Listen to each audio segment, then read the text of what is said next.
people need to think through some of these choices. The appearance of, so you leave Sanzi, you leave Diola, you leave Uwawis and sing national anthem. You call us, make we wear uniform. even the secondary school people sing them every day. You cannot call us, make we wear uniform, sing for you because we. Yeah. You understand? So that's the thing. We don't look like what. Yeah. What would that? Yeah. So were you trying to pimp a girl, or you were trying to? Me, I go talk my mind. Of course. Were you trying to pimp a girl, or you were actually trying to sing the national anthem? Because if you wanted to sing the national anthem, come on. But guess what? They were different people. You, in fact, called a nursery 2-year-old to stand in front of the governor to sing the national anthem. You know what struck me? You know what struck me in this video? It wasn't so much the girl singing. It was only one person was actually like, what? What did she say? It meant that even almost 90%, exactly. They were not just mesmerized. They probably didn't see anything wrong in what she was doing. They felt she was doing the right thing because they themselves probably don't know. Dan, what are you saying? And she will not come and she said that stage fright. Those people, they were just respecting the national sovereignty. So they just had to stay put for the national anthem. But there was a guy behind the governor that opened his mouth like, and then at the end of it, if you saw Governor Uzodimma's face, you know that's a man that his face doesn't even have reaction normally. You can't tell his mood, but you could see that somebody's going to lose their job. What just happened? Somebody lose their job. I'm sure, because first of all, so the whole thing, it was Okebagase who posted when he was talking to her, like, just put a caption, the police is your friend, and with her figure and everything. And so we're like, wow, because there are some pages on Instagram that both customs, correctional officers, you see very beautiful officers. So we're like, wow, okay, then the police, nice, you get. So first of all, when I saw it, after like 2 lines, that's when she did the salute. I was like, okay, this person is not a police officer. Because even those that are ADCs, even if you are just following and you just play national anthem from your phone, they can just stop and, and then she goes and then missing the lyrics. I'm like, no. So I don't know about pimping or what, but I'm sure definitely somebody got excited about the optics, that this will be good for the picture, skin color and all of that. Yes, and artistically speaking, you can, with permission from the police, use their uniform. You understand? This is police event. So I think, somebody should know the national anthem, for goodness sake. So if they just say, Sandra, come and sing national anthem, I will not be asking you, are you sure? Can you? No, for a whole national anthem. Artist was not saying when she did the apology video that she should have now sang it full. They know they learn left hand for old age. The problem I had with that apology video was the video now had soundtrack. Yes, sir. They now edited it. I'm like, oh. No, she's not. So the thing is, this is like, in all sense of humility, she's not particularly a smart person. So even with the video of the apology, you could tell that there were loads of edits because they now put Sandra and now the necessary, so I understand. There are certain things you just leave. Come on. Honestly. So I think going forward, because I see this mismatch a lot, and this is why I decided to take this story. I see this mismatch a lot. You want to do an event that has to do with athletes, you go and bring a musician to come and be the brand ambassador for the athlete. Do you understand? Like, literally, we when we do events, we don't think. You must match intellect for intellect. Today we want to discuss rivers. As we see, say our brain no carry rivers politics. No, but that's the truth. There are some things that I can discuss. There are some things I cannot discuss. What I then do is look for the expert. That is the wisdom. You can't just bring anybody to say to come and stand in front of the What this has even taught everybody, and within the event space especially, is that don't leave anything to chance. So because naturally you go to some events, you see they bring fine singers, Precious and the likes of them, do the anthem. I want to believe that you know how to do the anthem. So put your musical but now as it is. But you don't see as write it down. This is my point. This is my point. Our value for excellence. If it was in the United States or something that they're trying to host an event and you're meant to sing the national anthem, you will reherse and do it. So they should have done sound check and all of that. Yes, experience. Or could it be? Shegun Obe, she and what's that other lady? 3 of them always sing the national anthem. Yeah. It's not a mistake. Or could it be that at rehearsal she got it well, but No. she was now when she saw governor, saw IG. You know it. It is in my blood. Honestly. You wake me up from sleep. I sing second stand. Because this is now, it's comedians that are in trouble now. Because if we go for an event now, they will tell us, crack the jokes, let me hear. They're like, you don't know me, sir. No, now so we take no one girl. I rather crack the joke But now here. She has apologized. With the while we soundtrack. forgive her, me, I'm blaming the people that contracted her in the first place. Next time.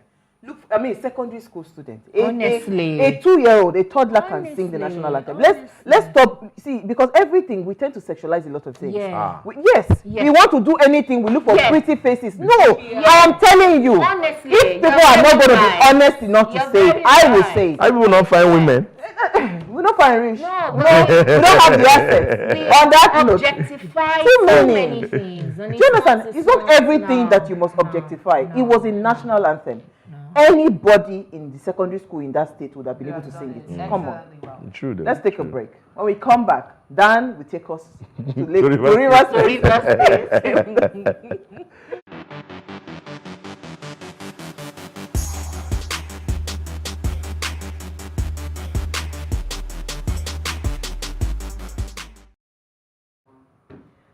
All right, so according to news reports, the lawmakers who believed to be loyal to the immediate past Rivers State governor and minister of the Federal Capital Territory, Nyesom Wike, had signed an impeachment notice against the embattled governor early Monday morning. The development resulted in the deployment of security operatives in the assembly complex and other locations in Port Harcourt, the state capital, sparkling tension and fear about a possible eruption of violence in the state. So today we're asking, what is the cause of these succession challenges that we're having in Rivers State? Now, please, let's hear what you have to say. Remember, you can join the conversation. Send us an SMS or WhatsApp to 1-803-84663.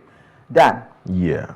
Me, I don't understand. But let's say this one a Rivers State problem day, because it's like it has been signed in some coven that for every governor that it's true. We saw the Wahala Buhari between obvious thing for me, but for very obvious reasons.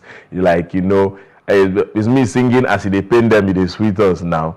But it's also sad because I'm like, why always us? And why is it this kind of news, you know, coming out from our state? And I would naturally even feel that, okay, if anything was even going to happen, maybe 1.5, 2 years down the line, maybe towards the next election cycle, but this is just 5 months, you know, and we are going this. As a matter of fact, when I saw it on Sunday night, when I saw WhatsApp groups and all of them on Sunday night, impeachment tomorrow, I'm like, on behalf of them, I'll say this is fake news. Because come on, this guy cannot all the way to, do you know what it means to the level of impeachment? It's like husband and wife to the level of divorce. Straight. Because I don't the quarrel keep for grant till you get. So lo and behold, that night, like what's it called? The chamber caught fire. I was still in doubt that no, this is still fake news. So until I was seeing the number plates, the name plates on, I was like, this is really the chamber. And then Monday morning, all the drama that was going, I was surprised for them. So clearly, from all of the talks going around, as they say where we come from, they say the witch cried at night, the baby died in the morning. Obviously, somebody is not happy with somebody's style of governance, because even for the governor himself to come out to react. It's also funny because this is one governorship candidate, as it were, in the history of elections in Rivers State that did not do one interview, even to secondary school press club. Because he was handheld. He did not do one interview. As a matter of fact, when they were doing the news coverage at the time, you will watch the major news channels. They will be like, the major news platforms, like, the so-so rally happened, so-so places. This happened, that happened, that happened. Even the governorship candidate spoke. They maybe once or twice take the clip. Then, and also, the governor said this, said that, major exposure. You get? So you just know that there's an election going. So even at that, a lot of previous people were like, this man not they talk, this man not they talk. We don't hear him voice. We don't hear him voice. So I posted on my this that we asked for talk. Now we are hearing shout. You get? Now he's talking. And this is somebody that he was not even amongst the career politicians that you know in the state. Because approaching 2023, we knew that Wike was going for, second term was running out. Yeah. So even in PDP, there are people that were saying, oh, it might be this, it might be this, it might be this, it might be this. Yes. He is a very young man that was in the civil service, did very well, rose to become accountant general. The only thing probably, I think that's even the highest, unless maybe the next thing, head of service. You know, so he rose to the peak of his career at a very beautiful age of 40 something. I think it's 44 or 45 or thereabout. You get? And then he was, handpicked and made governor effortlessly. You get? So it's now a case of, why are you controlling him, or allow the man be the man? So there are some part of discussion that are saying, he's ungrateful. If not, allow the man to do obey the people that put you inside. Another part of the conversation is, why are you this? Because when you look at the appointments that have happened, and it's right there, 70 to 80% of the commissioners there are the commissioners from the last government. The SSG is the SSG of the last government. The chief of staff is worked in the last government. The former chief of staff in the last government is a commissioner, and then one or two people. You know, this and other platforms, I'm hearing from other more senior Rivers people that are from 16 commissioners, only one that he brought. Essays is the one that put him. The so-called leader, as it were, tells him, because you see PDP governors meeting. You see governors meeting. You don't see our governor. And then today now we are hearing things like, it's because he did not get permission to be going for those things. Okay, so Dan. Puppet or something. So Dan, even a puppet. Puppet, I'm sorry. Puppet, you go see him as you see the master. I was going to ask two things, because there are allegations out there that this new governor, when he came into position of leadership, he picked up some of the projects that Wike had abandoned that was being done by Amechi. Yes. That's one hand. Yes. Second question is it possible to, because I feel like Wike is trying to build a Lagos structure where he is out of the leadership of River State as a governor, but he then wants to then put that position where, like a Tinubu, where he is able to not really control, like determine who is governor next, who is the next person. Be the power broker, more like. Be the power, the powerhouse of the state. Is that what is playing out? So those. Okay, so let me start with your first question. Yes, I also heard in the news that this, because I think last week or 2 weeks ago, I saw it in the news where Governor Similaris Fubara said they are going to do some stuff to revive agriculture. Now, under Amechi's government, very key, road, health, education, agriculture, and tourism. These were very big. And then, of course, he did well with security before all these things could happen. Now, from Wike's government, lots of those schools were abandoned. Lots of those health centers were abandoned. The tourism, we didn't have Canny Reef. There was Canny Reef from 2008 to 2014. From 2015, there was no Canny Reef till date. There was the Songhai Farms. There was the banana plantation that caught fire mysteriously in 2015, 2016. Lots of, they have, what's it called now, the rubber plantation, some other palm oil stuff, rice and all of that. There was nothing that was said about it. So it's just yesterday and today we are hearing that, he wanted to revisit Songhai Farms. And this is the only thing, that, everybody gives it to him, infrastructure, physical infrastructure, the roads and the flyovers and all of that. As a matter of fact, the 195 billion ring road that was flagged off is something that was designed as far back as 2009 under Amechi, the M1 and the M10 roads. So there was supposed to be like a private investment. They were going to toll those roads and all of that. So for some reason, it never came through. We were thinking that, Governor Wike will come and do it. So I was surprised that when they flagged off this thing, so he's even aware that this thing is still in the cupboard. So we were wasting our time to do flyovers, because I've never, of all those 10 or 12 flyovers, it's only 2 or 3 That makes sense. That are very vital. The functional. artillery flyover and the Rumokoro flyover.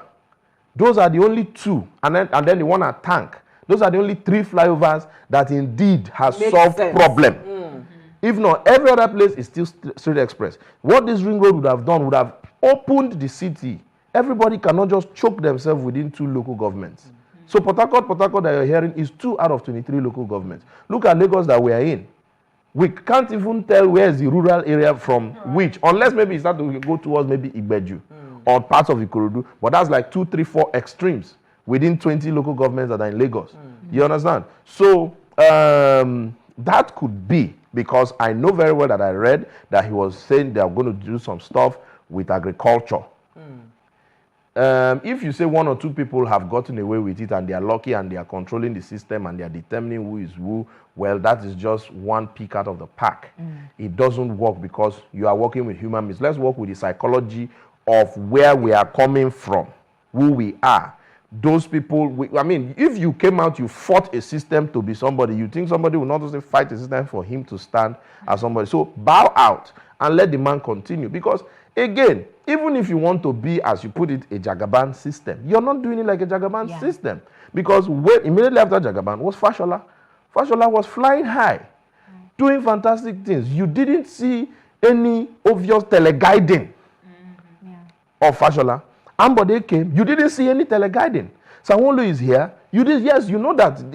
I mean, Nigeria is the only country where godfatherism is now a sin. If not, the original phenomenon of being a godfather, if you follow the Catholic or even the mafia, is who guides you, who leads you, who protects you. See, Dubai is a master example of what we would call a godfather. Because there's a master blueprint. Anybody that comes there just fall in line. No, so it's a good thing. If you look even at in it, Western worlds, really. if you even look at no, but even in every career, you see, go to talk to doctors, talk to lawyers, talk to military people, talk to police people. They have somebody high up. You know, like that my godfather be that too. If you're an ASP and this your godfather is a CP, if he's moving to an AIG, he's dragging you along. As he's going to AIG, you're moving to DSP. As he's becoming there, you're moving this thing. So it comes to politics, it's only your godfather is the one killing you. What is even really, and I would really love for, the minister, Wike, to come out and explain this. Because what exactly is the problem? Because I saw a video where the governor came out and said, what is my crime? What have I done wrong? You understand? He's asking the people, what crime have I committed? Because for me, right, when I heard that it is about some of these projects you have called, they are laudable projects that would expand any economy. If you talk about tourism, you talk about agriculture, you talk about education. I mean, these are master things that every government should be thinking of how to expand. So the fact that you are fighting over projects that were abandoned, that is even what just, like, I'm weak. I don't even know it to talk again.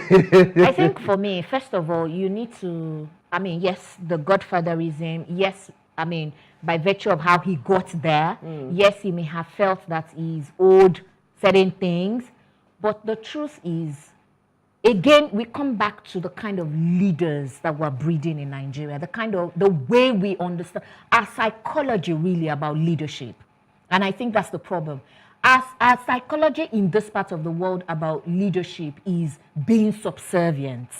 Do you understand? We don't understand this this dynamics between leadership and followership, because I mean, really, the true test of what makes you a fantastic leader is your successor. Exactly. It's actually supposed to be your successor, for you to be able to say, I mentored this person. As a matter of fact, one of the key selling points of our president today, was it not that he made men? He made this one, he made this one, he made this one, they are all students of his institution. Exactly. So even if you don't know Tinubu, you know the people Arabeshola, you know Fashola, you know Ambode, you know Lai Mohammed, you know Fayemi, you know people. And those people could have made others. So from the father that fathered our fathers is fathering us. So, but when you're not making it about it is just me. It is me. It is just me. I mean, come on. You know what? Let's take a break, because I would like for us to come back from that break and discuss this succession plan. I keep saying this, that the biggest problem we have in this part of the world is, you know, we do not understand the concept of leadership. Yeah. We don't. We don't. Absolutely. We really don't. Followers. Yeah, we don't. Let's take a break. We'll be right back.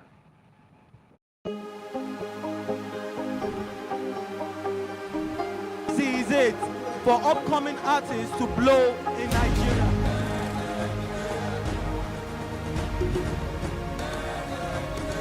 Welcome to Plus Trending. I am Bookie November, your host, saying thank you for joining us on today's episode. Welcome back. It's tea time on Plus TV Africa. Practice makes perfect. I'm not perfect yet, but I'm a lot better than I used to be. He's a king. He's entitled to marry 100 if he wants to. Session challenges in River State. Now, please let's hear what you have to say. Remember, you can join this conversation. Send us an SMS or WhatsApp to 081-803-4663. Now, our phone line is now open. Please, you turn up the volume of whatever it is that you're going to be calling us from. And the number to call is 07025007749. That's the number to call. Remember to turn off whatever device and keep your contributions, you know, quite brief. I mean, so before we went on the break, right, what Dee said is just like literally, because I've had this conversation with Sam Adeyemi, my pastor. I said, see, I don't want you to discuss anything with me. If I'm sitting with you to have an exclusive, I want to discuss succession.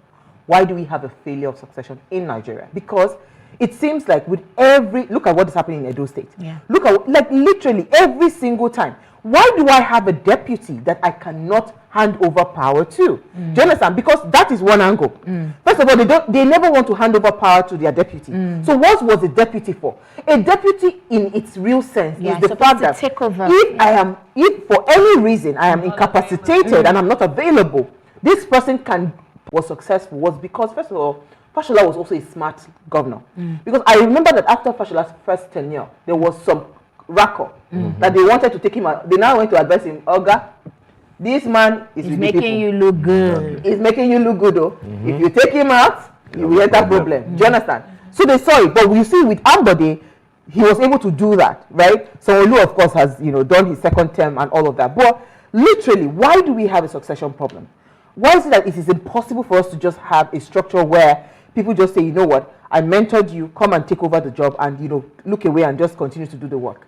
And now take on the position as a guardian or a, what's it called? A guardian, yes. You have to look at the motive first. The human mind is such that, I mean, the motive of why did I pick you? I mean, there is the politics of it. Yeah, no, that's the first part. That's the first part. Because I remember, in fact, not everyone I remember, let me not make it too narrow, but if you see all the handover that has happened, the handovers that has been with kin, that has been with friends, brothers, as it were, the change is very. You look at Kwankwaso and what's his name now, Ganduje. In fact, a picture had Kwankwaso and Ganduje have been together from the very beginning. There's a picture of maybe God knows whether in the 80s or when they were on a bike. Kwankwaso was the one riding the bike or sitting in the driver's seat. Ganduje was. So they were like, this guy has really been his deputy, you know. Even when Kwankwaso was governor and then he didn't win the second tenure and he became, is it a minister or no, he went to Niger Delta Basin Authority or NDD, something like that. He made sure Ganduje went to one foreign mission, an embassy or something like that. And immediately he got back the chance to come back as second. He brought him. Lo and behold, what happened immediately? Kwankwaso became governor.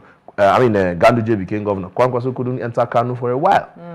You understand? Like, how did he do it? Look at Obi and what's his name? Obiano. Obiano, yes. Obiano. This is, when you talk about this is Obiano that we were seeing it is on TV there. The videos are there. Peter was holding Obiano by the hand and making Obiano's speech on his behalf. Willie Game agriculture. Willie Game here. Willie Game this. Meanwhile, the Willie is standing there. And then lo and behold, Willie gets to power. William. So there, first of all, so there is something in fundamentally that power. Yeah.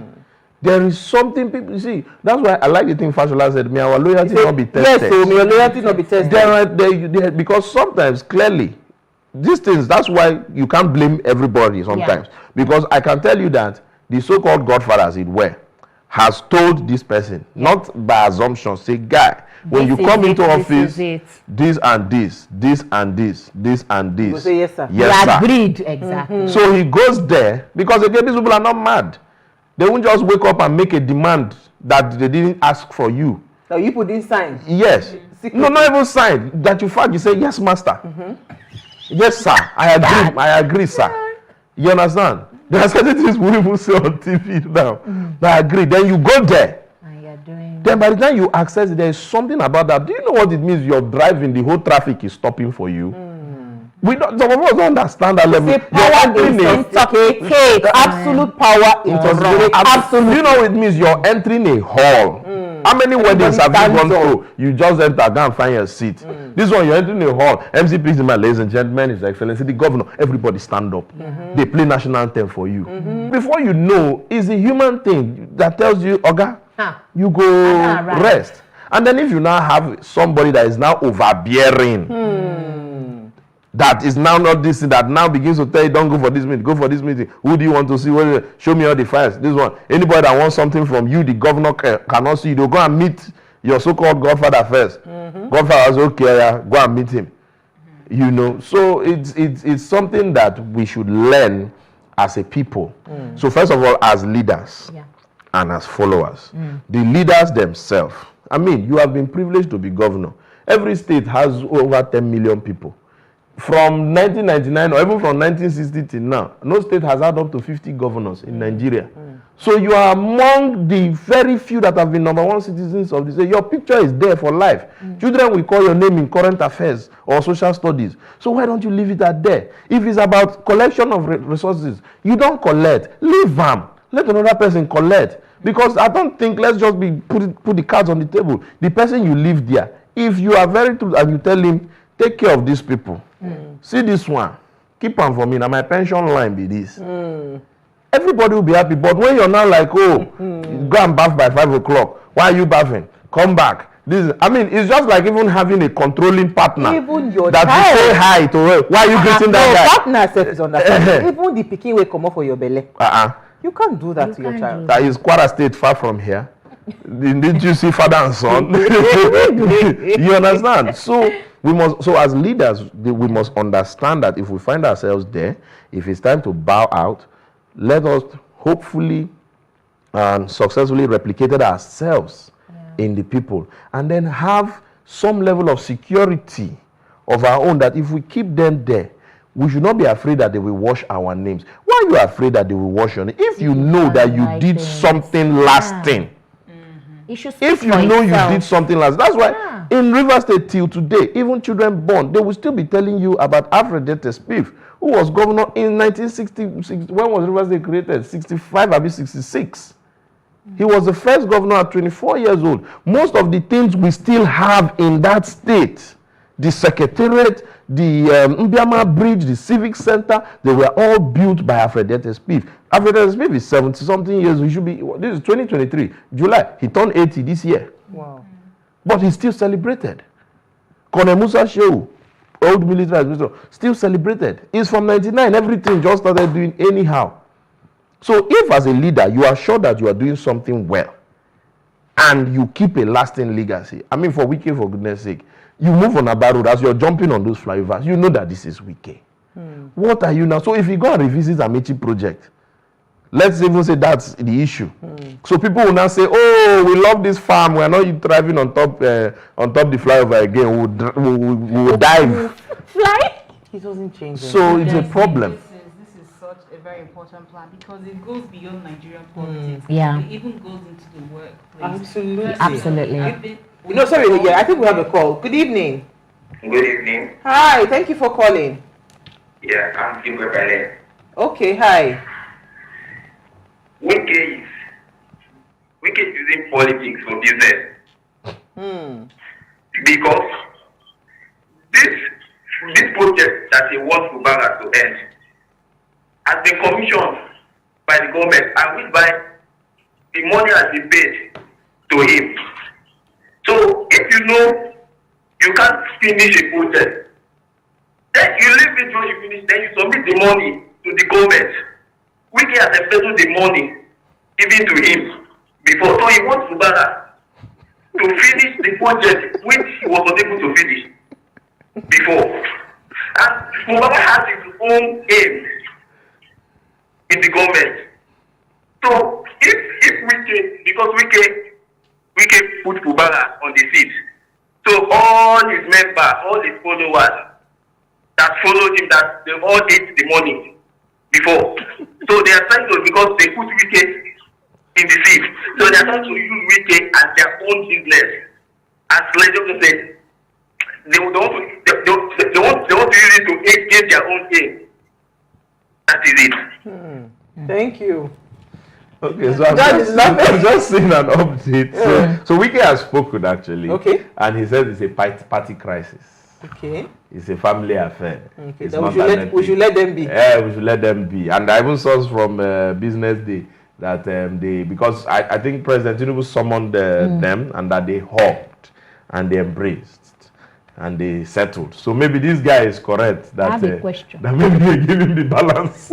I have a question. Yeah. So who takes responsibility for the House of Assembly that was bombed? They put it in the budget. So that's, see, No, yeah. I mean, we were in a crisis situation. And then this kind of but I can tell you one thing. It's definitely not the end of the story, because even if there's a settlement, we know they didn't learn left hand for old age, and we know the character traits of the dramatist person involved here. And we know some of them have this attribute of they are friend tomorrow, and then they leak all your secrets tomorrow, the next tomorrow, you know. So let's even say there's a settlement, because you ask yourself what level, because what everybody's even asked to impeach him, you know, and then the guy on the other hand is reacting, because now, well, I hope there is peace, because the thing is already graduating. This afternoon, I was getting videos. In fact, I was on a video call with somebody for over 30 minutes. He was moving around OGRA. OGRA is supposed to be like our own Ikoyi. Old money, quiet money. Was it the place where they were? No, that was even later. So there were pockets of protests around. People were camping from at government house gate from yesterday till today, singing songs. Go Abuja, we can stay for Abuja, you know. And they're like, oh, if you want to come and kill Sim, you will come and kill all of us first. And then the video I now saw recently, some people going to the official residence of the speaker, that's Martin Samuel, to bring down his gate. To bring down his gate, to attack him. My God. Let's take another caller. Good evening. Good evening. Hi. Youngest old one. How are you? Long time. I do. Go ahead. I greet my man there. I greet you, Alpha. I do. I know you're for Lagos talk. So what happen now? We dey move. That's nice. I'm very see you for me. No, okay. You see this reverse issue, ma? I just like the way they are playing now their card. At least somebody is telling somebody I'm not more a small boy again. I can do without you. So let us just keep on playing it out. We will be watching the film season to season. But one thing I know is that one day all this scam will come to an end, and there will be no room for scams. Because this building and rebuilding is so inadequate. And for me, I've seen all the disappointment that goes to those that think they can plan somebody and the person will be loyal.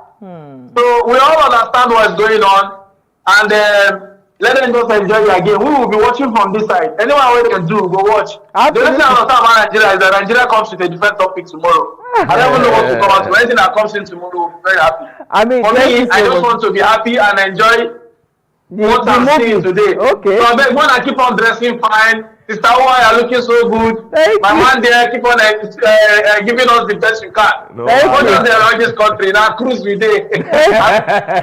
you know, speaking about sitting down to watch, Biko, I mean, how Amechi did right now? You know, I put up his pictures on my Insta story, and I put that song, My Life Be Like Ooh. You know, he's preparing for his call to bar next week in 2 weeks. You know, he's just softening quietly, because the truth of the matter is this is karma. This is history repeating itself again. If you see my Insta story, you'll just be seeing all the updates there. I said in 2013, 5 tried to impeach over 27. In 2023, 8 is trying to impeach, because 8 now have a new speaker and all of that. And there are certain things that you do in a relationship that the glass will not break, but that has cracked. And one more, everything can split. Because 2 things that will happen now. Because there are I was so heartbroken. So when I saw that Edison is very close to some other people. Let me not mention their own names since they are not main actors. When I heard that, and I thought that, oh, these ones are with Edison. And then I now saw that they were on the others, are like, Edison, main men. When all of them, they club together. Now, see what in politics don't do. So let's say they settle. How are they going to look at this? It can never remain the same. And then, do you know what will happen at the end of the day? It is Rivers people that are suffering. Because 2013, if you remember, 2013, 2014, if you remember very well, Port Harcourt Airport was rated the worst airport in the world. Meanwhile, at that time, there was a massive renovation of all the airports in Nigeria. But because there was a disagreement with the then governor, they ignored the airport. Wow. And who suffered from it? Rivers people were using the airport, entering on that canopy. Yes. And foreign airlines were landing on that airport. Right? Now, if what we are hearing that, okay, he wanted to revisit those abandoned projects and this and that and this. So let's assume that two things that will come out from this settlement. Let him be. Let him do his thing. Fine. But what if one of the provisions of this settlement is bone those, ignore those projects? It cannot work. So the people who are supposed to benefit from those things are now still kept in the dark for nothing. So I think what should happen is when people are fighting, remember that you are not there because you are there. It's not about you. It's about the people. Let's quickly take comments, I think. Okay, so this one is, good evening, ladies. Succession challenges is the bane of poor leadership in Nigeria since independence. The true mark of a great leader is the quality of succession and legacies that stand the test of time. Unfortunately, in Nigeria, politics now is a lifelong career for these politicians. The truth is, most, if not all of them, can't survive outside free government money. Hence, the constant quest to find ways to continue having access to our commonwealth long after they have left power. It's a big shame. This is from Niyi Omole in Lagos. Okay, so another one, it says, good evening, ladies. On quiet firing, I've experienced a few... No, quiet firing is... that was, I think, yesterday. Yeah, that was yesterday. Go ahead. The first one. Your guest is speaking the ideal in a sane country. Okay, that was a quiet fire. Okay, so I mean, literally, right? Thank you so much, Dan. Me, I like that song. My life be like, I'm not just sit down like this. What's it being poison? It's not that poison, no. What do they do? Water. Or Red Bull. My life be like, because we saw this coming. But it's just that even for those who like it will happen, it came too early. So we were like, just not 5 more now, calm down. And it don't crack because it will happen again. There are certain things the state has a plane. We see the usage of the plane.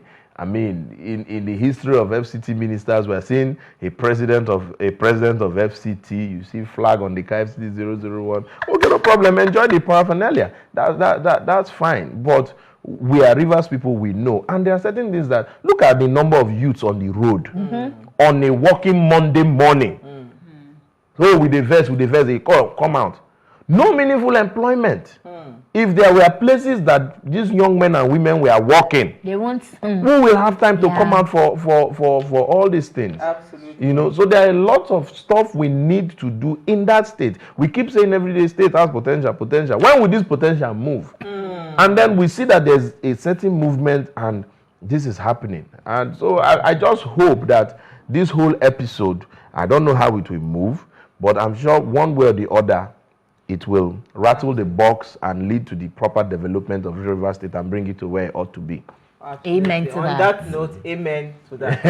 You see that we had the best person. Honestly. Thank you so much, Dan. And it was at short notice. You always come through for us. Thank you so much. We do not take it for granted. God.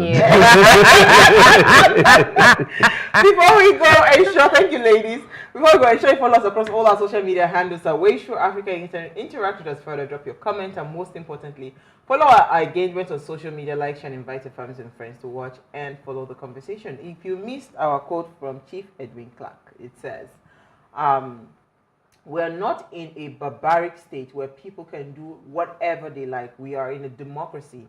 And the tenets of constitutional democracy must be upheld by all. We'll see you guys tomorrow at 8 p.m. Hopefully, we're not discussing River State. Another great conversation to your screen. Ciao.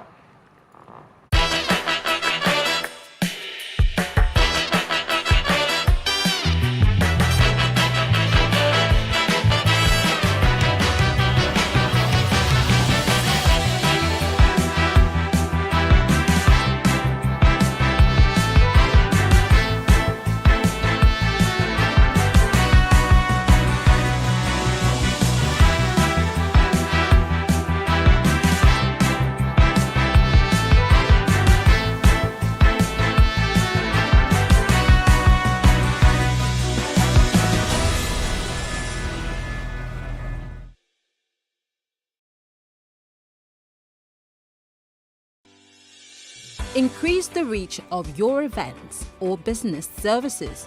To advertise on Plus TV Africa, please call 0906 000 5719 or 0909 040 8408 or send an email to marketing@plustvafrica.com.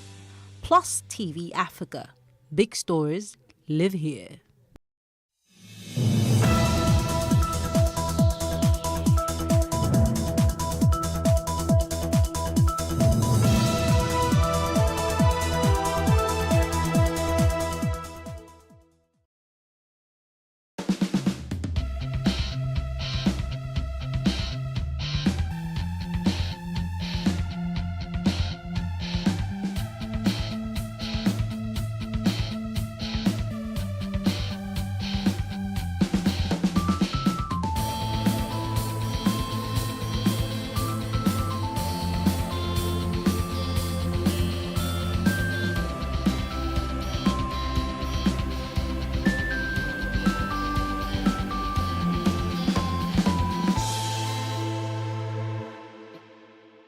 Welcome to TW Conversations, where ladies discuss very burning issues and trash them out.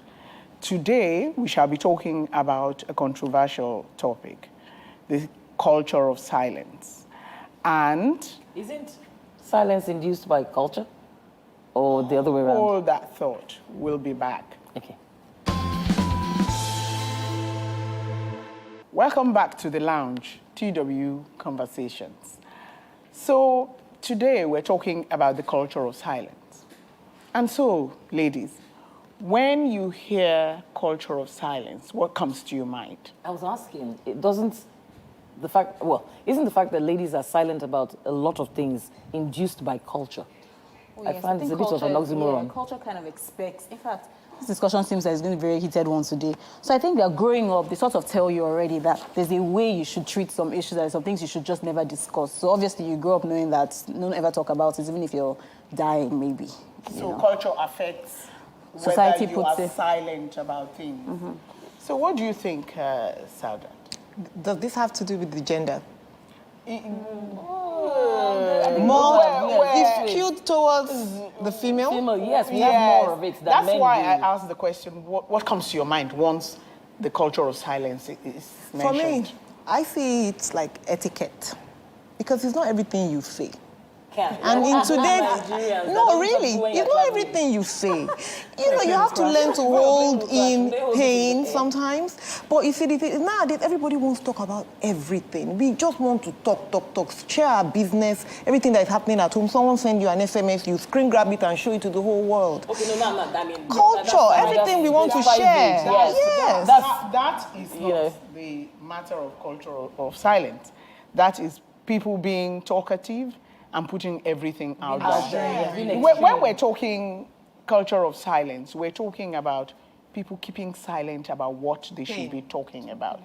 Not necessarily pain, but is that what comes to your mind? Pain comes to your mind. Pain comes to my mind. Then again, as a Muslim, we're supposed to be seen, but not heard. So you're not supposed to, be going all about saying so many things. So your opinion is dictated and affected by your religion? Yes, to a large extent, yes. Good. All right, Chisom. I also believe culture, in my perception, I think this whole keeping silent reflects on some of the things the society tells us to say and some of the things they think they take for granted. Like when I was growing up, I was always bullied in school and randomly at home and things like that. Not home, but I mean my community, you know, because of my body size. And even one time I repeated a class and I could not own up to tell like my cousins or people around me that I was repeating a class because that came all the way from primary 4 to secondary school. How are you now repeating a class? So, you know, you're now dumb or something of that sort, you know, and sometimes you walk on the street or people just sexually harass you by even what they say. That was the word I was thinking I would have heard. Yes, you know, about the culture of silence. Everybody is thinking sexual harassment. Sexual harassment. So we keep quiet about harassment. A father is doing that to a child, and if they know, they are saying, hush, hush, or don't let anybody know the father is doing that. Even the mothers are the ones that actually say, please don't bring shame to our family. Don't tell anybody else so that I can keep my marriage. Exactly. Yes, so that nobody knows. The same thing, yes, with you know, abuse of any type. What all of you are telling me is that the culture of silence is always underneath it is some form of pain, some form of abuse, some negativity, because if it's shame. I mean, if it's something good, everybody would want to share and let everybody know about it. Because when we're talking about being single, somebody passed a comment that they say don't tell anybody. They don't tell, when you first get engaged, you don't tell anybody, just in case they jinx it. So that it might finish. That's spirituality. Like if you tell anyone, it will spoil it. Don't tell anybody. Like someone will come and put their hand in your stomach and take it away. You know, all those things are strange. That's not a big deal. Also. But is it right? So, but that's not pain. You can't share your news. That's not pain. Yes, so can't you share your good news? I'm getting married. Okay. Yeah. People are bad people. It's not everything you open.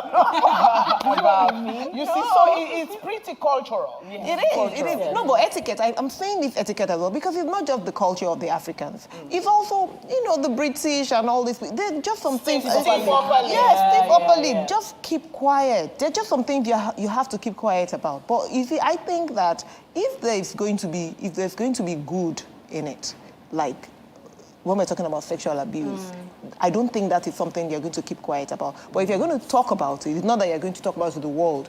Go to where you should go report to the police and do what you need to do. But just don't start chanting, you know. You bring me to a good question. So why do you think people keep silent when they are being inflicted with pain?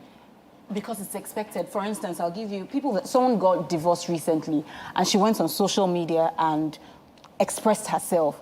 And some people didn't see that was her own way of coping with her pain. They now said, is there everything that we need to know on social media? And I'm thinking, at that point, she just felt like if everybody knows, maybe she'll feel relieved. Maybe she'll feel relieved from the whole thing. She's been holding it for so long, obviously. So for her to vent, I don't think it's okay for people to dictate to you how you should. Sometimes, Anne, it's timing. Okay. Yes, because I've been divorced for 9 years. I'd never given an interview. So, but the more I shared it with other women that were in abusive relationships came out. So I had calls to counsel and everything. So I was at this program last year in November, and I shared it with how I coped with some women. And a lady just walks up to me and goes, I like the way you're comfortable with sharing this, and it's helping a lot of people. Would you come on my show? I've never, ever talked about in full. So I gave a full interview. That's yes. Because when Anne was talking, I was going to say, you know, this is almost opposite to what Saudat had just said. Saudat had said it depends on who you talk to. Yes. It depends on how you talk. Yes. And therefore, it is how and the when that matters. And that's the point. Yes. And then what you've just said, there's a positivity about it. Something positive is coming out of it. People are learning, and you are healing. Yes, I'm healing as well. And healing, but see how long it took you. You know, yes, it will. I told a smaller group, and then the group got bigger, and it got bigger, and now it's on YouTube. But eventually, when it happened, finally got on social media. Finally got the first time when you were going through it. No, it was tough. So you didn't speak to anybody? No, not at all. Well, first, you were told not to speak to anybody. That's the culture. Yes, that's the culture of silence. Did you have close friends you spoke to? Anybody to No, confide in? at first, nobody at all. Then, of course, they'll tell you in church, don't tell anyone. Then your mother will tell you. My mother, I asked my mom one day when she took me to the hospital, I said, Mom, how old were you when you wanted to leave Dad? Because there was a time my mom, she said, about your age, but you're not leaving. And you can't tell anybody that you want to go. And I just burst into tears. I started crying because I felt trapped. Because even my mom wouldn't let me say anything. I like that word, trapped. So, Chisom, when you were being bullied, when you just were being hated, Yeah. did you feel you had to be silent about it? Well, I think so. I think yes, because I just felt like nobody really understood me. So even communicating with anybody about it would seem... So it wasn't because somebody told you not to tell people. It was your own... I mean, everybody's actions already was enough information and vibes to tell me You didn't think you had support? Yes, I didn't need to say it out because all the energy around me wasn't even letting me voice out. And it was sort of a good thing because it made me look forward to better days because I just realized that, you know what, I don't want to be in this position all my life. And I think that's where I started to think about the point where I need to break close and it has to start with me first. Very good. Yes. Because we've talked about, different people, you said, so somebody tells you not to talk about it. So there's suppression. And then you're looking for support. Maybe people just don't even believe you at all. And so there is that problem. And then Chisom has brought up something very strong. How about finding the strength from inside and from self? And we will discuss that when we come back shortly. Please don't go anywhere. We'll be back.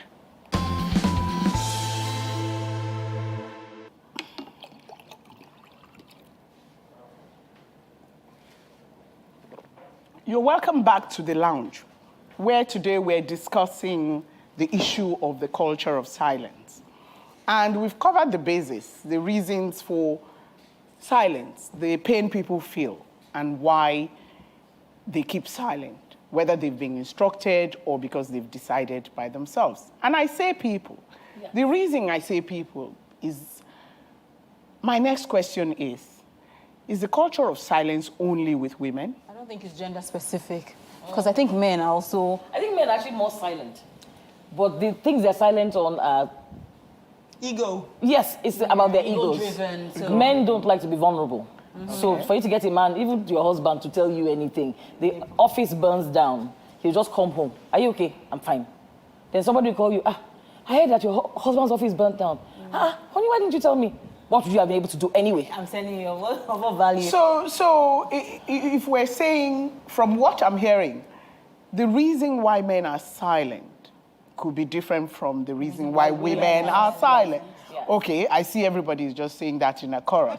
So what's the difference? The men suppress empathy. That is how we have, what will I say, what word am I going to use? Those are have been raised. We are looking for Don't cry. Don't show vulnerability. We're talking about single, we're trying to get a single father to come talk with us about it. It just seemed like men stigma. So I'll now be saying that I'm single. No. So we couldn't get a man that was single and proud. I'll say I'm a single dad. I'm proud to be. And there are men that are doing this. Yeah, there are men that are doing this Yes. successfully. Yes. But they just won't, share that experience. So men don't look. It's typical. I wanted to ask, I know that people in the corporate world say there's a glass ceiling when it comes to women advancing. So sometimes I understand it, sometimes I don't. How do you know there's a glass ceiling? How do you, when you get to enough to push it, do they tell you to stop? Do the men tell you to stop? So are you talking to the issue of men being silent as power? Because well, yes, there's an unspoken. Women seem to know where to stop when it comes to politics. They don't know. I don't know that. We don't have a woman vying for governor, president. I don't think women know where to stop. They stop where they're forced to stop. Who does that forcing? Yes, what says to them that this is the boundary? Who tells them that? What happens is that they tell you that. See, people tell you some children don't know boundaries and they keep going, especially if they have a good role model, their father, and he's pushing them, and the woman is just going. But if you find out the average woman, she knows that there's a particular position that no matter what she does, she will not get, especially maybe because there are no role models there. She doesn't know a woman that has been in that place. So you see a number of women that are going, that are leaders, are in leadership positions. It's probably because their father pushed them. Their husband pushed them. So they have some sort of support that is not allowing them to be silent about stuff. Some women are very, in those days we had warriors. Are you ascribing silence to the reason why women cannot go past the glass ceiling? Sometimes it's not men that even actually do it. Yes. I worked in an organization. Silence as in not saying their mind. Another woman. Or expressing yes, it could what be they another want. woman that's your boss that will say, I don't want this small girl to challenge me in this position. You may be smarter than her, twice as fast. And she just decide, I'm going to keep you on a certain level. You cheeky little sort. I've been here 24 years. You come here in 4 years and you think you're all that. And you reckon the reason she's able to do it is because you're silent? Yes, because if you in speak that out, case, you might get away with what would you have forward. been doing? I find it very interesting when people say stuff like they work in offices where, okay, let's say you hear that they're going to sack some people, and then you can walk up to your boss and say, I hear that they're going to let off people in this department. Is my name on the list? How can you say I find it, people do that. You just said that. You How can you say that? You can say that. I mean, I want to know if my name's on the list. Now we've gotten to the point about the difference between the genders when it comes to silence or using your voice to get what you want. A man will not be shy to find out. He sees it as a survival thing. Yes, let me know what I have to deal with. I mean, I'm as an asset in this office. I need to know what my standing. I need to know. So let me know if I'm applying for another job. So why can't I ask?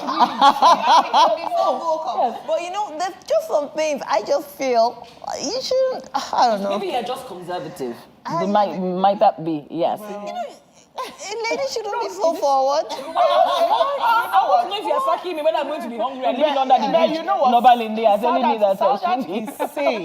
what? She is saying what women do, actually. Which is true. A lot of women would not say it the way she's saying it, but in action, that's what they would do. They are silent. That's what they would do. They would sit, it's almost like sitting like a lame duck. They're going to sack you. You're going to wait until that sack letter comes. I had a run-in with a chairperson on a board I was executive secretary on, and she said to me, don't come up against me because I will take you down. And I said to her, you didn't have the right to and you couldn't. So when she left my office, my secretary came, Auntie, please, she's very big and powerful. She can really actually. So I said, no problem, I'm going to handle this. I said, I'd rather resign than be forced to do what she was asking me to do. So I just called 3 members of the board. I needed a quorum. And I said, this was the situation, and I would resign. I would rather do that than, and they said, okay, we'll call an emergency board meeting and we'll support your resignation. Okay. I didn't have to challenge her. I didn't want to do that whole, it was just too messy. So they sort of agreed. Yes, that she's actually quite... So Dion, you're probably one of the ones that, are spoken enough. Yes. Can I move this conversation to the current rave?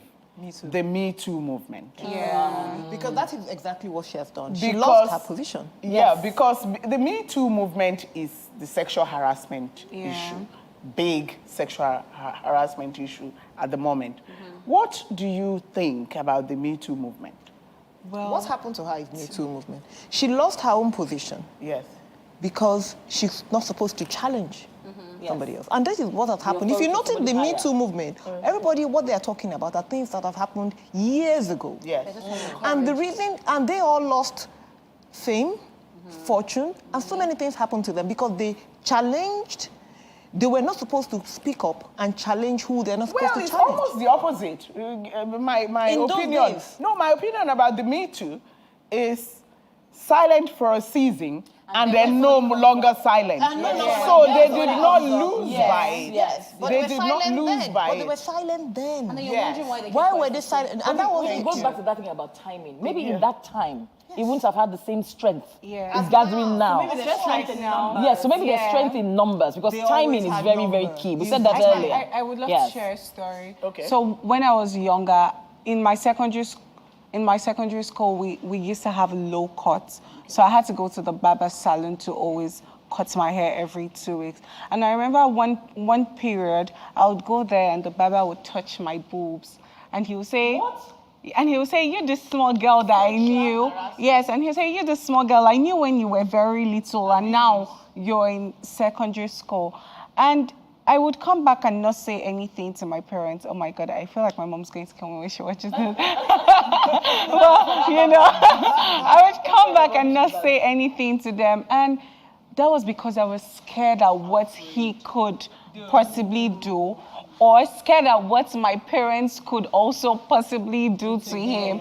And it would still be chisoms for, yes, you know, and all. But now I just come out and I say... Going back there, or did you try to stop Yes, going? for some period of, like, for some point I had to. And my mom had already, like, paid in advance. So all I had to do was just come and cut my hair, you know. And I think I saw him like a few years ago, like 2 years ago or something. And he saw me and he was just staring at me. And I said, and I looked at him and I said, just look at all this. I said, just look at all this, you know?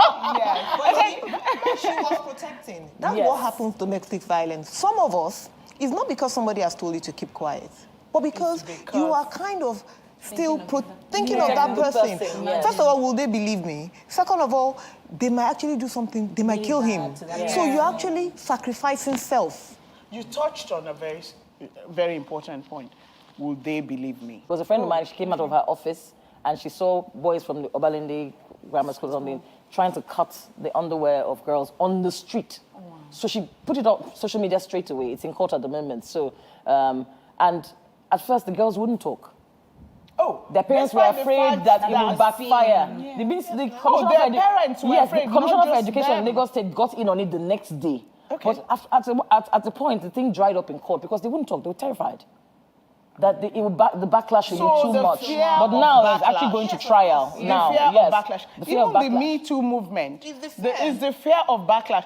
In terms of career, they were afraid that they would not get those roles in films and things, and they would be. Do you know, society also can come against you because you talk, and then everybody is afraid to deal with you. Do you know there are some people that actually say things like, what were you doing there? They try to question what you're saying. What were you wearing? You must have provoked the man. It must have been something you did or said. Or why were you in his house? Some people are like, well, she shouldn't have been showing cleavage anyway. It will make men want to touch her. Why can't he learn self-control? Exactly. Look at last party, or what do you call it, this show that one of these artists did. And the rapes that happened in Imo, or where did they, or Warri or somewhere. In the East, in Southeast. And they raped a number of girls there in the show. Come on. I know the question was, you two, what are you doing at a show, that kind of show? Okay, what do you think is the role of police in all of this? Law enforcement. First and foremost. I want, what do you think is it? Because we're talking about not being believed, and then you're meant to be protected by the police, and... MPF have lines that you call. Yes. They have WhatsApp group, whatever, that you call if you're in danger. But you see, sometimes when you go, some of them have welfare centers in Lagos, family welfare units, but they're untrained. So they have something that's called a special constable. I have a friend that has a Child Dignity Foundation. She's a special constable. She can make arrests. But she understands those things, the welfare position. So she can go in and make a citizen's arrest and then follow it up in the police station. But most police people don't understand. You call your husband between, sorry, madam, it's a domestic, go home now. Why are you reporting your husband? What's wrong with you? Something not private. No, by the way, that's not just in Nigeria. Domestic abuse is generally not taken seriously by police worldwide. No. Even in the prosecute on your behalf now. It's no longer like that. That's just now. Yes. But for a long time, it wasn't taken seriously. No, even before you get to the point where they take action, the first reaction is, "Madam, what did you do? Can we just talk to both of you and settle it?" So is it a gender issue whereby the opposite Are they protecting? No, well, women are beating men now, so you can't say that. If I know, for instance, that if I do that to my husband, I'm going to get away with it, then a lot of women have probably started to take that as a leverage. Yes. So maybe it's good. It's probably safe to say, let's investigate. Let's see that it's not like the first time they called it, broken your head, and they're saying, let's investigate. And that's so you believe the mindset is changing? I think it's especially with how about parents? Do you think parents are now up to it to ensure that their children, I want to say their children, not just their daughters, would speak up if they're in the case of an abuse? For example, the kind of examples Chisom has given, it could be boys, it could be girls. So what do you think parents ought to be doing to ensure that this culture of silence is not continued, perpetuated? I think that a parent should make your child, it's your duty to make your child comfortable enough to be able to have some sort of discussions. Because sometimes, I know growing up, we didn't quite call our sex organs the real names. And I know that it's important for a child to feel comfortable enough to say, this is what it is and this is what was touched, without thinking that, what were you doing with uncle or whatever. People, it's confidence, really. I think that if my child is comfortable enough with me, then even if they didn't know how exactly to say, they can insinuate it, and I'm sensitive enough to And if the perpetrators know that somebody would believe this child and do something, they probably will not do what they're doing. Exactly. So, finishing thoughts, I want to let us talk about the workplace somewhat. Because the culture of silence in the workplace is not just sexual harassment. You touched on it.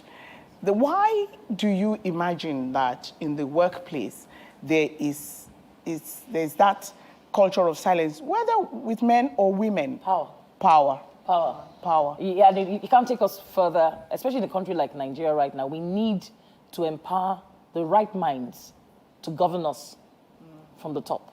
So even I'm not going to female, male, whatever. We're empowering some wrong people, and that we're sending the wrong message to people who may actually be able to do the job. So they say, well, for me to get there, I have to behave like that person. I have to grab the power. Because I see that even within men in the workplace, there is a culture of silence. Yes. They know their bosses are doing things wrong and they don't stop. They know jobs. I talk and lose my job. That's topic for another day. Economic hardship. Yes. But before we go, because that is I was going to say, can you just say your last thoughts about, especially because you talked about abuse. Yeah. So what do you think your generation needs? I think my generation needs to find their inner self and be able to speak the truths, the absolute truths, and stop trying to behave or want to be like other people just so you are part of it. And I know it's okay because we're trying to be vain and dramatic and be so expressive and extra, but come on, guys. Come on, guys. Do the right thing and just be the truth. Thank you, Sadat. You were talking. Well, for me, yes, the whistleblower, I think, came about because of the culture of silence. Culture of silence. So it's not about you being the amebo. It's just about us saying the right things. Are you sure of what you have seen? Are you sure that whatever you're going to say is going to help make change? I think that should guide us in whatever we're saying. Despite your religion, that if what you're going to sound out about is going to help make change, of course, go for it. Go for it, yes. Dion. Oh, simple and short. I'd like to whistleblow. Any ideas about anything like that? I kind of like the cash at the end of that tunnel. So I will be very silent about things that as long as there's something attached to it. That's good. I'll speak for women, maybe from the family angle and marriage. I'll say that whatever it is you're going through, find somebody to express yourself, because your sanity at the end of the day, no matter how much you're tolerating whatever the man is doing to you, if you're crazy, he's not going to want you either. So please find somebody, if you can't say it all out, find someone to express yourself, and please speak up before you die or before it gets too late. Thank you very much, Anne. That was well said. So thank you for joining us today on TW Conversation. And we hope that our conversation in the lounge today will help somebody speak up when they have a reason to, and to also help encourage people to not suppress that voice. to look out for signs that people might actually be suffering and need to speak up and not suppress it. Thank you very much. See you next time.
for upcoming artists to blow in Nigeria.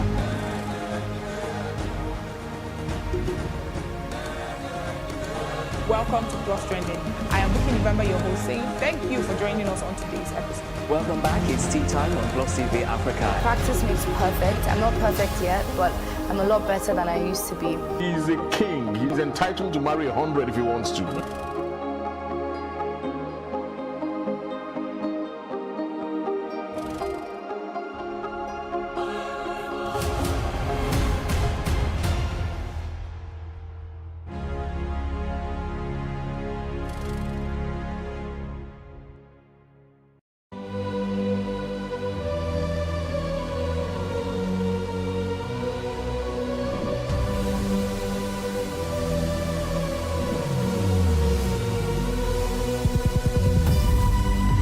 What we do not understand, we will stigmatize. What you can see is the remaining of the tanker that exploded. The suspect equally confessed.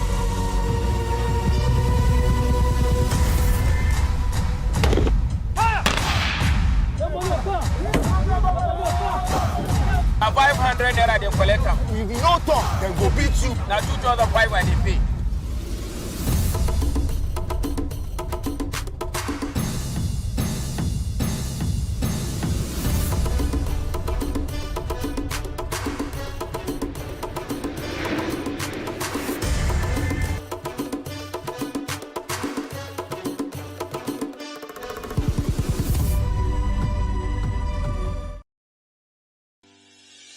Increase the reach of your events or business services.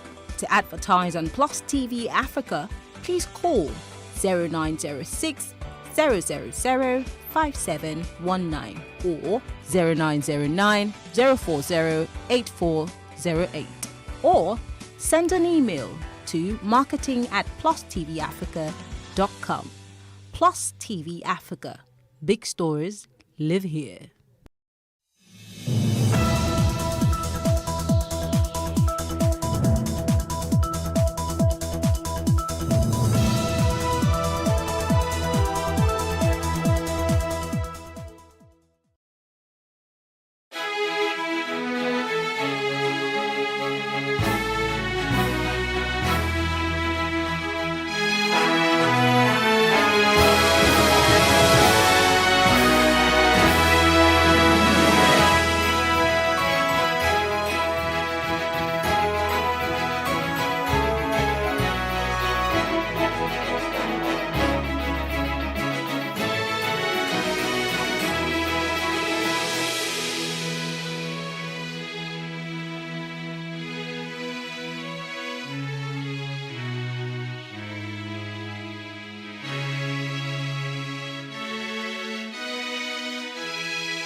On Plus TV News Now. Tonight, President Tinubu intervenes in Rivers governor's impeachment crisis in order to restore peace in the state. Police Council confirms Egbeto Okumu as substantive IGP.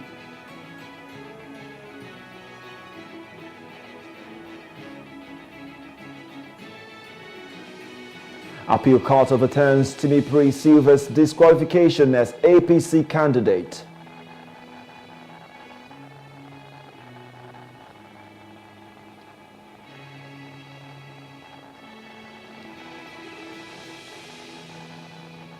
And on the foreign scene, Israel demolishes senior Hamas leader's house in occupied West Bank.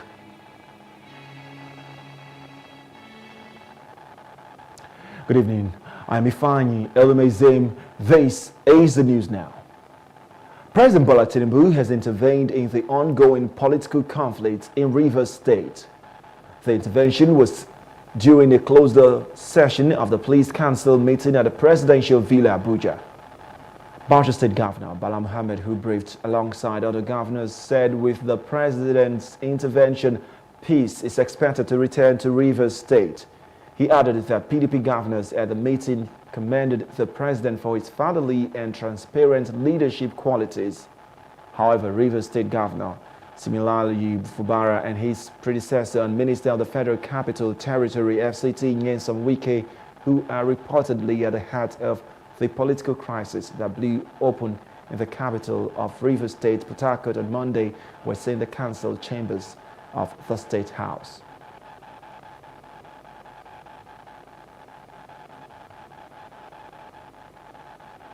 Closed session, if you recall, members of the press, where a very serious national issue was discussed that has security implication. That is the problem emerging in Rivers. The president, in his usual leadership position, intervened, and then it would appear there will be peace in that respect. And so in that token, the governors of the PDP, on their behalf, I spoke and extolled the leadership quality of the president, congratulated him on behalf of the president, and expressing appreciation that all the PDP governors who had gone through the tribunal have emerged victorious then for APC. By intervening today and bringing succor and solace to the people of Rivers and Nigeria, and making sure he did not use his big hammer and biro to extricate us, to emasculate us as opposition. We found this to be very good, and going forward, we charge that we pledge that we are going to work with him to bring good governance to the people of Nigeria. Thank you very much.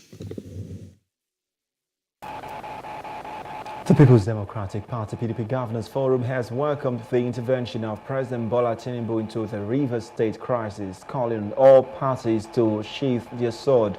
This was contained in a communique issued by the governors on Tuesday evening after they met at the Oyo State Governors Lodge in Abuja to discuss the crisis in the oil-rich state and other national issues.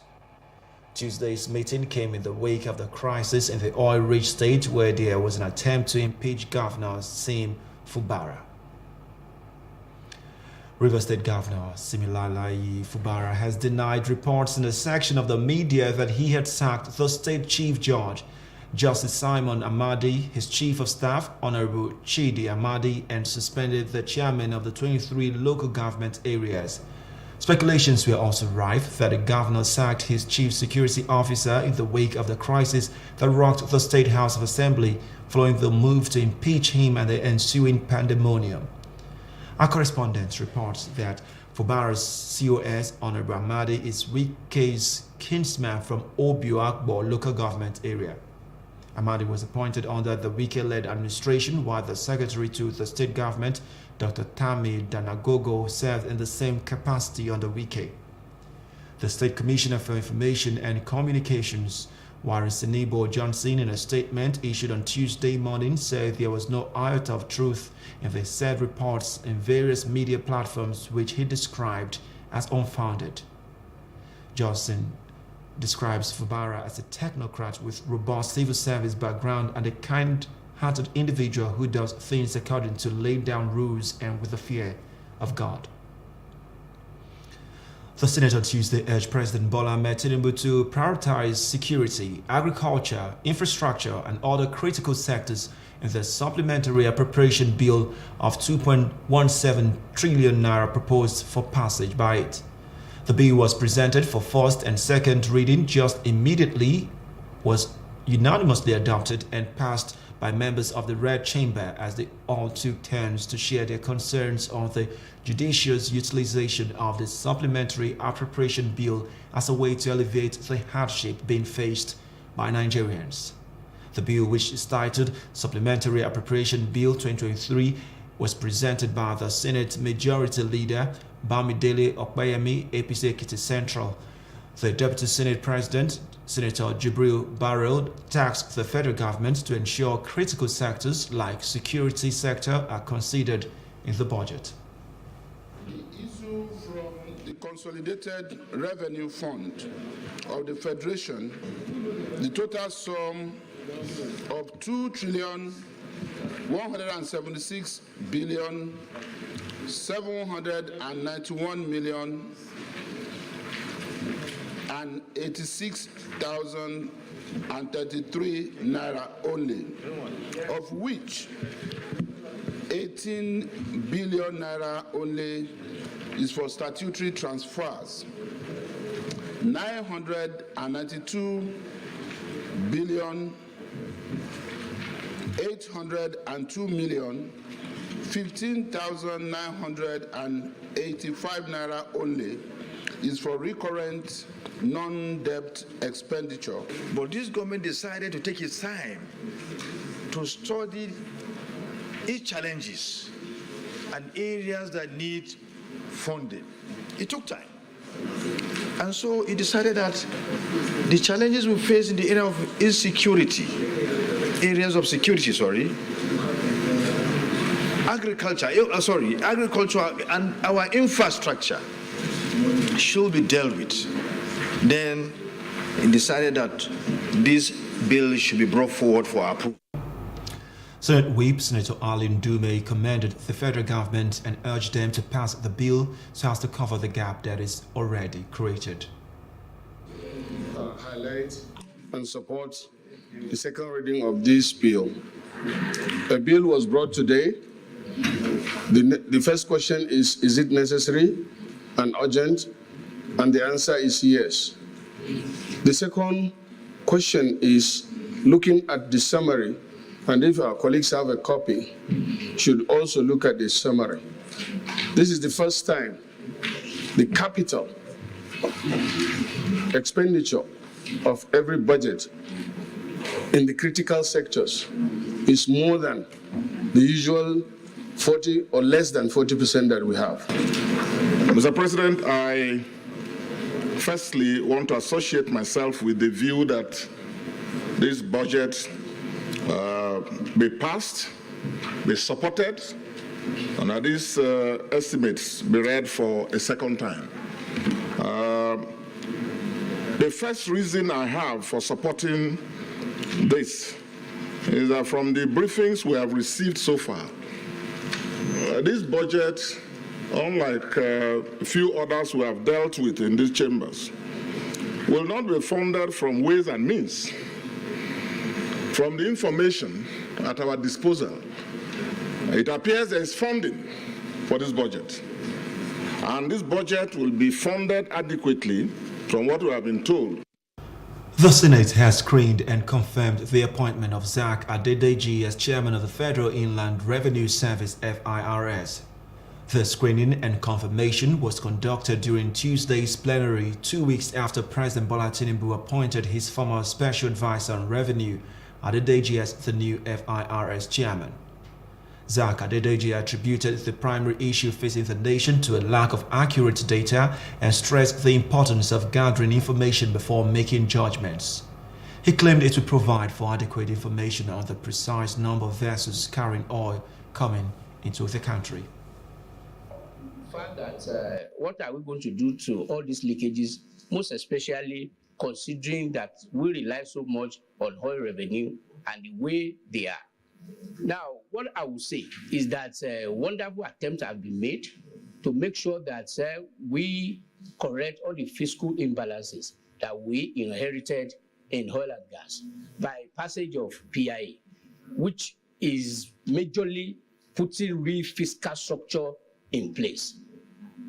So if that law is properly followed, I think most of the leakages we have in oil and gas today will definitely go. Distinguished colleagues, the Senate in the Committee of the Whole considered the request of Mr. President, Commander-in-Chief of the Federal Republic of Nigeria for the confirmation of Mr. Zach Adedeji, FCA, for appointment as Chairman, Federal Inland Revenue Service. The nominee answered questions on taxation, on economy, and other topical issues. Thereafter, the Senate approved the nomination of Mr. Zach Adedeji as Chairman, Federal Inland Revenue Service, FIRS. Is this a true reflection of what transpired in the Committee of the Whole? Yes.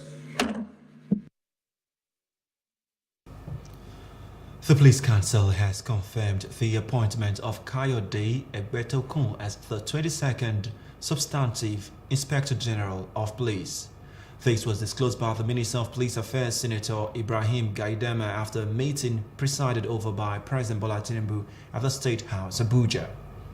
Council members believe very strongly that the new IGP has the capacity to carry out government reforms that will bring insecurity to an end across the country.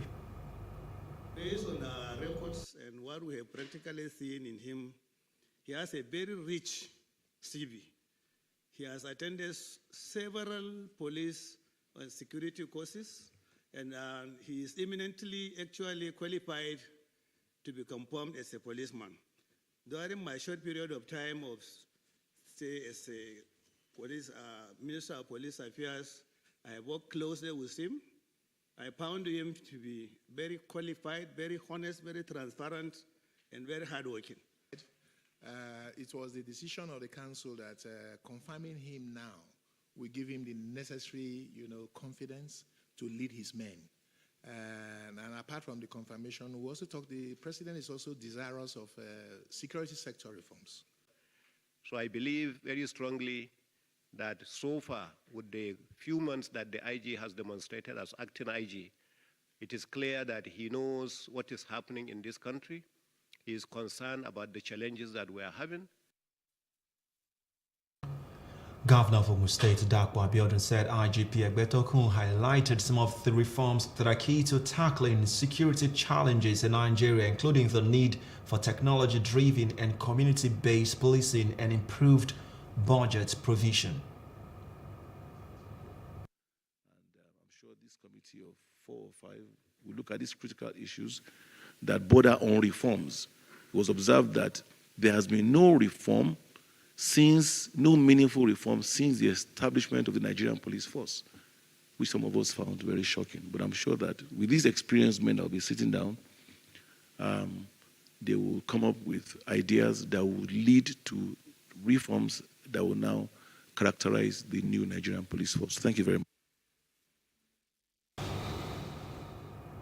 Before his confirmation as the 22nd Substantive IGP, Egbetokun was the Deputy Inspector General of Police representing the Southwest Geopolitical Zone.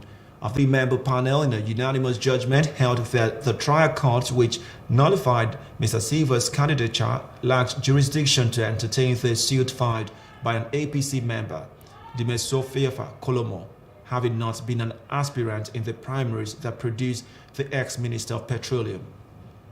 Mr. Silva's appeals were against the October 9 judgment delivered by Justice Donatus Okorowo of a Federal High Court, Abuja, which disqualified Mr. Silva as a candidate in the November 11 election.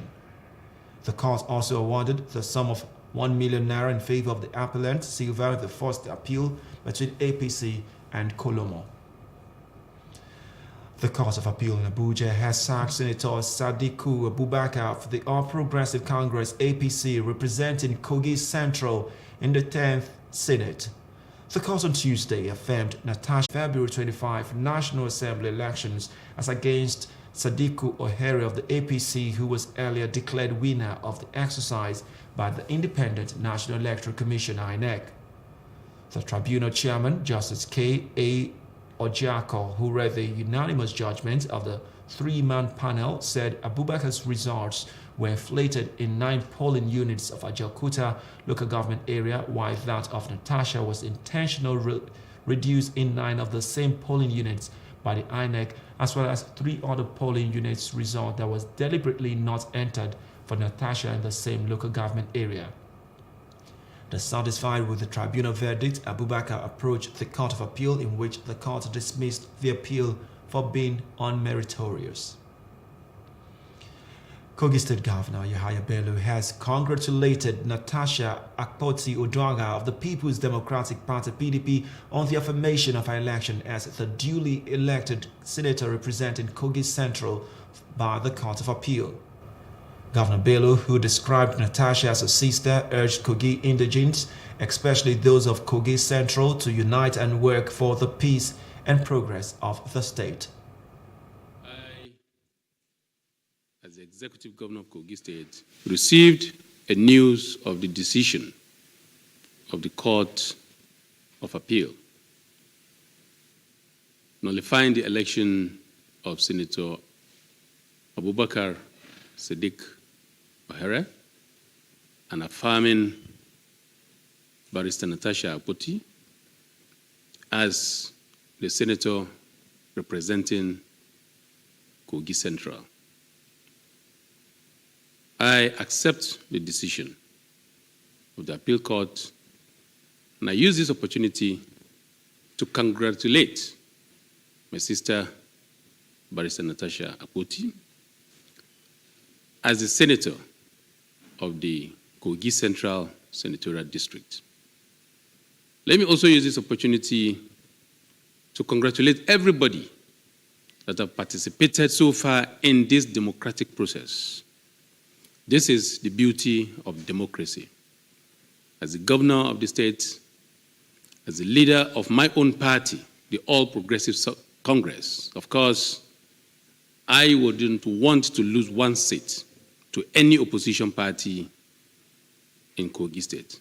However, both Natasha and Engineer Abubakar Sadiq Ohere, they are both my brother and sister. Let's now take you to the southeast, where the Imo State chapter of the Nigerian Labour Congress, NLC, on Tuesday said it has pulled out of the proposed plan by the NLC to commence indefinite strike action in the state from tomorrow, November 1, 2023. The acting Imo State chairman of the NLC, Reverend Philip Nwasi, who made known the position while addressing newsmen in Owerri after a meeting with the other labor leaders in the state, said the decision to pull out of the planned action was because of a subsisting court order stopping the NLC from embarking on any such action. The industrial court sitting in Owerri had last Friday granted an order restraining the NLC from embarking on any industrial action in Imo State. According to the state NLC chairman, the planned strike, codenamed Occupy Imo, had become illegal as a result of the court order. Meanwhile, the Christian Association of Nigeria, CAN, Imo State chapter, has advised the leadership of the NLC to shelve the idea of occupying Imo State in the name of strike because of the negative impact it will have on the people. Chairman of CAN, Imo State chapter, Reverend Divine Etches, gave the advice when speaking to newsmen during a courtesy call on Governor Hope Uzodinma at the Government House of Owerri by the group. 27th October 2023, the court extended the interim injunction given to NLC to come and occupy Imo. So we want to advise, as a body organized labor, that workers of Imo State should go about their normal business based on the restraining order, interim injunction given by the court, that the occupying Imo is illegal, and the case was extended to 3rd of November.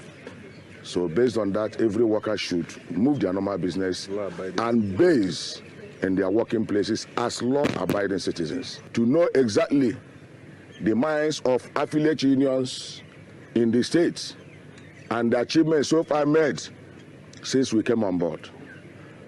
So the workers of Imo State vehemently say no to their occupying Imo, because we have not found reasons enough that will make them to come and occupy Imo. Abia State chapter of the People's Democratic Party (PDP) has asked Governor Alex Otti to set up an independent technical verification panel to investigate his allegation that former Governor Okezie Ikpeazu spent 10 billion naira on Port Harcourt Road without working on it. In a statement issued by Abia PDP Vice Chairman and Acting State Publicity Secretary Elder Abraham Ama, he said Otti's statement does not present any facts regarding the Port Harcourt-Aba Road project that was started by the Ikpeazu's administration. That the total length of the road awarded for dualization in 2017 is 5.9 kilometers, and that the Ikpeazu administration implemented a total of 13.5 kilometers of drains along the road through Heartland Construction Company that was awarded the original contract. The party went further to challenge Otti to make available the humongous compensation purportedly set aside in the Julius Berger version of the project to the affected people rather than attempt to pocket the same. Oyo State government has presented checks worth 500 million naira to microfinance banks across the 7 geopolitical zones in the state as loans to small and micro enterprises (SMEs) under the Sustainable Action for Economic Recovery (SAFER) project. The symbolic presentation of the checks to the microfinance banks was held at the Conference Hall office of the Secretary to the State Government Secretariat Agodi, Ibadan. While presenting the dummy checks to the representatives of the microfinance banks, the Chief of Staff to the Governor, Segun Ogunwuyi, noted that the funds would cushion the difficulty induced by the removal of fuel subsidy. He said micro businesses could access between 50,000 naira to 250,000 naira, while small businesses had the opportunity of accessing 250,000 naira to 1 million naira in loans under the scheme, stressing that the participating microfinance banks selected beneficiaries without any political influence. Earlier in his remarks, the chairman, SAFER SME Subcommittee, Professor Musibao Batunde, explained that the loan support would not only boost SMEs, which are the baseline of the state economic activities, but also help in achieving sustainable development goals, which is to cushion the effects of hardship on the people. In other states of the Federation and even within the federal parlance, everybody has been talking about palliative, but as a state, His Excellency Engineer Seyi Makinde, our amiable governor and visionary leader, said we don't want to give our indigents or our citizens palliative. What we want to do is that we want to teach them how to fish so that they can have fish for the rest of their life rather than give them a fish for one day. So we are enjoying our beneficiaries to make sure that they deploy the loan to productive economic activities. And they also try to fulfill the obligation of making the repayment and start when due, so that other beneficiaries, other citizens of your state can also have access to this particular loan. In order to reduce the hardship caused by the removal of fuel subsidy, support the environment, and to provide efficient and affordable modern transport system for the people of the state, Ogun State Governor Dapo Abiodun has unveiled compressed natural gas-powered buses. The unveiling of the buses makes Ogun State the first state in Nigeria to achieve such feat, and stakeholders commended the governor for being proactive. The governor said the buses will operate across different areas of the state, including Shagamu, Mowe, Ibafo, Berger Aziz, adding that it is part of the multi-modal transport system initiated by his administration. He said the buses will operate along campuses and other busy areas to reduce transportation problems among students, workers, and traders. We are giving some buses to our indefatigable civil servants and workers. We will be providing some buses for the use of our students in their campuses. These are better, they are more efficient in terms of consumption of fuel to cost. They are cleaner and they are a more sustainable means of transportation anywhere in the world, and we are starting that in Ogun State, being the first state in Nigeria. The Commander of Operations and Joint Police Task Force CSP Justin Berindil has led some of its operatives to support and give psychological boost to one of its own inspector, John Orinya, a police officer attached to the task force who has been bedridden after he was crushed by an unsuspected vehicle in Adipo, Kwande local government area of Benue State. While on duty with a sum of 500,000 naira and award for gallantry, resilience and dedication to duty. CSP Berindeye, who in an interview with journalists shortly said the donation was a contribution from Inspector John Orinya's colleagues to help him offset some of his medical bills and psychologically boost his morale despite the over 2 million naira needed according to management of the hospital to manage and enable him recover fully. We are here today to see him so that psychologically that we give him impetus to recover, to recuperate speedily. In fact, the young man he has been bedridden for almost 5 months, and he was crushed by a vehicle on active duty, and he was brought here. He has been battling with his head. We've been behind him for some time through our personal efforts as a unit. And thank God, God with his infinite mercy is alive today and is recovering. But one of the legs has been cut off. The vehicle that crushed him, that led to one of his legs being cut off, has never shown up. And you'll be surprised if the person, instead of aiding him financially, went to court. We only saw a motion urging us to abdicate the investigation and at the end of the day, release the vehicle to them. CSP Justin Berindeye described motivation and incentive in the force as low and appealed to police authority to enhance its motivation and reward system policy to policemen to enable them give their best in course of duty. The welfare, the motivation, incentives, and whatever in the police has been so low. My message is they should step up the spectrum of motivational and emotional spectrum of trying to motivate these men so that you know that when you are injured in the course of your duty, you are being adequately taken care of.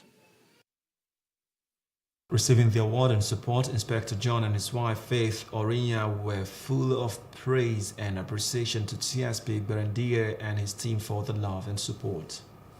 I've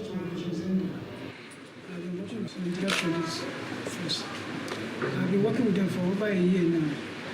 So unfortunately, I had a crash. One on duty. It's almost 5 months now in hospital. And I appreciate their effort, the commander, CSP, Justin. He did a lot for me, with the boys. So I appreciate, and may God reward him for me. This man here is my lovely husband, and he has an accident while on duty. He is a police, Nigeria Police Force, and we are here today making 5th month that we are here in this hospital. The boss here, he don't allow us lack anything, finance. He always supported us.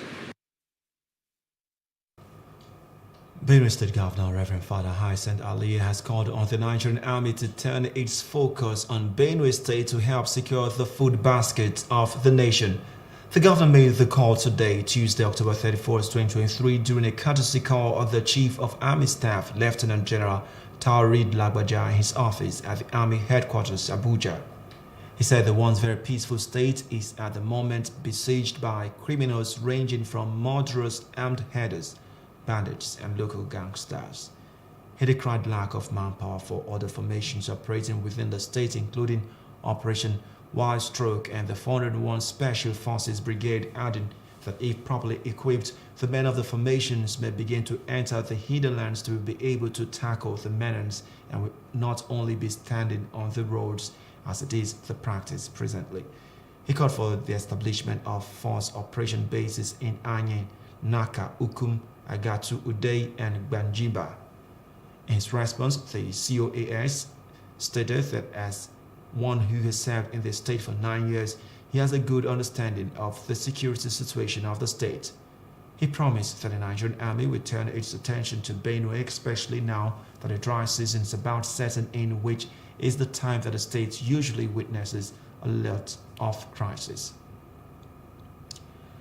The Delta State Capital Territory Development Agency has warned against drug peddling in Asaba, the Delta State capital. The Director General of the agency, Chief Patrick Uka, gave the warning during a press conference in Asaba. The DG said that drug peddling is a form of security breach in Asaba which will not be tolerated. He asked residents to key into government plan of making Asaba a cleaner capital city in the country. The agency reiterated its commitment to give Asaba a facelift befitting of modern capital city. Uka, however, called on residents to clean up their houses and remove any additional structure to any building across the capital territory. We are expected to sweep the roads, and when you sweep the roads, you gather the dirt in one point. If the Waste Management Board does not come to pick it, we are not going to leave it there unpicked. So we have also made the contingency plan to see that when we sweep, we are able to cut them away. But I think some of us litter the road on our own. But if we take the business of sanitation as everyone's business, the fact that you can beckon on your friend, pick that thing up, I think it can add to the aesthetics of the city. So what we're trying to do right now is to carry out a campaign. After 2 weeks of this campaign, we're going to have a road show, which is to talk about greening the capital city.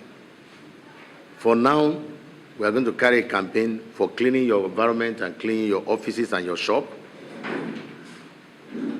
And we are going to particularly lead it because we'll go to house. We want to beg that you should not litter the front of your houses. You can use your nylon bags to pack them. You can buy your bins to put it. The agency is already making arrangements to see where we can get it in a cheap way so that people can easily afford it.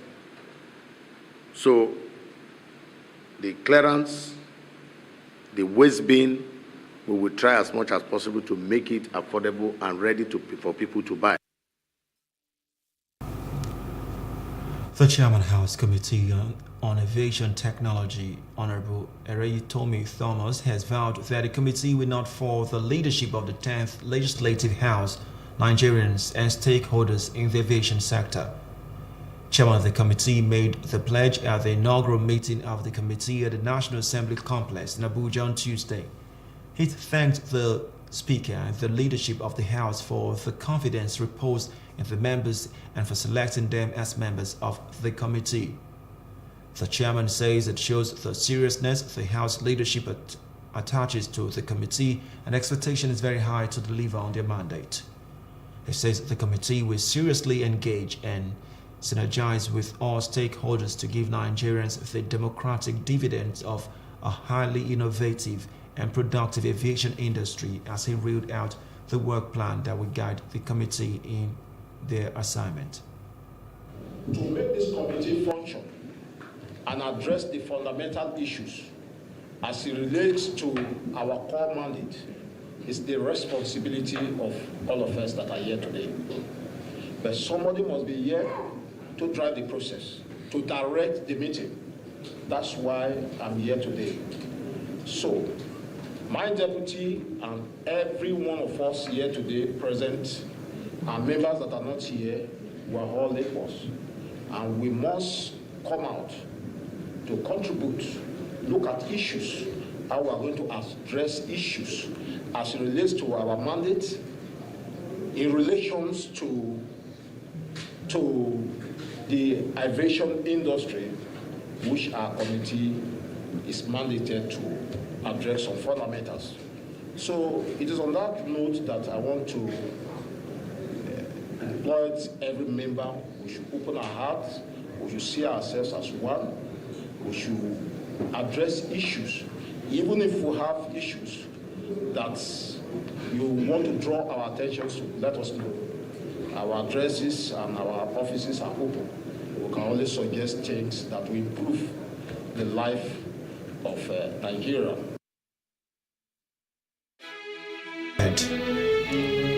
U.S. to evict Gabon, Niger, Uganda, and Central African Republic from trade program.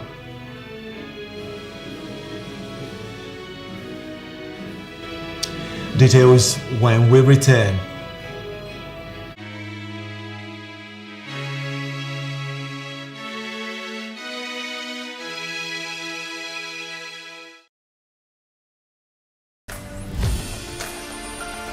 An African girl somewhere is sitting at home, accompanied by dreams that seem so far away. Africa is one of the continents with the highest out-of-school percentage in education, and girls are at an early disadvantage. The sub-Saharan Africa records about 18 million out-of-school girls. This gender gap extends to the tech space with a projection of only a 33% global female workforce representation in tech firms for 2022. Let us help change the stories and numbers. Africa Agility's Project Train a Girl campaign is working to help train African girls in tech. You can donate as little as $2 or 2,000 naira to help a girl in tech get her heels in the door. Visit www.africaagility.rallyup.com/PTAG to donate.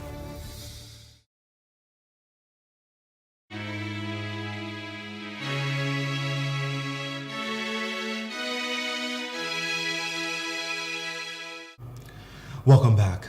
You're still watching Plus TV News now. Let's take you to other parts of Africa. U.S. President Joe Biden has stated his intention to halt the participation of Gabon, Niger, Uganda, and the Central African Republic in the African Growth and Opportunity Act AGOA trade program. The announcement on Monday comes as a response to what President Biden describes as gross violations of internationally recognized human rights by the Central African Republic and Uganda. Additionally, he cited Niger and Gabon's inability to establish or make consistent progress in safeguarding political pluralism and the rule of law. President Biden also expressed his commitment to continuously evaluate whether these nations meet the program's eligibility requirements. AGOA, initiated in the year 2000, offers qualifying countries the privilege of duty-free access to the U.S. market for their exports. Although the program is slated to expire in September 2025, discussions are already underway regarding whether to extend it and the duration of any potential extension. UN peacekeepers ordered to leave Mali by the country's leaders have been forced to rush their withdrawal, destroy equipment left behind, and risk their lives on the road out. Following a coup in 2020, the new military rulers in June ordered the peacekeepers out, proclaiming the failure of the mission and denouncing its alleged instrumentalization of the human rights issue. The United Nations multidimensional integrated stabilization mission in Mali, MINUSMA, whose strength has hovered around 15,000 soldiers and police officers, has seen 180 of its members killed. According to the latest update from the force, 5,817 MINUSMA staff have left the force as of this week. The original plan was for the peacekeeping force to have withdrawn from the West African nation by the end of the year, but already the UN troops have been leaving their compounds one after another, with the first withdrawals as early as July. The MINUSMA withdrawal has exacerbated rivalries between armed groups present in the north of the country and the Malian state. These groups do not want the UN camps handed back to the Malian army, saying such a move would contravene ceasefire and peace deals struck with Bamako in 2014 and 2015. However, the army is pushing to take back control of the evacuated camps. And outside Africa, Israel has blown up the West Bank house of a senior Hamas official as it aggressively targets the Palestinian group's leadership amid the war in Gaza. Footage posted on social media on Tuesday appeared to show Saleh Al-Aruri's house completely demolished in the city of Arura near Ramallah. Al-Aruri, who is believed to live in exile in Lebanon, is the deputy chairman of Hamas's political bureau. Neither he nor his family were in the house when it was struck. Israeli forces took over Aruri's home 10 days ago and claimed they had begun using it as an intelligence center. The United States is confident of increasing the number of aid trucks getting into Gaza through the Rafah crossing with Egypt to around 100 a day. This according to the White House National Security Council spokesman John Kirby, who added that around 45 had got through on Sunday. A court in Auckland on Tuesday found the firm Wakari Management, which managed access to a volcanic island, guilty of failing to sufficiently protect its visitors. In December 2019, a deadly column of burning ash and steam erupted from a volcanic vent on White Island, also known as Wakari, killing 22 people and injuring another 25. Most of those dead were tourists. Wakari Management failed to assess risk adequately and provide them with protective equipment, the court said. A similar eruption had taken place 3 years earlier. No one was injured at the time because the eruption took place at night.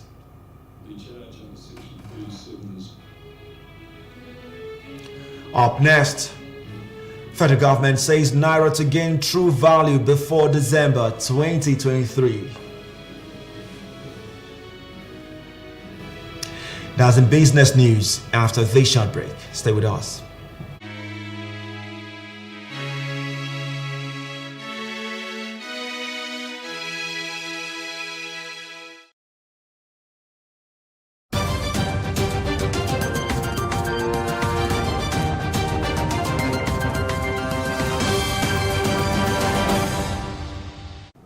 Welcome to Business News.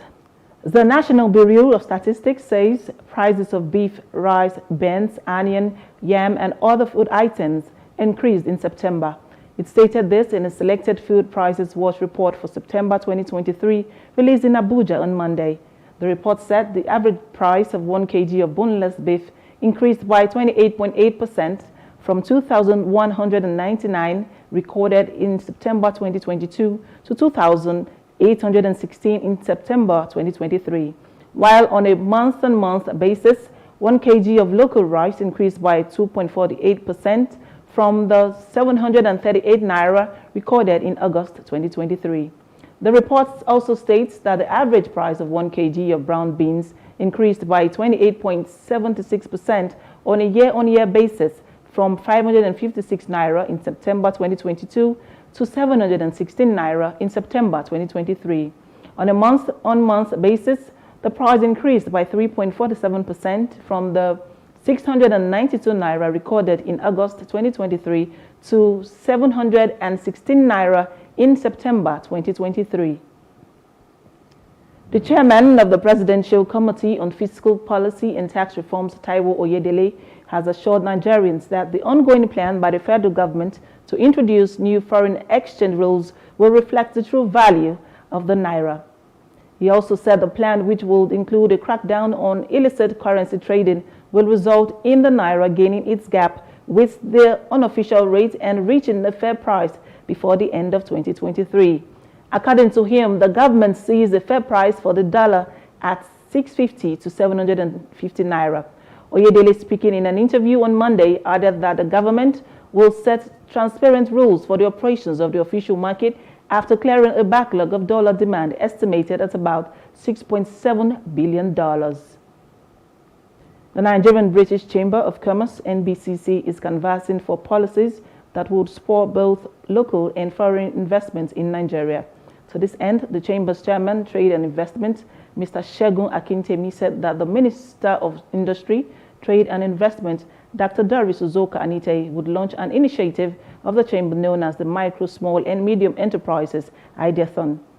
The launch will take place during the NBCC inaugural dinner of the 18th NBCC President, Mr. Ray Ateli, scheduled to hold on November 24 in Lagos.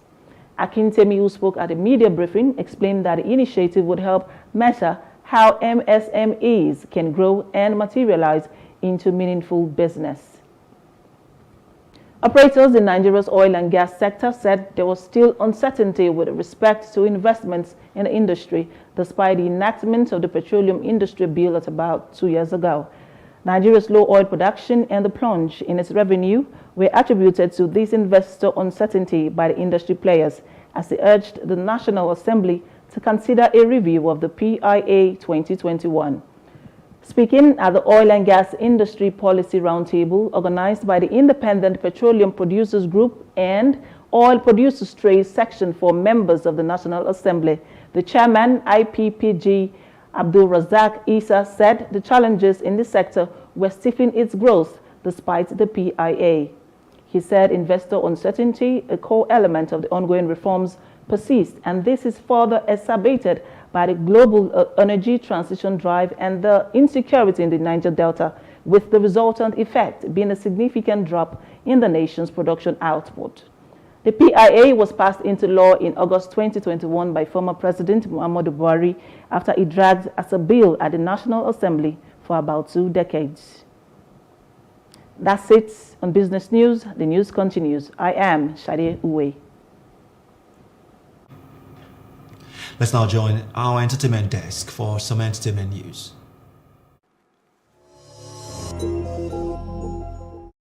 Nigerian Afrobeat star Divine Ikubo, popularly known as Rema, has made history as the first African artist to perform at the prestigious Ballon d'Or ceremony.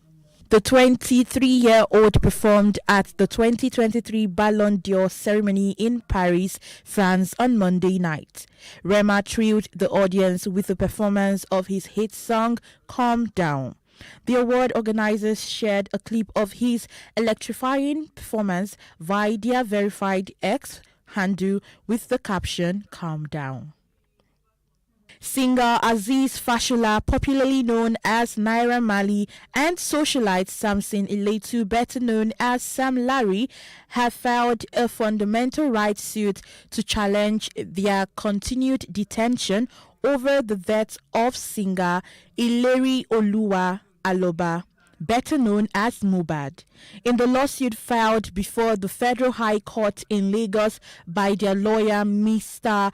Olalekan Ojo, Naira Marley and Sam Larry are each demanding 20 million naira damages from the police and the Lagos magistrate Adeola Olatubosun over what they termed as their continued detention in police custody.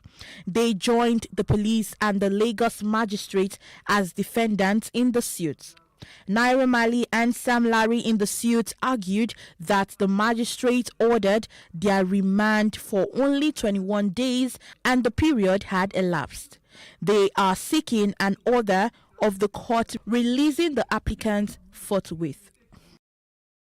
Controversial social media personality Matthew Precious Kelechi and Amako Johnson, better known as Happy Boys, are finally back in Nigeria. According to the report, the duo returned to the country on Monday night after losing their resident permit in Cyprus. Recall that the Happy Boys were arrested some weeks ago by the police and taken to a black site facility. The young musicians were in custody of the Cyprus Police Department for over 4 weeks until a resolution was met. Lizzo legal team has branded a lawsuit filed by 3 of her former dancers as a fabricated sob story. The 35-year-old American singer was sued in August by 3 ex-members of her Big Girls dance troupe who accused her of discrimination, sexual harassment, and creating a hostile work environment. In a motion to dismiss the case filed on Friday, the singer's legal team argued the suit had been filed by a trio with an axe to grind against the star and had displayed a pattern of gross misconduct and failure to perform their job up onto par. One of the dancers recalled, "I never saw anyone, including Plantif, being weight shamed or body shamed." And now, sport news.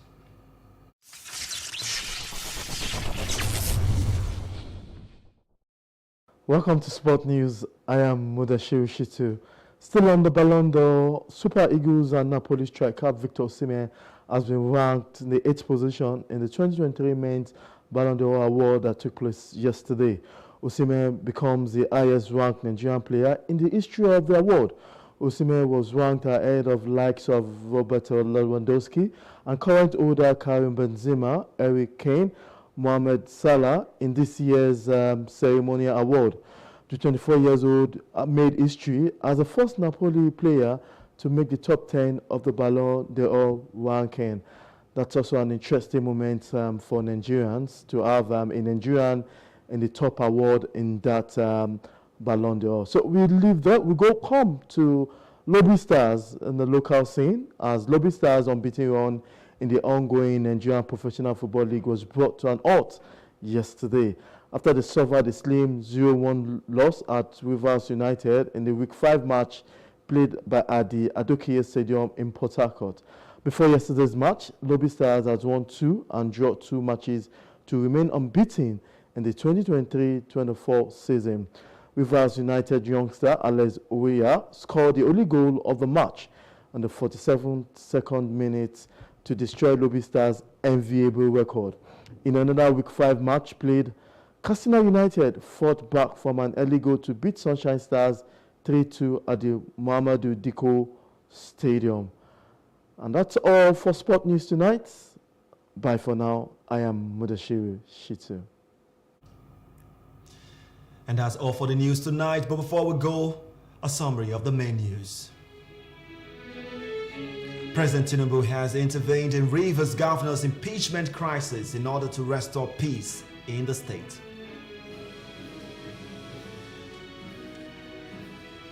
The Police Council has confirmed Egbeto Okun as substantive IGP.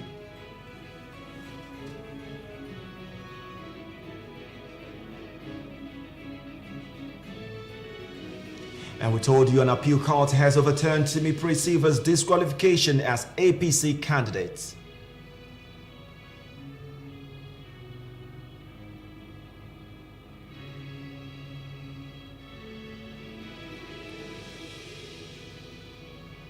We also told you that Israel has demolished a senior Hamas leader's house in occupied West Bank.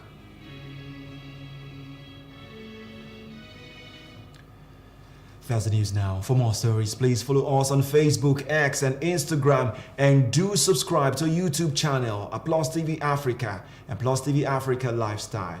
You can also view us from Limex on limex.tv and Glow TV apps anywhere in the world. I am Ifeanyi Elumezim from all of us at Plus TV News Now Dex. Have a splendid night rest. Good night.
It for upcoming artists to blow in Nigeria.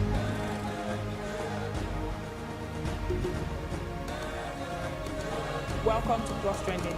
I am Buki November, your host, saying thank you for joining us on today's episode. Welcome back. It's tea time on Plus TV Africa. Practice makes perfect. I'm not perfect yet, but I'm a lot better than I used to be. He's a king. He's entitled to marry 100 if he wants to.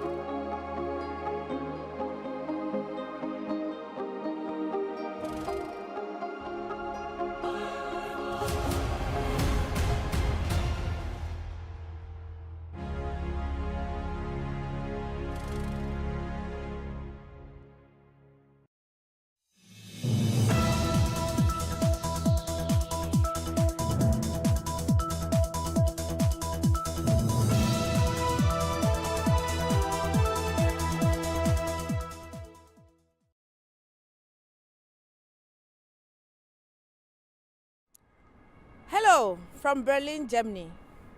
Nigeria is currently going through a recession. But what is the actual state of our economy? Is this as a result of the pandemic? Or there's more? Should religious organizations in the country be made to pay taxes? These are the conversations and the answers that you get to hear when you listen to these debaters.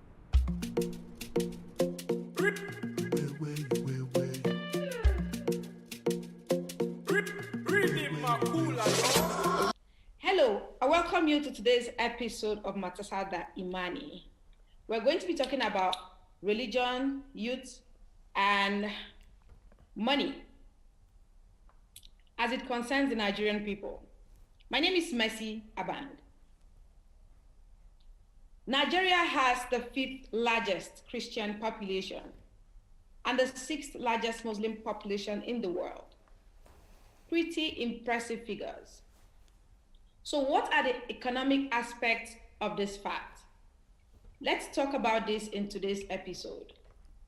I am not physically present with the guests at the studio because I was in close proximity with someone who tested positive to COVID.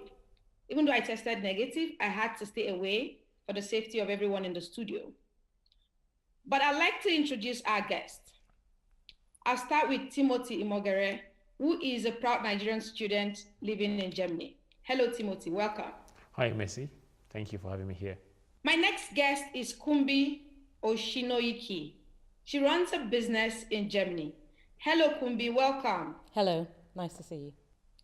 And Ada Anene is involved with data management, also living in Berlin. Hello, Ada, pleased to see you again. Hello, Mercy. Nice to meet you. And we have Ebuka Valentine Okeke. He's a Nigerian student in Potsdam, also living in Germany. Hello, Ebuka. Hello, Mercy. Nice to meet you. And finally, and not, as part of the guest in the studio, Tolulope Adefunke Omadara, another Nigerian student. Welcome.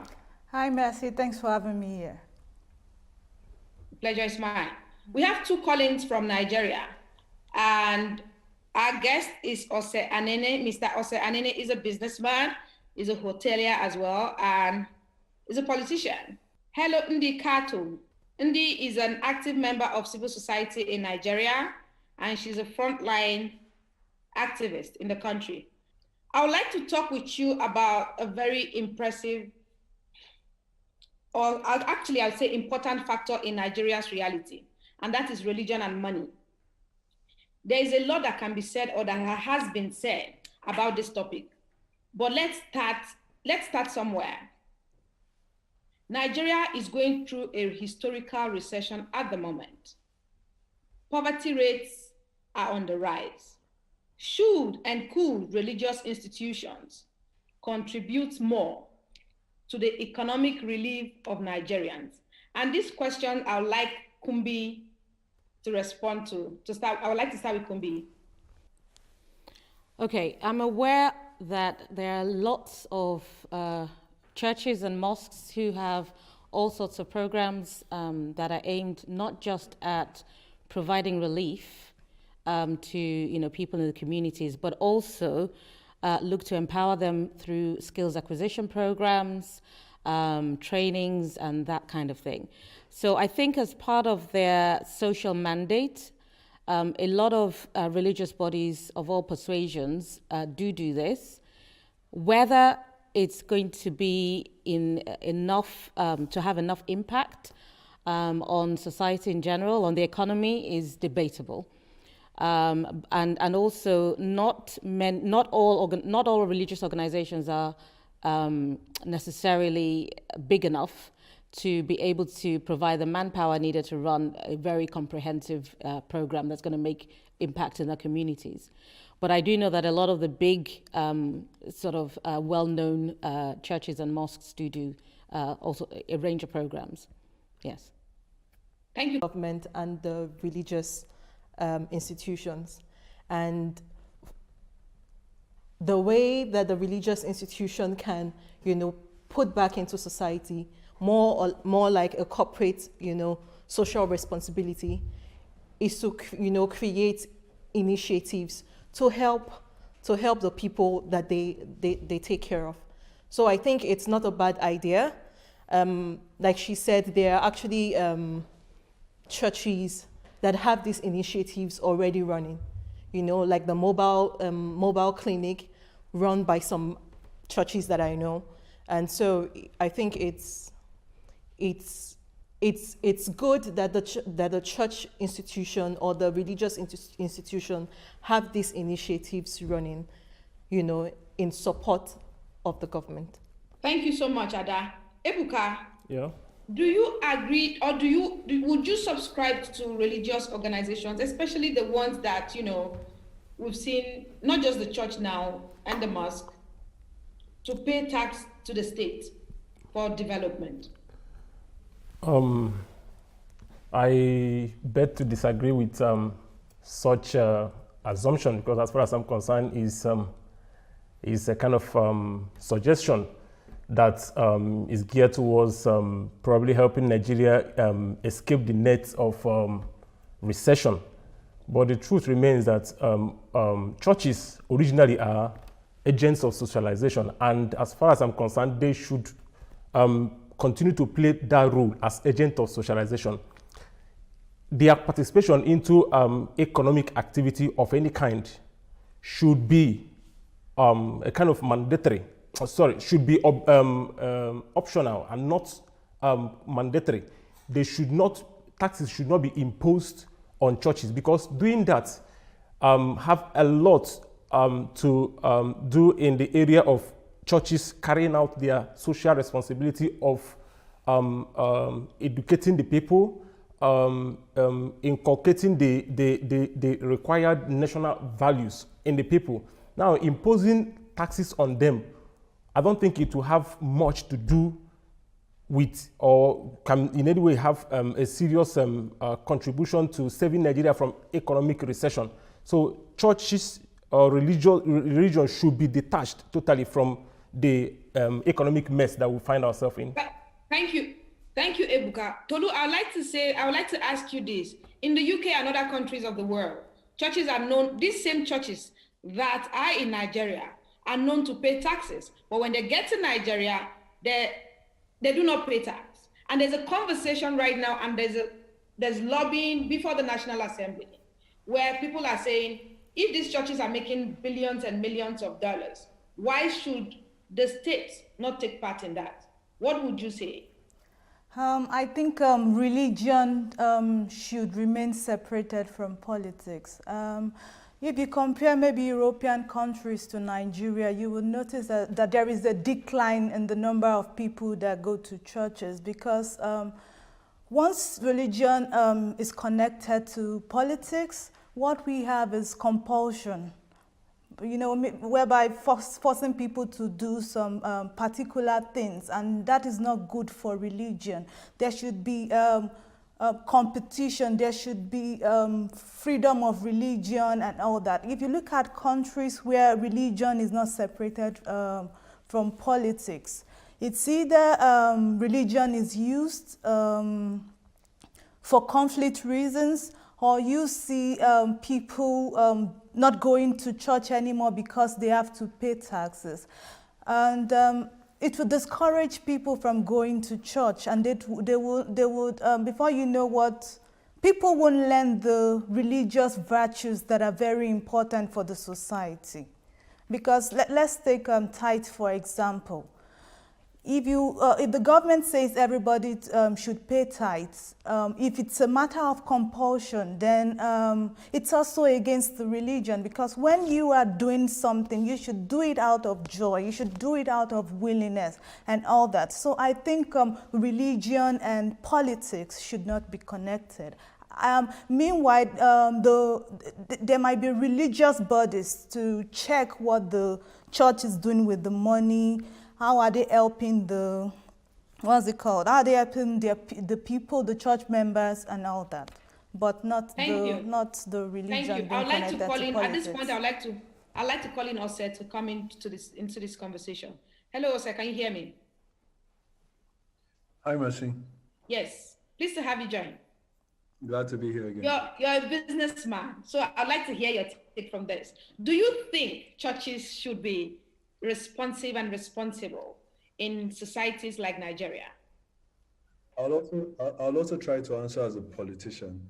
And so in the first instance, I heard the previous speaker talk about a separation between the state and the church or the mosque. And what you do find is that in developed countries, that separation does exist and they pay taxes. But in Nigeria, for instance, there is an unholy marriage between religion and politics. So when campaign season comes around, for instance, if you're a serious politician, you will talk to the church and you will talk to Muslim clerics. When the state needs to speak to society, maybe to tackle security or whatever issues, we find that religious leaders are co-opted very deeply into these discussions to try to intervene in resolving these issues. So, that separation, I just want to make that clear that in Nigeria, that separation between the church, the mosque and the state doesn't really exist. Moving on to the conversation about whether religious bodies should pay tax. I also want to make it clear that the discussion isn't that members of churches should be compelled to pay tax. It's that if you have a church, for instance, where the senior pastor has 1 or 2 private jets, where he has private schools, where he sells merchandise, and he's making money as a business enterprise outside of, regular church activities, right? Away from ministering and healing and preaching, then I think it only makes sense that the religious bodies should be made to pay tax. That's my personal opinion. I don't see the reason why. I like that you talked about education, because it's also part of the conversation that we're supposed to have today. We've seen churches, big churches, I wouldn't want to call the names, and we're saying churches more because they're the ones that are involved with most of the projects when it comes to churches, when it comes to schools, hospitals, etc., in the country. We've seen huge churches where school fees in some of these churches are not within the reach of even the middle class. And I'm sure you can correct me on this. How then would you support the argument that these churches or these organizations owned by religious bodies, be it the mosque or the church, makes huge sums from school fees and the state should not be seen to earn from it? Well, so I'll speak. So for instance, Christians are supposed to pay 10% tithe. If you tithe as a Christian, it's 10%. In Nigeria, the VAT rate is 7.5%. So even if you were to tax a church, they would still be left with 2.5% untaxed amount. Again, so I don't see the reason why an entity that's set up as a profit-making entity, and not just, it's not charity. My kids probably are unable to attend some of the more elite church school establishments. So it doesn't make sense to me that churches make money. You fall under the Nigerian elite. I'm going to fact check you. You fall under the Nigerian elite. So to say that your children are unable to afford some of the schools by churches is, I mean, you started this conversation by talking about a recession. So maybe 4 or 5 years ago, this statement would have been true. But Nigeria is currently the poverty capital of the world. So most Nigerians who were previous elites, we find ourselves on the pension line these days. But also, just a final thought on that. Again, I'll go back to what Kumbi had said earlier on. The church is not supposed to be seen as, or the mosque as, agencies that replace the state.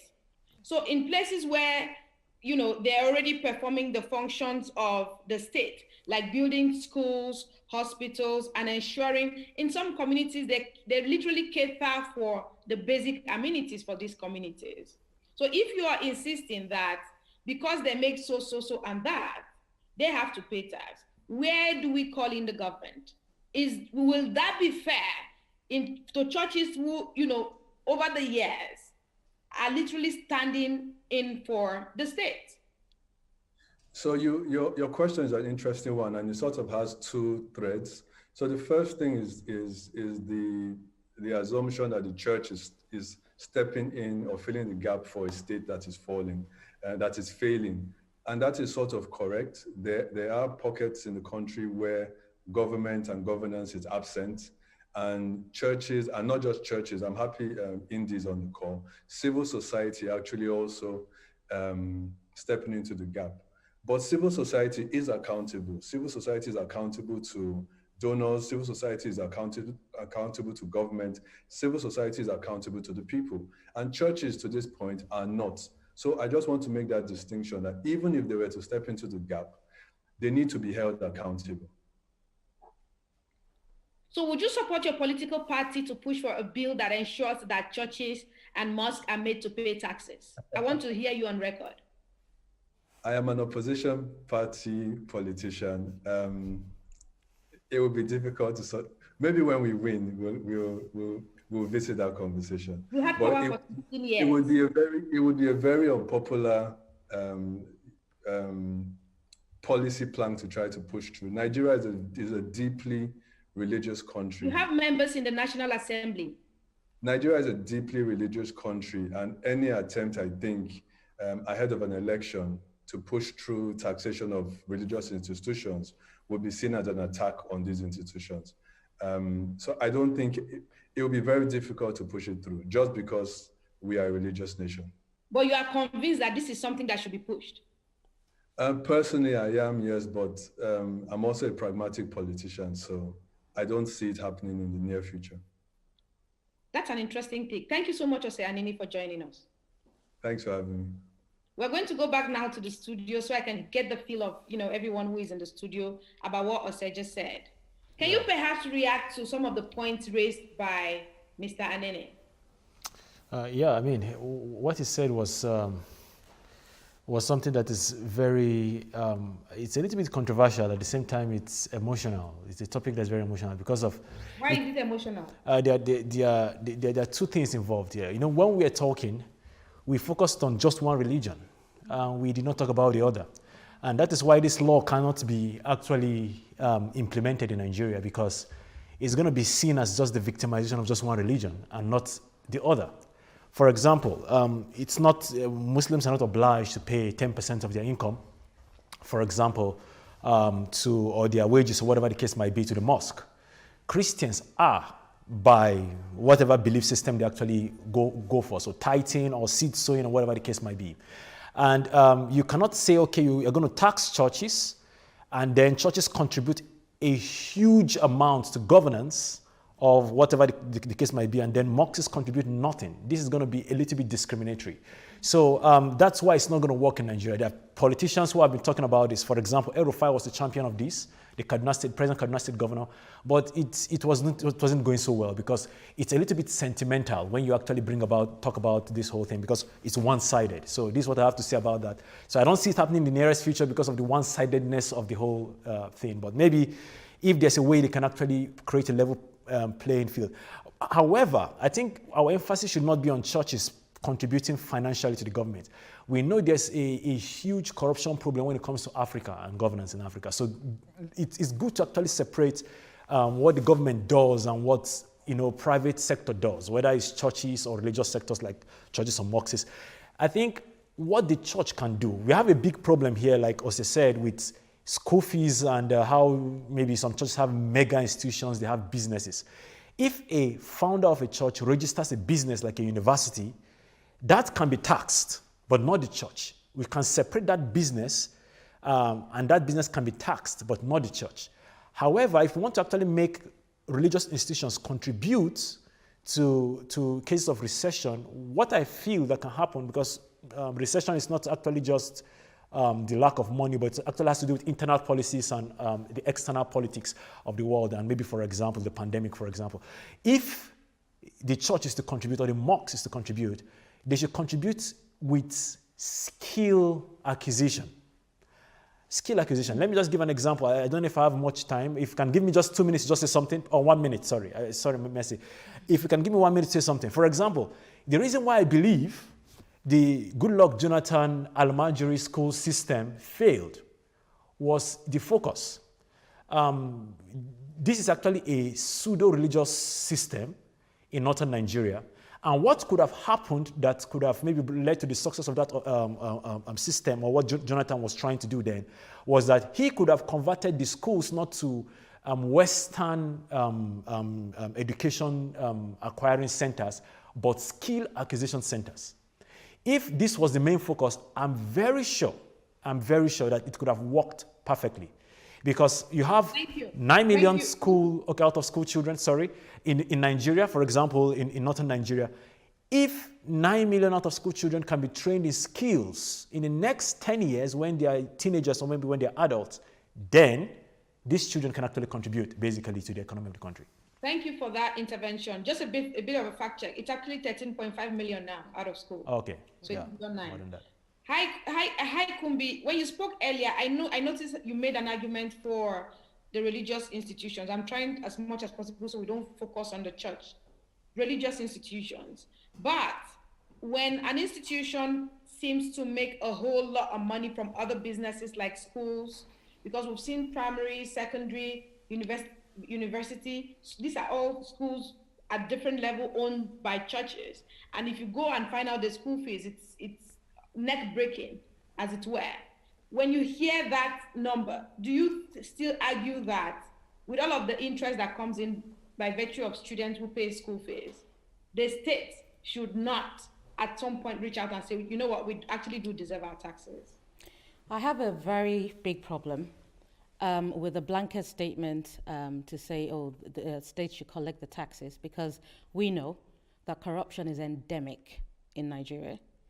And I also have a big problem with the assumption that because an organization is making money, that is in itself wrong. We have, in the West, we have examples of lots of organizations that are philanthropic organizations whose purpose is to be social enterprises. So they have to make money in order to fund the causes that they support. And so I have no problem with any well-run organization making money for the purposes of contributing that money back into society. So not-for-profit is a valid business model, especially in a continent like Africa, where you do not have a recourse to public funds. We have no social security. And so if an organization is able to take the money that it receives from its congregation and multiply and grow that in order to contribute, to put that back into society, then that should be supported and applauded. What is missing, both in the tax system, the state-run taxation, and also in these organizations, the lack of scrutiny.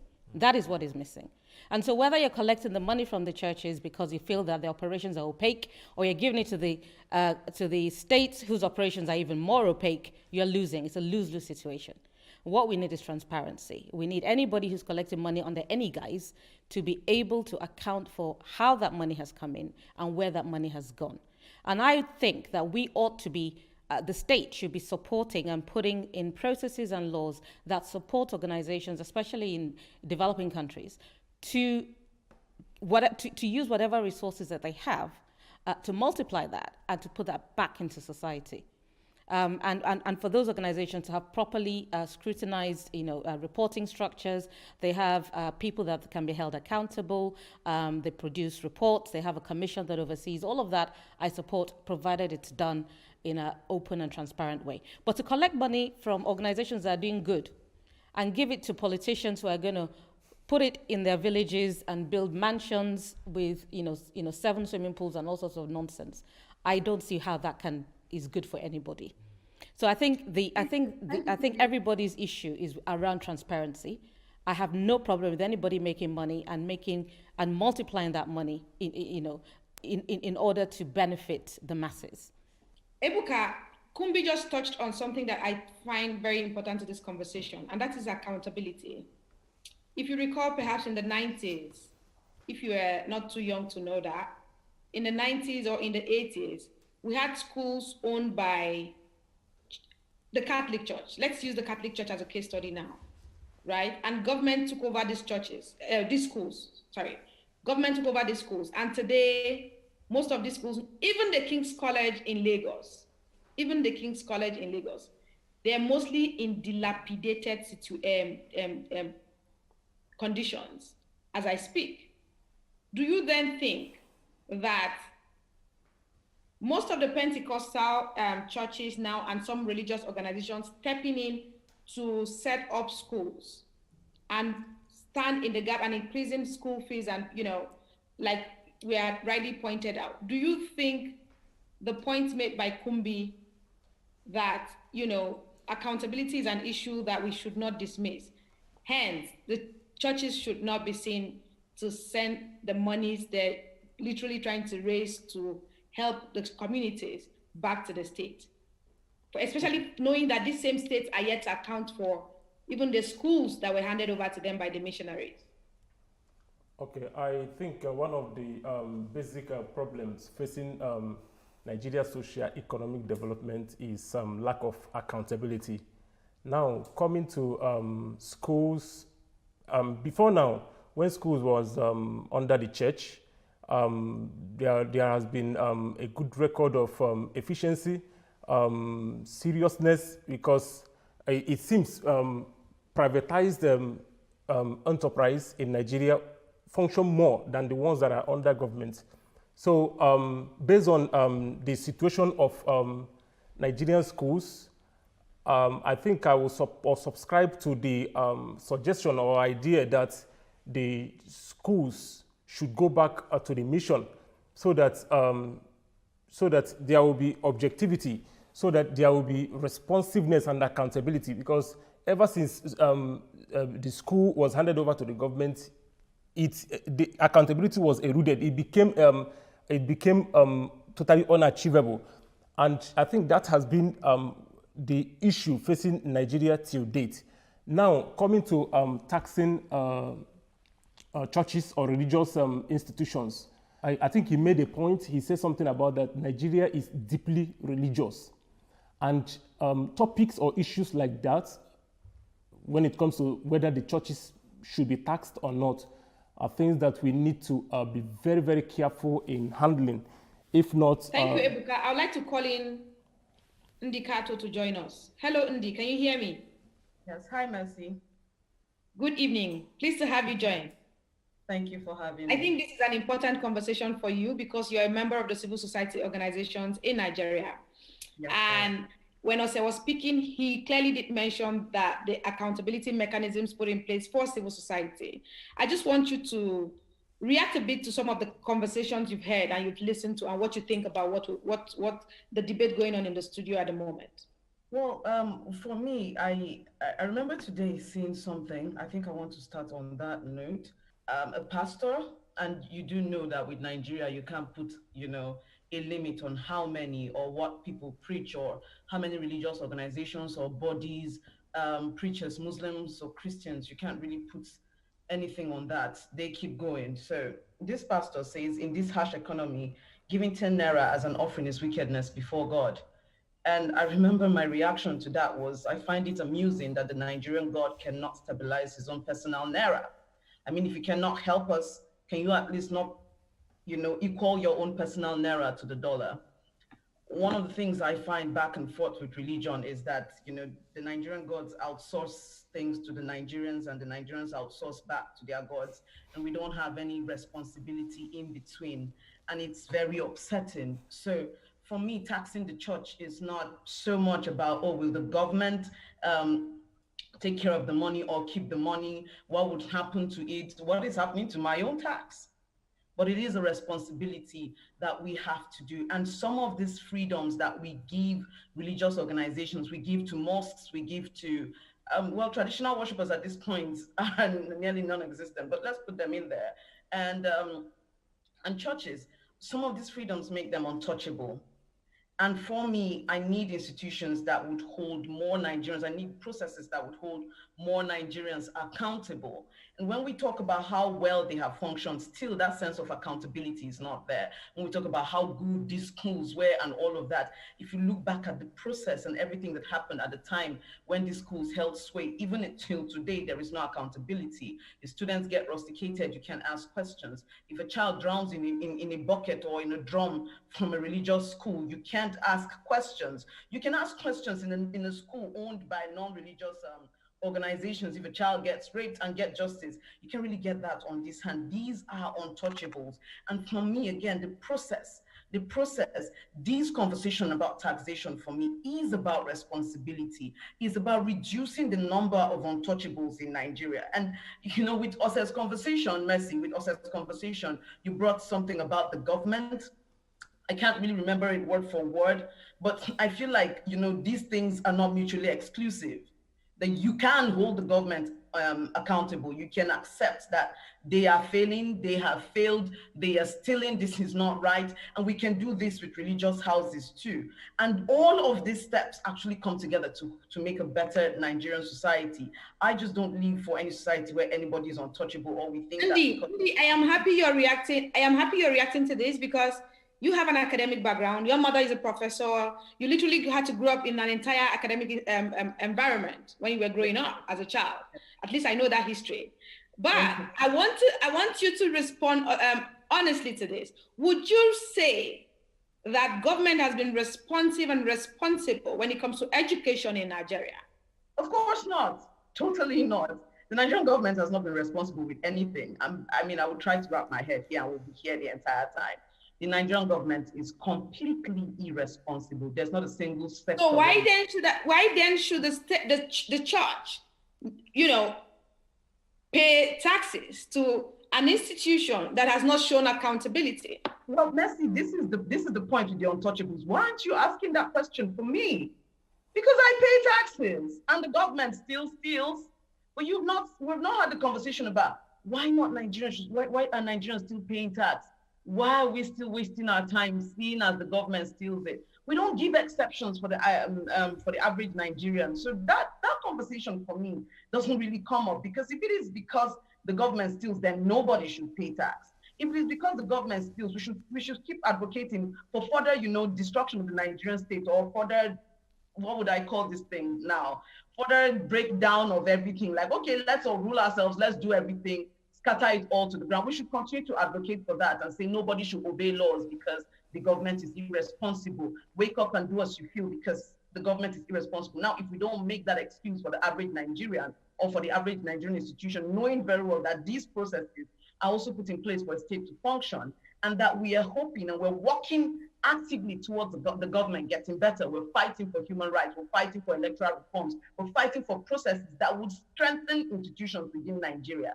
And now in the process of this fight, we can't wait. We can't say, oh, because this hasn't happened, then this shouldn't happen.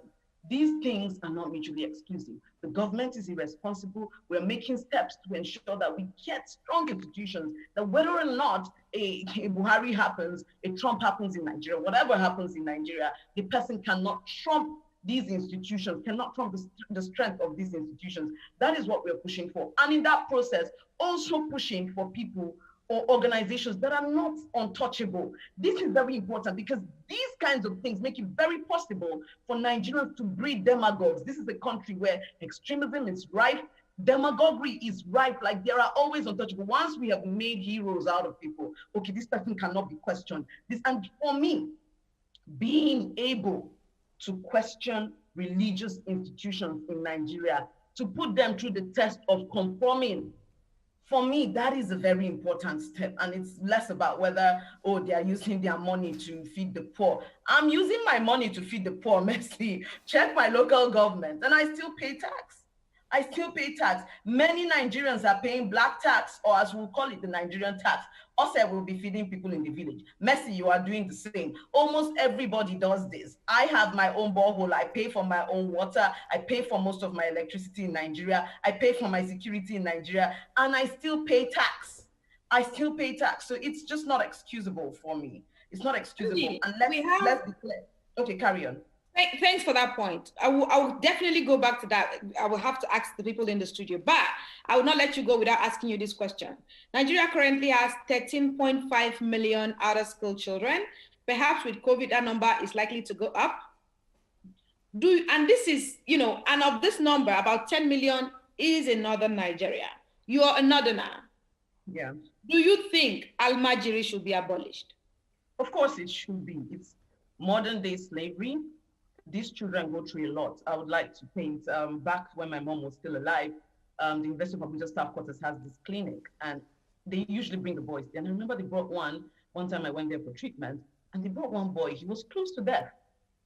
And the malam was like, they should just give him the drug. And the nurse was like, you can't give this child this drug. He's going to die. He hasn't eaten. Has he eaten? Just give it to him. Just give it to him.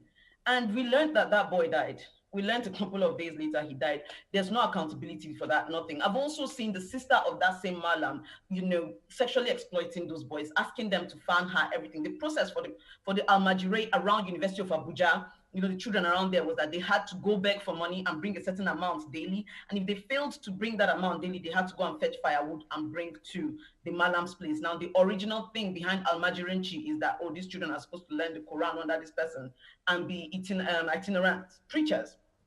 But that is not the case. Even the initial case is wrong. There's no way that underage children should leave home and then go to a place to learn to be itinerant teachers under a system that is not properly regulated. And now, even that particular abuse that we're saying the initial idea is wrong, it has gone way beyond that. This is parents, absconding from responsibility, a region actually committed to bearing kids, a culture that permits bearing kids with no intention of being responsible for them, putting these children into the streets and ensuring they just keep going. I do liken what the Northerner has become to Lord of the Rings. There are these creatures called Urukai that were created by Saruman. And that is what the Northerner has become. There is no value to life, nothing. You're just brought in, you're created in that factory. Okay, just come out. Can you also see that these are the points you just raised is perhaps a fallout of the lack of accountability within the religious system that the state has not properly managed. Of course. But carry on, please, Mercy. Would you then say that regulation of activities by some of the imams needs to be put in check? Because beyond the fact that I bet a child and just send a child to a malam, is because there's a system that allows it to perpetuate. Yeah. So how can we then have a country that controls and manages that process in a way where we do not wake up one morning and we have 13 million out of school children doing nothing? So first of all, we need to criminalize the act of sending your child to Almajiri schools. We really need to criminalize it. The first step for me is the parents. The parents have to bear responsibility. But also, first of all, Northern Nigeria needs to accept that it has a problem and that some of the cultural practices within Northern Nigeria are very harmful to the nation, harmful to the North. Whether we think or there was a thought initially that this was going to be beneficial, we're no longer at that point. When people say we're sitting on a keg of gunpowder, no, the keg has exploded. Northern Nigeria is thinking and, of course, carrying Nigeria down with it. So at this point, after accepting that point, the first thing is to criminalize this and criminalize it on the side of the parents and on the side of the malams. We're seeing that, this is not being done. And yes, you are right. It is part of that thing of not holding religious groups responsible. Even for that, you saw how it was difficult for us to make a definite statement about taxing the church. It's the same way it's kind of difficult to make a definite statement about these malams. But the more you are allowing, the more it continues to fester. And any group of people can actually carry any group of boys, indoctrinate them, and release them onto the streets. We are seeing the results of that in Northern Nigeria. Nobody asks that when the Almajiri goes, where does he go? Nobody asks those questions. So the Northern example is enough for Nigeria to know that at this point, everything must be questioned. And it's not just the religious organizations themselves, it is the religious idea. Nigerians must learn to question and hold accountable everything, from ideas to the bodies that perpetrate these ideas. And I do hope that I'm quoted anywhere. I will run for office. I have run for office. I'm also a politician, but somebody has to say these things. Thank you so much, Ndi, for your time. Thank you for having me, Mercy. Ndi said, if you listen to what Ndi's argument is clearly the fact that there's been no, at best, actual accountability from the state does not mean the role of the state should not, the state should not be strengthened, from what I got from what Ndi said. Do you think she has a point? I think Indi said something that was very important, and she said these things are not competing, and we need reform, full stop. Okay, we need reform in the way the state is being run. We need reform in the way religious organizations are overseen and supervised. We just need root and branch reform to get rid of the rot. The rot is deep, okay, and it's pervasive. All right. So I don't think, again, I'll come back to my point. The issue is not accountability. I don't think anybody who's responsible is not going to have any problem with being accountable. Okay. I have a problem where, one party is demanding accountability of another, where they themselves are not, they're not following the rules that they have written. Do you understand what I'm trying to say? So I think you can do more harm than good if you don't find a balance. And the problem in Nigeria is that there's so many chicken and egg situations. It's difficult to work out where to break that cycle. Do you understand? But I think asking questions is important, and that's something else Ndidi was saying, and I totally agree with her. You have to ask questions. Ask questions of your religious leaders, ask questions of your politicians, ask questions of, the guys in power. Anybody that wields power should not be inscrutable. You have to be able to ask questions. They have to be able to give account for their actions. And I think when the whole Sorosoke movement started, I think it was an awakening of the fact that we have a civic responsibility as Nigerians to ask questions of those in authority and to hold them to account. And people are only beginning to wake up to the powers that they have to recall their senators and, to petition their parliaments and all this stuff that we haven't been doing. We're very good at sitting at home, wringing our hands and complaining. And we're very good at going on Twitter and shouting. But, to use the powers that we already have to hold our politicians and our religious leaders to account. We're not doing it. And I think we need to start doing so. And in the process of doing that, we need to have, the reforms we're looking for. Yeah. Thank you so much. I noticed Ose raised his hand. Ose, are you with us? I am. Yes. I just wanted to, throw the fox into the hen coop. In northern Nigeria or in Nigerian politics, and in democracies everywhere, it's supposed to be, a game of numbers. The majority has their way. And, one benefit the North, enjoys over the rest of the country is that as a voting bloc, they are the largest, almost homogeneous voting bloc, almost to the point where the North decides who becomes the president of Nigeria, and any other section can only, or the impression is that you can only get it if the North cedes it to you. So there appears to be a strategic, argument behind, the population, drive that we see happening in the North, because those little kids you see are voters. So whilst, the South might be more prosperous, the North is more powerful politically at this point in time. And, asking them to give up that power is something I don't see them doing. Perhaps can I just get a reaction from Tolulope before we get back to Ndi? Because I noticed Ndi is raising her hands as well. Tolu? Okay, what I have to say about this is we should ask ourselves who is normally responsible for economic development in the country. It's the government. And another question is, have they really done their role in this as well? The problem is the corruption rate in Nigeria is too much, and we see that the religious organization is developed more, they are more active than the government. They provide for their people and all that. I think that is why they are so active in matters that concerns the state. I know that they have indirectly a role to play, but at the same time, we need a state that is able to develop the country, and there should be uniform. There should be uniform laws that govern the the north and the south. But there's a north lot and of the south. contradictions with what you said. Okay. At some point, I find you know, arguing within yourself about the same issue. Okay, But maybe I don't understand your I'll question. go to Ndi. Okay. Ndi wanted to say something. Thank you, Tolulope. Okay. Okay, I'll get to Tolu Lopez's point, but I don't want to lose the point which I'm trying to make. Just throwing in another fox with Oses Fox in the fire at this point is that, you know, these complaints or this conversation we're having is that one part of the nation actually operates that decentralized system that we're talking about, but does not come out to say it. So, for example, Northern Nigeria has the penal code. As gender activists, when we're pushing for women's rights, you do know that in Northern Nigeria, the penal code permits that women can be beaten. Your husband can be, and that law is different from what obtains in the South. So the North has laws that you know are for it. The North has the police. We talked about the Hisba police, and it's just now like Yoruba land, for example, is trying to catch on with Amotekun.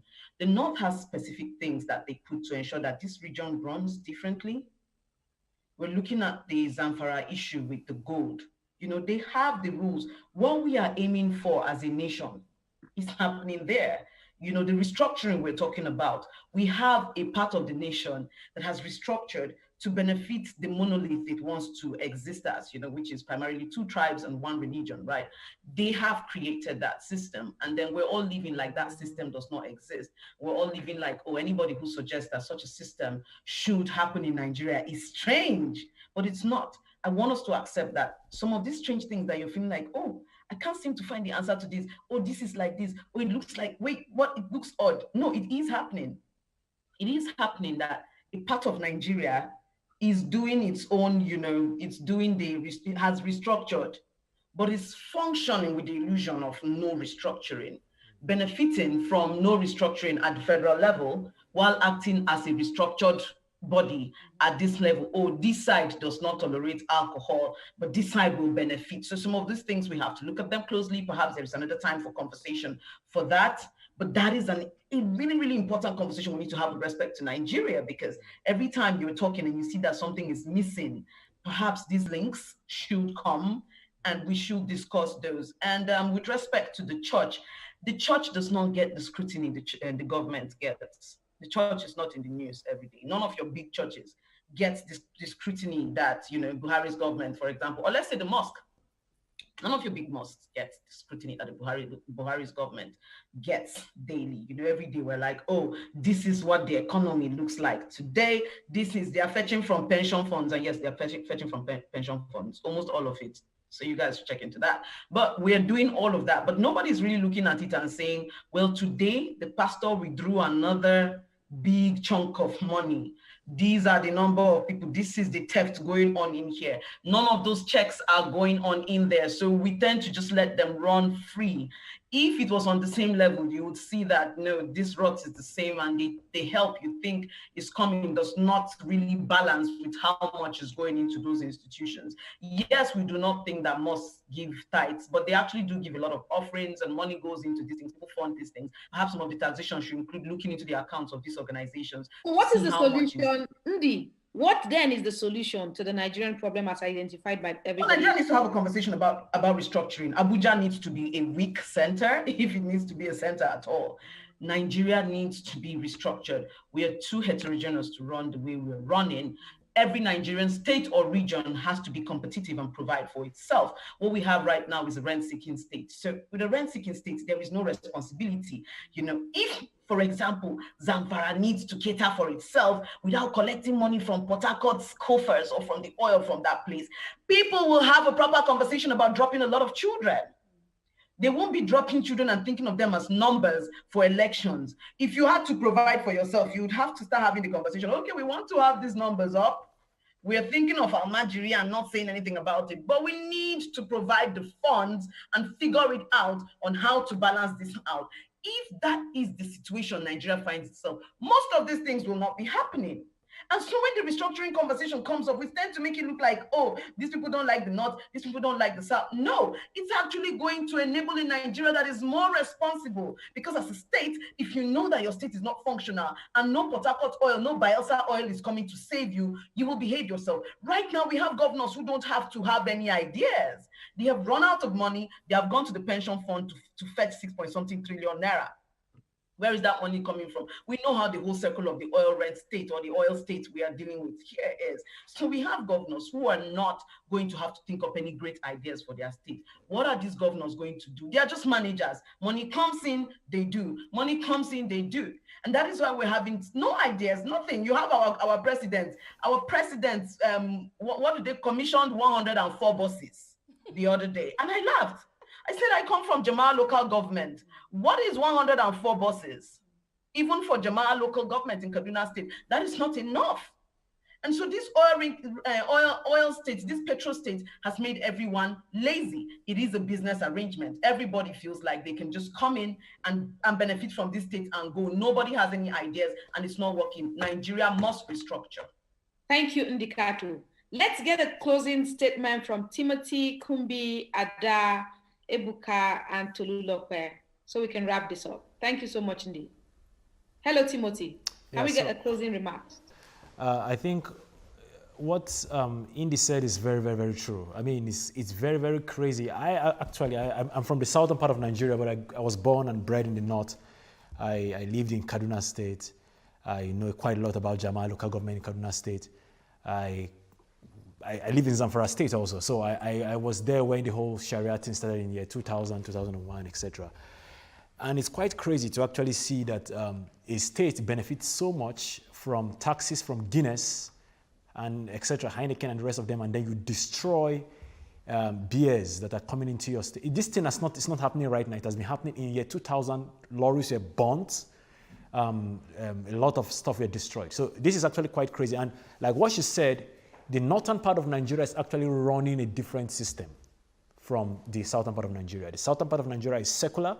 The whole thing that pertains to the governance of that section of the country is different from, for example, the north that runs a kind of pseudo-fiscal federalism, whereby each region controls their resources. Each region has control over their police, the Hizbah police. They have their own kind of laws, etc. So this has to change, and restructuring is actually the only answer. And finally, as regards the whole thing about, she talked about taxing the church and the rest of them. I still don't agree with what she says completely, because I would say you can tax the church when it starts doing business. So you can target the business of a church, for example, when they begin to collect school fees, for example, when they have universities. That should be taxed. But the tithes that people pay to the church should not be taxed. This is a religious obligation that people have to fulfill. It's not a business. Thank you, Timothy. And it should not be taxed. Okay, so I just want to say that Indy is absolutely right. We have to restructure. And I think actually that decision is going to be made for us. Because the one thing that we have been relying on and all these years, oil, the demand for it all over the world is rapidly declining. In 10 years' time, nobody's going to be manufacturing cars that are driven by petrol. So we have to restructure. When the money dries up and nobody can rely on the money from Bielsa or whatever state, everybody should be living off their IGRs. Okay? Those state governors should find a way of generating revenues internally and living off that. And when we start to do that, I think we'll see that some of the changes we're looking for. At the end of the day, it falls down to making that separation. What the government should handle and what the religious institutions can do. It's not mandatory, but it's their responsibility. It's a responsibility they need to give back to the society. And we need to come to that point where we need to understand this, that at the end of the day, it is the government fulfilling their duties to its citizens. The state, as in we have relied so long on us, we have self-governed ourselves for so long. We have fixed up the things that have gone wrong all by ourselves. And right now, it's about time that the government takes charge of its responsibilities and begins to do it, not looking at the religious bodies, but fixing it first for themselves and by themselves. For themselves and by themselves. Ebuka. Nigerian governmental system always have a way of suppressing a cause that would have been of immense advantage to the nation. Now, there has been clamor for restructuring across the geopolitical regions of Nigeria. And you see the system and the people that run the system, especially the politicians, they do all they could to suppress that, that national urgent need. And as far as Nigeria is concerned, restructuring remains the basic solution to Nigerian problem. Because when we restructure, we need to come to the drawing board. We need to have serious renegotiation. We need to have a lot of national discussions. Thank you so much. Tolulope. Okay. Finally. I think I also support restructuring because this will ensure competitiveness as well among the states.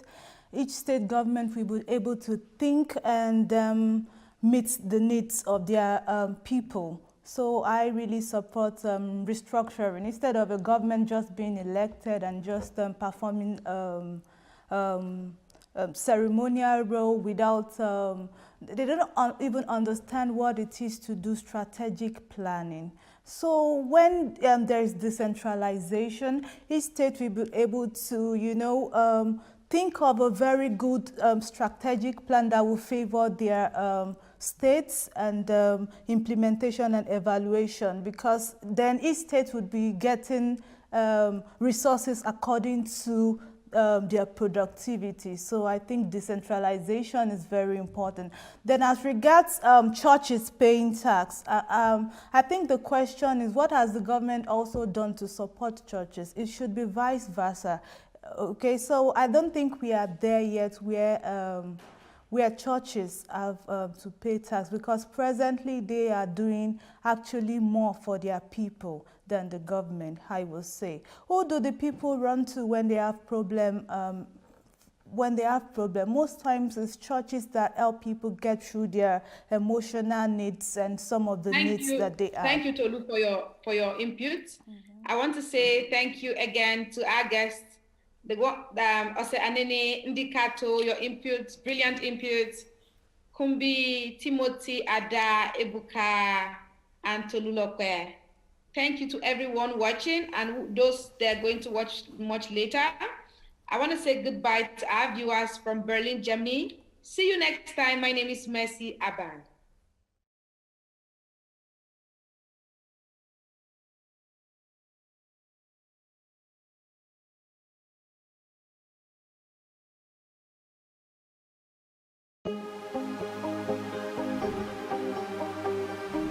This is it for upcoming artists to blow in Nigeria.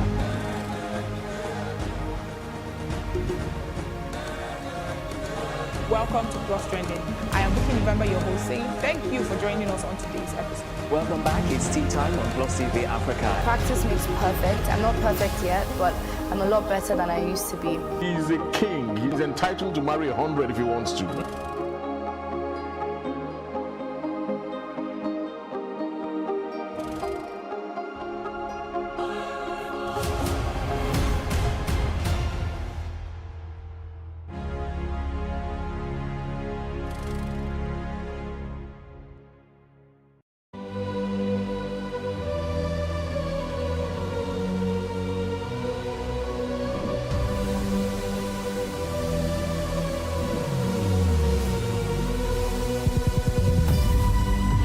What we do not understand, we will stigmatize.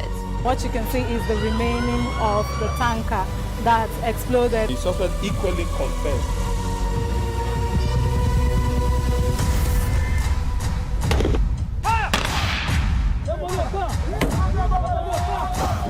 Now 500 naira they collect them. If you don't talk, then go beat you. Now 2,500 they pay.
Countdown, let's say 3 to 4 days after, we were still running around the circle. It was more like we were not even leaving the environment because everywhere looked alike.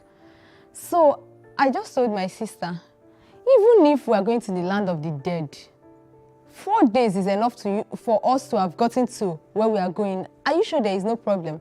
Sister said, nothing, let's just endure. And then after a while, she will ask me, that thing you said is true. Even if it's land of the dead, by now we should have gotten somewhere that is close to the land of the dead that we are going to. No. And the funniest thing is, all these things was going on under a scorchy sun. Like, the sun was not friendly, very hot. There are no trees around. Everything is just blank, like you're just seeing only the soil. That sand is the only thing you're seeing. So you're not seeing anything that is going to give you hope. And then to worsen it all, you're seeing bones. If they park and say rest, the only thing you're going to see is probably bones from animals and human beings that have died. Some people will just, maybe like people who like playing, will just put their hand like as if they are packing sand, and then the next thing is bone. They will just scream, hey, see bone, oh. Everybody will run, you know. It was just, now I'm laughing, but then it was very traumatizing, like you see weird things only. So after that, we noticed that actually we were running in a circle. So the driver explained to someone that there were security persons around, policemen, that's the Niger police. So we are not supposed to pass them except they are not there. So we'll have to wait until those policemen are out. And then I think after a while, those policemen started getting really close. So the drivers left us. They fled for their lives. And then where they parked us was very hot. So we sat there, we were waiting for them to come back. Those security or policemen didn't even come where we were. But then we lost someone while struggling for water. There was no water. The drivers had already left. So I think the man's heart failed. He's not a young boy. He should be like around 50-something. So I think his heart failed or something. I don't even know what to say happened to him, but he was just lying down. Nobody had a clue that the man was already dead. So when the drivers eventually came back, they found out the guy was dead. They just did their Arab or Muslim ritual. Just did something, put their clothes, then used sand to cover the man, and that was all. We left, you know. We all cried while leaving. People were singing sorrowful songs. And then after a while, the police caught up with us. But that part too was traumatizing for me because the drivers left again as usual. They started running.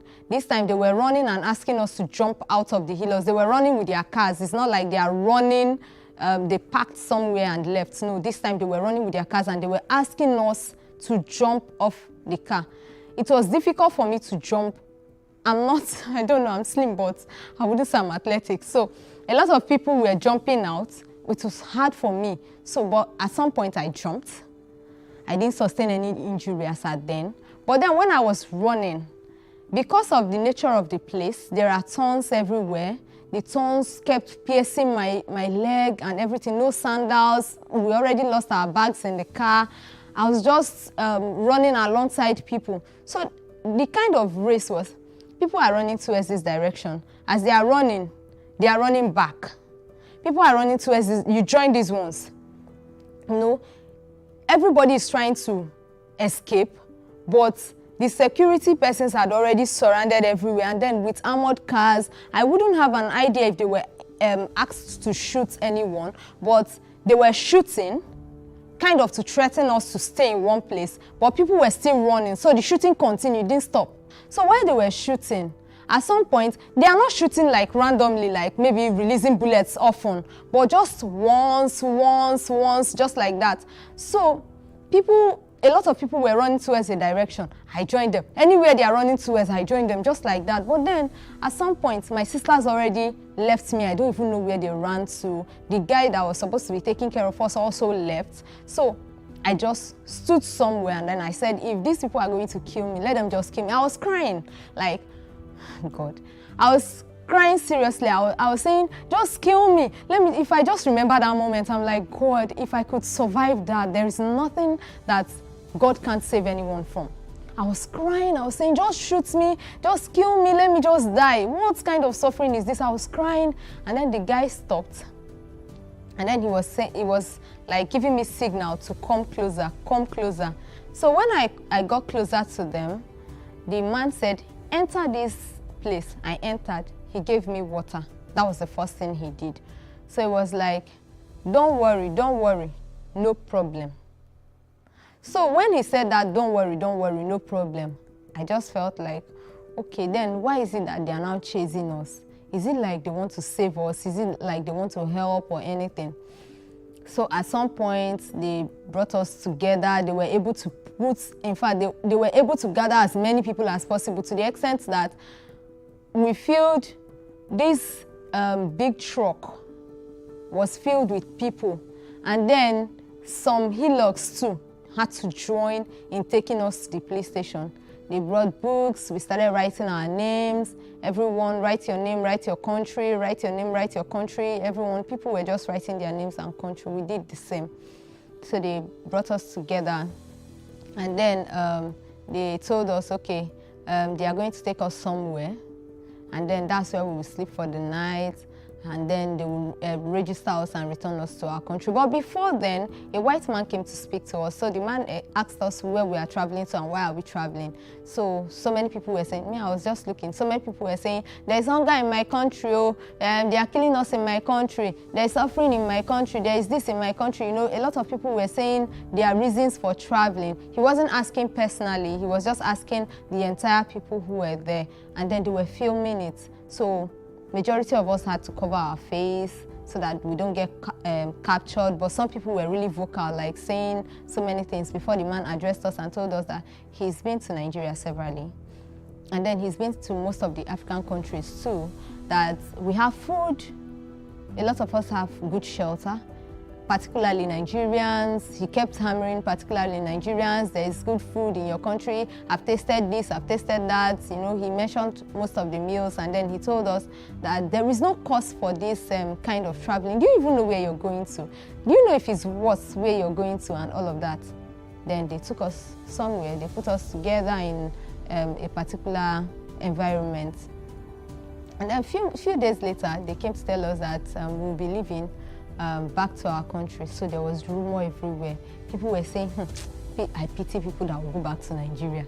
I just pity people that will go back to Nigeria. The kind of suffering they will go and suffer. Police is already waiting for them. My brother called me, said that there is news that they are bringing back people, that police is waiting for them. They will arrest them because they traveled without documents. So we were all scared.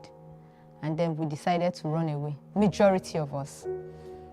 So at night, while the security guards were sleeping, majority of us started jumping out of the fence, and then somebody brought an idea to open the gate, you know, some kind of dubious act, which is not actually good, which wasn't good for us.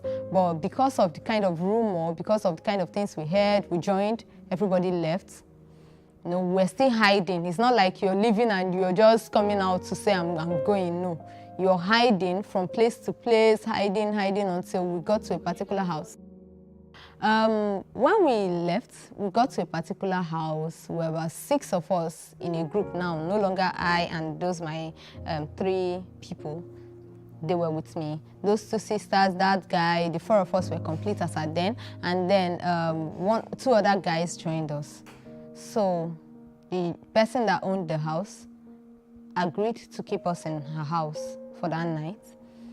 And then I think her husband came back and asked who where. She told the husband brought a driver. So none of us had an idea that we were sold.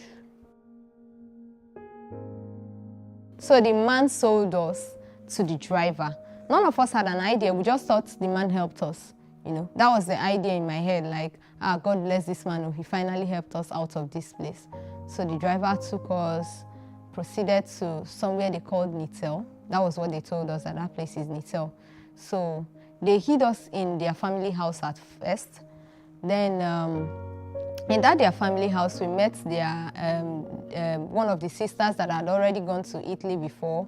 The lady told us she can't speak English, so she had to use diagram to express herself. She gave a sign of water and then a sheep on the water, and then she told us how she was working there. She was washing clothes, that's probably doing dry cleaning or something like that. I don't know what she was doing over there, but me, I just assumed and then I told my sisters, that means maybe she did house help work over there. So we had fun with them because they were nice people. I didn't figure out if they were among the people who bought us, but they were nice to us. They gave us food. That was the first place where I had to brush my teeth, have my bath, you know. It was a good treatment for us. So throughout the 4 days we were in their house, they treated us nicely. And then after a while, the driver came back. And then the driver told us that in a few days he will come and take us. This thing was already summing up to like 3 weeks already within the desert environment. A few days later, he came again and then he said, oh yeah, get ready. You'll be leaving this night. After a few hours, he came back in the night. And then they told us, everyone to lie down inside the hillocks, and then they sealed it. So they took us from there, took us to another garage. Then that garage, they had a lot of drivers now. It wasn't just him. So I think he was looking around for passengers, but didn't succeed that day. So he told us to stay in a particular room, don't come out till he comes back. 4 days later, he came back with food. He didn't take us out of there. After like 2 days, he came back again, came back with food. So I told my brothers that the food is not as if it's enticing. This guy has caged us here. Probably something will go wrong. Let's leave this place. So the man and then the other guy that was with us said, okay, let's leave. Okay, so if we leave now, where will we go to? I say, me, if I leave like this, I'll be walking down. I would want to see a policeman. They should take me back to Nigeria. What kind of suffering is this one? This place that they locked us for like 4 days. Not as if the house is very enclosed. That same breeze that was even blowing in the other place was still blowing and bringing sand. So that I'm not comfortable here. They said, okay, let's leave. We left. We met some drivers. Those ones, come. They served food, eat. Don't worry, we will take you. Libya, they are not even calling it Libya. They will tell you Libya. I'm like, I'm not going to Libya, me, Nigeria. No, Libya, like their own is, don't worry, we will help you anywhere you want to go to. That particular place you want to go to, we will help you get there, but you can't go back. So I told my brother that these guys are actually saying that they want to help us go back to go to Libya, but they can't help us go to Nigeria. My brother was like, were you intending to go back to Nigeria before? We're going forward though, it's not backward. You know, after everything, we spent a few hours with those guys, no headway out. I told them they are not even ready to take us to Libya. I carried my bag. And it was more like that stubbornness was actually what saved us, because I don't even know what was their plan. But I just told my brothers, I'm not staying here 1 minute again. I'm leaving. So because I was stubborn, they said, hey, if we leave you now, who knows what will happen to you? Oh yeah, let all of us keep going. They joined me. The drivers were offended. They were like, come back. We didn't answer. We left until we met these policemen.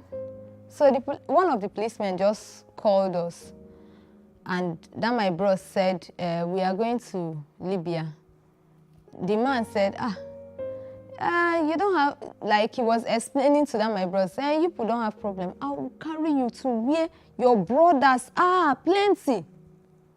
And then I figured out, okay, plenty Nigerians. And then I told my brother, if there is a place where a lot of people are, it's better than this place where it's just the 6 of us.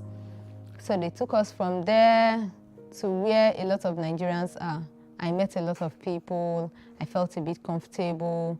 There was not much space for the 6 of us, but we just had to like manage in that place where they kept us. And then we spent some days again there.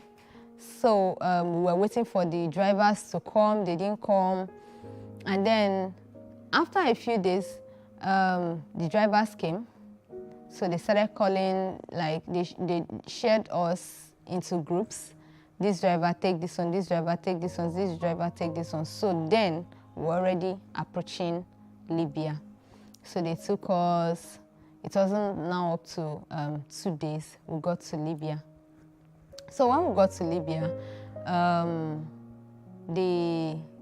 I think it was the border, the driver came down, he then asked us to pay a certain amount of money. He asked everyone to bring a certain amount of money, so that my brother helped us to pay ours, and then they took us from there. After paying that money, they took us from there, they just proceeded into Libya. We got to Saba. The driver called someone. That particular person they called came around, and the person told us that he's going to take this group somewhere. So they took that particular group. They were just taking people like in groups, in different groups. And then from that point, they took us to a particular man. The man is Igbo. So when we got to his house, the man looked at all of us, was like, the guys, this is your room. The girls, this is your room. So in that room where he said is for the girls, I saw a lot of ladies, even people that were younger than me were in that same room. So I was like, how did you guys get here? What is going on, you know? We started talking, a lot of Benin girls, they were just saying, welcome with this one, Jadid, welcome with this one. You know, Jadid means new person. You know, they were just saying a lot of things. And then at the end of the day, I got bonded to a particular lady that really shared her experience. Happened to be that she has not been able to pay her money. So when I asked her, she said 300,000. So we started getting information from the people within that if you're unable to pay your money, you stay there. So towards the evening of that same day, like around 5 p.m., the man came to assemble all the new passengers. All the new passengers come outside, we came out. He took us to a particular hall, asked all of us to sit on the floor. We sat down. He said, we are welcome. We answered. Me, I was even feeling comfortable, believing that this person is from my place, he's a Nigerian, so he should be nice, you know. So when he was about to tell us what Libya was, the first thing was a gunshot. In fact, for like few seconds, I couldn't recover from the shock. I had to hide behind our bros, like the whole of us just held him. The man said, everybody, oh yeah, this way. Like he had to like scatter us so that we don't get to communicate with each other. He had big boys. In fact, those big boys, if they handle one person, I'm sure the person will not survive it. So I was shaking. And then the man said, he just wants to let us know that we are in Libya now. And that now that you are here, he's giving us just a few hours to give him his money. He paid for us, he bought us. He was saying it like, you know, when someone is actually practically trying to pass a message across to you with everything he's got inside, the kind of anger, I'm like, I didn't offend this man before. But the way he was saying it was like, I'm just telling you that you have to pay this money within the space of so and so hours. If you don't pay it for the girls, you walk and give me my money. For the boys, you die here. So the thing sounded somehow. We just had to like beg him, just allow us to discuss. We are from the same family. He said, okay. After a while, then my brother said, please give us your phone. You are begging in tears. If you are even asking for the phone, it's not up to like, they are not giving you to call. They are giving you to just say, I'm in Libya, please call me back. You can't use their airtime to inform whoever you are informing.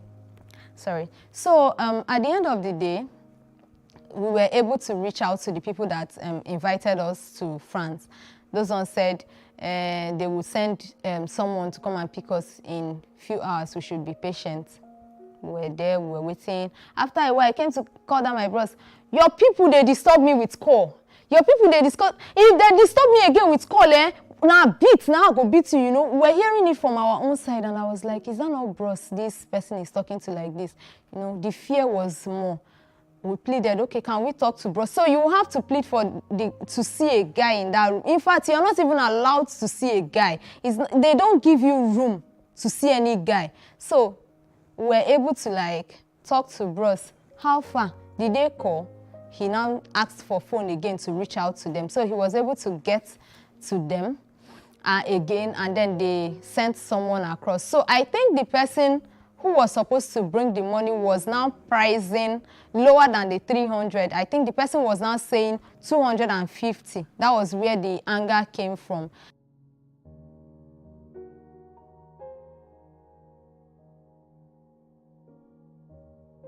At the end of the day, the man came with the money. He paid 1 million for the 4 of us, and then took us from that place to his house.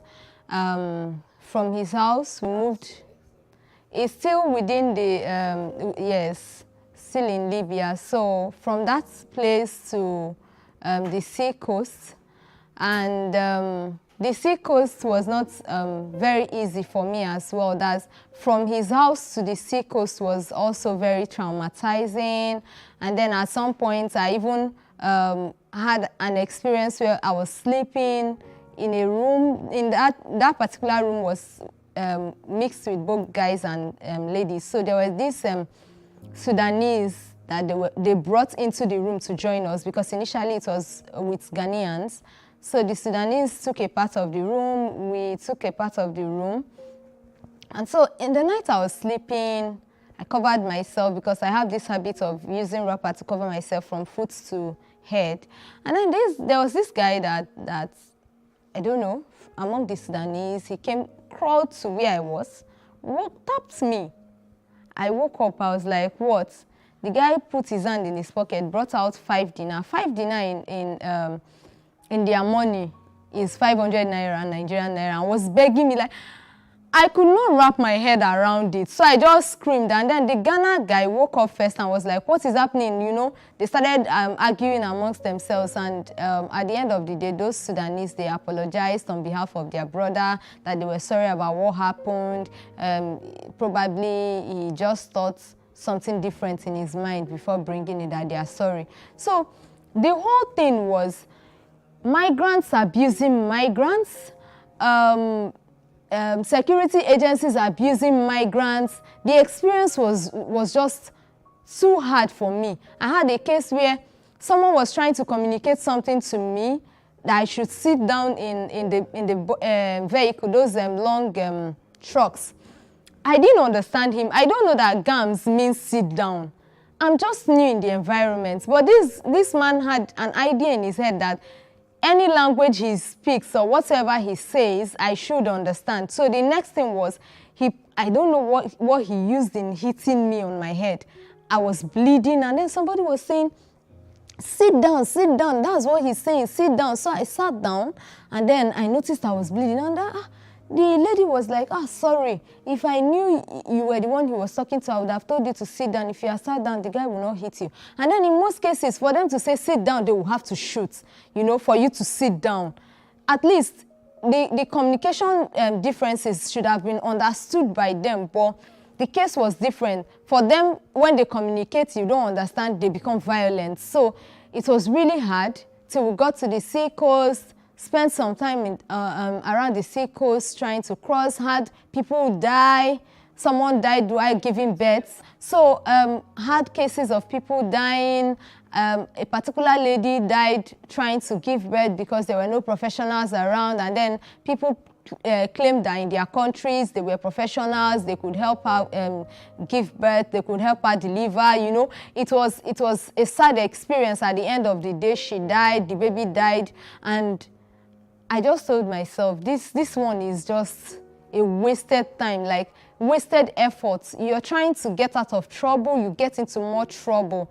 And even family doesn't know where you are because you can't even call them. I don't have access to any communication device. I can't reach anyone except maybe I'll have to pay someone to borrow his phone or have to, you know, the situation was even very difficult because a lot of people will not even give you their phones to make call. They wouldn't even want you to buy the airtime to make the call. So it was a very difficult one until finally the security agencies came.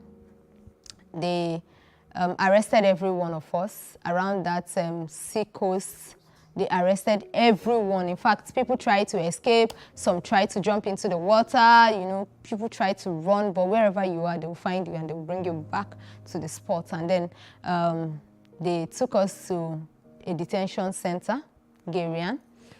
After a few days, they also took us from there to Tripoli, Terigmata Detention Center. So it was in Terigmata that the International Organization for Migration came visiting, and then some UN agencies, once they come around, they check on us. Whenever they are coming, these Libyan agents, policemen, they will ask us, they will give us so many things. You wouldn't even know if it is the UN guys that brought it, but when they are gone, they will lock us up back again. When they come around, we'll do sports, they will bring us out. It's as if we are enjoying our lives. When those guys are gone, we'll go back to the prison, they lock us up again and all of that.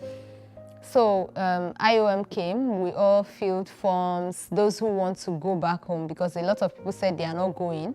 Those ones that didn't go did what they call banamish. You pay, someone pays for you, like someone will come around, pay, yes, kind of bill them, pay the money, take you out of the prison, and then you work for the person. So I almost tried that, but a particular lady, she's from Delta, so she speaks my language. And then she told me that if I pay this money, in fact, she used our language to tell me, Idama, Yangoso. That is, if you try this, you just die. And then if I remember that she told me that thing, if anyone comes to me to say, I want to help you to live here, I would just tell them I'm not interested. I want to go back to Nigeria.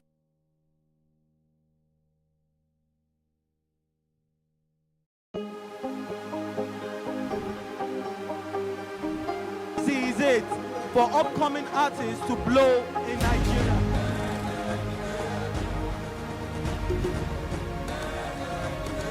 Welcome to Plus Trending. I am Buki November, your host, saying thank you for joining us on today's episode. Welcome back. It's tea time on Plus TV Africa. Practice makes perfect. I'm not perfect yet, but I'm a lot better than I used to be. He's a king. He's entitled to marry 100 if he wants to.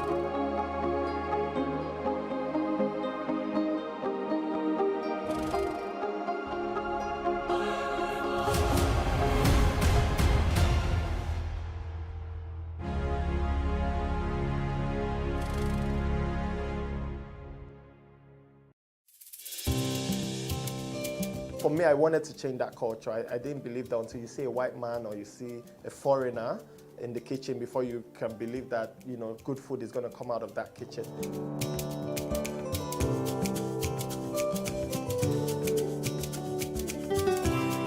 You can leverage on each other's spaces and, you know, sell.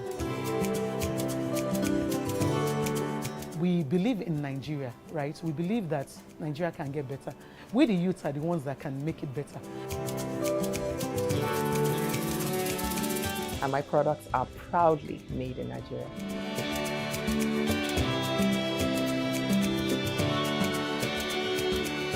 Made in Nigeria, showing every Tuesday at 10:30 p.m. and repeats on Saturday at 8:30 a.m. Hey, what's up, guys? You're welcome to another edition of Plus Event, and I remain your host, Ifeoluwa Oshukeye. Your absence isn't an excuse anymore, as Plus Events is all you need, as we bring you the glitz, the glamour, and loads of fun. Oh, definitely, right? No question. He's a living legend.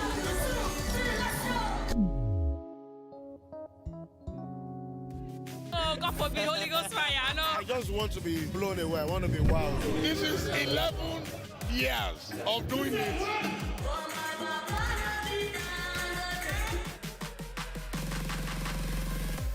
I'm surrounded by so much positivity. No, it's okay. Yo, what's up, my people? It's your boy Starboy Terry. You're watching Plus Event on Plus TV. Stay glued to Plus TV Africa every Saturday and Sunday, 4:30 p.m. West African time.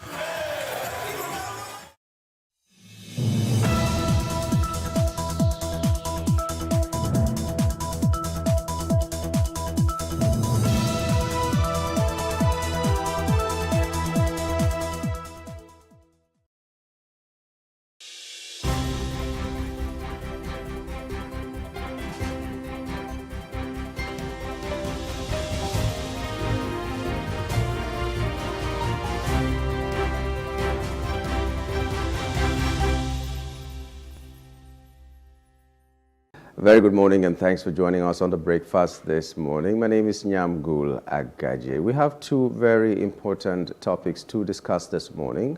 First of all, we're going to be looking at the political climate in Rivers State and the fate of Governor Fubara. We're going to be addressing these issues with somebody on ground in Port Harcourt who will be telling us about what is really happening there and what the coming days might look like. We also are going to be looking at food security as the latest NBS reports of September had it that prices rose to as much as 26.76%.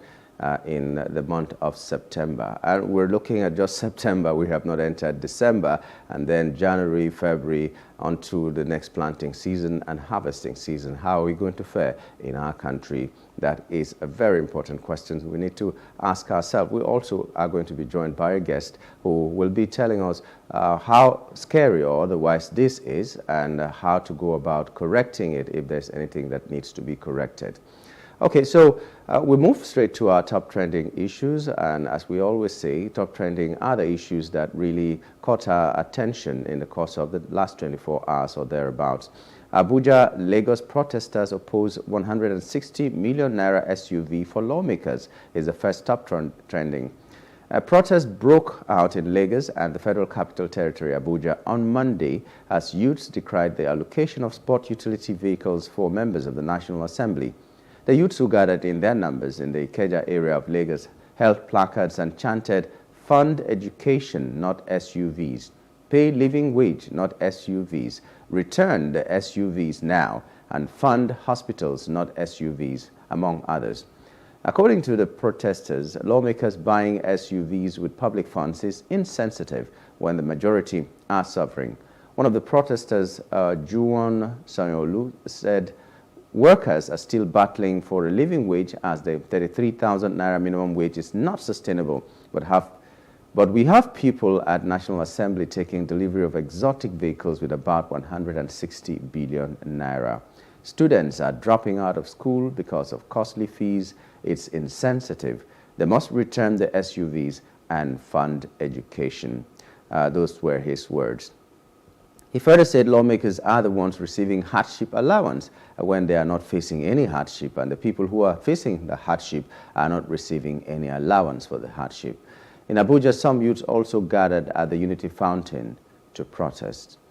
This matter may never rest for a very long time. SUVs costing 160 million in an economy like this and with so many people out of into the poverty line. There are so many people that were middle class now are low class and low income earners. If you're earning 500,000 naira today in Nigeria, it doesn't seem as if you're earning anything at all, except you don't have children in school, you don't have a wife to take care of, you don't have extended family, and all these things, you know, they must be there if you're a Nigerian. Even if you're not married, you don't have kids, you have extended family, people who are looking up to you.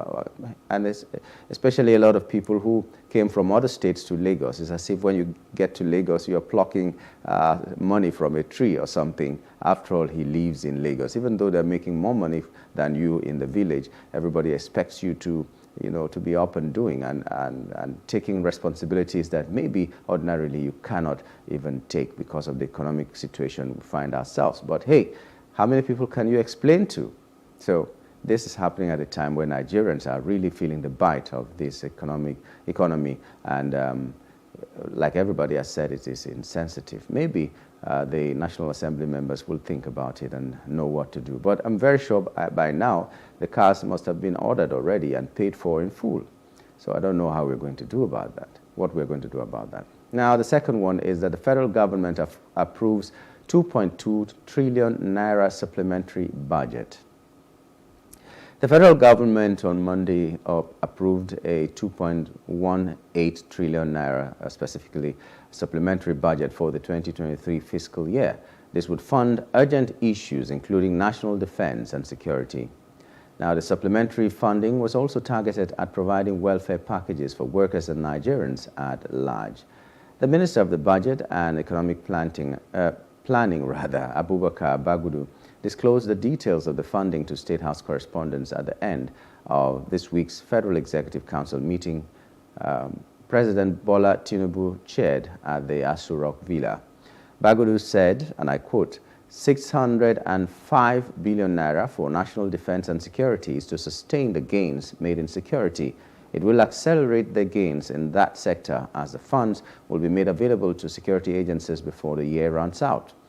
Equally, a sum of 300 billion naira was provided to repair bridges, including Eko and Third Mainland bridges, as well as construction, rehabilitation, and maintenance of many roads nationwide before the return of the rainy season. Now, the sum of 210 billion naira was provided for the payment of wage awards.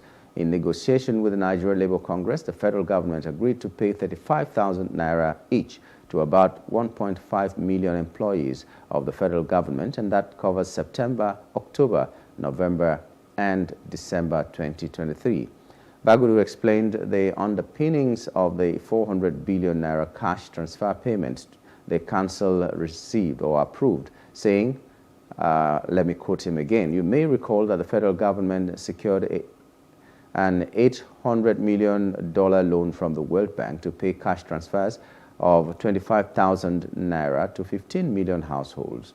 The 800 million naira is for 2 months, October and November." In another development, or the same vein rather, MDAs get 21.1 billion naira vehicles in 5 months. That's according to reports. A total of 21.1 billion naira was spent on procurement of vehicles for various ministries, departments, and agencies within 5 months. These approvals contained in a document obtained from the Bureau of Public Procurement stated that 10 agencies got this disbursement between April and August 2023. They include the Independent National Electoral Commission, Federal Road Safety Corps, National Population Commission, Nigeria Police Trust Fund, Independent Corrupt Practices Commission, and Nigerian Upstream Petroleum Commission, among so many others. The Bureau said 4.5 billion naira was awarded to various contractors for the procurement of unspecified number of operational vehicles for the Nigerian Police Trust Fund, while 1.91 billion naira was given to Messrs. Kaura and Wada for the purchase of 43 vehicles for the Independent Corrupt Practices Commission. Also, the Nigerian Upstream Petroleum Commission got 1.1 billion naira as part of its approval. 8.55 billion naira was spent on motor vehicles and 2 trucks for the Federal Road Safety Corps, 37 work vehicles for the Transmission Company of Nigeria at a cost of 1.36 billion naira, and NPC, ICPC received 388.3 million naira and 835.2 million naira respectively. Remember that former President Muhammadu Buhari in 2020 ordered the MDAs to buy only vehicles made or assembled in Nigeria. We're yet to know the brand of vehicles that were bought by these people, and if they adhere to that, or because it is in the new government now that these vehicles are being bought, whether the order has been jettisoned for something else, just like the National Assembly is saying they are going for a big name, not Nigerian-made vehicles, no matter how durable, no matter how good they might be. Well, as we talk about how people are acquiring vehicles and so much money that is going into so many other things to help in governance, as the excuse is, some people were not that fortunate to be amassing some things. 70 corpses, skeletons uncovered near Abia Cattle Market. That's according to the government of Abia State, or rather the governor of Abia State, Alex Oti. He says 50 decomposing corpses, including 20 headless ones, as well as countless skeletons, were discovered by security operatives during a raid of the forest around the Lopanta Cattle Market in the Omunoichi axis of Enugu-Port Harcourt Expressway. And according to the governor, it was also discovered that the cattle market was being used by kidnappers as ransom collection point. Oti made the revelation on Sunday during the second edition of his monthly media chat in Umuahia, the state capital. He vowed that no inch of the state landmass would be left to criminals, in line with his administration's commitment to protect the lives and property of residents and visitors to the state. He insisted that the resolve of the state to make the cattle market a daily market was not targeted at any particular tribe in the country. Rather, it was aimed at revamping the security architecture of the market and its host communities. It's really, really very frightening. 70 corpses, or even more, because they say skeletons, a lot of skeletons were discovered, 50 decomposing bodies, which means that the killing was recent, and then 20 headless ones. The killings were recent, and then there were skeletons. What do they use these bodies for? Why do they kill these people? Like they have said, they use the market for collecting of ransom and so many other things. We pray for Governor Oti.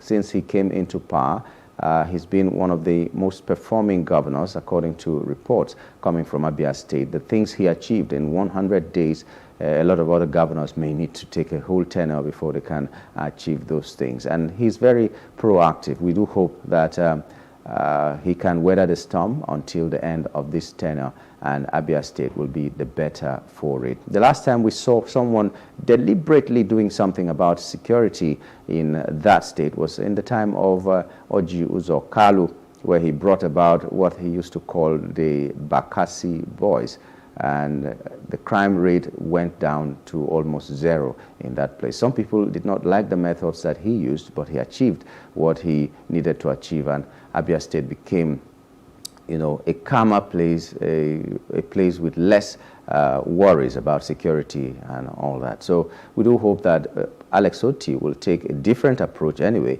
but still get the same results, where Abia State will really be a haven for anybody who is passing through or staying there. You will not be afraid of being kidnapped or any other security issue that you might face. Abia State is one of the biggest, if you're talking about commerce. You have the Aba market there, even the Umuahia market is big enough, and so many other things coming from Abia State. We don't want that to be a hideout or a haven for criminals. And thumbs up to Alex Oti. Well, we're still on the breakfast on Plus TV Africa. We're going to take a break now. When we return, we'll be looking at the papers. What are those headlines on our national dailies today? Stay with us.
Hello, we're glad to know you're still there. It's still the breakfast, and right now we're going to look at some of the papers. There are so many papers and taking almost the same headlines throughout these papers, but we are going to see some of these differences, what news was carried by one paper that was not carried by another, and what is the biggest headline in all the papers. So let's begin with the Daily Trust newspaper. We hope to be joined by a guest to x-ray these headlines, but until then, let's look at what the Daily Trust is saying.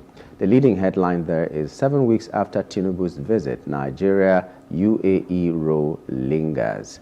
Remember that last time when the president visited the UAE, some people, there were rumors that all the problems have now been solved. Problems between the UAE and Nigeria have now been solved. And some people came out, the UAE government came out and said that was not true.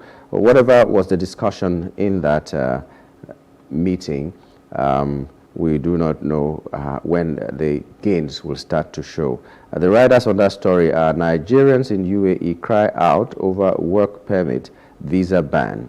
Federal government working to resolve issue, according to an official, and decry slow pace in resolving diplomatic row. Okay, another headline there, just above that, is impeachment plot. PDP governors meet today to save Rivers governor. Then 90 million Nigerians lack access to electricity. That's the president. Okay, just before we go there, the impeachment plot, remember, in Rivers State, it's like it's a political inferno in that state. Every day we hear of the governor being threatened with impeachment. At some point, we hear that he was assaulted by even the security personnel. We wonder who sent them. They poured water on him, and he himself is claiming that he was being shot at by the security personnel themselves. But we do hope to have a guest that will be talking with us on that this morning, and he is in Port Harcourt. He will be able to give us a true picture of what is happening. So, another headline is that 20 feared dead in Cross River Benue community boundary dispute. It's always a recurrent decimal, as it is. People fighting between maybe Obudu, Bekwara, and some other places in Benue State. They are bordering themselves, and there's always that fight over farmland and so many other things. Whatever the issue is, I hope the two governors will come together and do the needful. Tinubu Atiku continue feud after Supreme Court verdict. So the writers here are judgment mandate bandit robbery, ex-VP. Your inordinate ambition doomed. That's the presidency. So there's a war of words between the former vice president of Nigeria and the presidency right now. While one says one thing, the other one counters, and the war of words, we don't know when that will end. All we want in Nigeria is good governance, and that things be done the right way. FEC approves 2.18 trillion naira 2023 supplementary budget. So from now till December, we have that approved to supplement whatever was budgeted for this year. Unstoppable exchange rate forces imports down by 65% in third quarter. And finally, Taraba boat accident, 17 bodies recovered, 12 rescued. Now we have an official picture of how many people may have been lost in that unfortunate event. 17 bodies recovered, 12 rescued. We do not know if the 17 bodies that have been recovered are the only bodies, or there are going to be more bodies. Remember that the boat was said to be carrying about 100 people. So now only 12 people have been rescued, and 17. That makes it 29 people that are accounted for, whether dead or alive. So we hope for better news rather than the worst news that we might be expecting at this time. We move to the next paper. The next paper, the Punch newspaper, leads with retire now. Presidency tells Atiku, ex-vice president rubbishes Supreme Court judgment. Retire now. Okay, that's on the Punch newspaper. The writers on that story are Apex Court legitimizes illegality, Atiku insists, urges INEC to verify credentials. Atiku's presidential ambition doomed, ex-VP desperate, says APC and the presidency. That is the headline in the Punch newspaper. And we also have Tinubu canvasses 2 trillion naira discos recapitalization tariff review. We also have federal government approves 2.2 trillion naira supplementary budget. We've already had that. 70 corpses uncovered in a cattle market in Abia State. We've already had that. Rivers Assembly in crisis as Wike's loyalists move to impeach Fubara. Then Taraba government mourns 100 boat accident victims, orders probe. And then Ohaneze Soludo Mon as legal icon Nwabweze dies at 94. May he rest in peace. Okay, those were the headlines on the Punch newspaper. We'll move to another newspaper right now. After the Punch newspaper, we have the Nation newspaper. The Nation newspaper leads with the Rivers State story. Rivers quakes as governor gets impeachment notice. And then Assembly splits into two. Faction sacks CJ. Fubara fires Wike's loyalist, says, I can't be impeached. Okay, so we also have U.S. court declines request seeking release of Tinubu's FBI records. That's still there. Bayelsa Imo Kogi 2023. Security agencies will ensure credible elections. Ribadu promises. And then Imo students endorse Uzodimma's re-election bid. And then we have odds favor Diri, says Ikiora. More defections to APC in Kogi State. Okay, so we have Imo, Bayelsa, and Kogi State elections coming up on the 11th of November, and gradually campaigns are winding up. FEC okays 2.17 trillion naira 2023 supplementary budget, 5.9 billion for FCT roads. Okay, and then we have Nigeria, Germany sign $700 billion solid minerals exploration pact. Okay, we have those stories on the Nation newspaper. You might want to read up on them. CNG buses will revolutionize transport sector. All we're asking is when are they going to arrive and when will we start making use of them, the buses that were promised because of the hardship caused by fuel subsidy removal. Then we also have what we have read before, Atiku slams Supreme Court over election verdict. Okay. Now, we're moving to another newspaper that we're going to take this morning. We've had Daily Trust, we've had the Punch newspaper, we have Nation. So the Guardian newspaper now, let's see what the Guardian also says this morning. The Guardian newspaper leads with licenses of 17 discos, GENCOs due for renewal, revocation November 1. That's tomorrow. You can read that on page 6 of the Guardian newspaper. All right, and then we also have crisis in Rivers as Assembly splits, gets 2 speakers, moves to impeach Fubara. Okay, that's another very, very great headline there. Rivers State is, like I said earlier, is boiling now. The governor is facing threat of impeachment. It's always been happening in Rivers State. When Governor Amechi, the ex-governor, the erstwhile governor of Rivers State, came into power, he was seen to be fighting his godfather that was there before him, his predecessor. There was a fight between them. When Wike came into office, there was a fight between Wike and Amechi. Now Fubara has come into office, barely 6 months or thereabouts, and there's a fight between him and Wike. At least those are the stories that we're hearing, that the fight is between him and Wike. He's not doing the bidding of his master. And we hear that threats have been flying around. One of them is that, remember, I was your accountant general. Whatever that means, let's wait to see how the coming days will be. If he's going to be impeached, what other skeletons can be exhumed from wherever they have been hidden? It's almost like, well, it's time to show where the bodies are buried, as it were.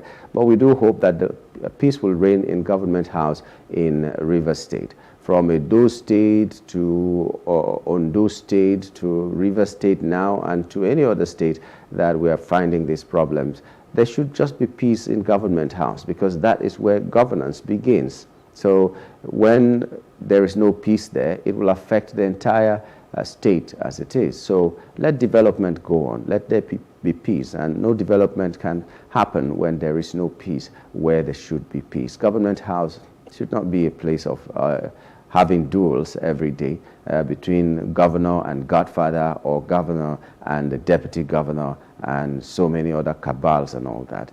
We want good governance and not distraction that will make the people suffer. Rivers State has a great arsenal, so maybe that's why everybody that goes there wants to cling to power in some way or the other. But there are states that we've seen the ex-governors not interfering, or at least even if they need to interfere, is to bring peace rather than to go and dictate to the people what they need to do. A governor has all the powers to do what he needs to do. So if Fubara has really committed a crime that he needs to be impeached, well, we'll yet to see. Let them bring it to the fore. And things must be done the right way. That's all we are calling for. But like I said, we hope to be joined by someone from Rivers State that will be talking to us on this very topic, what is happening in the political climate in Rivers State.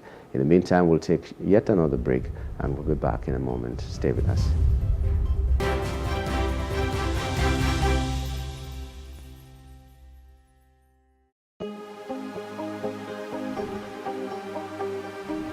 Seize it for upcoming artists to blow in Nigeria.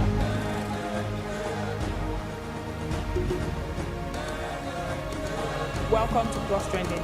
I am Buki November, your host, saying thank you for joining us on today's episode. Welcome back. It's tea time on Plus TV Africa. Practice makes perfect. I'm not perfect yet, but I'm a lot better than I used to be. He's a king. He's entitled to marry 100 if he wants to.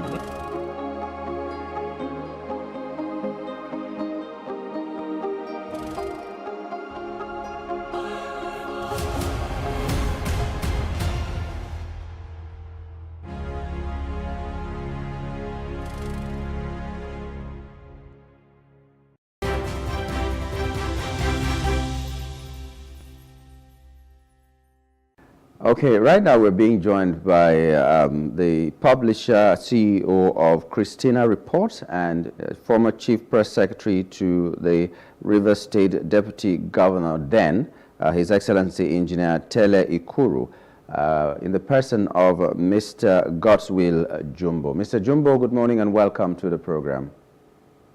Yes, good morning. Plus TV, meeting you again. It's good to have you join us.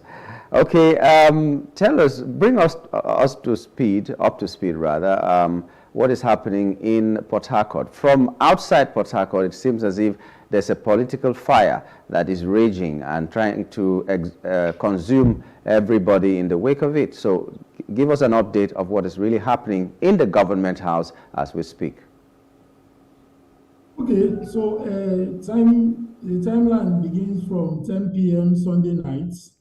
And that's when the fire incident happened in the chambers of the Rivers State House of Assembly.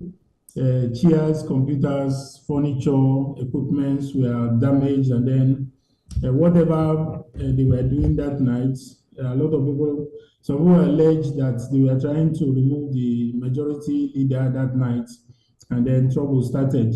So that was 10 p.m.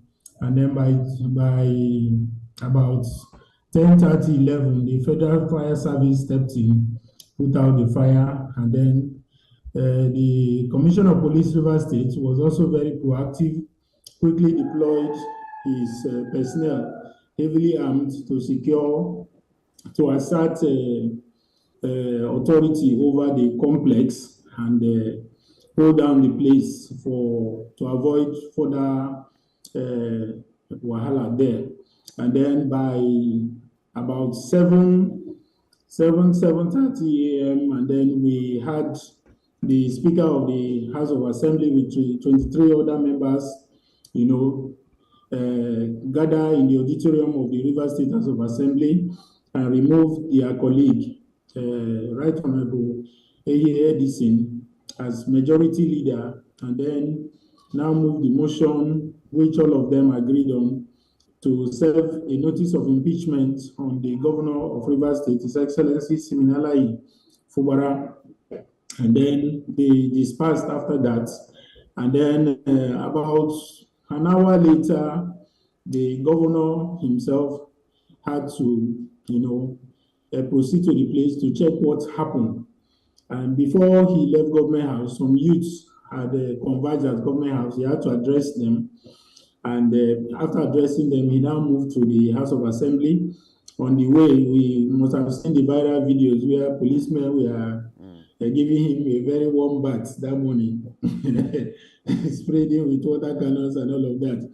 But then he waded through it and got to the Assembly complex, checked the damages, and right there he said the place was not fit for purpose. It was damaged, and then as the Chief Security Officer of the state, he has not approved any other venue for the House of Assembly to sit, and declared that whatever was done there was null and void.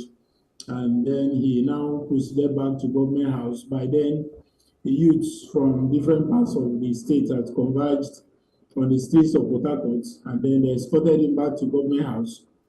Then, about 2-3 hours later, we now see Honorable Ehie Edison addressing the press that he has now been elected the new speaker, and that the other speaker, Martin Samewule, has been impeached alongside his deputy, and the other members who served the notice of impeachment on the governor have all been suspended and will face disciplinary panel or whatever, and that he is promising Rivers people he will hold the state together for the governor to operate and all of that. And he said himself and his colleagues, that was at about 3-4 p.m. thereabouts. And after that, well, some calm started returning around the city, more or less. Somebody has been removed, and then the person who has been removed now remove another person. Somebody was impeached, then the person who was impeached now impeached another person. So it was a galore, a bazaar of removals and impeachments, all of that. So that's like what happened yesterday. Then let me also put it on record that no local government chairman was removed from office. The State Executive Council was also not dissolved. The new speaker and his colleagues only recommended the suspension of the Chief Judge of the State, Justice Simeon Amadi. Now, we also don't have an official statement from the government if that suspension has happened. We do not have it. So the things trending on social media are actually more speculative. Only the Chief of Staff and the CSO to the governor were removed from office. All other dissolution, sack, and all of that are actually speculative. I spoke with the Commissioner of Police, the Commissioner for Information and Communications, Amobu Senebo Joe Johnson, this morning, and he confirmed that no local government chairman was sacked and no state ESCO member was removed from office. So far, that's how far we've gone.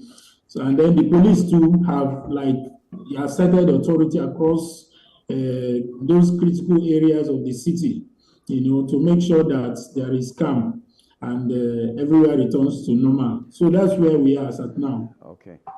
But that means you're confirming that the governor has endorsed the new speaker that has been elected when this problem started, right? Yes, we can say that because the governor on his verified X, formerly Twitter handle, has already congratulated the new speaker. So we can actually confirm that. Okay. So there's speculations. You say there are a lot of speculation. Maybe this is speculation as well. But whatever is happening in the State Assembly or anywhere else near Government House, people are saying the target is the governor himself. The governor, someone somewhere wants to remove the governor. If this is true, what really is his crime? Okay, for that one, there is actually no speculation.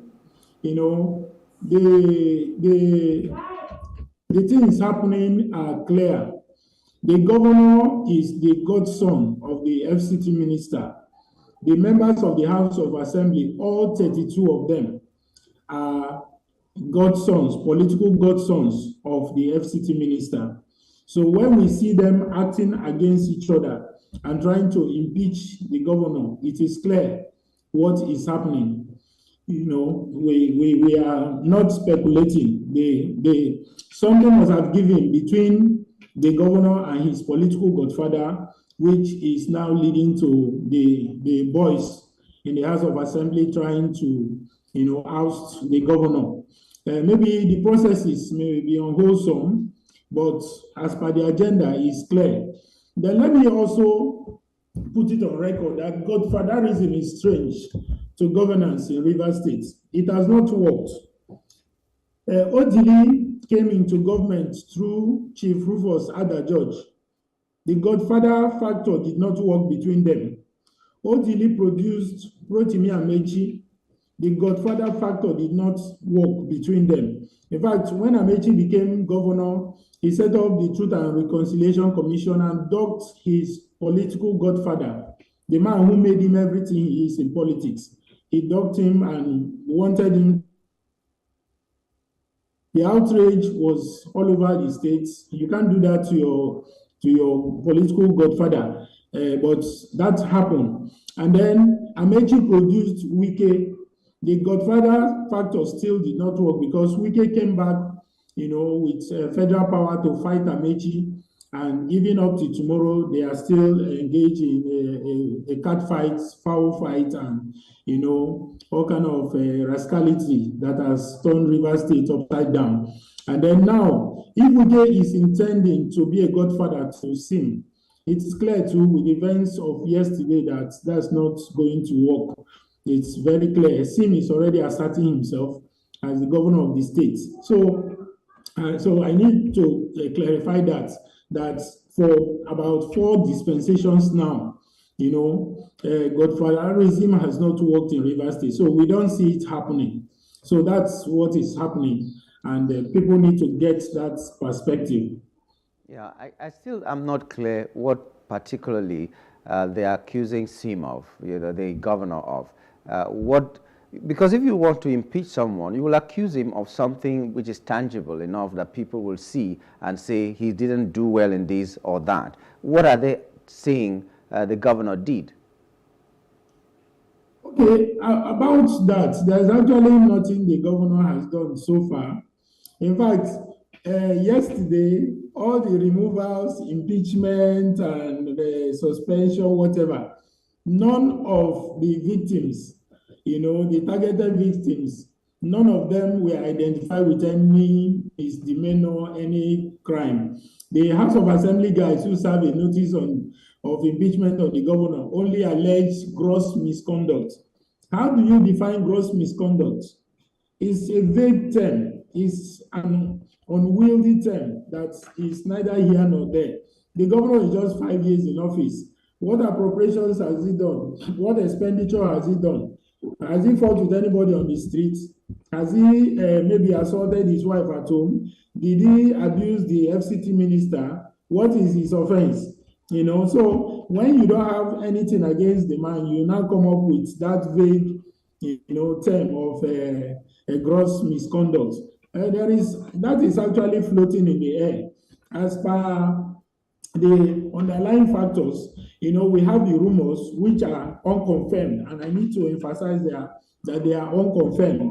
There is the speculation that the godfather asked the godson to provide him 2 billion every month.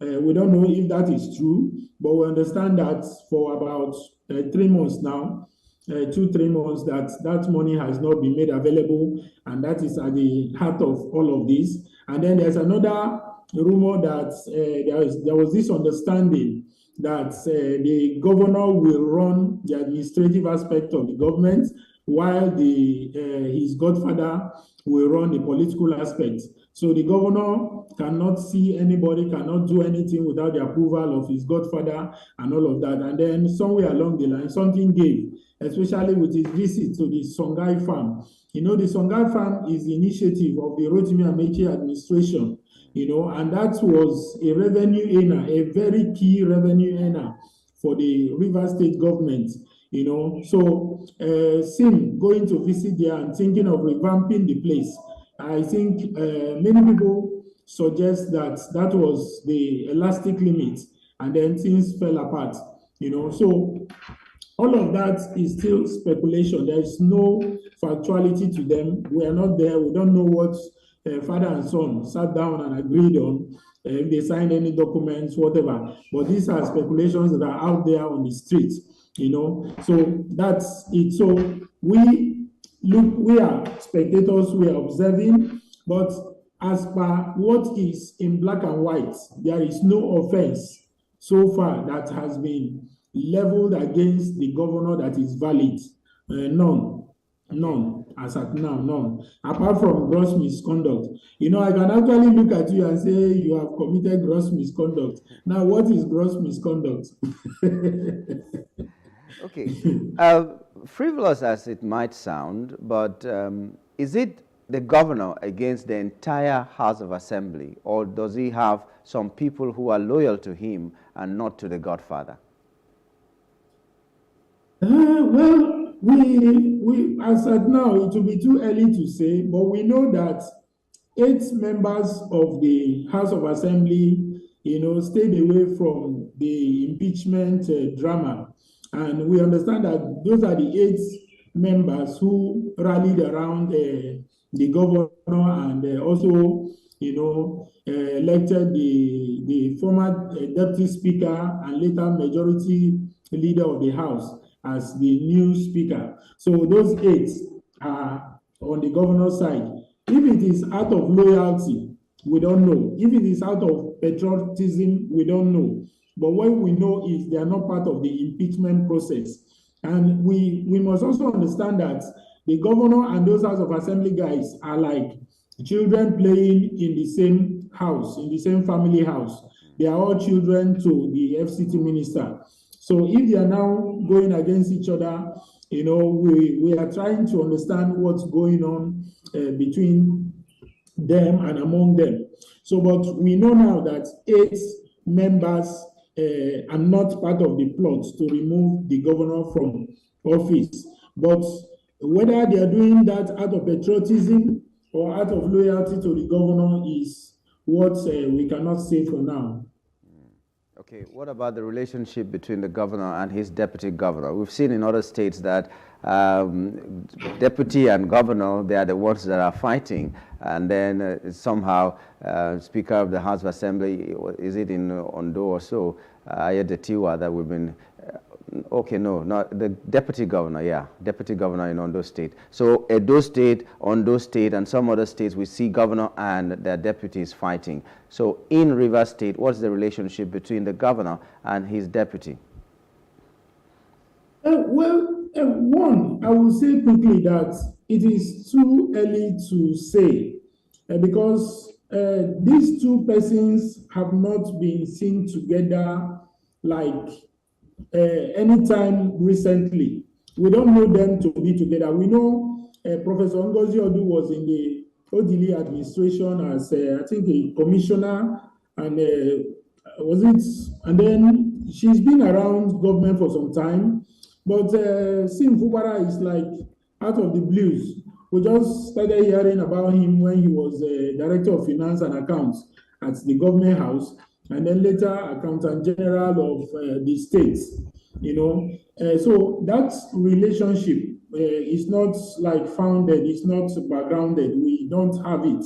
So we can't even begin to say if anything has fallen apart between them. But in the course of the election, the campaigns and the election, they were all together.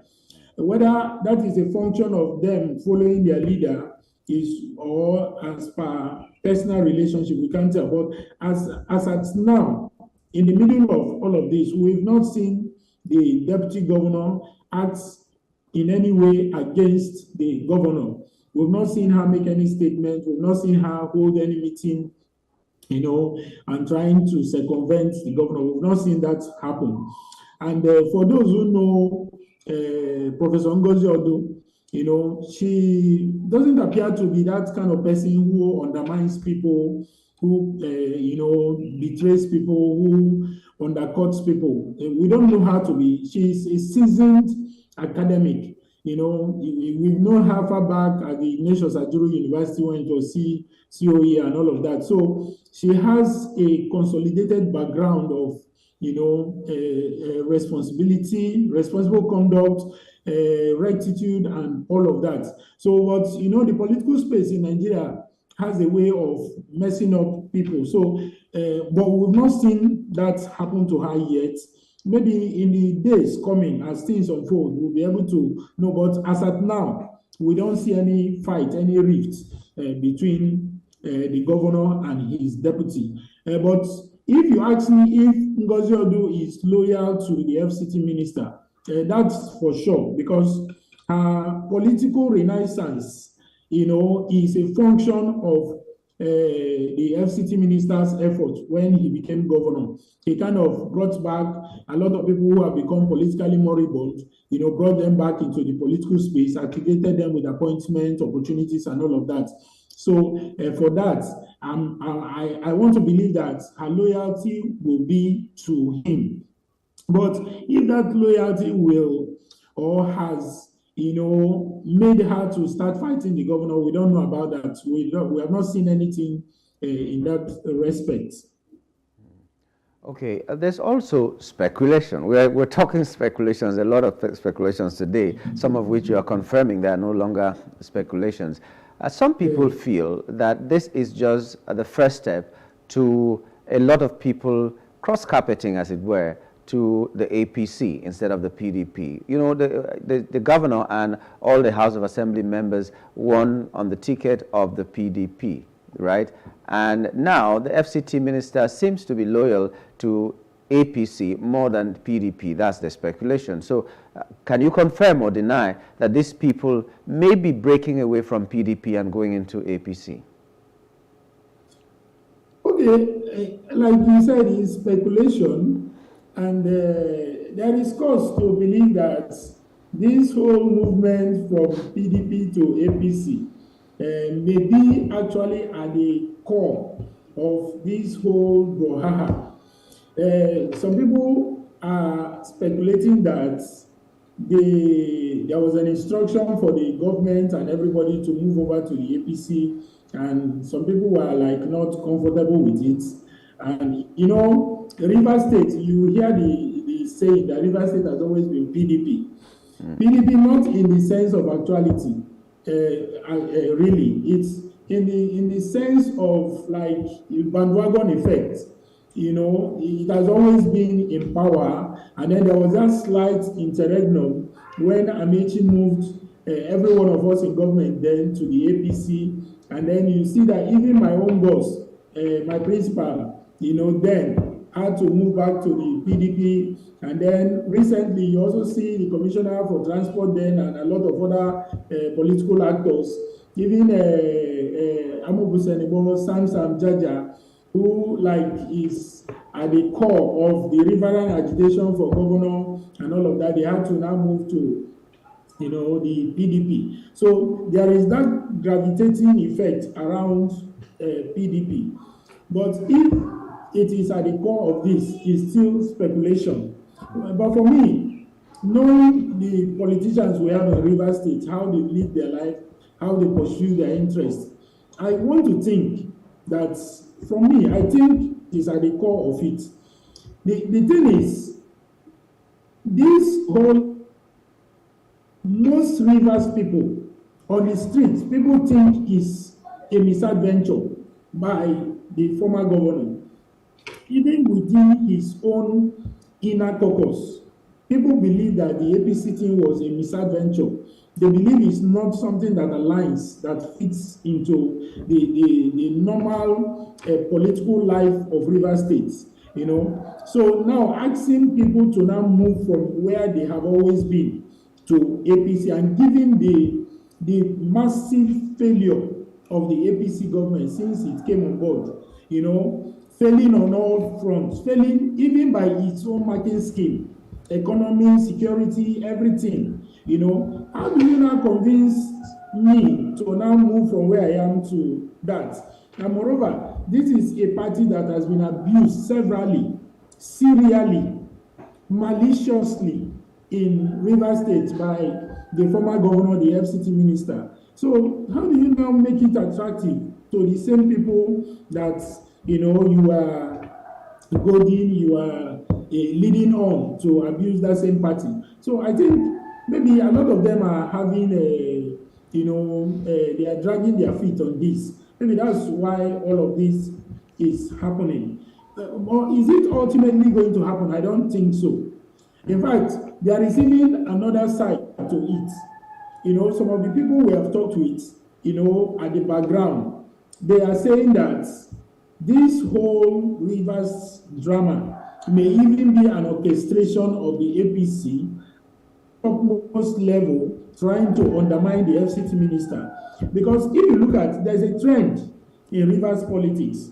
When Odili, Dr. Peter Odili wanted to go for presidential, wanted to contest for president, while he was out there, campaigning across the northwest, north central, northeast, southwest, back home here, in the south, and especially in Rivers State, he lost that foundation, that political base. He lost it. The same thing happened to Amaechi. In fact, the FCT minister, many people believe that's, well, not founded actually, because these things, there's a lot of speculation within the political space. But people think that the whole thing about the fight was to undermine Amaechi's, capacity to be able to present himself for presidency.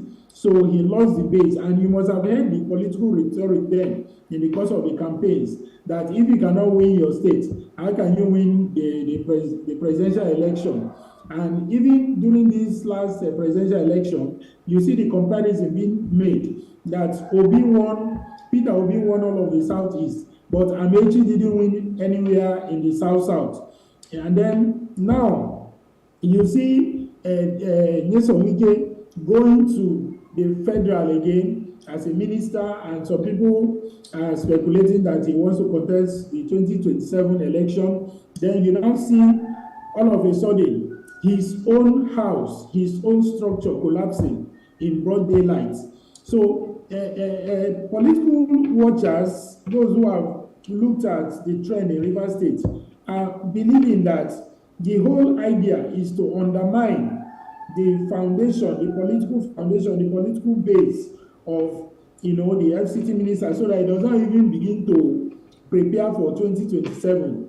And from the analysis I've given you, you want to see a correlation. It happened to Dili, it happened to Amaechi, and now it's happening to Wike. So that's why some people are believing that this may even be is like being orchestrated from the very top, to make sure that he loses his structure in Rivers State. And if you cannot deliver your state, you cannot deliver your constituency, then how can you deliver Nigeria? It's a valid argument, right?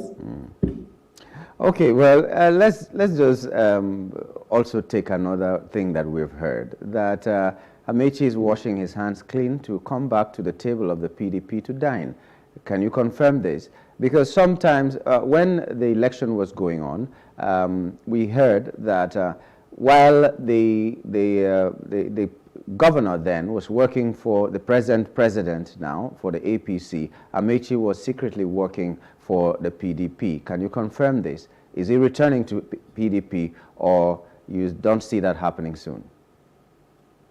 Okay, as per returning to the PDP, I already said that Rivers politicians gravitate towards PDP, because actually that's like home for, if not 80–90% of Rivers politicians. That's like home for them.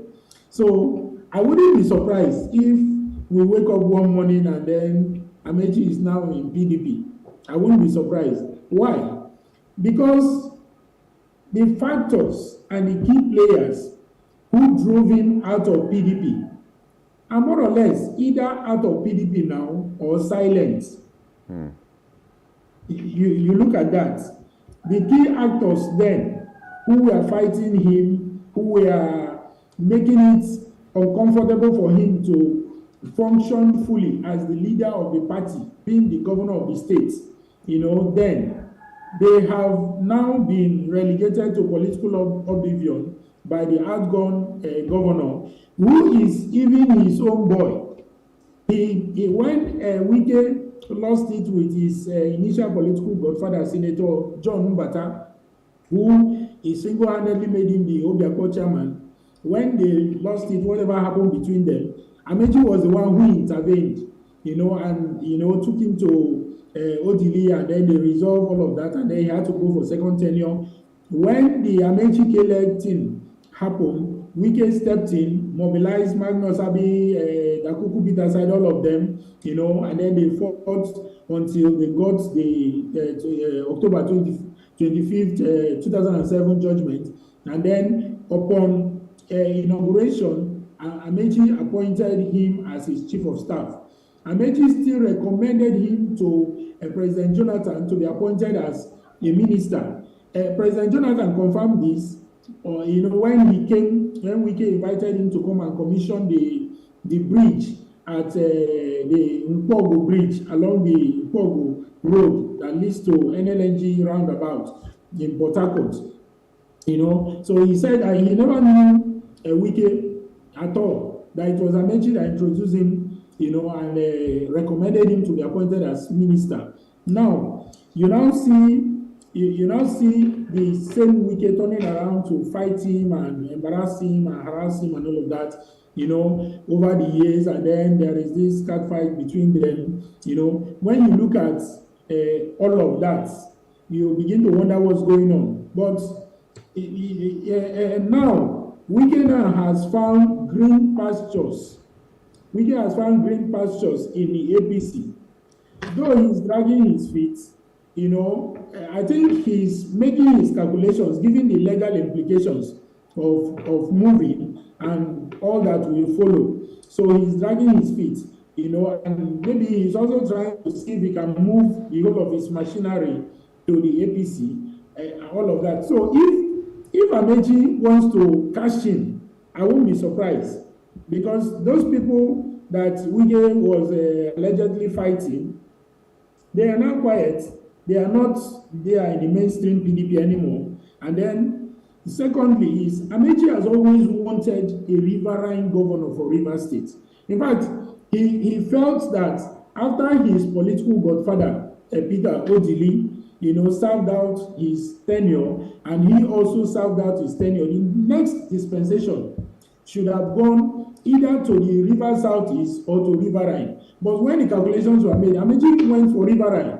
He said, Rivers Southeast, yes, you are still upland. Riverine has not gotten at all. Why not wait? Let the dispensation go. And then he tried to project Dakuku Peter side. That met a brick wall. It was fought mercilessly. And then somehow, by the workings of fate, now Sim Fubara from Ogogo, in the Riverine, is now the governor. Is it something that Amechi will want to embrace? Yes, of course. So that may also be, a reason for Amechi wanting to come back to the PDP. And then, thirdly, most of Amechi's henchmen are now in the PDP, and they are stakeholders. So coming back to where your boys are wouldn't be out of place. So I wouldn't be surprised as a person if I see tomorrow Amechi is announcing on TV that he's now in the PDP. I won't be surprised. So if it is speculation, I think it's a speculation founded on, on the underpinnings. A lot of things are going on as we speak. And for Rivers State, actually, the recent years have been very gruesome, very distressing for the political actors and stakeholders, because of how the system was being run. So if now they see this as an opportunity to rally around Siminala Ifubara to part him and his political godfather, I think they won't hesitate. They will want to crowd around him, come back to the PDP, crowd around him, and provide him the support he needs to be able to stand up to his political godfather. That is, if he's still his political godfather after all that happened yesterday. Okay, that's very interesting analysis you're giving to us. But there's a critical question that a lot of us have been asking from the time of campaign till this moment. How is it that Wike is still a PDP member? In spite of all the things he has done against the PDP in Rivers State, he is still a member. What is that card that he's holding over PDP of Rivers State that he cannot be removed? Okay, it's not actually that he cannot be removed. No, there's nobody that is not dispensable. Nobody, not even Nyesom Wike, that is not dispensable. Everybody is dispensable. But there are dynamics around this, the political environment in Rivers State. Now, let's try to look at certain things. One, he has been the one bankrolling the party for, several years. Now, we don't know under what processes, we don't know how that bankrolling happened, whether they were done, in compliance with public finance rules of the country. We don't know. We don't know if they had to undercut the processes to be able to do that financing and all of that. We don't know. So what if the rules were not followed? What if the procurement laws of the country were not adhered to in the course of providing that support? That can actually be, a factor for blackmail. So if he moves now, it will be two ways. What will the PDP hold against him? What will he hold against the PDP? That is one. Then two, after the way he has advertised himself, in the course of this whole political period he has been in the public space, will he singly, only him, now move to the APC? Let's try to look at that. No local government chairman, no senators, no House of Rep members, no party stalwarts, stakeholders, no governor, nobody else. Just him moving to the APC. I mean, his value naturally will plummet. It will just dive down and all of that. So we are thinking that may also be another restraint. Try to get your house together and move everybody. Just the way Amechi moved everybody in the government, SAs, PAs, commissioners, heads of NDAs, whoever, everybody moved from the PDP to the APC. I think that may be what he wants to, achieve before moving. So, and if you look at his body language, Wike is somebody who likes drama, who likes fiesta. He likes it to happen big. So I am thinking that may be what he's working on. Get the house together and move in a big way, in a fun, fair way to the APC, so that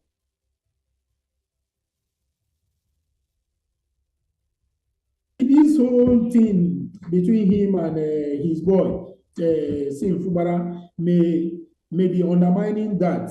And then let's also look at something I said earlier. Rivers State has always been PDP. We are, the media people, we are spectators who've been watching the political space. Even what Amechi tried to do with the APC, you can see that it is not sustainable. Over time, everybody started leaving him, going back to the same. And observe that they didn't go to any other party when they left APC. They left APC back to the PDP. Now, when you look at that, so I think that may also be a factor, that is making it difficult for him to move. Then bring in the legal implications. If he's to move when he was governor, if he moves when he was governor, what will be the legal implications to that? And then what about the political implication? If he had moved then, especially after Tinubu was declared the winner of the election, if he had moved then without ensuring that PDP won the election in Rivers State, that would have been a challenge, you know. And then now that he's out of office, he's now a minister. If he moves, what if some of his men don't follow him? So I'm sure he's looking at all of that, you know, dynamics to be sure he has his acts, you know, together before moving. But as you can see with the analysis I'm giving you, it's not a walk in the park. It's not a feat you can achieve easily because Rivers State is intensely PDP. It's intensely PDP. We as journalists, we can tell you that we've always been here. Every politician you've known in Rivers State, either they started from PDP and moved to somewhere else, or they moved from where they were and came to PDP, or they passed by PDP, or they stopped by PDP. somehow is that.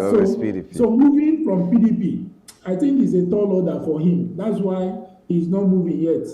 Okay, let's just wrap it up with a word to the Rivers people. Talk to the Rivers people, because some people are really afraid what this might turn out to be. So speak to your people how their mindset should be at this point and how you need to move on.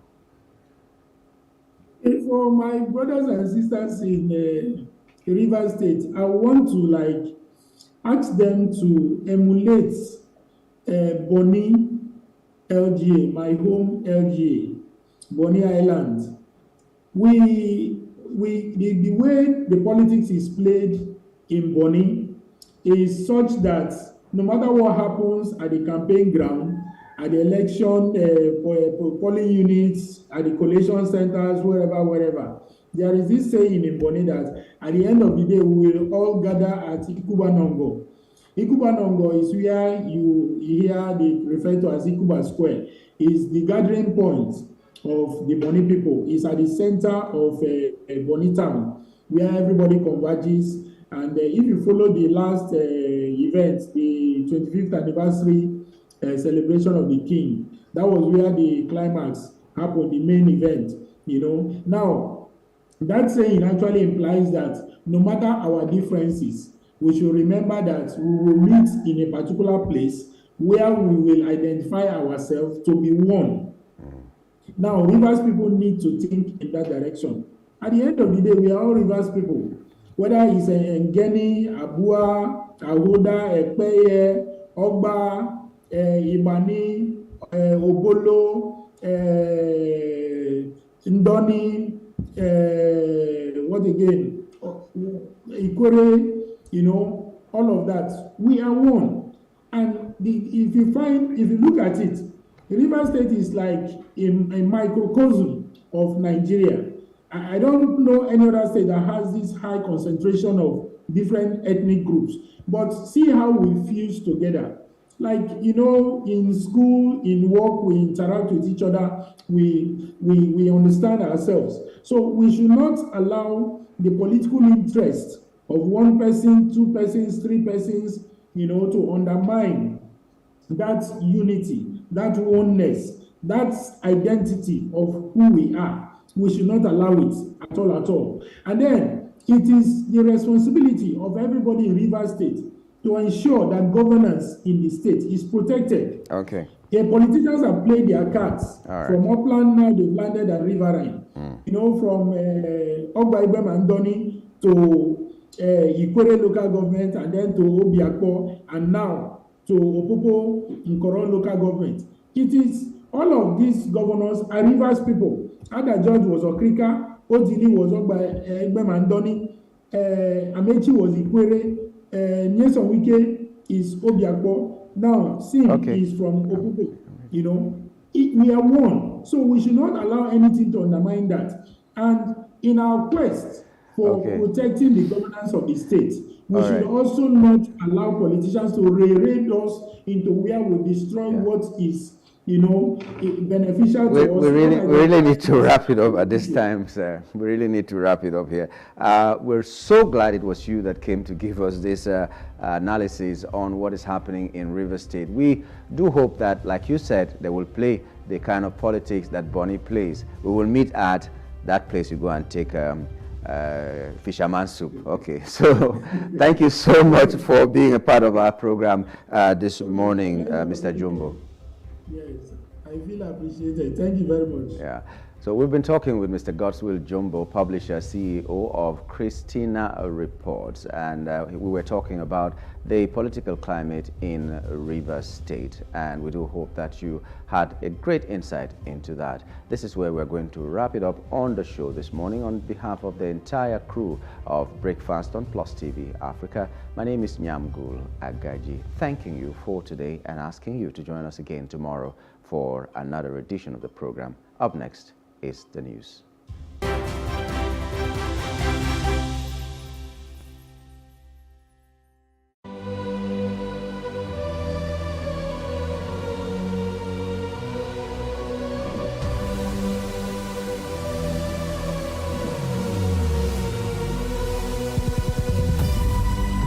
What we do not understand, we will stigmatize. What you can see is the remaining of the tanker that exploded. He suffered equally confessed.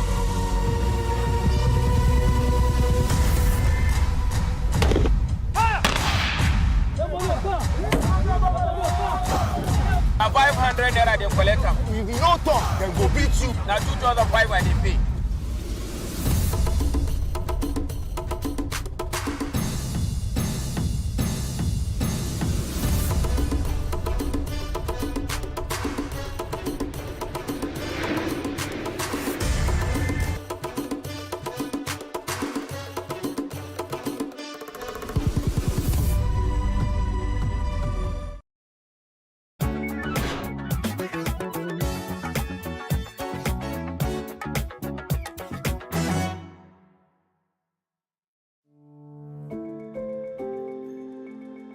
Lagos is home to many. But before you think of making Lagos your home, I'm sure you must have heard things about housing in Lagos. Things like housing is expensive, how landlords are gender and tribe biased. Different stories really ranging from funny to just sheer unbelievable. The house rent is too expensive. It's double times two. You know, some landlord, they can be something else. So many funny rules that you just begin to wonder, like, what is going on?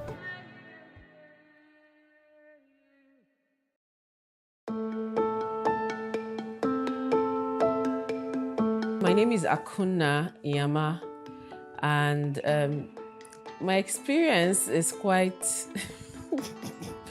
what will I say? I don't even know how to explain it. It was quite interesting. Let me just use the word, to say the least. As a matter of fact, it was also pretty annoying, and I had to start saying in 2022, I'm surprised that people still have like this mindset. Housing in Lagos is, I would say, divided into different categories. Like they have the eyebrow area, you have the should I say. I don't know, maybe shanties or trenches or, whichever way you want to describe it. But I think if you have the right set of, the amount of money, you know where to stay. And if you're struggling, you know where to stay. And if you don't really have, you know where to stay. So Lagos, I commend it to everybody. But at the long run, it is expensive, whichever category you pick. When looking for an apartment in Lagos, you have to dira, like the Yoruba will say. You have to be very, very intelligent. You have to be very smart. First things first, let me just say that Lagos, what they sell here is location and proximity to anywhere, as opposed to a good house. They have terrible spaces. The house agents that are trying to get you an apartment, they know where the good house is, but they will not take you. Agent, God, what did they don't show me? The place I stay in Lekki now, the guy told me it's Ocean View now. And that's why it's expensive. I said, where is the ocean? He said, no way it will come. So my brother, 2 months, I can't expect ocean. I know I'm saying I rain. First thing that comes to my mind is, the high cost of housing in Lagos, which I think is ridiculous. And Lagosians, as a matter of fact, if you take out, the issue of rent, from our hustle, from our savings, from what we earn, from our income, I think a lot of Lagosians will be living well and they'll be doing well as well.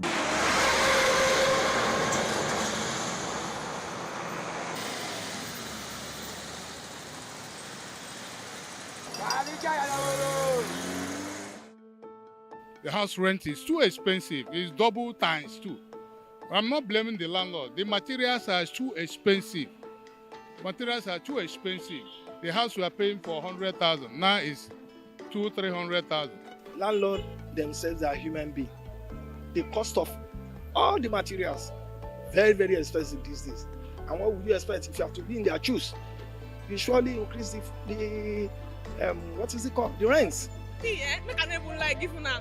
They are overrated. I don't know why they're so expensive like that. See, a house you can get for like 1.something million in Lagos. You can get it for like 400 and 500 and something thousand in Delta State, another part of the country. But I don't know why it's so high in Lagos. I don't see the hype. I don't understand. A bag of cement is going at about 4,800. So you don't expect landlord when things are from here to Alausa used to be 100 naira, but now it's 300 naira. So you don't expect a landlord that will not put a rent in his house. Maybe that landlord depends on the house rent. So things are going up. But what I'm pleading for a landlord, if they are increasing their house rent, they should think about a way so it can favor the tenant. Because the tenant too, they are receiving the same punishment. Like you may pay this year so amount. Next year, landlord will just come up without any pre-information. Will not tell you that I rent this year so amount. And it's a business. You have to plan yourself well so that it will not affect you. Some of them are professional about it because, like my own landlord, if he wants to do anything like that, he gets to us through his lawyer, through his legal department, and they send letter prior to that if they want to do any increment. So they don't just come suddenly and say they want to increase rent.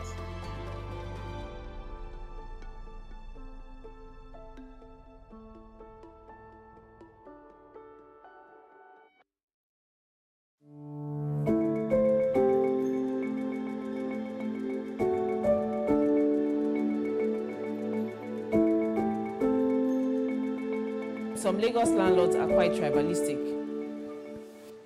And they are particularly tribalistic towards Igbo people. So once they hear, oh, we don't want any Igbo person here, what's your name? And you say your name, no, we're not looking for an Igbo person in this house because I'm Igbo. So I know I've had first-hand experience of it. Say, no, we don't want an Igbo person. Last person that was here was Igbo, and the person did this and the person did that, so we don't want that. Some landlord, precisely, maybe based on their previous experience with the tribe or people that had occupied the property, they don't want to fall victim of when you're a victim the first time, you have to be very careful. So yes, most of the landlords consider that. I have never had a landlord that's considered that as an option, but I hear and I also read newspapers. Even not just tribal, religious at times. You see some Muslim landlords, they don't want Christians. You see some Christian landlords, they don't want Muslims. You understand? I've seen a landlord, he said he only wants transgender. I've never seen church in my life before. You understand? So I think tribalism occurs because landlords at times, they feel they can relate with tenants better if they speak the same dialect. So many funny rules that you just begin to wonder, like, what is going on? Like, you have visitors on certain type of days. If you are single, you're not allowed to bring women. If you're a single lady, you're not allowed to bring men. It has to be one particular person. I don't understand. Like, who gives such a rule? How do you tell a lady, she's looking for a husband. She needs suitors. And you're telling her to stick with one because of what? Because she lives in your apartment. Or in some cases, they'll tell you a lady has to be married before an apartment can be given to them. On one of my ordeals, I was like, okay, I'm looking for a place. I spoke to an agent and he was like, Dante, sorry, how old are you? I said, why? That's a personal question. Why are you asking me my age? He said that because the landlord said he doesn't want any single lady. If he wants any single person, he can even maybe take a single guy. The reason why houses are expensive, I would say, number one, because of greed of some landlords, agents. Because if you get an house of 2 million naira now, you pay agency of 200k, and the guy's friend, probably the agent's friend, just gave out an apartment of 5 million naira. His commission, agency fee, 10% is 500k. You can see. So at times, agents will convince landlords that, this house is too fine for 2.5 million. It's too fine. You're supposed to bring it. See, they will convince landlord, I can get someone that will pay 4 million for this place. It's not like they're trying to do the landlord a favor. They're trying to do themselves that increment of agency. The reason why there's high cost of houses there in Lagos is a lot of factors. One is inflation. Like a normal developer will say, every day the cost of materials increase. Like if he buys rods of, let's say, 5 naira today, by the time he goes to market next week, it's about 20 naira. So imagine you're trying to get an apartment of 400,000 and the agents are telling you that, okay, for the house of 400,000, you're going to pay agency and agreement 100,000, you're going to pay commission 100,000, and then you pay caution 100,000, and then you pay service charge maybe 75,000. How much is that? That's already 375,000 on top of a house of 400,000. So these are the issues that one basically faces in Lagos State. Lagos, as home to all, must indeed house all. And for that to happen, all stakeholders must work hand in hand to make this huge housing deficit a thing of the past.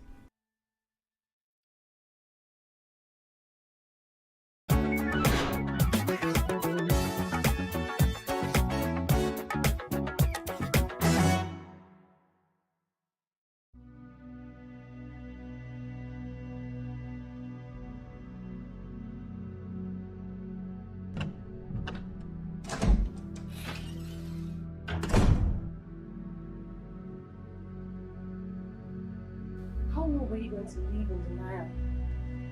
Suppressing what was right in front of you all these years. You have to understand. I was all he ever had. Besides, he had a troubled childhood, and he stole mine. When little girls were being little girls, I was a slave in my own home. Broken and afraid, right in the place where I was supposed to feel safe. I kept you safe.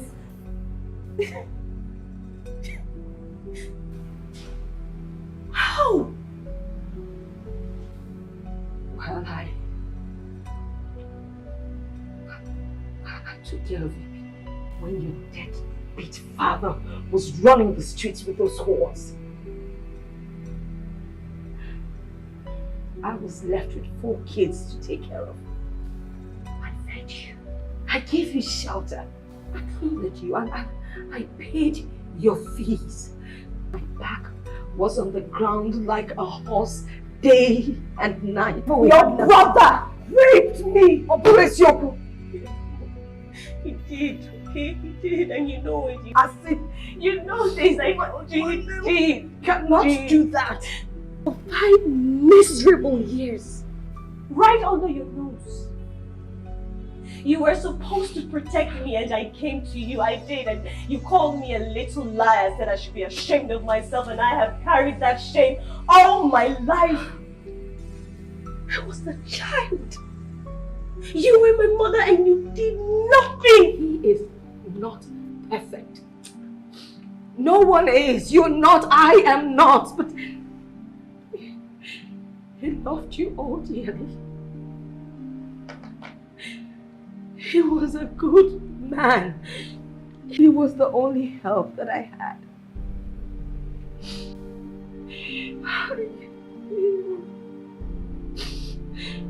He took you to school. He cooked. He cleaned. He did everything. Oh, cut the crap, Mom. Cut it off. You were a child.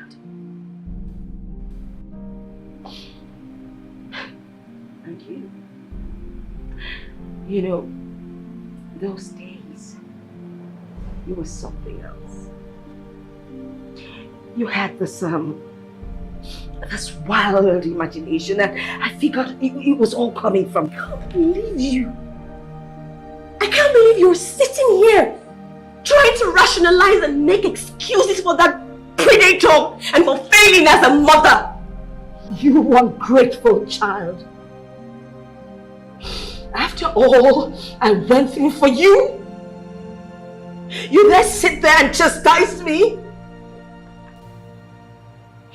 Do you know what I went through? Do you? The mental torture, the physical and emotional abuse that I had to endure. Oh, you think you're the only one that went through dark times? Well, I did. I endured and I stayed back for my children, for you. No one asked you to. That is what one is supposed to do. My mother, my grandmother, all the women before me, they all did it. They never let out the secret. They were there. They forgave. They forgot. They bore the pain for their children and family. We were never a family, Mom. We weren't a family. We were broken. You should have taken us. You should have run as fast and as far as your legs could carry you. We would have been better off on the streets than in that house. But you were weak. And we had to pay the price. Everything is not always black and white. You women of this generation with your modern day ideologies and feminism. All you want to do is talk about everything. Let me tell you, we paid the price for you. We bore the pain so you will have a shot at life. We gave you that voice that you're using to speak so loudly and condescending with. So you don't sit there and judge me. You failed. Okay? And it's fine. It's okay to admit it. You failed.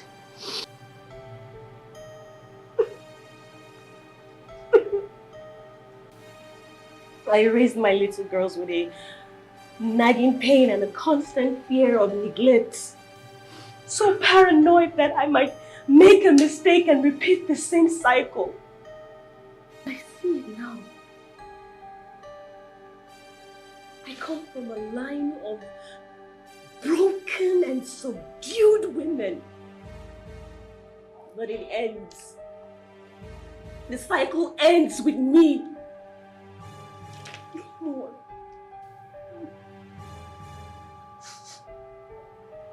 I forgive you.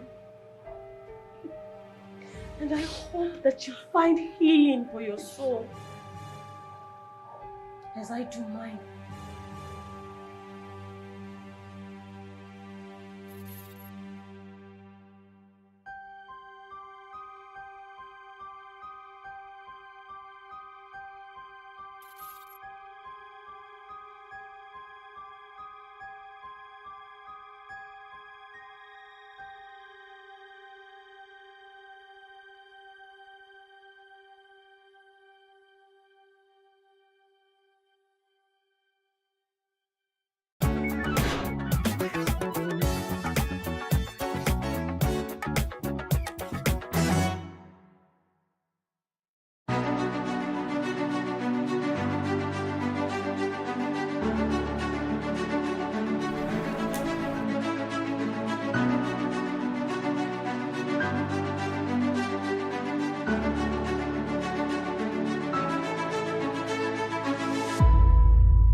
20-meter cliff, a couple of ropes, freezing cold water, and me trying to cope with all of that. I did make it down in the end, but this outing with a couple of guys really had me testing my limits. And that's precisely our topic this week on Made, leaving the comfort zone. I'm Chris Kober, welcome. We don't want to be bogged down with details, do we? It is the result that counts. Well, sometimes it's the details that unveil an inconvenient truth. Take meat production. We know that for us to be able to slap that steak on our grill, an animal needs to die. Often enough in anything but a gentle or respectful way. Our reporter Kai Steinecke, an avid meat lover, decided he wants to leave his comfort zone and does want to know how the sausage gets made, literally. A word of warning, the report contains scenes some viewers may find disturbing.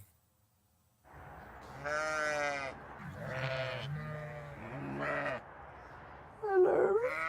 Hello, hello. I am going to slaughter one of these animals. They belong to Wendelin Schmucke. He farms sheep the traditional way. His family has been doing this since 1750. His sheep are out to pasture for most of the year. But it's hard to find enough grazing land.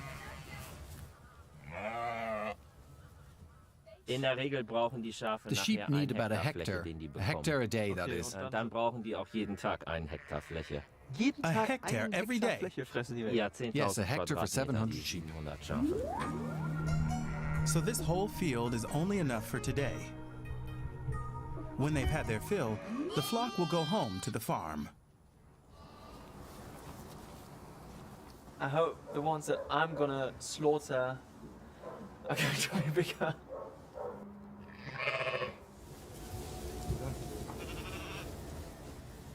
Oh yes, this one is bigger. It's 6 months old and weighs about 40 kilos. That's huge. I had no idea how quickly they grow. I really don't know if I can do this.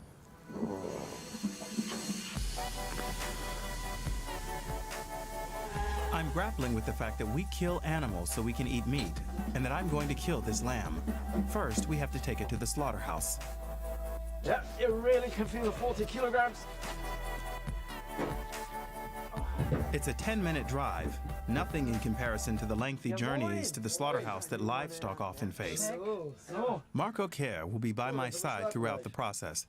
He's been a butcher for more than 10 years, and he only slaughters what people bring him for their own consumption, like this lamb that I've bought. Das ist Schlachthaus hier und hier wollen wir das gleich drin machen. What was it like for you the first time? Ja, das erste war. You don't forget the first time. I had to leave the room. It was all a bit much. Das war ein bisschen viel. Gar nicht so das Not because of the blood, but the fact that an animal is dying. Und das wird dir erst bewusst, You don't really grasp that until you see it. And when it's done, you can't undo it. Aber But we'll manage. wir schaffen das schon. Wir schaffen das. Oh Gott. Marco shows me how to use a bolt gun. It destroys the sheep's brain, and it won't feel anything afterwards. Und locker in der Hand halten. Hold it loosely and then press once. Einfach trauen. That was it. Oh! Yeah. That's like a real gun. Yeah.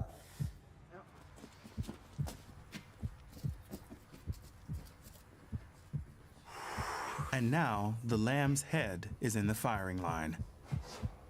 All is good, all is good. Oh my God. Höchster Punkt. Ja. Verbindungslinie. Highest point, draw a line. There. Finger weg. Take your fingers away. Immer den Finger weg. Ja. So. On the head and pull the trigger. Ja.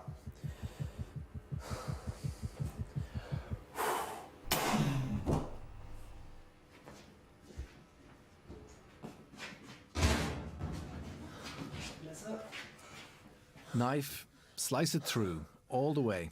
Durchstechen, richtig. Durch. And again. Muss man einmal. Oh Gott, Jesus.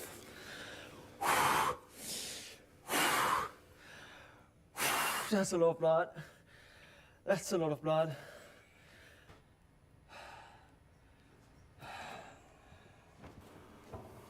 Das war's. That was it. It's over. Hat er's geschafft.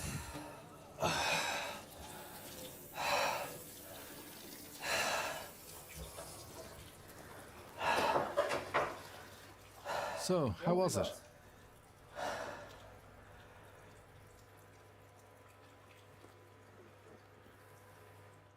It's all happening so fast. I think I'll need time to process that.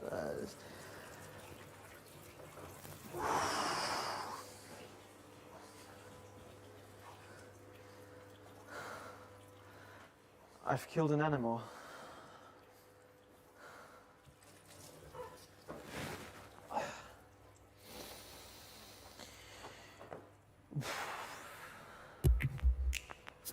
Super geschossen, wirklich. Great shot, really. Wirklich sehr gut. But that was just the first step. We're still a long way from having any chops or sausages. First, cut off the head, then the legs and the pelt. That's easier than I'd expected. Das bedeutet dann aber auch This so, isn't mass es ist ja keine production. Masse so, ne? Also dann kann ja nicht jeder Not immer everybody dann can halt get so a einen lamb Lamm like this. haben, mehr oder weniger. Das ist so. Das ist That's so. Aber true. das macht's auch wieder besonders. But that's Und what das makes ist it auch wieder special. Das, da haben wir den And it's what makes it Nachhaltigkeitsaspekt einfach sustainable. mit drin. Die Leute People approach the whole thing in a different denken way, einfach anders über das especially with an Fleisch, animal like wenn sie es this. essen, gerade bei so einem Tier. Genau. We still need to get rid of the guts. Genau. Einmal über Nacht in die Kühlung, wenn's abtropfen. Now it's left to hang overnight. That makes it easier to process. I think what happened back in that slaughterhouse will forever be burned into my mind. The noises, the sounds, the smells, but it's the only way that sustainably eating meat is actually possible, because doing this in the masses of meat we eat today is absolutely impossible. But still, for me, I don't really know if I'm ever going to walk into a supermarket again and be like, yeah, I'm going to eat that meat.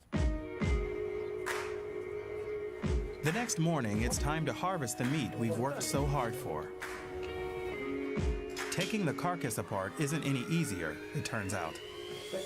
And there goes the shoulder. Yes! About 20 kilograms of the lamb are lost in the process, mainly the pelt and the guts.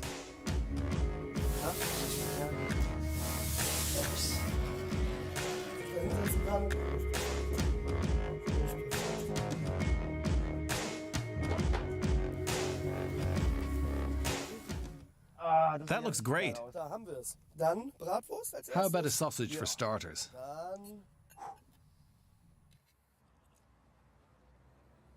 Dann I'm not going to lie, this tastes really, really good. And I don't feel guilty about it because the lamb had a good life and a good death. And I'm not turning vegetarian, but it's only for special occasions, really. When you slaughter animals like we used to do 100 or 150 years ago, and like we just did, you also need to eat meat like we used to 100 or 150 years ago. That means only a steak a week, and that's it.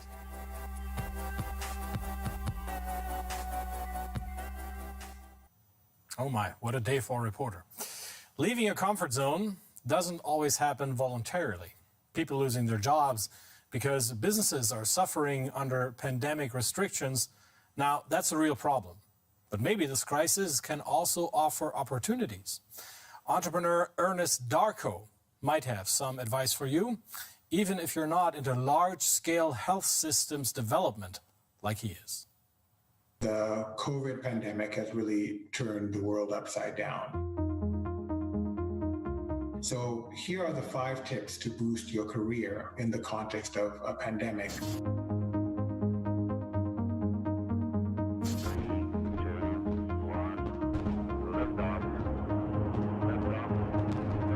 It's really important to focus on things that you're passionate about. Even if in the overall sense of your career, it's hard to find, the thing to be passionate about. I grew up in a situation where healthcare was always poor, clinics were always overcrowded. Halfway through my medical career, I realized that if I really want to make a difference in these types of environments, I needed to be a doctor of systems, not just of people. Many years later, here I am basically running a company that is focused on helping countries fix their systems at large scale. If it's not easy to get out of bed to go to that job or to go do that particular thing I've chosen to do, then I know I'm probably doing the wrong thing. If in particular you're in a career that's very much dependent, for example, on seeing people, and we know that going into lockdown and isolation is the norm, it's definitely going to impact your career or your profession negatively. So do that assessment really quickly to understand whether it's going to diminish or create opportunities for you. If there is an opportunity, try and figure out how am I going to work myself into that opportunity. So if I can now innovate in order to now meet this new demand, yes, I cannot see people in person, but there's this huge demand now. How can I innovate basically to meet this new opportunity? So we developed a screening app, for example, that community workers who are going to do the door-to-door COVID screening could use to capture the screening and the result of the screening in real time.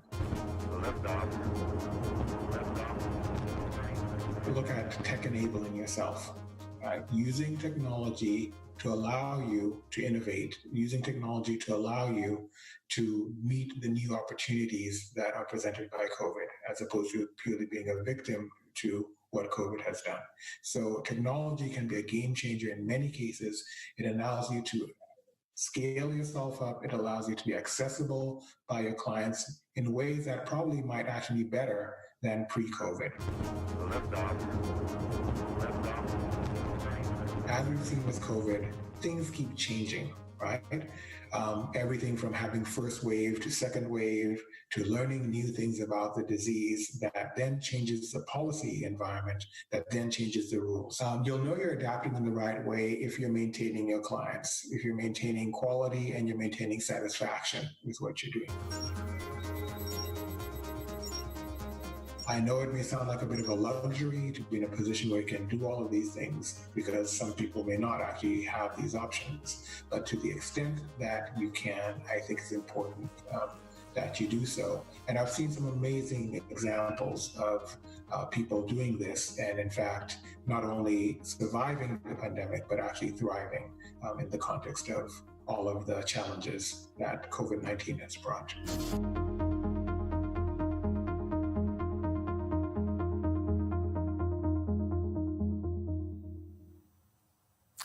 Readjusting your career can be difficult, no doubt, particularly if your plan was to have one of the coolest jobs ever, flying a plane.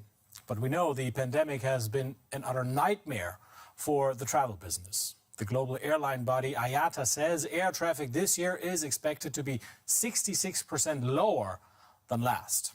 So it's been a huge mess for the sector up to this point, and even with bookings slowly recovering, German flagship carrier Lufthansa has suggested that would-be pilots in its prestigious Flight Academy might have to rethink their plans. Flying free as a bird over majestic landscapes, it's an appealing prospect for many. The videos about Lufthansa's pilot training program in the United States are a favorite with Lukas Heim. The 22-year-old moved to Bremen a year ago with his girlfriend to start his training at the European Flight Academy, the Lufthansa Group's training school in Germany. Now they're packing up and leaving Bremen. In March, the course was suspended. 700 would-be pilots were left hanging. For Lukas, it's been a very trying time. They just kept stalling and putting us off. First they said the course would start up again in May, then in September, then next January. Since it's all so unclear, it's time for us to leave. We can't keep paying rent for this flat. We came to Bremen so that I could become a pilot and Svea could go to university. But our time here is now over. After many months in a kind of suspended animation, would the training resume or wouldn't it, Lukas and Svea made the difficult decision to give up and go home. We had a plan when we moved here. Lukas was going to complete his training. And now we're leaving again, and he hasn't completed it. It's like running in a marathon and turning back halfway and never reaching the finish line. Lufthansa, Germany's biggest airline, was brought to its knees by the collapse in air travel caused by the pandemic. It was saved from bankruptcy by a €9 billion bailout. Half its fleet remains grounded. The head of Lufthansa Aviation Training, Stefan Kenan-Scheib, says the airline has 1,000 pilots more than it needs.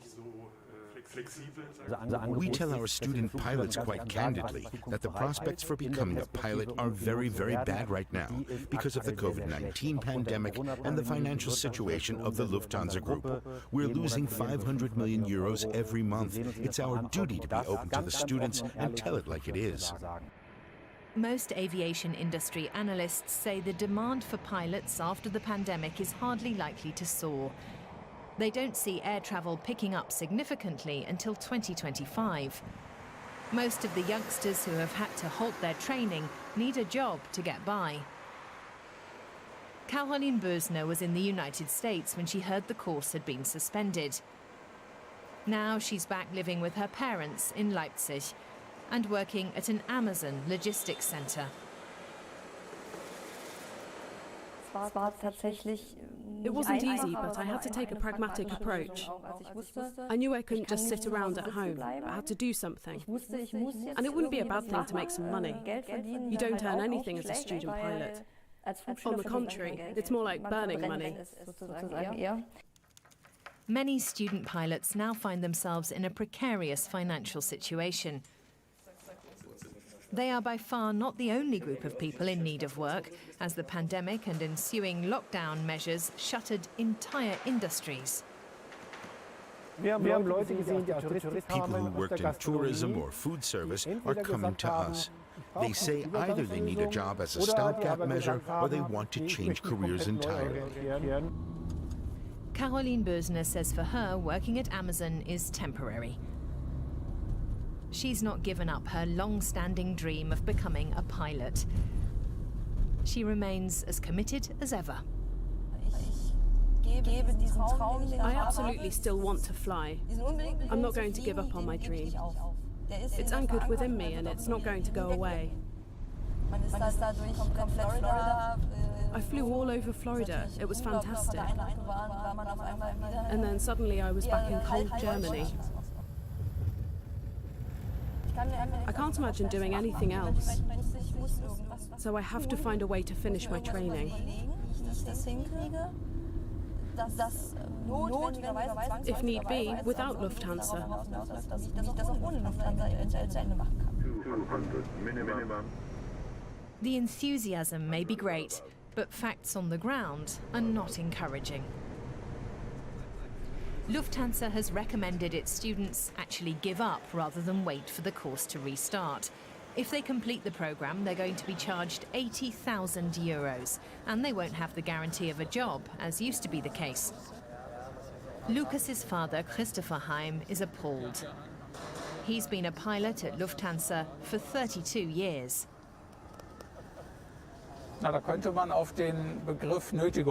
This sounds to me rather like coercion. If I agree to terminate the training contract, everything will be fine.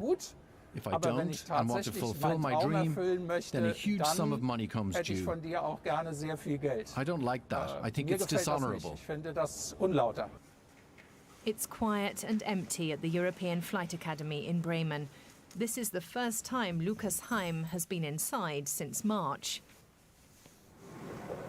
He too remains determined to become a pilot, despite the difficult conditions prevailing right now. Though he says he doesn't yet know how he's going to do that. What I would like is for them to say, when we restart pilot training, we'll take you guys first, or that they at least certify our test results. But Lufthansa has not made any such commitment. Nor does CEO Carsten Spohr have any words of encouragement for the students. He's already indicated that Lufthansa will have no more work for tens of thousands of its employees. As with all professions and at all German universities, there are no guarantees of jobs in the future. And that is the case here too. Aviation remains a fascinating industry for young people too. But I think we have to face reality. In the years ahead, there are going to be too many people for the jobs available. Anybody planning a career in aviation has to take this into account. The pandemic could end the dreams of an entire generation of would-be pilots.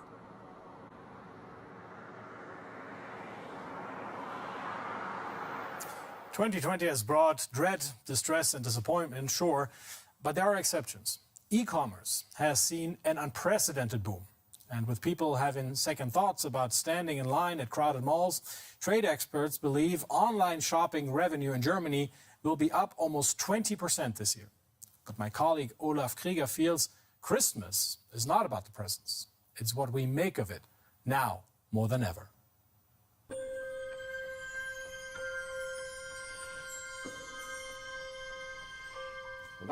Christmas is what we make of it.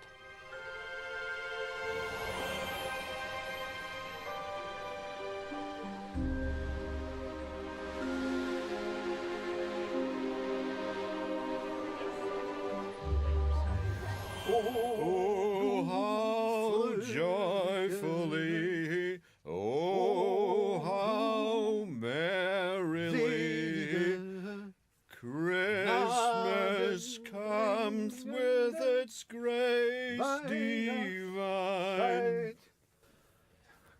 Christmas comes with grace in this of all years? Really? Krieger, is that you? Erika! What are you doing here?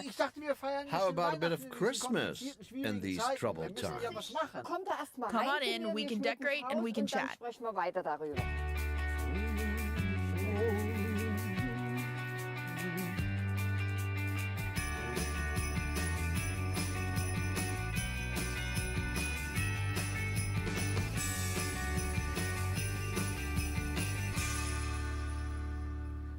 You have children, grandchildren, great-grandchildren. How many altogether? I have 3 kids of my own, 2 girls and a boy, 5 grandchildren and 4 great-grandchildren. What's your favorite Christmas memory? My childhood, with my parents and grandparents and with my kids when they were little, in the Ore Mountains. And who helped decorate? Just me. Alone? Yes. I start putting up the decorations in early December, but I wait until the 23rd to get the tree ready. Not a day earlier. No one helps? I don't want any help. How about the food? Really? Yes, absolutely. Christmas Eve is lentils with sausages. The next day, potato salad and maybe roast goose with red cabbage and kale from this garden. From your garden? Yes. So tell me, Krieger, how is Christmas with your family? Do you spend Christmas at home or do you go somewhere? I'm going to try to be with my mother, but it might not be possible. She's in a home, and I may not be allowed in. But we hope that whatever the conditions, we can celebrate Christmas and be together. We can make that happen somehow. I hope. But suppose we can't meet up the way we used to at Christmas. Yeah, if my son comes, we'll sit together with him and my daughter-in-law and my grandchild. And for everyone else, we have the phone. Our Christmas lights.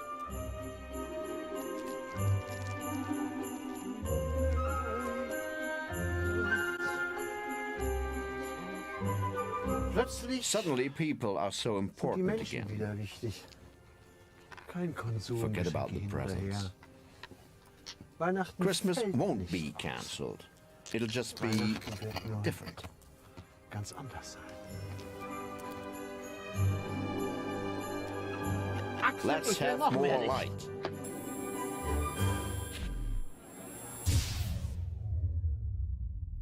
Let's have more light. What a splendid idea. That's our show. Thanks for watching. See you back here next week.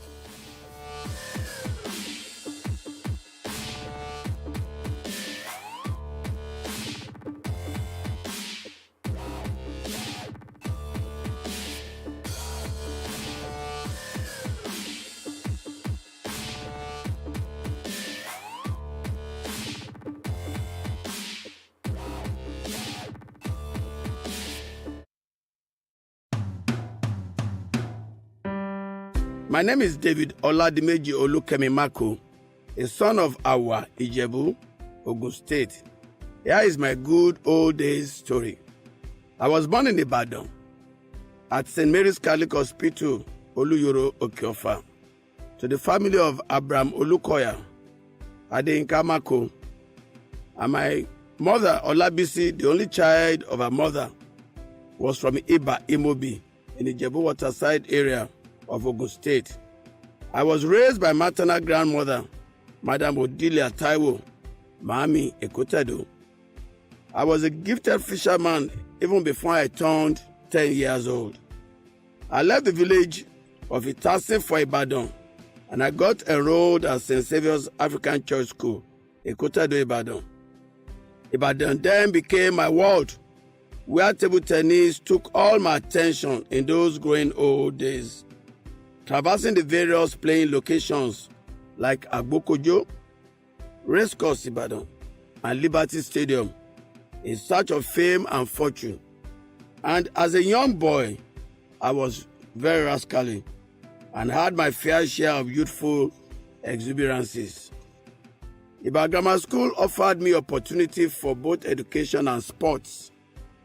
The school tempered my deviance, and the boarding house provided me enough activities to refocus for the future.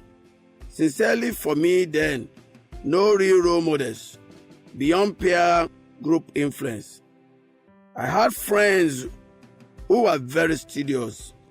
I tagged along, and I was better for it. Oliver Baptist High School, Oyo, and University of Ibadan provided enough experiences that shaped my life and contributed largely to my modest accomplishments in life. Of course, Lagos State welcomed me after my National Youth Service year, and since then, there was no looking back.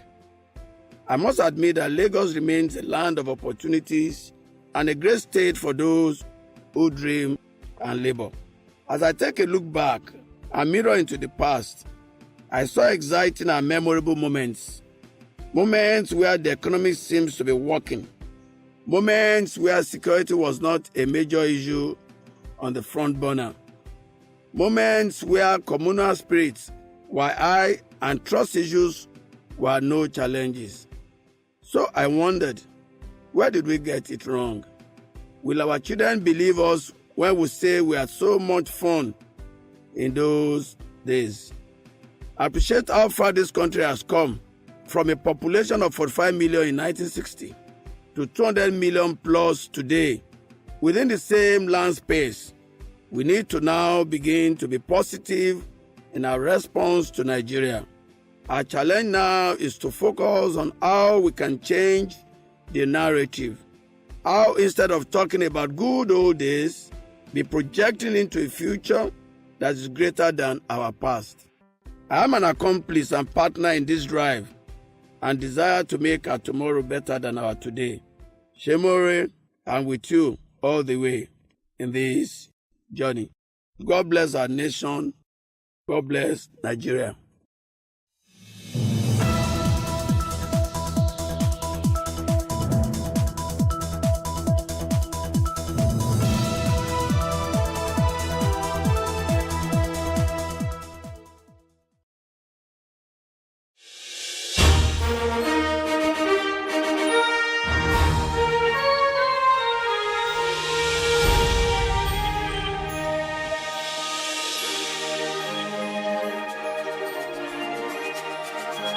Welcome to The Advocate, the program that keeps you educated and informed on current events around you. I will be talking about multilateral relations, the lifeblood of a country's survival. Victor Onyekere will be discussing about NYC at 50, and Stephen Agiode will be giving us lessons from Sudan as usual. Expect interesting conversations. We will be back after this break. Multilateral relations, the lifeblood of a country's survival. Adolf Hitler once said, when diplomacy ends, war begins. On the other hand, Fareed Zakaria, CNN international correspondent, said, foreign policy is a matter of costs and benefits, not theology. Nigeria has always been a prominent figure in African politics, forming alliances with various countries and international organizations to promote peace and stability in the continent. However, the ongoing crisis in Sudan has revealed the need for Nigeria to strengthen its multilateral relationships to better protect its citizens in diaspora. Many Nigerians are currently stuck in Sudan, facing various challenges such as lack of access to basic necessities like food, shelter, and healthcare. Unfortunately, Nigerians' efforts to bring its citizens back home have been slowed down by diplomatic difficulties and bureaucracies. To address this issue, Nigeria needs to strengthen the diplomatic image in Africa by working more closely with African Union, focus on strategies that promote selfless service, growth and prosperity for all. This will foster unity and development between African states. Foreign policies and ethics are integral to a country's survival in international system, and Nigeria needs to put its best foot forward to achieve this. The recent example of the peaceful fight between ambassadors of Russia and Ukraine in Turkey during a peace negotiation highlights the importance of diplomacy and the need for mutual respect between countries. In conclusion, Nigeria needs to strengthen its multilateral relationships with other countries and international organizations to protect its citizens in diaspora through a focus on inclusivity and progressivism. Nigeria can foster unity and development between African states by prioritizing diplomacy and mutual respect. Countries can achieve a peaceful and stable international system benefiting all. I'm going to start with you, sir. You know, I actually raised 3 case studies here. Case study 1 is the current situation in Sudan. But before we talk about Sudan, let's just quickly say something about the new British monarch. Just something nice, you know. For the past 70 years, of course, Queen Elizabeth reigned after her father. The father tried to take UK out of depression following the Second World War, right? And then Queen Elizabeth came on board as young queen now, and she presided over League of Nations, including Commonwealth, you know, trying to foster prosperity. And then her son, King Charles III, is emphasizing selfless service for all. Selfless service and inclusivity. That's the only way the monarch can be sustained as influential in this. So I just want to hear one thought from you, and then Victor will delve into other issues. Well, the royalty in England has played a big role in the Commonwealth when we are talking about diplomacy and ability to impact nations. Many Nigerians have taken advantage of Commonwealth scholarships and all that. We have benefited a lot from that. And indeed, sometimes in the economic sphere, it has been useful for us and all that. We come from the background of the fact that they were colonial rulers. He was good there. But then we have evolved over time into becoming partners. The situation is really unlike the one you have with the French and assimilation, where some will say that when the French left, they left colonies. They didn't live independent states. I mean, you have countries without central banks virtually. They rely on France to dictate the value of their currency. Sure, yeah. But with Britain, we have virtually become partners. We have evolved to the extent that the constitution we run today is not even the one they left for us. We use the American constitution to show the extent of our independence. In 1963, we left the the jurisdiction of the Privy Council. So we became fully independent. So since then, we have virtually become with them partners, equals. Although under the Commonwealth, we have gained a lot and all that. So it's a point to say to the British, congratulations. And congratulations to the British. On the coming into being of a new monarch. And a new era. To hope that it will usher in a greater period of cooperation between Nigeria and Britain. Okay, Victor, your thoughts? Yeah, I think I would just piggyback on what King Charles III said about selflessness and inclusivity. I think it's very important because when you look at it, it's that word selflessness is something that we're very akin to in Nigeria, and I think that if leaders, right, can emulate that certain virtue, which is serving, knowing that when you are in any position of leadership, right, is actually the position to serve people. And selflessness is really, is really about thinking about the highest good of other people and not just, what I want to do with this power, right? But what change can I effect? Where can I take the people to? How can I make things easier, better, more progressive for the people? And then also inclusivity is also very important. We must now shun, like Stephen said, right? Lesson for African leaders. How can we be more inclusive, getting everybody carried along, right? Somebody once said that when you look at people who are quote unquote disabled, they are not. They are just abled in another format. Sure. So it's ability in another format. So, there's the non-inclusiveness of women, and things like that. So we need to bring everybody together. We need to build, societies that are all inclusive. So, kudos to the British, kudos to, it was a very wonderful ceremony. No, you watched it. So I can only wish... I couldn't help watching it too. I can only wish them all the best. Good one. Okay, I'm going to talk something now. I want us to say something else.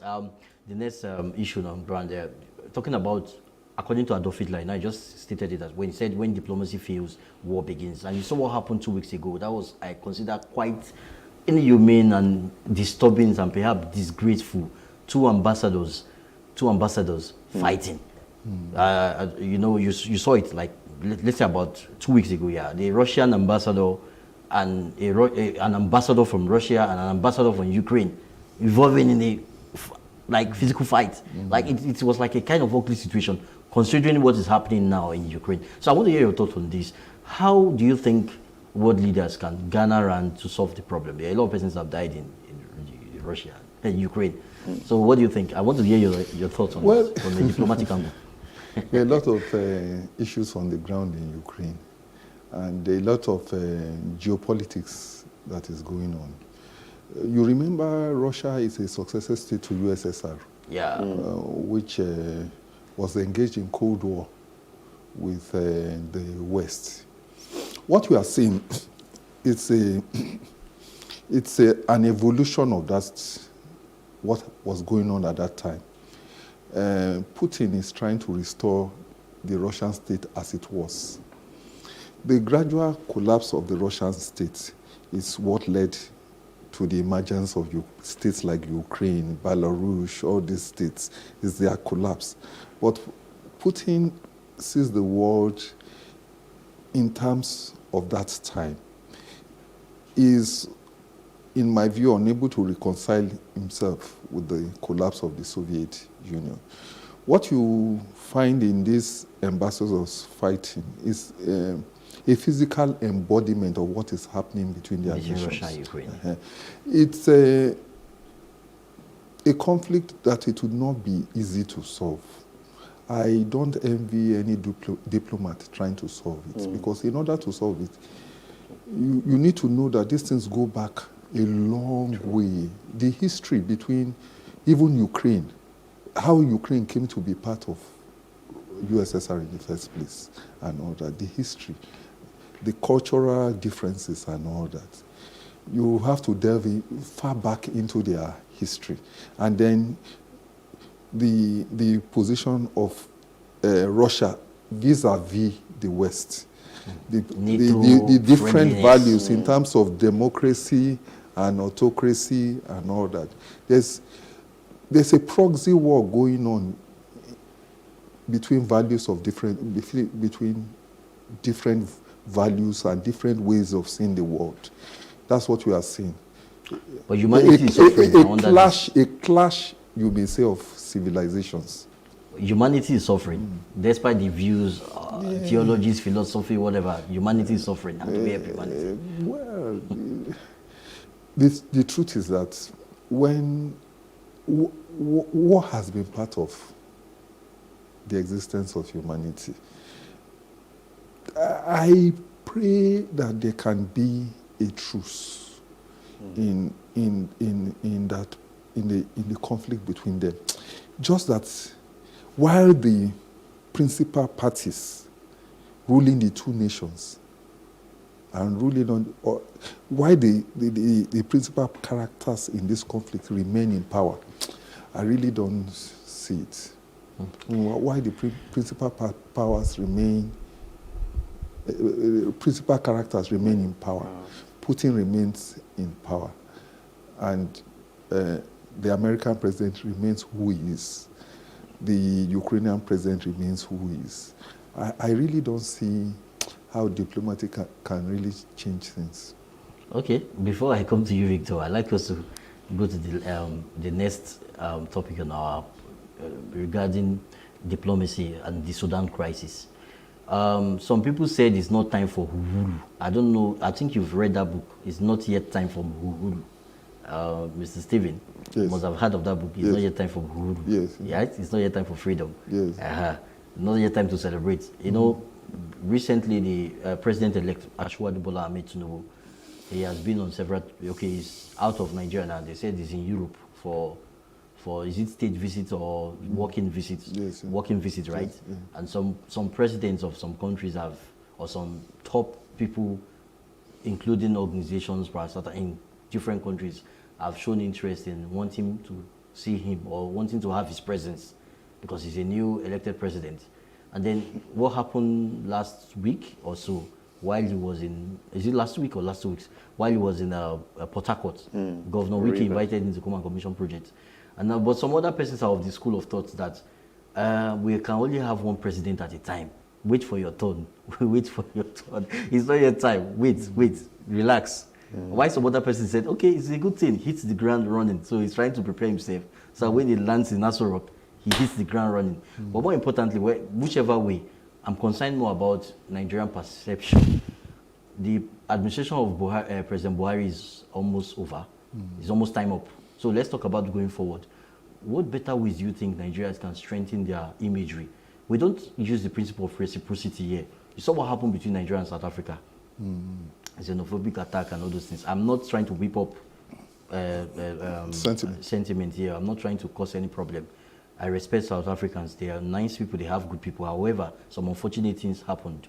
And this issue has not been addressed properly because one way or the other, Nigerians are suffering. And the government of Nigeria has not been able to say, suffering in mostly African countries, image problem. The same, during the period of Sudan evacuation, a Nigerian business, I think a Nigerian businesswoman that deals with selling wigs or something, she was in Ghana for a trade fair. And what did they do to her? I don't know that you follow that news. They asked her to leave or they asked her to shut down. They actually came to destroy her trade fair. That, look, you are coming to spoil market for we Ghanaians. Yeah, it happened. Yeah. So these things, I can go on and on and on. Is it the fact that Ethiopians shut down their borders against Nigerians and say, no, we need visa to cross? Or Egypt trying to, President Buhari had to call the President LCC before they could open their borders to Nigeria. So is there something that we can do, we can advise the government to do? Because we are talking about promoting African Union, strengthening African Union, promoting free trade agenda and making Africa a strong economic bloc in the world. But if you are having this fragmentation in Africa, it can't happen. So what do you think about it? You see, I think that it's even important what we are talking about now because after African free trade is about to take off, which means that Africans should prepare. We've signed the agreement. We are going to have to get to the stage where we start trading with ourselves. That's what the new government should actually be preparing for, linking up with other governments. Whether we like it or not, borders are going to have to be relaxed. African head of states will have to meet with each other more. And then African trade will have to boom. Nigeria should be preparing itself for such an eventuality now. That's what we should be preparing for. That's what other African countries should be preparing for. Just like Europe has shown. With a united unit, you can go far. Africa should be, our coming head of state should be strategizing along those lines. The problem we had with the South Africans was simple. The average South African does not know how much Nigeria contributed to their liberation struggle. And being a refugee to Mandela. Yes, and at the time they first saw Nigerians, they saw perhaps the worst of us. Unfortunately, our economy was bad, and then many Nigerians went there that were perhaps not the best representation of Nigerians. But it is not strange what has happened. What has happened between Nigeria and South Africa actually happened between Nigeria and Ghana. You remember? Yeah, in 69, the Ghanaians deported us, and we deported Ghanaians. They first deported us. And then we deported Okonda Shehu Shagari. Then later, in the 60s, they deported us. We then deported them. So then the South Africans are like this. Maybe it's a lack of awareness. Maybe our military governments too, the way they pursued diplomacy. When you pursue diplomacy, it's like the relationship between you. You must always remember also your own self-interest, so that when you are doing something, you think of what is in it for me. Cost and benefit. The way America goes out and does things for countries, they always think, what is in it for America? How can America benefit? You see what they did for the Koreans, but they ensured that American companies benefited from that. When they even when they did Afghanistan, they ensured American benefited from it. When we do foreign, we went to Liberia and we didn't get anything much from it. When we do our foreign policy, we are not thinking in terms of what we will get from it. It's something that needs to be changed. There's no Father Christmas in the world. Just like an individual, you can't just be giving people things and without thinking of what you get from it. It's a basic concept in international relations. We need, with South Africans, to forget what is happening at the moment. We need to forget and forgive because it happens between nations. What we need to do is, how do we start a new relationship with them in which we show that we can trade together, and these two countries can partner to raise the profile of Africa. Sure. Because these are the two powerhouses of Africa today. You know, it's quite unfortunate that Obasanjo contributed to the peace deal in Ethiopia. Mm-hmm. He was the one that actually chairman on behalf of the African Union, and ending 2 years civil war in Tigray region versus Ethiopian government to a halt. Mm-hmm. Then Obasanjo is the former president of Nigeria, and then Nigerians were fleeing a war in Sudan to Ethiopia, and this same Ethiopian government shot their doors against Nigeria. That's quite funny. I know you want to say something, Victor, as we round up. Well, I mean, as we wrap up, it also piggybacks back to, what I said earlier, which is really about, you mentioned something around African Union. If we're trying to build a lot of solid ties, we're trying to build something that will be transgenerational. Because if we just assume that we'll be here forever, right, you would not be, you're going to play the ball is going to pass to you, you will play in your own time, and at some point you won't be able to play. What legacies are we leaving behind? Why should I even require a visa to go to any African country? Why are we doing this to ourselves? And you go to the UK, I mean, you just wake up and you travel to the next neighboring country. Scotland. Do you understand? But you can't even try. You can't do free trade that way. But the thing is, we also need to, I think something is wrong with us internally. And it's this thing that's also happening with, when you come down to Nigeria, where, I mean, this is not even being tribalistic. It's certain, the Igbos are not united. I mean, that's just, is a strong, but that's the thing, right? So there's also this thing of, you are Yoruba, but you are a foreign Yoruba, I'm a deeper Yoruba, all of these things. And so if Africa must come together, exactly, so we must begin to see ourselves as one. I should wake up and pack my bags and go to Ethiopia without having to worry about anything. And Ethiopians should be able to come to Nigeria. We should begin to, I don't know if you watched that video that's been trending on Twitter, but I forgot, I think the president of Kenya, he was talking, he was talking about the fact that they treated us like kids, put us into a bus, he was trending. Okay. Yes, he was trending, so I want to censor some things he said, but it was really profound. But again, he piggybacked the fact that even amongst ourselves, we don't value ourselves. Oh, I get. We don't carry ourselves with dignity, so in a way, I mean, the colonization happened many years ago. Exactly. But somehow there's still a mental slavery. We are even worse off to ourselves. Exactly. So I'll wrap up with this. It's almost like that king, right? That king that wanted to forgive debtors. So he sent for his, servants, get me the debtors, book list, and say, you know what? I forgive every one of you that's owed me so much money. And a certain man was owing the king the largest sum of money. He was forgiving that debt. Guess what? The man stepped out, right, and went to grab the truth of somebody that is within his environment that is owing him just 1/10 of that bigger debt that the king forgave him, for. And so he couldn't forgive that small. The thing he heard about it, the king got angry and threw that man in jail. So it's this thing of within ourselves, we don't look after ourselves. We don't see ourselves as valuable. So how are, those that are not of the African descendant, how would they see us as valuable? I mean, it's a deep core of reflection for us. Yes. We need to start seeing ourselves differently. We need to start seeing ourselves of high value. Let's put up a solid front. African Union, we must be solid. Put up a solid front such that when these guys come in, right, we can say, oh, this is how we want to do things. We are united. But when you say, let me go to Ghana to do this, and say, no, don't worry anyway, I will go to Nigeria, they will accept. So you see, so when you say, oh no, these guys are united. So if you try to enter through Ghana, it doesn't work. You go to Ethiopia, you're not going to work. Oh, we've given you one voice. We are united on this matter. Exactly. But when you say, oh, Ethiopian president is saying no, let me go to Liberia, let me go to Senegal, they will say yes. There's no united front. We need to have that united front. That's what I'm advocating for today. That's very good. That's fair. Thank you very much for your input, gentlemen. Victor Onyekere is next after the break.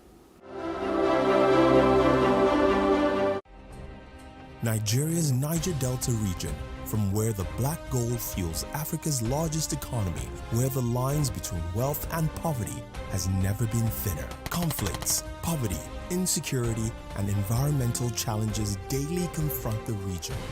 How can the Niger Delta story be changed for the better? Join Mamude Akuga at 9 p.m. every Friday evening on Plus TV Africa as he probes deep in search of solutions. Inside the Niger Delta with Mamude Akuga, the authentic voice of Nigeria's oil-rich region.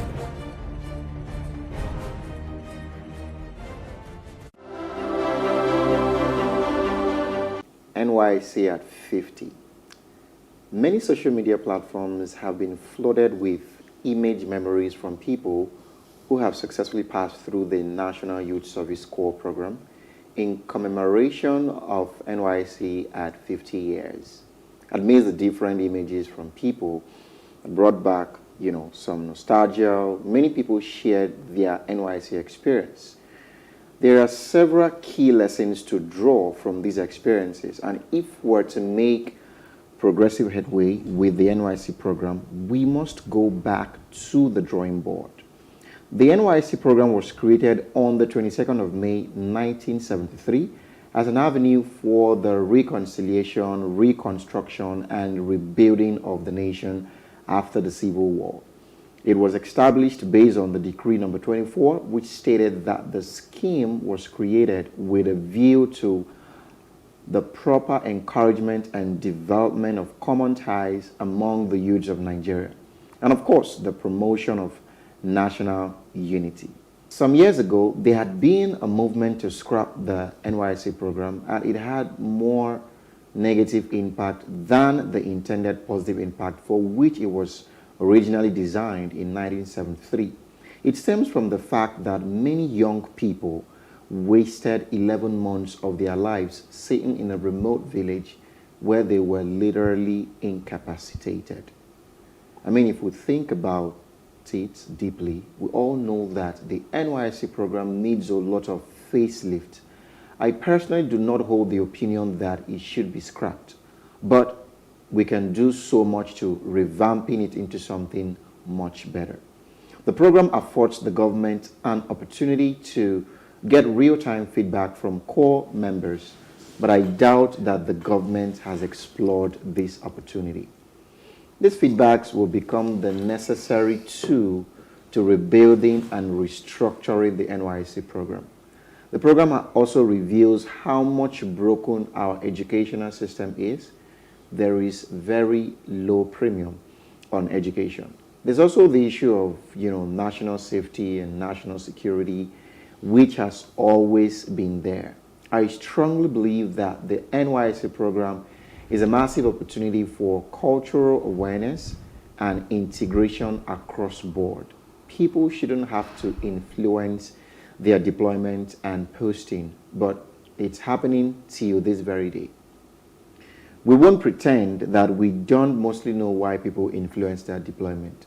There's a lot of untapped potential with the NYSC program. And I am especially calling on the government this very minute to invite relevant key stakeholders to take another critical look into the program. So I'm going to start with Elijah. You served, during the National Youth Service Corps program, right? What was the experience for you? I served in 2017, 2018. Awesome. August 2017 to July 2018 in Anambra, specifically Onitsha. Well, aside from the nice food, ofaku and rice, I don't joke with that. Yeah, aside from that's the like nice cultural food, integration, right? Cultural integration.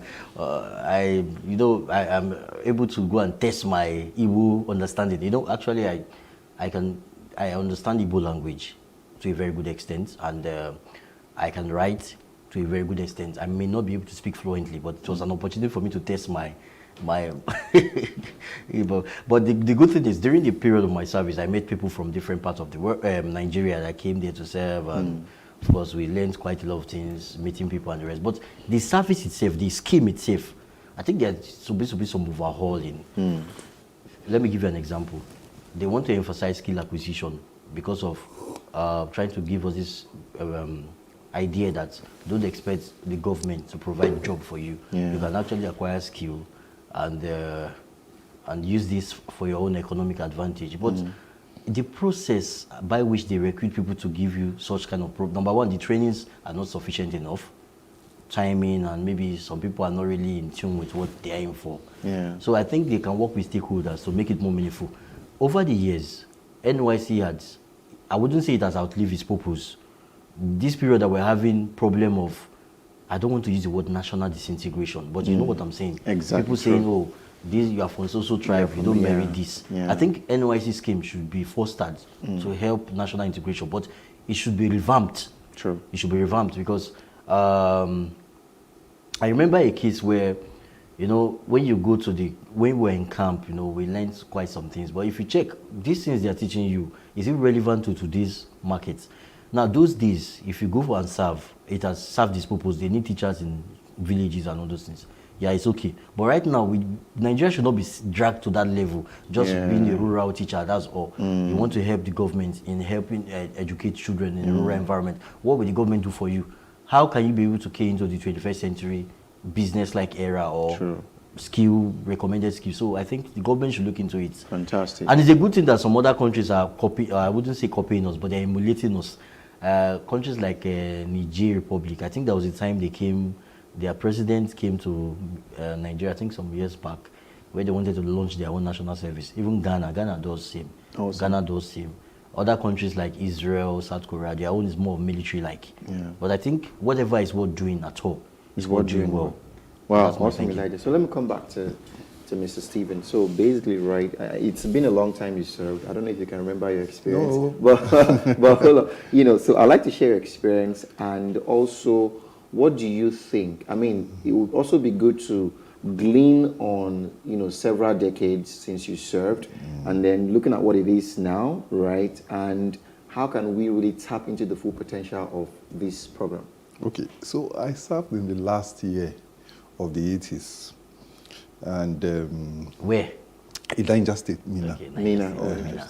Now, my experiences, well, I think I found in the ordinary Nigerian there a fellowship, a welcome. I mean, on a broad look at it, I was welcomed by people I did not know. Once it was recognized that I was a youth corper, amenities were made, accommodation was made for me. Oh, it's a youth corper, let's see what we can do and all that and all that. So on that level, just imagine if people like us had not gone there, that just seeing people from another culture, just seeing other people would not have happened. So on that level, there's much to say is progressive about youth corps.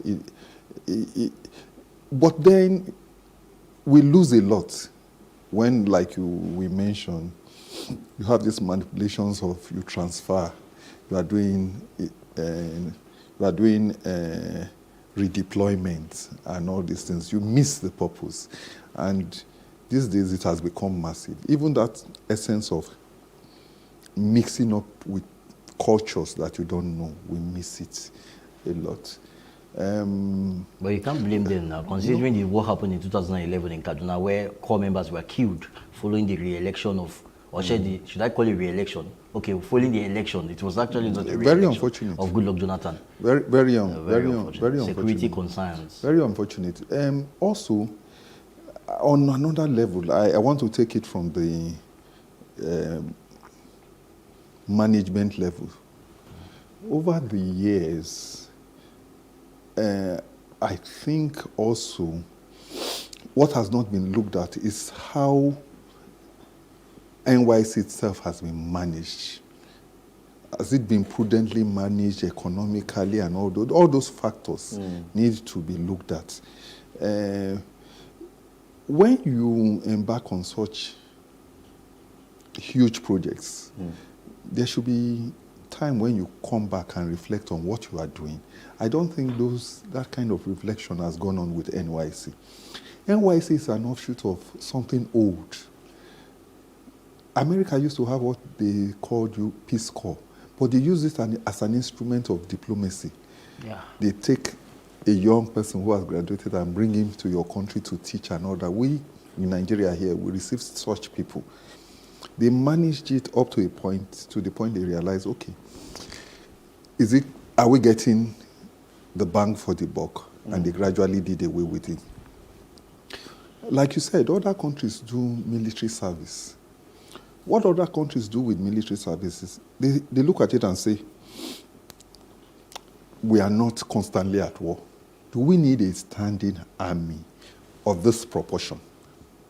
Can we use young people coming up to be stopgap and to keep them in the army as people who can be brought back? America does something like that. South Korea does something like that. And some other countries, Switzerland does something like that, where the bulk of the army is the youth. they are trained, they are part of the army for a number of years till they are 40, but they go to work. If there's a war, they could be called back. In that way, you are managing your resources in terms of you are not wasting money, which is where I go back to what I was talking about fund management and all that.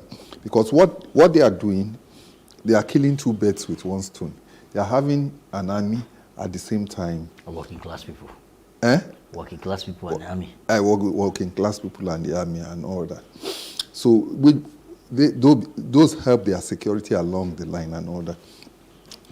The issue of insecurity across the country is a big issue that will need us to reflect on the value of NYSC.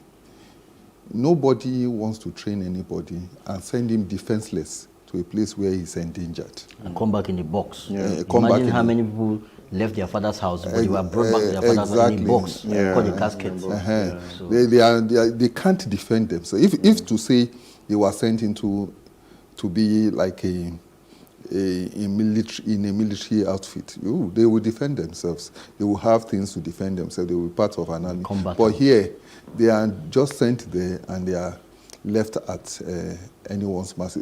So there was a time one senator proposed the idea of military training for NYSC, and it was turned down. Remember now? That was under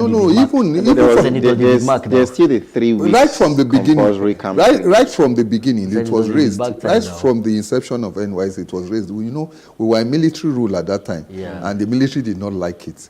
Although, ironically, every NYSC station is headed by military men. Yeah, by Brigadier General. Brigadier General still. But they didn't like the idea. So we need to look at the insecurity in the land and ask ourselves whether, in the light of the insecurity that is going on, we may not need to adjust, because insecurity is not going to go away easily. You have a situation where Boko Haram, ISIS and all that are growing. Above us, you have all kinds of things going on in Mali, Chad and all that and all that and all that. So we like I said, you don't have big projects like this without sitting back after some time and reflecting. Come back, sit down and reflect on what you are doing. What are the challenges? What is the future? What is the forward way forward? I don't see, at 50, you should expect, I don't know whether there's such a colloquium of them coming back to seriously talk about what's the future of NYSC, given all the challenges that is facing. What's the next 50 years going to look like? Are we going to move forward towards a paramilitary something, or is it giving us bang for the buck, or is it not? And with these redeployments, what's going on? We need to sit down and think of it, reflect for the future, plan for the future. Other nations which progress, this is what they do. There's no perfect anything. Every time you come and you fine-tune and you think about it, but you must always do it honestly for your own progress. Fantastic. Profound. All right. So I believe we can do great things within these 12 months. We only need to intentionally create the enabling environment to make it happen. Stephen Agiode is next after the break. Please stay with us.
Lessons from Sudan.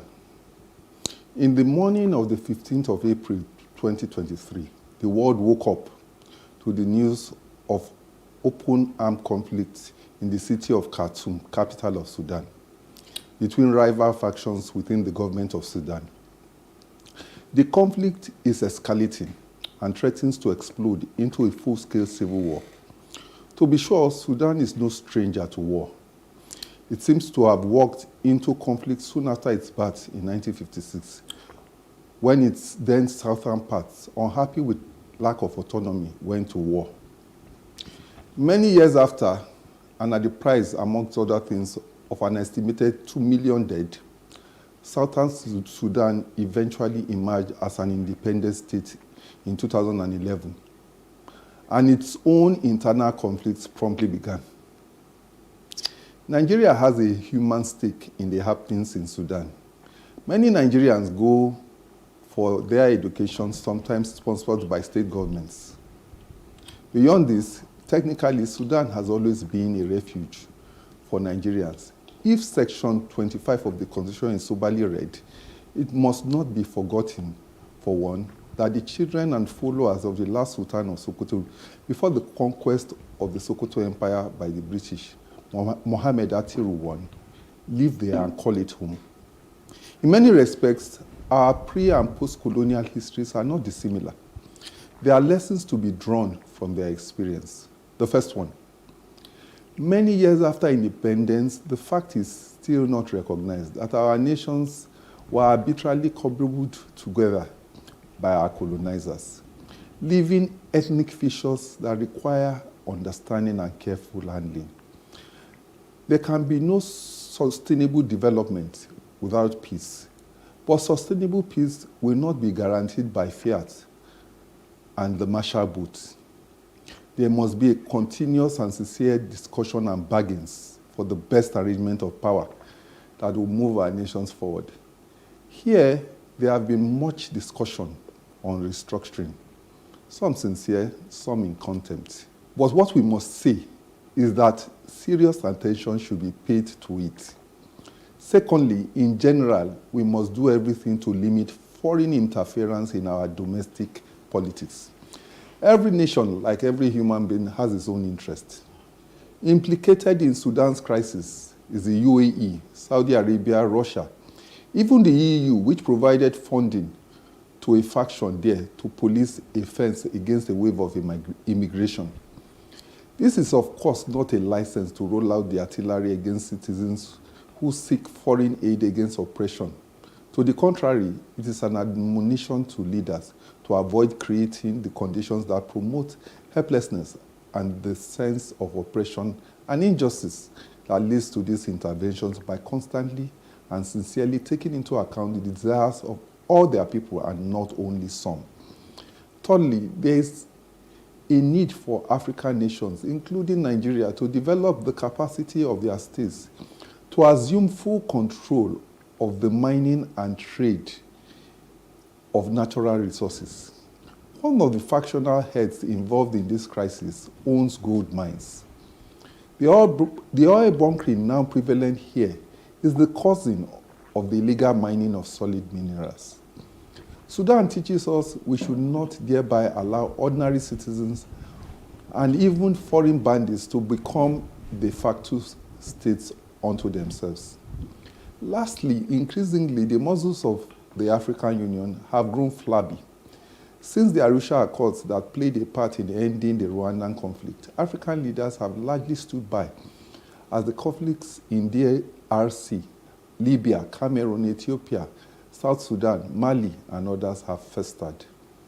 The EU needs to rediscover its mission, especially in the area of mediation and peer-to-peer review of its leaders.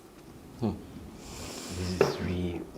You know what caught my attention there was the African Union. Yes. The conflict in Cameroon. I remember in 2019, I traveled to Cameroon via the sea from Oran, took a speedboat to Cameroon. When I got there, it was not really very pleasant. The people are generally nice, but the situation at that time was, there was war, civil war. Yes. Between the English-speaking parts. The Amazonian, what they call them, the English and the French. Exactly. So at that point, at some point, I was harassed at the border, close to the border, because I was trying to have conversation with a French-speaking military officer. She's a woman. I think one of the Gender Marine. Yeah, Gender Marine. She was not very fluent in speaking English. I was not very speaking French, and I was trying to talk to her. Gender. She could not understand. She didn't really understand where I was coming from. Okay. And I was going back to Nigeria, and I was rough-handed just because of that. Yes. And you know what? The excuse. You look at one silly thing they said that really broke my heart was that, you know, the country is at war. We can just label you as one of the troublemakers. I was like, what's the meaning of that? Like, as we Africa, have we gone to this level? Killings in Cameroon. Yes. And they won't allow foreign press, especially, not even the press, to even capture anything. And yes, African Union will sit down there and be having general assemblies. What are they discussing in the general assemblies? The conflicts in Ethiopia was one, and thank God Olusegun Obasanjo was able to chairman the peace deal. But you know, we should not wait for outsiders to come and solve our problem as Africa. We can do more. Let's muzzle up. African Union has a lot to offer. I agree. The conflict in DRC, for instance, for me, is very shameful. I mean, and this is one of the misgivings I have about Kigami, because you virtually have one small African state twisting in its terms a bigger African state. Yeah. You know, and all that. You have other regional countries involved. These are countries controlled by the same leaders in the African Union that should be making the peace. At a point, you remember there was a point in their conflict where even South Africa was involved. It's a shame. Yeah. It's a shame. Very big shame. Yeah. It's a big shame. These are the things we should sit down in Africa as we go into NAFTA and all that, and we are trying to do free trade, that we should think about and talk about seriously. We can't go on like this. This can't go on forever. The assignment we are giving them is African Union, try to foster unity and peace amongst African nations. Yes. Real integration, economic integration. You know, we can become a very strong economic bloc to the world. It's not that every time there's problem in Africa or there's problem in the world, you see different world powers, Russia, US, China, they will come and start picking different states and start giving them something. I want to use and influence you. So in fact, I'm happy you've mentioned it, because actually that's what's happening in Africa now. You see above us in the Maghreb, you hear the Russian Wagner group is always there. Some say it's even in Nigeria here, and that some of the clashes you see for all these bandits and all that. Even are motivated by them because they were accusing France that they have. Yes, because where there's confusion, they can mine more. You see what happened in Sudan. The man owned a gold mine. One of the generals. The general that is causing the... Is he the president or the vice president? No, the vice president. The vice president. He owns, and he's fighting the president. Exactly. You see, the problem with Sudan was that both of them connived to remove the president then. Exactly. And what's his name again? His name was... He actually set up these two generals so that he will remain in power. One will fight one in case if they want to remove him. The team teamed up and removed him. Now they are fighting themselves. So what I'm saying is, the point I was making with that was, look, don't let individuals be bigger than the states. We see government also, should be of laws. We talk of privatization, but let us be careful. And that's one of the lessons I was saying we should draw in Nigeria. Let us be careful that we don't move into oligarchy. Yeah. Where that's the few privileged exactly where the state is actually controlled by individuals, and the individuals are stronger than the government. Yes, we should build strong institutions that will outlive any human. Not the other way around. Not the other way around. No. So these are the lessons. You can have states. If, for instance, someone corners the oil in Nigeria, you imagine what that person virtually owns Nigeria. It's a cautionary tale that may be happening.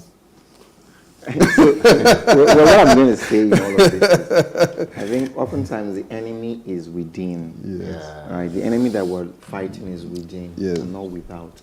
If you can conquer the enemy within, then it's easier to, again, picking back to what I said earlier, putting up a solid front. We must conquer the enemy within. We must conquer ourselves.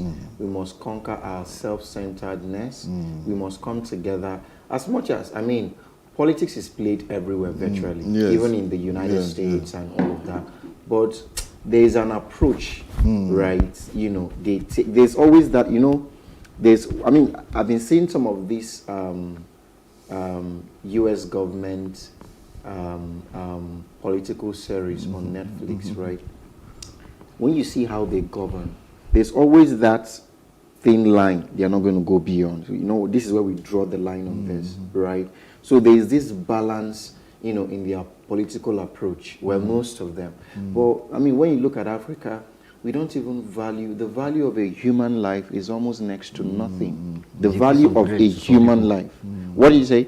It's a piece of bread to some people. Give them a piece of bread and they kill some people. So the value of a human life is like this, you know, it's just like any, you could just throw it away and it doesn't matter, right? So we need to come back again to our values. And I also want to go to one extreme. If you look at the past history of Europe and wars and all that, you'll notice that the wars were fought by leaders to benefit not themselves but the states. The state, yeah. If you look at Napoleon, if you look at Bismarck, even if you look at the Hitler you mentioned, he was not fighting so that he could become rich. Yeah. That's the problem in Sudan. That was leadership, but of course in the reverse. But I mean, that's leadership. Yeah, that's leadership. There's a negative Osama bin Laden is a leader. Exactly. So they are fighting for their state, not for themselves. For something bigger than them. Yeah. This is what Africans need to develop. We must think beyond our pockets, exactly. And of course, like you said, build a global institution, something that will outlive. If Napoleon was fighting for himself, he would probably have been the richest man in the world. But he wasn't. That was something I still want us to drop in our consciousness and to our viewers out there, including government listening, African Union members of member states of African Union. How come we have beautiful countries like Egypt? Yeah, Egypt. They always call them Middle East and North Africa. Middle East and North Africa. Why? I'm not saying it's wrong to form. Anybody can form their own economic bloc, but notwithstanding, can we associate more with Africans? And Morocco too is also. Yeah, they're always wanting to be referred to as Middle East. We want to associate with Saudi Arabia. Well, they come and play African. But when it comes to Africa, they don't want to be associated. Let me say something good. We're Africans. When it's something bad, we are not Africans. Once free trade becomes fantastic here, everybody will.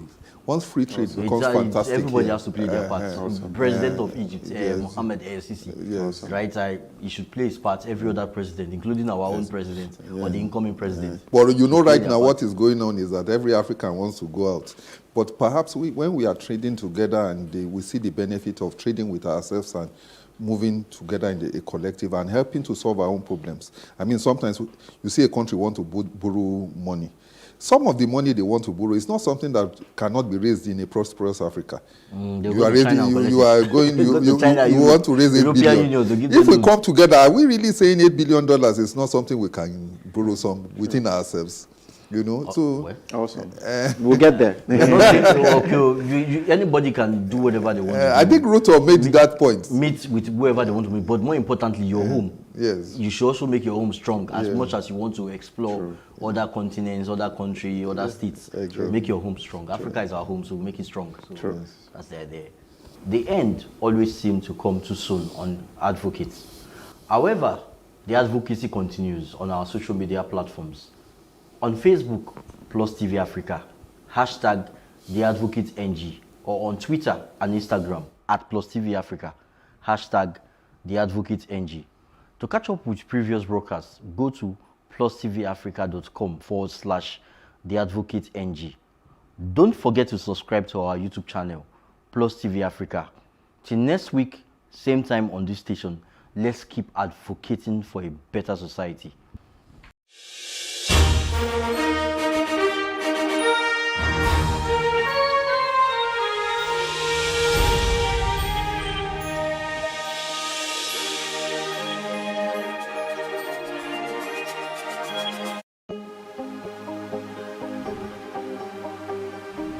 This is it for upcoming artists to blow in Nigeria.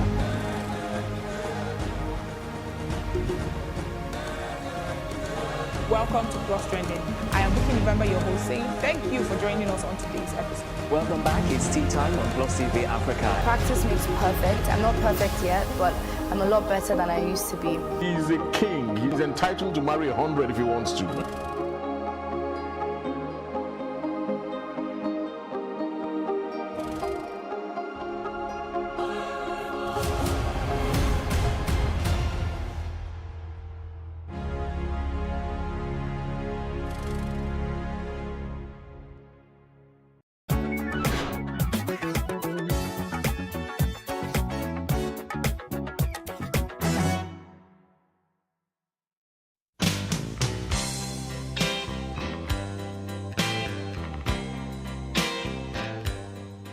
The pandemic opened the world to a new dispensation regarding work. How people work and the career paths they take differ from generation to generation. There are 5 generations present in the modern workplace, each with unique expectations and perspectives. A person's career path is described as the work they do and the roles they hold as they climb up the ladder. Before the millennium, career paths for many was simply linear, which could be a person working at the same organization and growing there till they retired, or a person working in the same role but changing jobs a couple of times. Security and staying power were the cornerstone of this career path.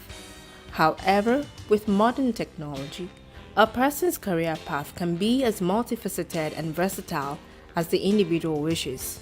Millennials now work multiple roles in their career trajectories, pursue numerous passions that are sometimes interwoven, and work at different roles in their journeys. Baby boomers and Generation X only considered a job good if it gave them the security to work there till they retire. But for millennials and Gen Z, the workplace has changed and so has the career structure. Millennials often change their career paths or juggle multiple interests simultaneously. Being able to move from one job to another might signal a person's employability and adaptability. Baby boomers tend to believe that working long hours is what defines success and value face-to-face interactions with co-workers. In contrast, millennials believe that innovation and flexibility are key ingredients for success at work. The shift in occupational structures, for example, the increasing gig economy, is leading to polarization in employment, wages, and inequalities. From remote work policies to virtual leadership, the pandemic changed how we work. The opportunity to telework increased for some, such as knowledge workers, but not for frontline workers. Among the benefits are an improved work-life balance for some, as well as changed attitudes to well-being. Teleworking can lead to a higher productivity and lower operating costs for companies. Work is increasingly flexible and decentralized. Working from home or out of a workspace is favored by many because of the flexibility that comes with it. Millennials and Gen Zs prefer flexible work schedules and part-time hours so that they can balance their work and life compared to older generations who prefer security. Some people are social people. When they go to the office, they have friends everywhere. Good morning. How was the football match? You just with your colleagues and stuff like that. That social element at work, a lot of people need it. Me personally, I'm an extrovert, but I'm also high on the introverted side. I like going to parties, I like making friends, but I also like keeping to myself. So at work, I'm not the friendliest. I would smile, I would say hi, but I don't need to. So it depends on your personality and what you need. For me, work from home works a lot for me because I get to spend time with my family. I'm always in the house with my partner, and that really makes me happy.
Hello and welcome to What Are You Saying?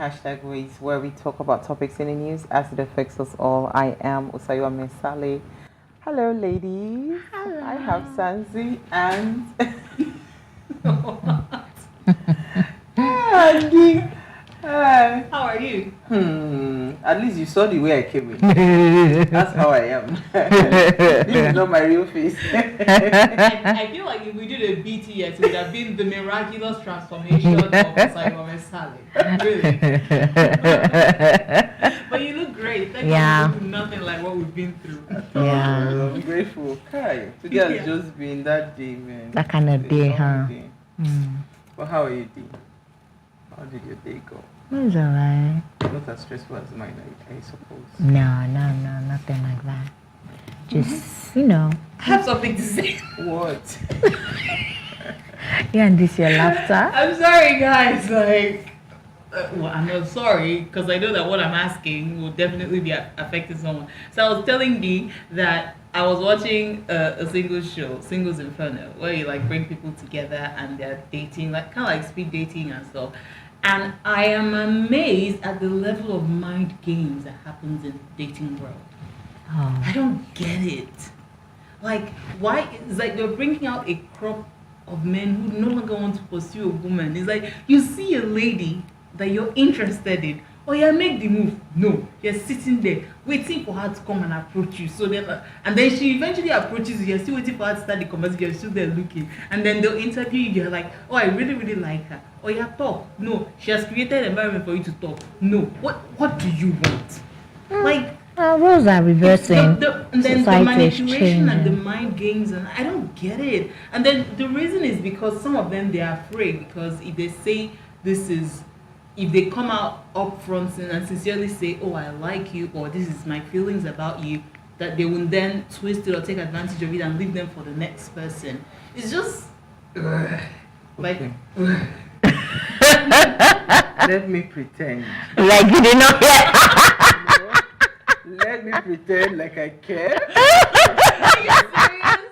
What you just said? See, it's not my problem. I don't know. If you're married, please shift. No. See, so this is not even an issue of marriage. I think it's just people. Culture is changing. Yeah. A lot of people the world has evolved. Laws have changed. So.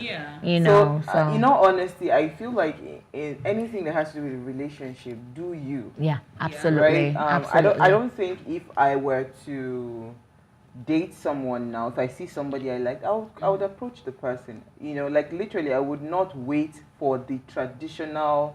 Oh, I like you. I like your personality. Can we be friends? It's not like I can come out up front and say, date me. Can we be friends? Because I'm very sure that by the time we're friends, you would fall in love with me. Can't help yourself. I don't know. That's why I said, do you? But if now me date this one a generation of dating, it go different from Bala.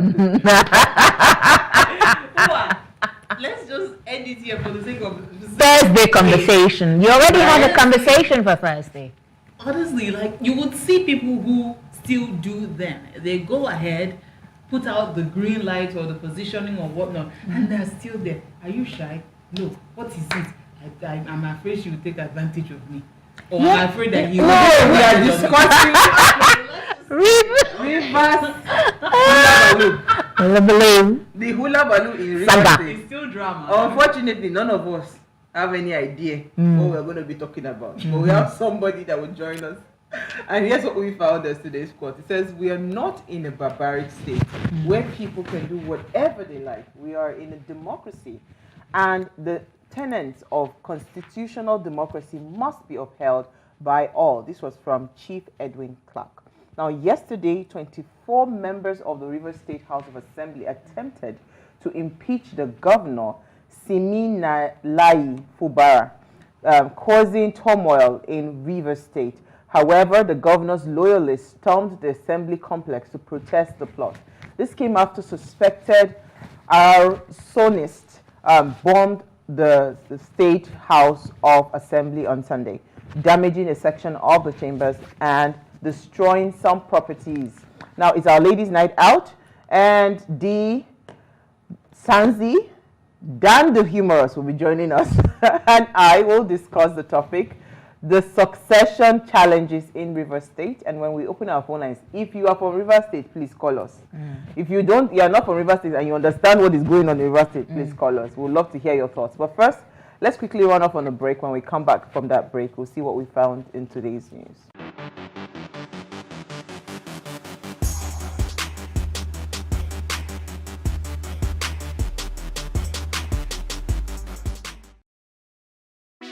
Hey, what's up, guys? You're welcome to another edition of Plus Event, and I remain your host, Ifeoluwa Oshukeye. Your absence isn't an excuse anymore, as Plus Events is all you need, as we bring you the glitz, the glamour, and loads of fun. Oh, definitely, right? No question. He's a living legend.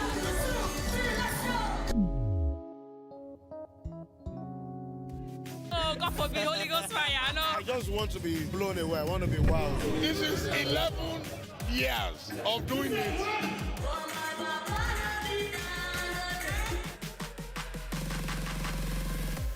I'm surrounded by so much positivity. No, it's okay. Yo, what's up, my people? It's your boy Starboy Terry. You're watching Plus Event on Plus TV. Stay glued to Plus TV Africa every Saturday and Sunday, 4:30 p.m. West African time.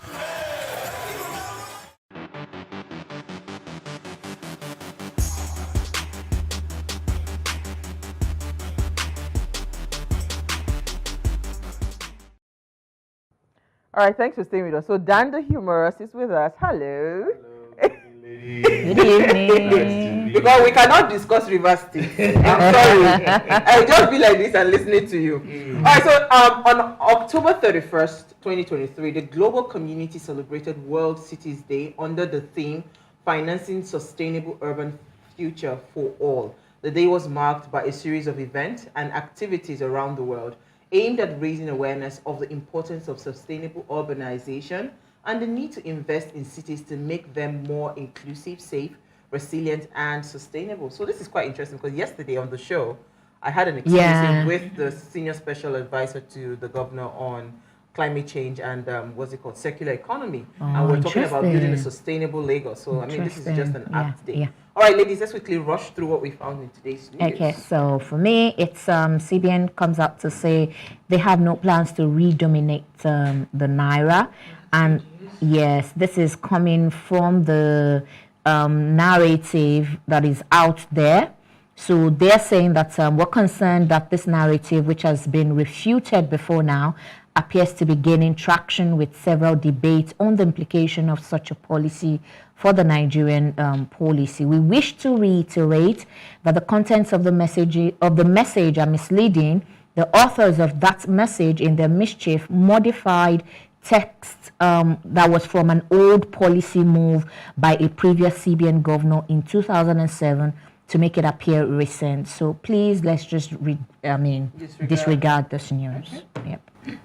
Okay, so what I found in news is sometime last week, news broke that Bishop Oyedepo's second son, Isaac Oyedepo, has, broken off from the Winners Ministry, and he's starting off his own ministry. And so people started lashing out on him, like, why would you do that? And so that created a dilemma of, a contract between the two guys. What's his name, Fountain of Life, that when he inherited his father's church, people were like, church is not a business, why do you have to inherit it? And now also people lashing out on Isaac Oyedepo, like, why would you break out of your father's church? You should serve in your father's church. So, but anyway, he has come out to say that there is no, the speculations about him having issues with his father or his family is all wrong, that he's in good terms with his father, his family, and the ministry, and he's just answering his call, basically. Awesome. I actually read his finally his official statement, because every other thing out there were speculations. So officially he has come out. But I want to say my own story. First of all, who can sing national anthem here? I can. You are sure? Yeah. But if I put you in front of a governor, you will sing it. Of course. So I mean, that was just a national embarrassment and so that story, right? I saw it. I didn't click on it. I didn't know what it was. I just saw that there was just a policewoman all over the social media trending. But I said, I beg, I don't have strength for social media this weekend, so I just ignored. But unfortunately, not unfortunately, fortunately for them, or unfortunately for the people, the organizers, it then turns out that she's actually not a police officer. She's an actress, and I think she's an artist, right? That was given an opportunity, to like showcase her talent according to what she said. But why would she wear a police uniform? It's part of the costume now. She was costuming and all of that to look at the part. But did you see the babe, first of all? Yeah. I want Dan to comment on this one. But did you see the babe? So you see, this is where I see that sometimes event planners or even people like literally, you people need to think through some of these choices. The appearance of... So you leave Sanzi. You leave Diola, you leave Owawe to sing national anthem. You don't call us. Make we wear uniform. Even the secondary school people sing them every day. You cannot call us, make we wear uniform, sing them for you because we. Yeah. You understand?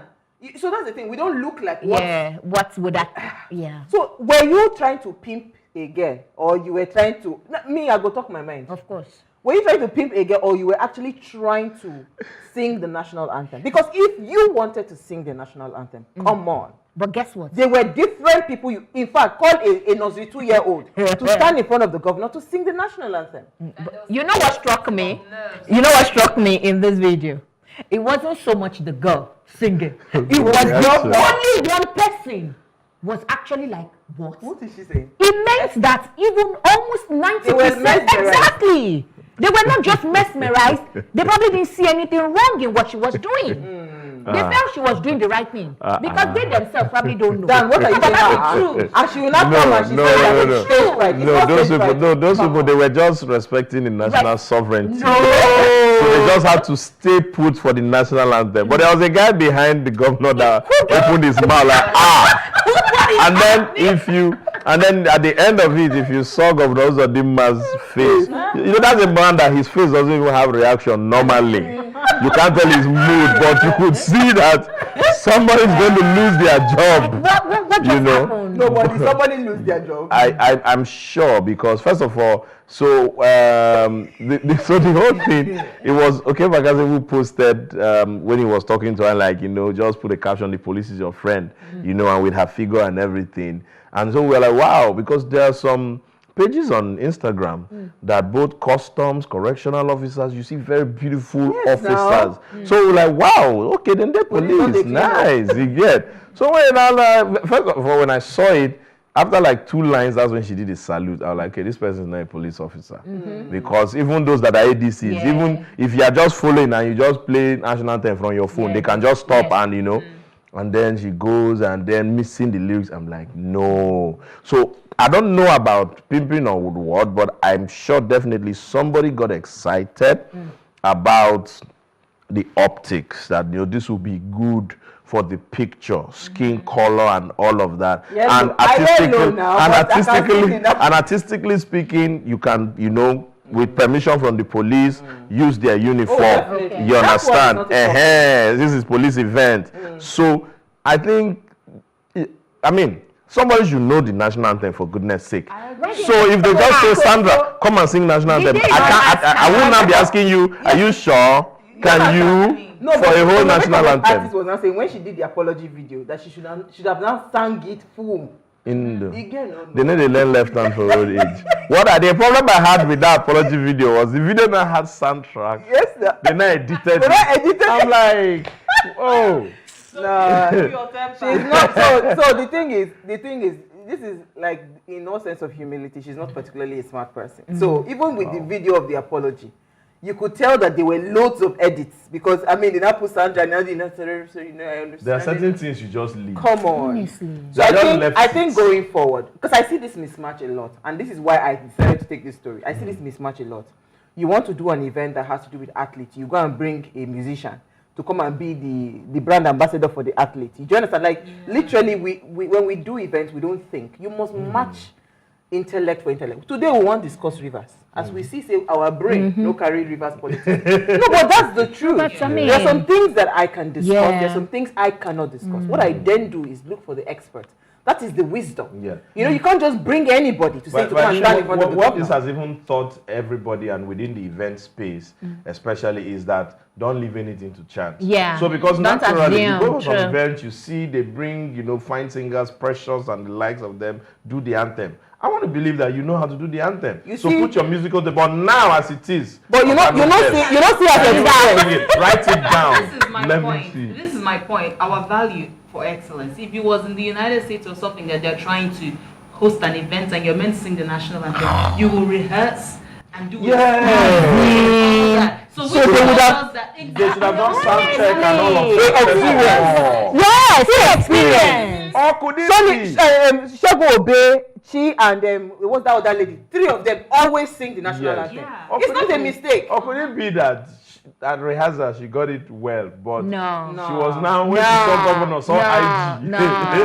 You know it. It takes them my blood. Honestly. You wake me up from sleep. I sing second stand. Because this is now, it's comedians that are in trouble now. Because if we go for an event now, they will tell us, crack the jokes, let me hear. They're like, you don't know me, sir. No, now so we take no one girl. Let me sing. My brother, crack the joke But on now. a serious note, she has apologized. You With know, the while we soundtrack. forgive her, me, I'm blaming the people that contracted her in the first place. Next time. Look, I mean, secondary school student. Honestly. A 2-year-old, a toddler can sing the national anthem. Let's stop. See, because everything, we tend to sexualize a lot of things. Yeah. Ah. Yes. We want to do anything, we look for Yes. pretty faces. No, I am telling you. Honestly, If people you're are not very going to be right. honest enough to say it, I will say it. I will not find women. We're not fine rich. No, we don't have the assets. We On that note, objectify too so many. many things. And Do you understand? not It's not everything that you must objectify. It was a national anthem. Anybody in the secondary school in that state would have been able to sing it. Come on. True. though. Let's take a break. When we come back, Dan will take us to Rivers Rivers State.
All right, so according to news reports, the lawmakers who believed to be loyal to the immediate past Rivers State governor and minister of the Federal Capital Territory, Nyesom Wike, had signed an impeachment notice against the embattled governor early Monday morning. The development resulted in the deployment of security operatives in the assembly complex and other locations in Port Harcourt, the state capital, sparkling tension and fear about a possible eruption of violence in the state. So today we're asking, what is the cause of these succession challenges that we're having in Rivers State? Now, please, let's hear what you have to say. Remember, you can join the conversation. Send us an SMS or WhatsApp to 1-803-84663.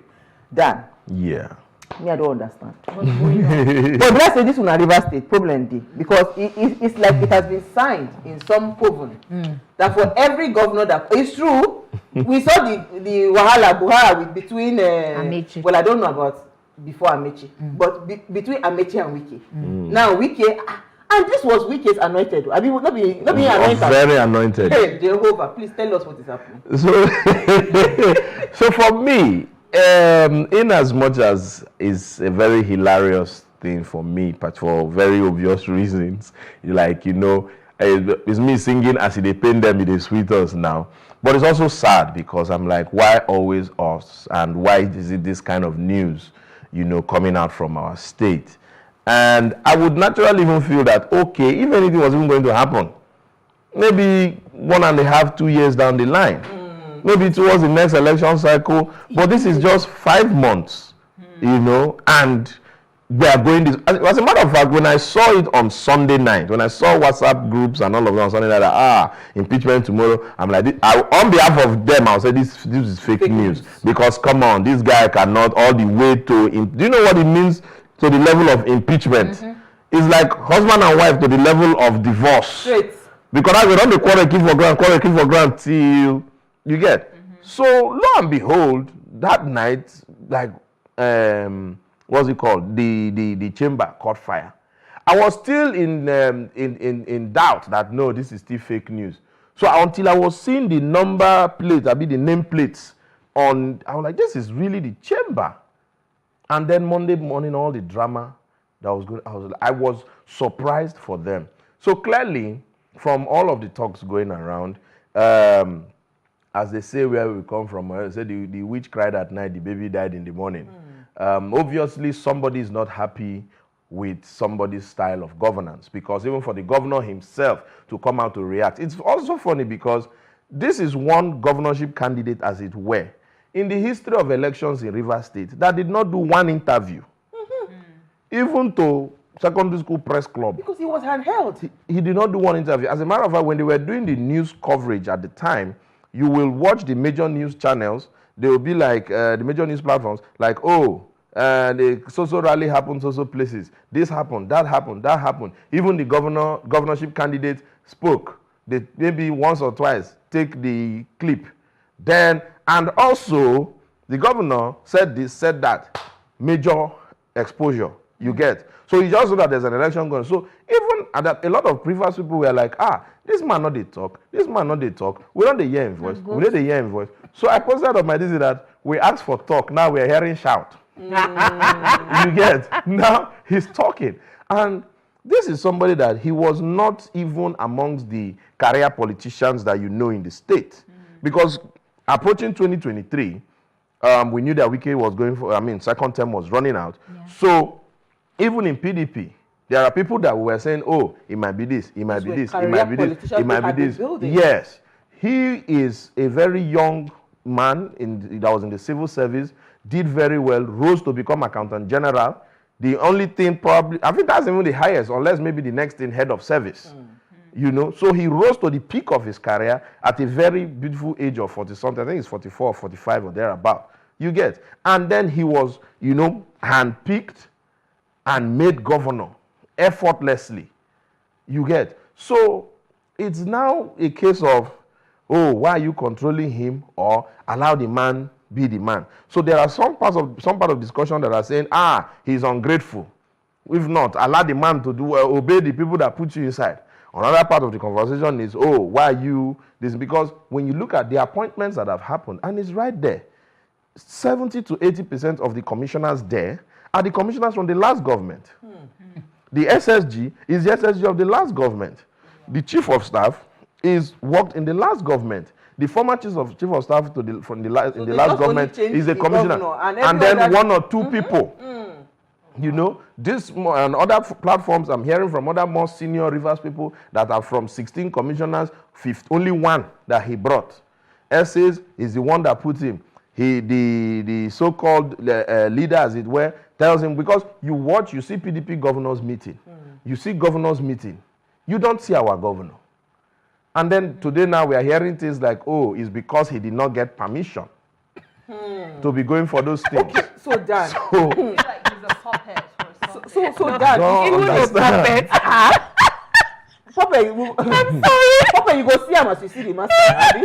I was going to ask two things, because there are allegations out there that this new governor, when he came into position of leadership, he picked up some of the projects that Wike had abandoned that was being done by Amechi. Yes. That's one hand. Yes. Second question is it possible to, because I feel like Wike is trying to build a Lagos structure where he is out of the leadership of Rivers State as a governor, but he then wants to then put that position where like a Tinubu, where he is able to Control the system. not really control, like determine who is governor next, who is the next person. Be the power broker, more like.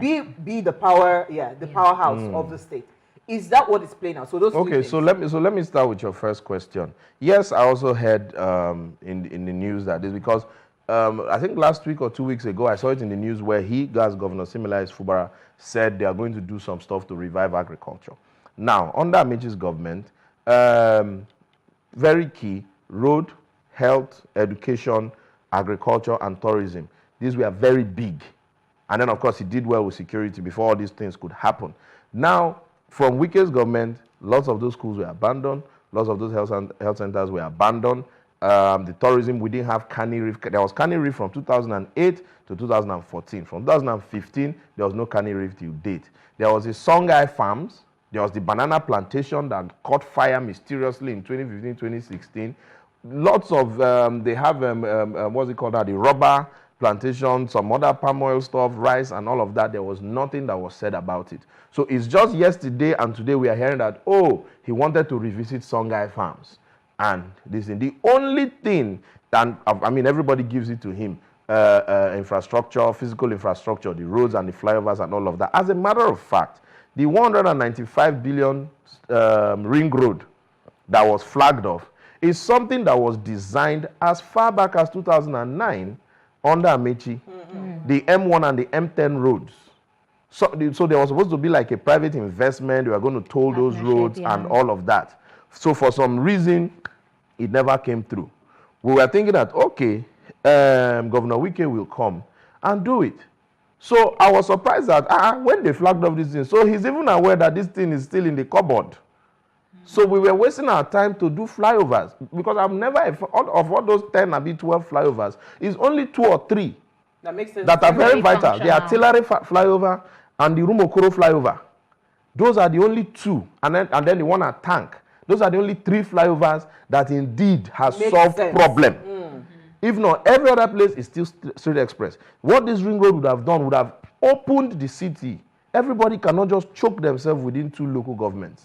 So Port Harcourt that you're hearing is 2 out of 23 local governments. Look at Lagos that we are in. We can't even tell where is the rural area from which, unless maybe you start to go towards maybe Igbeju or parts of Ikorodu. But that's like 2, 3, 4 extremes within 20 local governments that are in Lagos. You understand? So that could be, because I know very well that I read that he was saying they are going to do some stuff with agriculture. And possibly that will lead the fight. And I'm wondering that what's the beef about? And that leads to answering the second question. That first of all, what we should learn from this is that if you're a governor in Nigeria, if you say 1 or 2 people have gotten away with it and they are lucky and they are controlling the system and they are determining who is who, well, that is just one peak out of the pack. It doesn't work, because you are working with human beings. Let's work with the psychology of where we are coming from, who we are. Those people, I mean, if you came out, you fought a system to be somebody, you think somebody will not just fight a system for him to stand as somebody. So bow out and let the man continue. Because again, even if you want to be, as you put it, a Jagaban system, you're not doing it like a Jagaban system. Because immediately after Jagaban was Fashola. Fashola was flying high, doing fantastic things. You didn't see any obvious teleguiding of Fashola. Ambode came, you didn't see any teleguiding. Sanwo-Olu is here. You did, yes, you know that. I mean, Nigeria is the only country where godfatherism is now a sin. If not, the original phenomenon of being a godfather, if you follow the Catholic or even the mafia, is who guides you, who leads you, who protects you. See, Dubai is a master example of what we would call a godfatherism, because there's a master blueprint. Anybody that comes there just fall in line. So it's a good thing. If you look even at in it, Western worlds, really. if you even look at no, but I think even in every career, you see, go to talk to doctors, talk to lawyers, talk to military people, talk to police people. They have somebody high up. You know, like that my godfather be that too. If you're an ASP and this your godfather is a CP, if he's moving to an AIG, he's dragging you along. As it's going to AIG, you're moving to DSP. As it's becoming here, you're moving this thing. So it comes to politics, it's only your godfather is the one killing you. What is even really, and I would really love for, the minister, Wike, to come out and explain this, because what exactly is the problem? Because I saw a video where the governor came out and said, what is my crime? What have I done wrong? You understand? He's asking the people, what crime have I committed? Because for me, right, when I heard that it is about some of these projects you have called, they are laudable projects that would expand any economy. If you talk about tourism, you talk about agriculture, you talk about education. I mean, these are master things that every government should be thinking of how to expand. So the fact that you are fighting over projects that were abandoned, that is even what just like I'm weak. I don't even know it to talk again. I think for me, first of all, you need to, yes, the godfatherism, yes, by virtue of how he got there, yes, he may have felt that he's owed certain things, but the truth is, again, we come back to the kind of leaders that we're breeding in Nigeria, the way we understand our psychology really about leadership. And I think that's the problem. Our psychology in this part of the world about leadership is being subservient. Do you understand? We don't understand this this dynamics between leadership and followership, because really the true test of what makes you a fantastic leader is your successor. Exactly. It's actually supposed to be your successor, for you to be able to say, I mentored this person. As a matter of fact, one of the key selling points of our president today, was it not that he made men? He made this one, he made this one, he made this one, they are all students of his institution. Exactly. So even if you don't know Tinubu, you know Aremeshola, you know Fashola, you know Ambode, you know Lai Mohammed, you know Fayemi, you know people. And those people could have made others. So from the father that fathered our fathers is fathering us. So but when you're not making it about it is just me. It is me. It is just me. Come on. You know what? Let's take a break, because I would like for us to come back from that break and discuss this succession plan. I keep saying this, that the biggest problem we have in this part of the world is, we do not understand the concept of leadership. We really don't. We don't. We don't. Let's take a break. We'll be right back.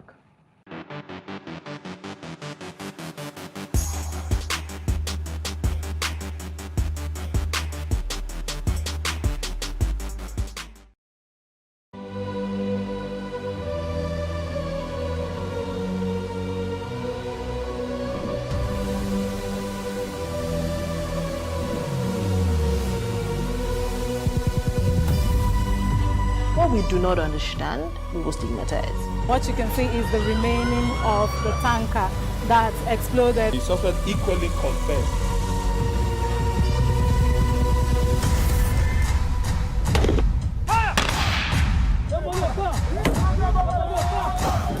A 500 naira they collect them. If you no talk, then go beat you. Now 2,500 they pay.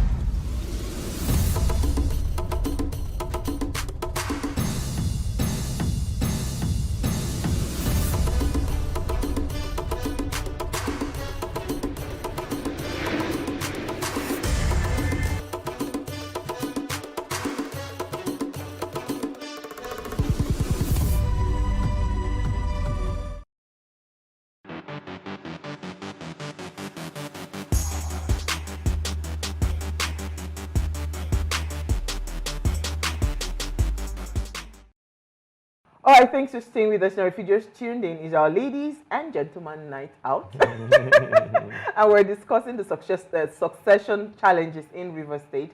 Now, please, let's hear what you have to say. Remember, you can join this conversation. Send us an SMS or WhatsApp to 081-803-4663. Now, our phone line is now open. Please, you turn up the volume of whatever it is that you're going to be calling us from. And the number to call is 07025007749. That's the number to call. Remember to turn off whatever device and keep your contributions, quite brief. So before we went on the break, right, what Dee said is just like literally, because I've had this conversation with Samademi, my pastor. I said, see, I don't want you to discuss anything with me. If I'm sitting with you to have an exclusive, I want to discuss succession. Why do we have a failure of succession in Nigeria? Because it seems like with look at what is happening in Edo State. Yeah. Look at, like literally every single time. why do I have a deputy that I cannot hand over power to? Do you understand? Because that is one angle. First of all, they never want to hand over power to their deputy. So what was a deputy for? A deputy in its real sense is the fact that if for any reason I am incapacitated and I'm not available, this person can perform in the capacity that I can perform. Do it excellently. You never see that happen in politics. Then, when you then have a situation where you handhold and pick and all of that, then you start to have problems. The only reason, right, Governor Tinubu then was successful was because, first of all, Fashola was also a smart governor. Because I remember that after Fashola's first tenure, there was some racket that they wanted to take him out. They now went to advise him, Oga, this man is making you look good. He's making you look good, though. If you take him out, you will enter problem. Do you understand? So they saw it, but we see with Ambode, he was able to do that, right? So Olu, of course, has done his second term and all of that. But literally, why do we have a succession problem? Why is it that it is impossible for us to just have a structure where people just say, you know what, I mentored you, come and take over the job and, look away and just continue to do the work. And now take on the position as a guardian or a, what's it called? A guardian, yes. You have to look at the motive first. The human mind is such that, the motive of why did I pick you? There is the politics of it. Yeah, no, that's the first part. Because I remember, in fact, not everyone I remember, let me not make it too narrow, but if you see all the handover that has happened, the handovers that has been with kin, that has been with friends, brothers, as it were, the change is very. You look at Kwankwaso and what's his name now, Ganduje. In fact, a picture had Kwankwaso and Ganduje have been together from the very beginning. There's a picture of maybe God knows whether in the 80s or when they were on a bike. Kwankwaso was the one riding the bike or sitting in the driver's seat. Ganduje was. So they were like, this guy has really been his deputy. Even when Kwankwaso was governor and then he didn't win the second tenure and he became, is it a minister or no, he went to Niger Delta Basin Authority or NDD, something like that. He made sure Ganduje went to one foreign mission, an embassy or something like that. And immediately he got back the chance to come back as second. He brought him. Lo and behold, what happened immediately? Kwankwaso became governor.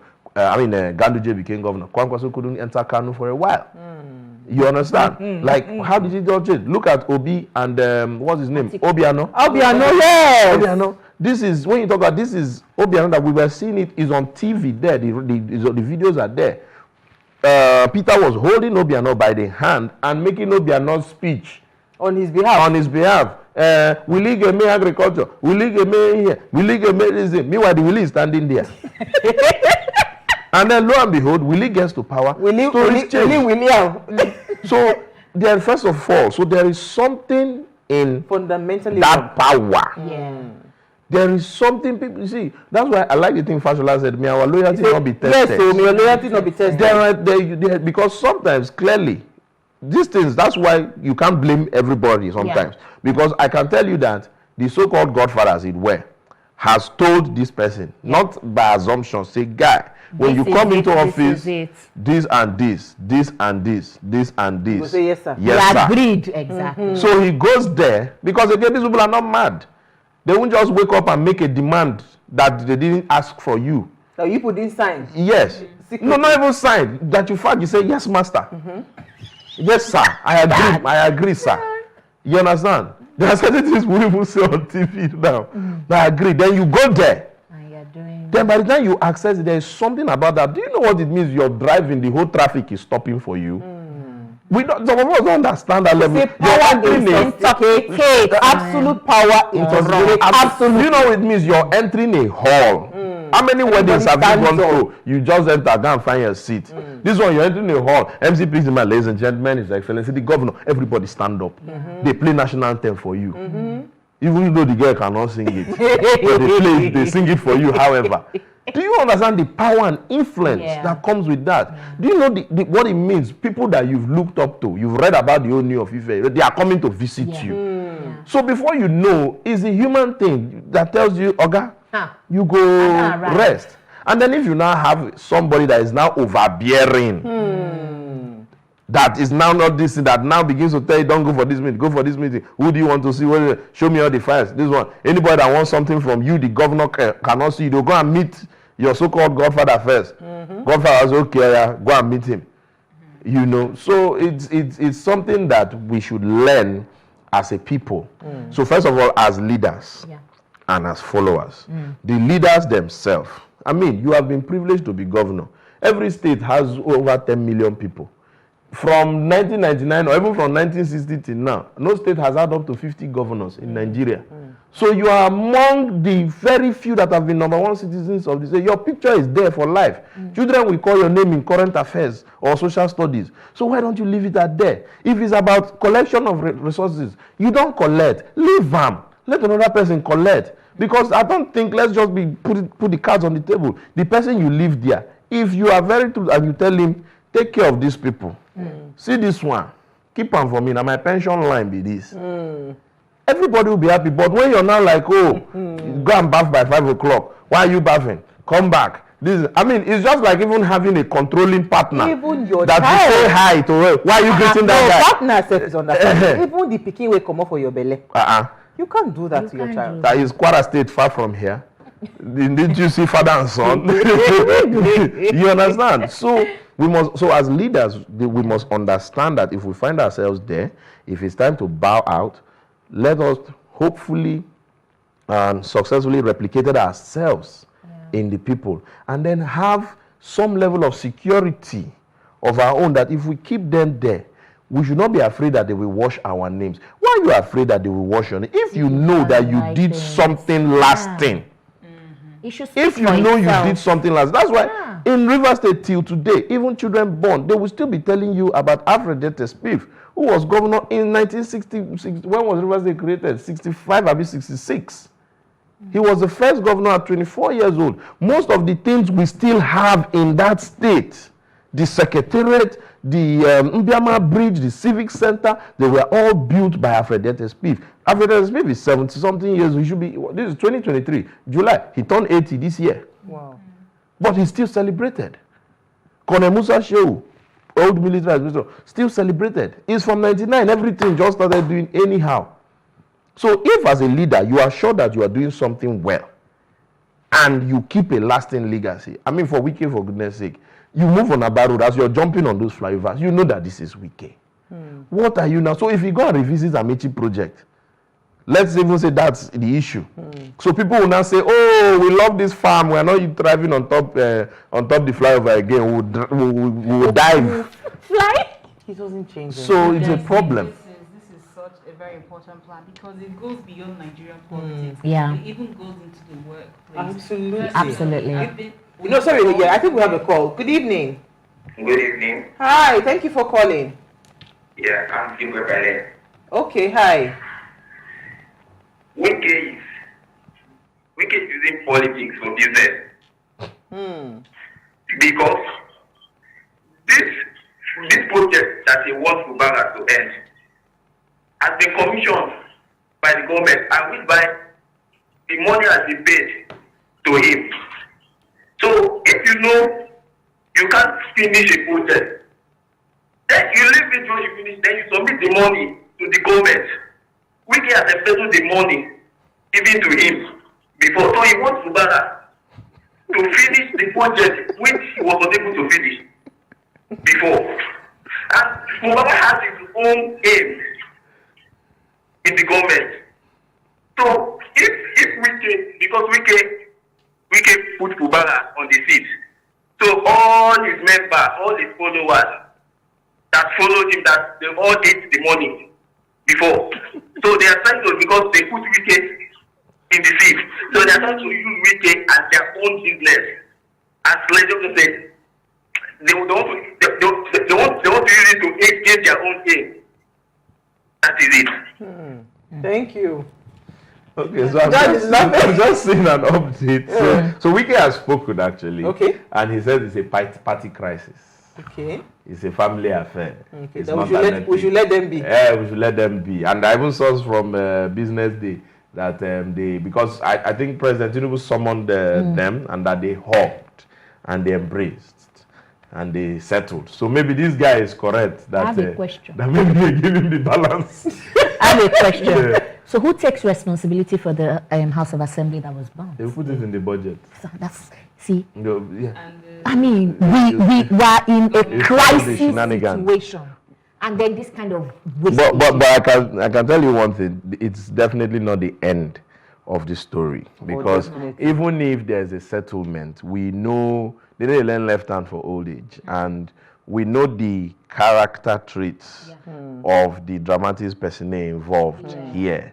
And we know some of them have this attribute of their friend tomorrow, and then they leak all your secrets tomorrow, the next tomorrow, you know. So let's even say there's a settlement, because you ask yourself what level, because what everybody's even asking is, okay, let's even say, oh, the boy no loyal or this or that. Do you know what it means to lead to the point to say, let's impeach him? You call all the 24 members of House of Assembly, make a move to impeach him, you know, and then the guy on the other hand is reacting, because now, well, I hope there is peace, because the thing is already graduating. This afternoon, I was getting videos. In fact, I was on a video call with somebody for over 30 minutes. He was moving around OGRA. OGRA is supposed to be like our own Ikoyi. Old money, quiet money. Was it the place where they were? No, that was even later. So there were pockets of protests around. People were camping from at government house gate from yesterday till today, singing songs, go Abuja, we can stay for Abuja, you know, and they're like, oh, if you want to come and kill Sim, you will come and kill all of us first. And then the video I announced recently, some people going to the official residence of the speaker, that's Martin Samuel, to bring down his gate. To bring down his gate, to attack him. My God. Let's take another caller. Good evening. Good evening. Hi. Youngest old man. How are you? Long time. I do. Go ahead. I greet my man there. I greet you, Alpha. I do. I know you are for Lagos talk. So what happen now? We dey move. That's nice. I'm very good to see you for me. No, okay. You see this reverse issue, man? I just like the way they are playing out their card. At least somebody is telling somebody I'm not more a small boy again. I can do without you. So let us just keep on playing it out. We will be watching the film season to season. But one thing I know is that one day all this scam will come to an end, and there will be no room for scams. Because this building and rebuilding is so inadequate. And for me, I've seen all the disappointments that goes to those that think they can plan somebody and the person will be loyal. So we all understand what's going on, and let them just enjoy their game. We will be watching from this side. Anyone who can do, go watch. The only thing I understand about Nigeria is that Nigeria comes with a different topic tomorrow. I don't even know what to come out with. Anything that comes in tomorrow, we'll be very happy. I mean, for me, I just want to be happy and enjoy what I'm seeing today. Okay. So I beg, when I keep on dressing fine, Sister Owa, you're looking so good. My man there keep on giving us the best you can. What is there around this country? Now cruise we day. you know, speaking about sitting down to watch, Biko, I mean, how Amechi day right now? You know, I put up his pictures of my Insta story, and I put that song, My Life Be Like Ooh. You know, he's preparing for his call to bar next week in 2 weeks. You know, he's just something quietly, because the truth of the matter is this is karma. This is history repeating itself again. If you see my Insta story, you'll just be seeing all the updates there.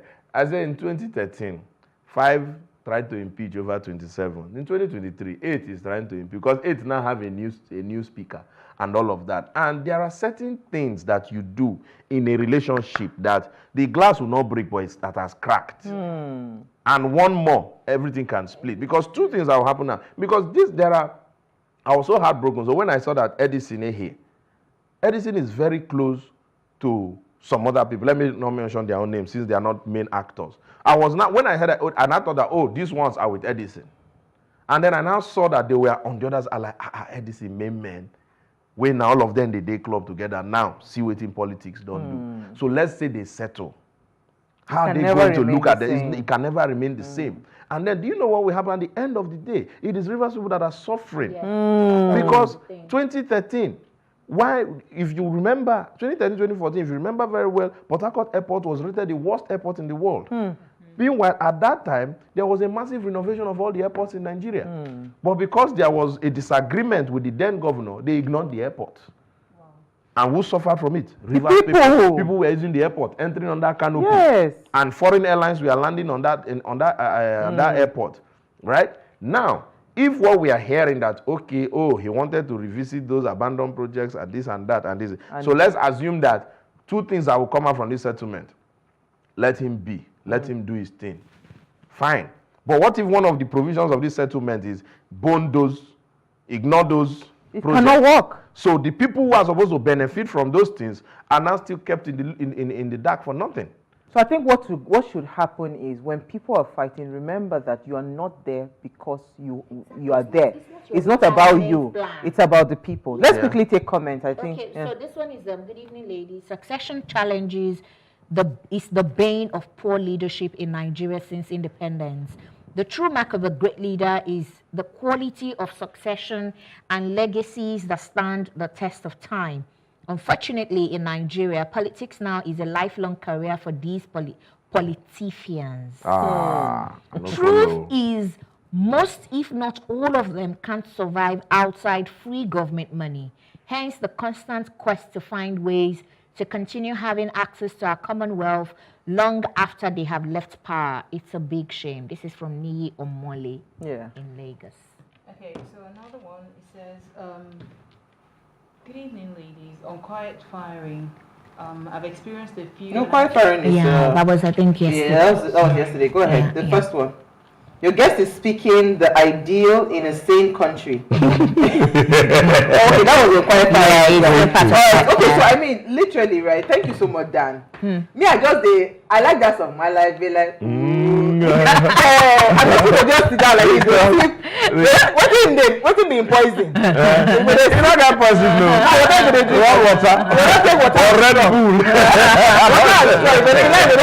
Red Bull. Because we saw this coming, but it's just that even for those who like it will happen, it came too early. So we were like, just knock 5 more, now calm down, and it don't crack because it will happen again. There are certain things. The state has a plane. We see the usage of the plane. I mean, in the history of FCT ministers, we're seeing a president of FCT. You see flag on the car, FCT 001. Okay, no problem. Enjoy the paraphernalia. That's fine. But we are Rivers people. We know, and there are certain things that look at the number of youths on the road on a working Monday morning. So with the verse, they come out. No meaningful employment. If there were places that these young men and women were working, they won't. Who will have time to come out for all these things? Absolutely. So there are lots of stuff we need to do in that state. We keep saying every day state has potential.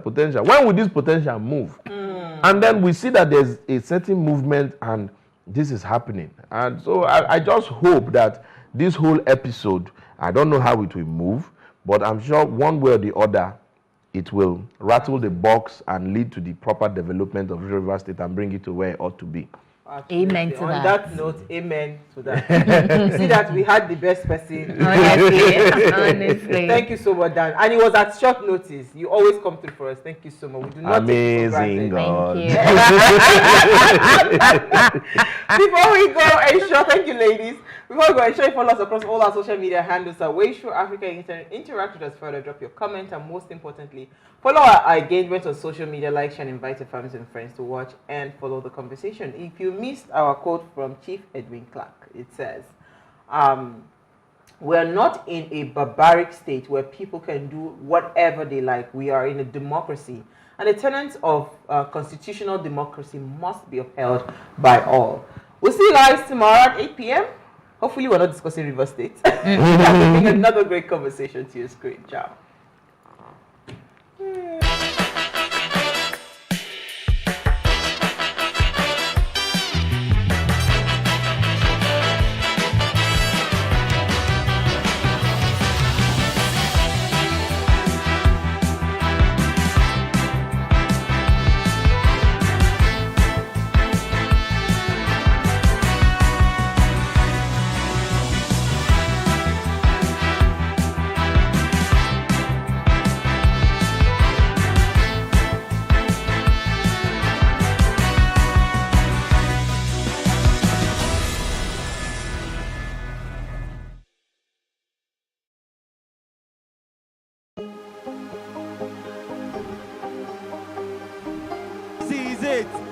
upcoming artists to blow in Nigeria.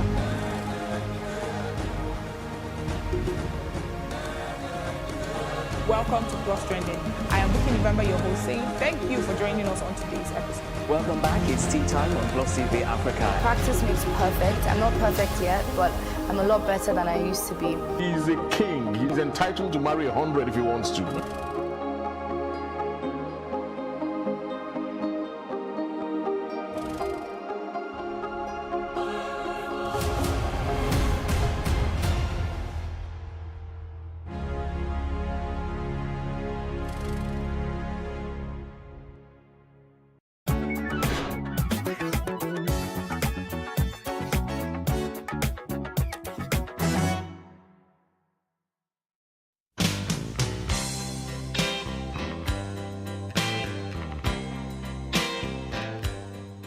The pandemic opened the world to a new dispensation regarding work.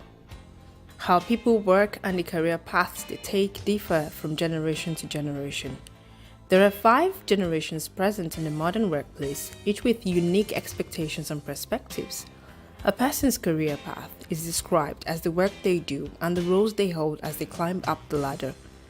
Before the millennium, career paths for many was simply linear, which could be a person working at the same organization and growing there till they retired, or a person working in the same role but changing jobs a couple of times. Security and staying power were the cornerstone of this career path. However, with modern technology, a person's career path can be as multifaceted and versatile as the individual wishes. Millennials now work multiple roles in their career trajectories, pursue numerous passions that are sometimes interwoven, and work at different roles in their journeys. Baby boomers and Generation X only considered a job good if it gave them the security to work there till they retire. But for millennials and Gen Z, the workplace has changed and so has the career structure. Millennials often change their career paths or juggle multiple interests simultaneously. Being able to move from one job to another might signal a person's employability and adaptability.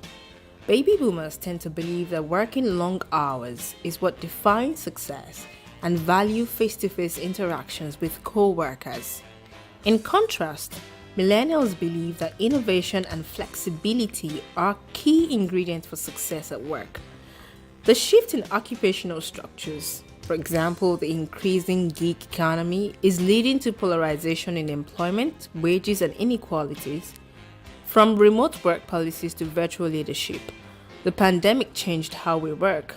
The opportunity to telework increased for some, such as knowledge workers, but not for frontline workers.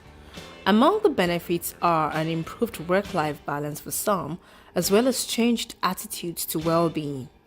Teleworking can lead to a higher productivity and lower operating costs for companies. Work is increasingly flexible and decentralized. Working from home or out of a workspace is favored by many because of the flexibility that comes with it. Millennials and Gen Zs prefer flexible work schedules and part-time hours so that they can balance their work and life compared to older generations who prefer security. Some people are social people. When they go to the office, they have friends everywhere. Good morning. How was the football match? You just with your colleagues and stuff like that. That social element at work, a lot of people need it. Me personally, I'm an extrovert, but I'm also high on the introverted side. I like going to parties, I like making friends, but I also like keeping to myself. So at work, I'm not the friendliest. I would smile, I would say hi, but I don't need to. So it depends on your personality and what you need. For me, work from home works a lot for me because I get to spend time with my family. I'm always in the house with my partner, and that really makes me happy.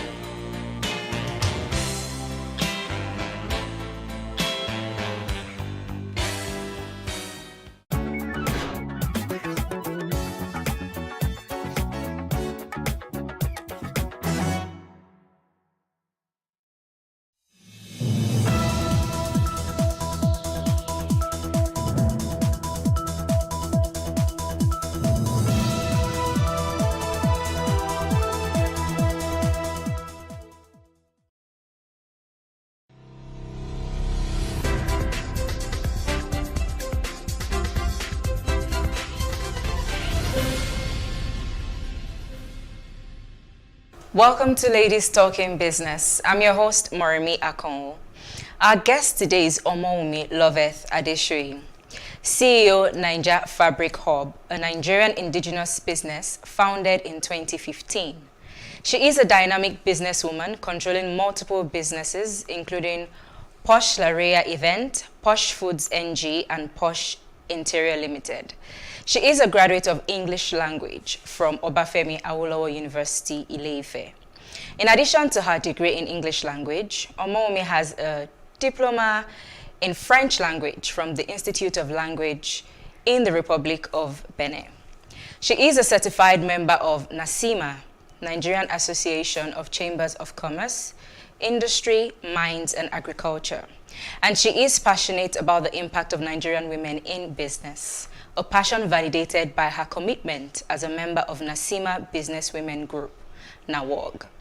She was a Nigerian representative at the GIN, Gemology Institute of Nigeria Conference held in Thailand, a delegate at the National Institute of Micro, Small and Medium Entrepreneurship in India, and more. In 2019, she was a nominee of the highly coveted Obama-led Yali Young African Leaders Initiative Award. Welcome to Ladies Talking Business, Omoumi. Thank you for having me. Great. So fabrics. Your fabric is nice, by the way. Thank you. I wear what I sell. Well, that's a good one. So how can one thrive in this fabric selling industry or business? How can one thrive? For me, I will talk from experience. Okay. I've been able to carve a niche for myself in the fabric industry, and what I do is I source for exclusivity. I don't do the regular. I try to go for what's not really in vogue. I try to source for timeless fabric that in 2-3 years to come, you pick it out of your wardrobe and people still say, oh, nice fabric. But I discovered that most people in the fabric industry, they just want to stock what every other person has in stock. Some people are looking for something different. You know, so you have to be able to offer something different. And most people, the people you're providing the services for, your customers, your targeted audience, once they discover that you have something different, they'll come for you. And that way you definitely thrive. And then customer service. You want us to talk about that in Nigeria? Let's talk about customer service in Nigeria. Yeah, I know that's a no-go area, but as a person, I don't joke with my customer service because the Yoruba people will say, where your mouth will get to, your leg won't get there. So when they're going to be talking about you, oh, she's this, she's that, you won't be there. So the things they experience, your first impression on a customer would go a long way. I don't joke with it. Interesting. Okay, so it's a saturated market. There are a lot of fabric sellers. I mean, we've just spoken about how we can thrive. And you kind of mentioned things to do to make you different. But how else can you stand out? So let's say there's a street of 10 fabric sellers. How would Moremi's fabric business stand out from the other 9 people? I'm going to say a story again. This happened today. Immediately I came down from my car. The first thing Kofo said was, you look beautiful. I like your fabric. And then I came in. You also said, wow, nice fabric. You know, I sell fabric. So I don't have to say too many things before you know that this is what I do. So in an industry where it's saturated, a lot of people are selling, and then with the China people virtually coming into your nose to say, this is my product, take it from me. So they're literally giving it to people like sachet water, you know? So you need to stay on top of your game. What I do is, you cannot see me and not notice what I'm wearing. And then you tell me I look good, and I say, oh, that's what I sell. It works for me, it works magic. So a good way to stand out, usually, or rather from what you've said, is even from the CEO of the business. You should carry, like, you should reflect your business. Yes, you should. Especially in this industry. You should. You don't, not until they ask you, what do? You tell a story. When they see you, you're already telling them. You're communicating. This is what I do. And you like it, I tell you I have it. Before you know it, you're buying it. and then you tell somebody else, somebody else sees it on you. Maybe I would just buy this one you're wearing. You see? Okay, so I want to go into fabric business as Moremi. I don't know what to do. I don't know how to start. I just have some money somewhere. What tips would you give me? What would you say I should bear in mind first before going into this business? Starting up a fabric business. What I did, because you see in business, there's nothing casted in stone. Even if you go to a business school, it mostly has to do with experience in the business. So my experience might be different from your experience. So for me, starting up, it wasn't like I had a stack of cash somewhere. I grew with the business, and I actually started with Ashoke. Okay. And then I just thought that Ashoke, people are asking for fabric. You can't just tie and then not wear a fabric, have a fabric to go with it. I started with Ankara, then I started with lace. Bear in mind, I said I didn't have lots of cash stacked somewhere. So what I did was, I had Ashoke, I had Ankara, I had few laces. Then I had people that I'd already partnered with them. Okay. I didn't have a lot of fabrics, and let me ask you, what amount is enough to start a business? I would say no amount. No amount. Not even billions of naira. Yes, there's always more to buy. So what do? We just sit with 2 stacks of Ashoke in the store, 3 Ankaras, and then 10 laces. People need more. So I had to partner with a lot of people. I had to build personal relationship with people that already study in the business. People that if I need 10 bundles of lace, oh, Aunt Kudi, showa. Sorry for people who don't understand Yoruba. And then she said, hoa color olofe. My customers don't know if it's coming from my store or it's not. The most important thing is you deliver. I deliver. I like the point you just made about partnering as a startup or as a new business. Don't think you can do everything yourself. You sometimes have to partner with people. But how does that work? We know how difficult these things can be. So how do you partner well with maybe somebody bigger in the game? So like I said, I build a relationship with them first. Okay. A relationship that goes beyond just buying. I make them my friend. Same thing I do with my customers too. Because you see, those customers, they want to see you more than just collecting money from them. They want to have something deeper with you. To have an experience. They want to connect with you on another level. So once you have a connection with them, it's easy to get other things from them. So same thing with partnering. We believe business is just, oh, we're signing papers, you're my partner. Who says signing papers does not mean that they will still disappoint you or cheat you of it. You need to build something deeper than just paperwork. So once you have that, they trust you on another level, and they also want you to succeed. I always tell people that I'm here today because a lot of people believed in me, and they were ready to assist me grow. They recognized the hard work, the consistency in me, and they were ready to help me. So it's hard partnering with people, but if you connect with them on another level, they will do your bidding. Absolutely, I agree with you, but we'll talk more about this shortly. We will go on a quick break. Please stay with us.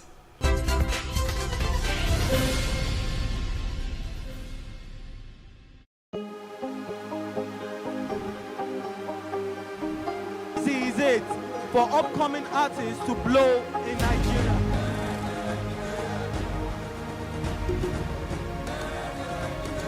Welcome to Plus Trending. I am Bookie November, your host, saying thank you for joining us on today's episode. Welcome back. It's tea time on Plus TV Africa. Practice makes perfect. I'm not perfect yet, but I'm a lot better than I used to be. He's a king. He's entitled to marry 100 if he wants to.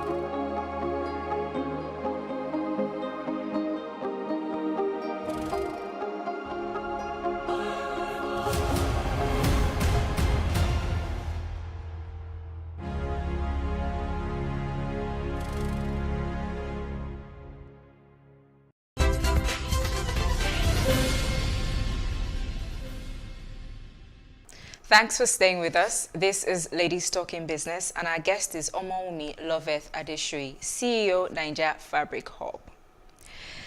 So, Omowumi, I'm sure you'd agree with me that many businesses are struggling this period. So what are you doing as a business owner to still stay afloat? What Or you just tips? mentioned with the economy, the the currency, Forex, yeah. you know, it's terrible. I tell people that when you don't have enough money, it could mar your business and you might not be able to get up.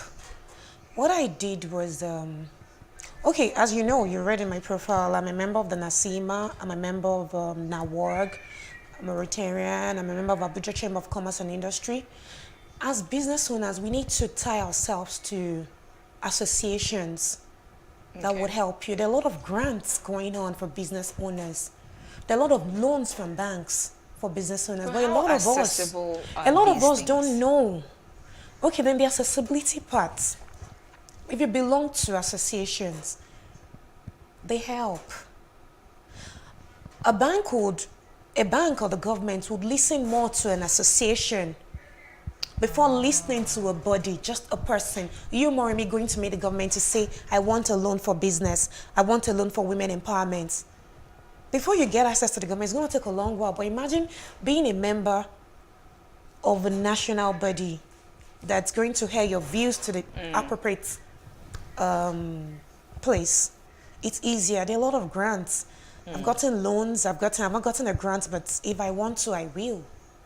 So business owners should know about that and join bodies, and join bodies. associations. Yes, it's important. Interesting. Okay, so I like to ask almost all my guests this question. What are some of the main challenges you have faced running your, let me say businesses, because I know you have quite a few other ones. Main challenges. Let me talk about my food business. Okay. So during COVID, I started a food business during COVID. I opened a frozen food store, and I didn't keep it at just frozen. I started selling other things too. Food. Electricity. Okay. Electricity. It is... Okay, let me just mention 3. Electricity, currency, Forex, yes, Forex always comes up. And then staff. Yes. You said that number 3? No, let me not just say number 3. Number 1, 2, and 3. But the one that gets to you emotionally is staffing. I've been blessed with having the best staff. Oh, wow. Yes, I have been. Or you say once in a while, maybe somebody leaves and then before another person comes, you go through hell before you get the perfect person again. Staffing is difficult. Yes. Wow. Well, I hear that a lot. But why do you think that is though? Because a lot of people don't understand your vision for the business. If you have empathy for someone, you understand what they're going through and you can help them. But if you don't understand, you don't empathize with them, you just feel, what are they doing? Let me just sit down. My madam will now come and carry money and say, you do that, you do that. She shouts a lot, she does this a lot. They don't empathize with business owners. And regardless of how much you try to bring them in, not all of them, like I said, I've been blessed with some really, really good staff. But you see, those ones that are not good, they'll make you see hell. There'll always be one bad one. Then Forex, oh my, I cleared... Almost everything that we do in this part of the world, we import. Yes, we do. So Forex is always going to be an issue. How have you been able to manage that bit? How? I just go with the flow. There's no how. I reached out to my account officer last week. Okay, there was a time that I heard that the government gave an initiative for business owners to trade with a particular rate. That's a bank rate. But it's so difficult. Like, you'd rather not just do it and go with the black market. Wow. I think that something needs to be done about that. I saw a business owner the other day post something on social media and she had to apologize saying, I'm sorry, our esteemed customers, we have to increase price by 20%. Yes. And when I started reading the comments, people were like, we understand, we'll patronize regardless. We understand. And I'm like, okay, it seems like customers now understand what business owners go through. It's everywhere. Not just business owners, even salary earners. You buy things. Salary is not increasing. And salary is not Inflation is increasing. on the high. So not just business owners. So there's no way anybody would say they don't understand. Let's leave this emotional topic and let's talk about trainings. What do you, in your opinion, what do you think is, or are the importance of, training yourself in your industry? Training is training. I see training as something that is intentional. How do you want to grow if you don't improve yourself, if you don't develop yourself? That's what training is. You cannot be static. You want to grow. You want to grow your business. You want to grow in life. You want to be a better person. And then you're not doing anything. It is important. It is major. Either you're going for conferences or you're reading or you're learning from somebody. I have a lot of people I look up to that they don't even know I'm looking up to them. I stalk their pages. I look at what they're doing. Up until even just taking pictures of fabrics to post on Instagram. Aside changing your phone and using the best camera, there are tactics to all these things. You have to improve in every facet of your life. Not just in business. If you go for business training and then personally, how are you relating to your customers? How are you relating to people you're coming across with? It's very important. I think we need to do a training, extra training on customer service, customer relation in this part of the world. But we'll speak more about this shortly. More conversations with our guest coming up after the break.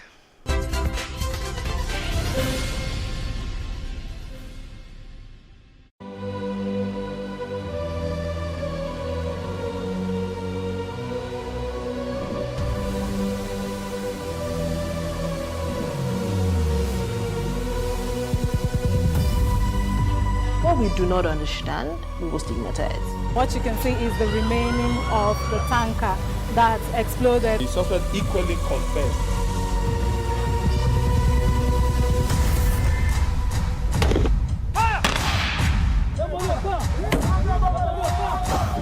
Now 500 naira they collect them. If you no talk, they go beat you. Now 2,500 when they pay.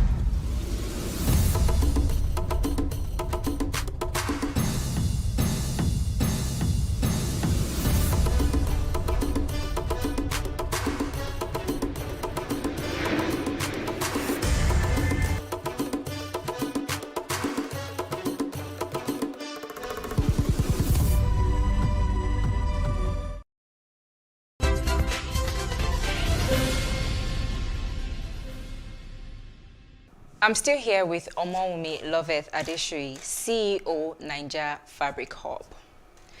So Omowumi, what changes would you like to see from, because I'm asking this question because you're in a lot of business bodies, association, and you would have more experience on some things. So what changes would you like to see business owners make in how they run their businesses, especially small businesses? Number one thing is, small business, but they still need structure. And then I tell small business owners, I'm a small business owner too. Owner too. I know.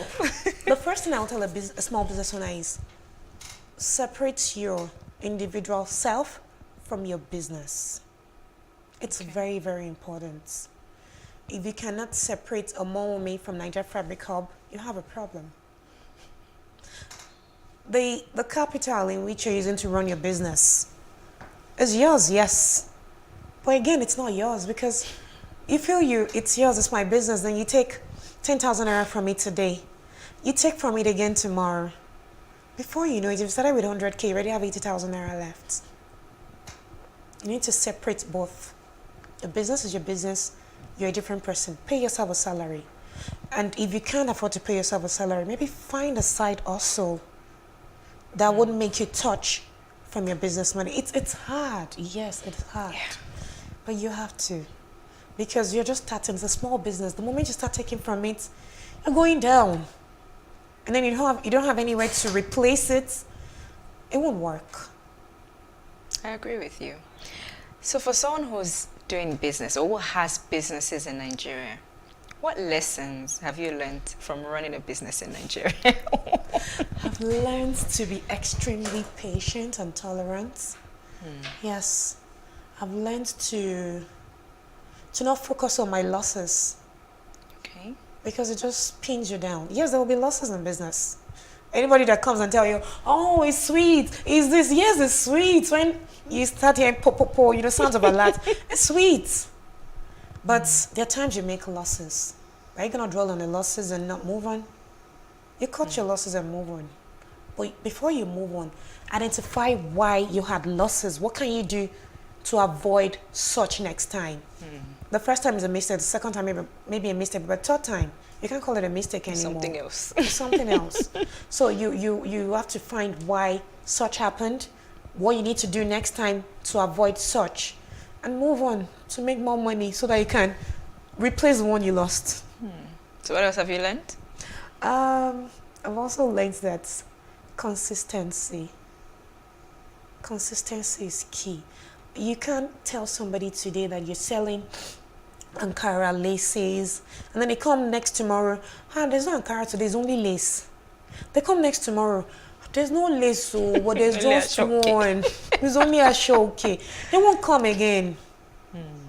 They won't come again. So I've learned to be consistent. In everybody's mind, I want you to say, if I get to a store, I'm going to see what I want. If I call her, she's going to solve my problem. We like solution providers, not problem solvers. We like solution, people giving solutions to your problem. Oh, I need something. I don't know who's going to have it. Oh, Wumi is going to, I trust her, she will have it. Yes, it's consistency. And then improving by the day. Don't be static. People will get tired of you. Oh, another thing. How do I put it? Change. People get bored easily.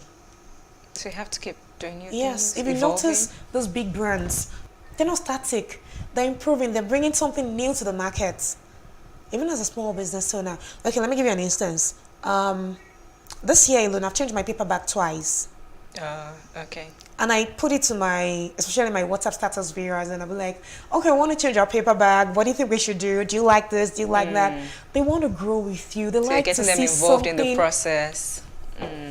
Yes, it works. Okay, well, before I let you go, you've said a lot, and you're making me think. But really, what drives you as Wumi? What drives me? I don't want to be poor. I don't want to be poor. And then, okay, now let me be serious. What drives me as a person? I grew up in a family of, I come from a family of 6, 3 boys and 3 girls. My dad is below average. My mom used to be a trader in Moshi when you go on market days, if you can picture that. Yeah. Growing up wasn't really fun. But I have clarity on what I want to be. I have clarity on how I want to see myself. How do I get there without a rich father or a rich mother? How do I get there and how do I stay there? It's a different thing just getting there. But you also want to stay there. That's what drives me. Do I want to go back to Moshi? I was born and bred in Moshi. If you know Lagos, do I want to go back? Hell no. So thinking about that. It just drives you. It drives me. It does. Thank you so much for coming You're on the show today, welcome. Wumi. Wish you all the very best. Thank you. Thank you. Many thanks for watching this episode of Ladies Talking Business. Do join us this same time next week for another episode. Don't forget to follow us on Plus TV Africa Lifestyle on YouTube to catch up with our programs. I'm Moremi Akonwo. Bye for now.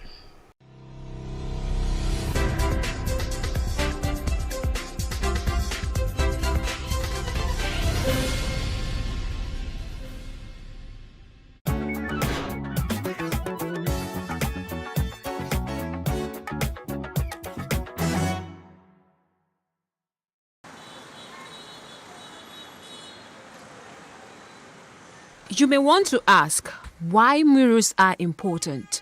It is no secret that murals make neighborhoods beautiful.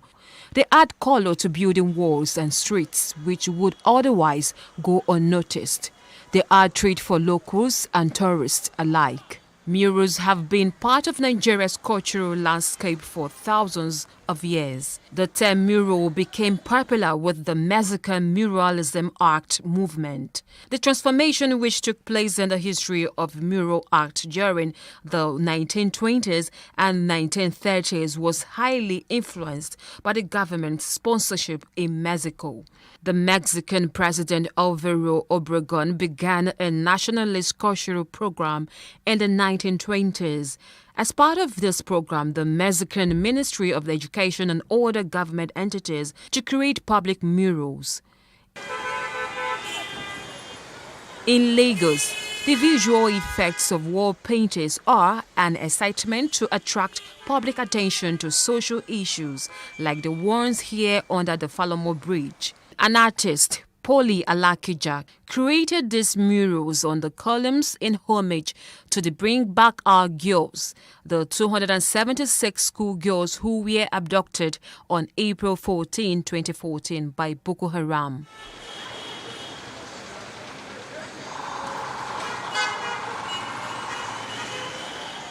We speak to an artist, Ebenezer Omole, a 34-year-old who started off as a child and has been painting for many years. This is one of the locations where he has some of his works. He explains the processes involved. There's a way I blow this color. When you look close to it, you see as if it's flowing down, So I have to follow the flowing down, then blow it both left and right. So in order to make it creative, so that it won't just go down straight, but go left, right, and zigzag like that. I mix another black thicker than this, then to write what they have here. Especially like this is, we have food here, then we have swimming pool here, then we have games, then we have drinks here, then we have pools, music. So I just did an artwork that will speak for this place because this is a restaurant. So I did those backgrounds so to speak. So anybody coming inside, looking at this place alone, so they will know what is going on around there. He speaks on the distinguished effects imbibed in artistic painting than ordinary ones on the wall. Ordinary painting is just maybe changing the wall to a particular color that you like. Mural is very interesting, and I used to say it. No painting is complete without an artwork like this. So for your painting to come out well, so you need to add some artistic to it so that will make it more, because a lot of people in the world, they cherish artwork. Now, for example, now, this is lion. A lion represents a king, and the writing here, so it's all about this place, because this restaurant is not just a restaurant, it's a reggae restaurant. So that's why we have most of the color here, reggae color. Ebenezer further explains that murals are a mode of expression for artists in every graphic style imaginable, abstract, photorealistic, expressionist, to name just a few. Anyone who is into painting and had a mural painting into his work will get more job than just ordinary painting. No matter how bad situation a building have, when you design it with artistic, even though if it is hot or old building, when you paint it well with this mural artistic painting, it adds more value to the building, and it makes Lagos look more beautiful than, you know. As a community centerpiece, the wall painting gets a new dimension as a powerful visual communication tool meant to promote the opinion of the people and transmit social and political messages towards unity. Murals bring art into the public space, and because they occupy public spaces, are accessible to everyone regardless of class, education, or ethnicity.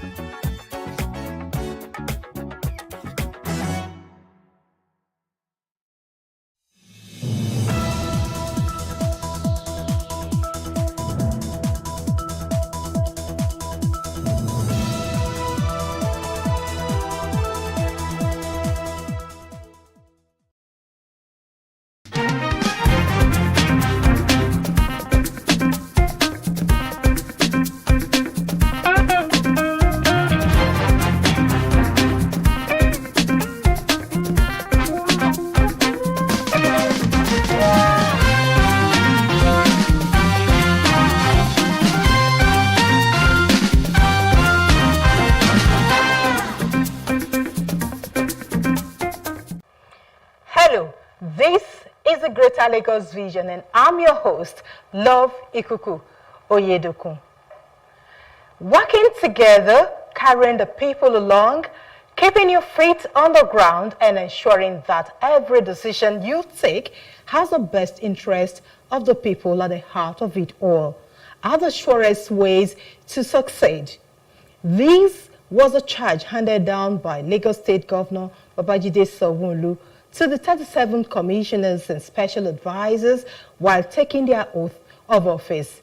The governor also enjoined them to engage collaboratively and work together to build on the success of his administration's first 4 years in office, as well as do their best to surpass the expectations of Lagos residents.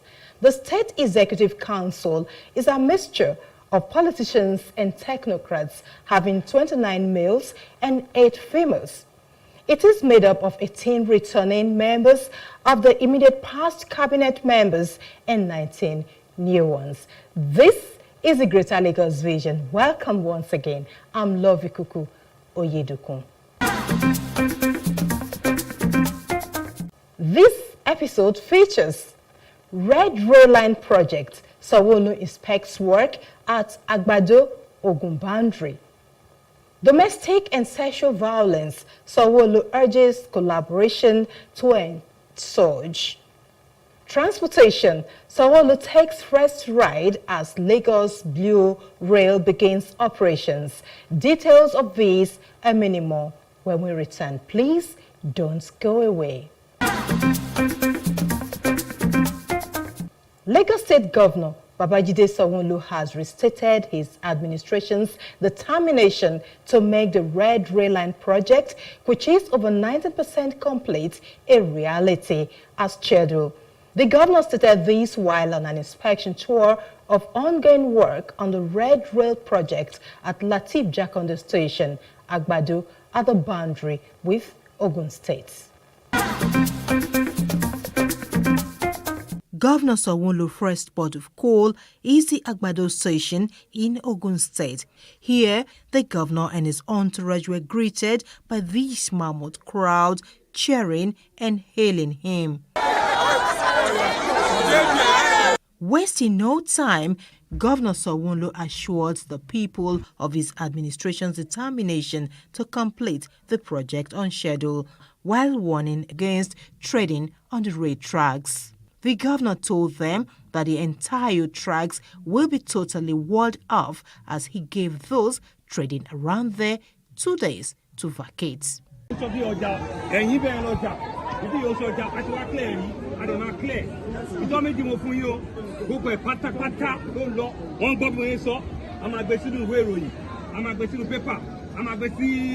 media, but we're not let go. We don't hide them. At no be transportation rail don't pay. Tell what I say. Tell what you lẹ́yìn bẹ́ẹ̀ yẹ pé adé ti ṣe létí ọkọ̀ máa wà. Nígbà lè tọjà bí ìṣẹ́jú márùn-ún mẹ́wàá ní tírẹ̀ máa kọjá. Mi ò fẹ́ fẹ́mi yín ṣòfò.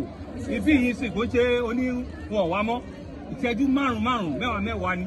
Iju Station was the governor's next port of call. He then proceeded to Agege and Ikeja stations.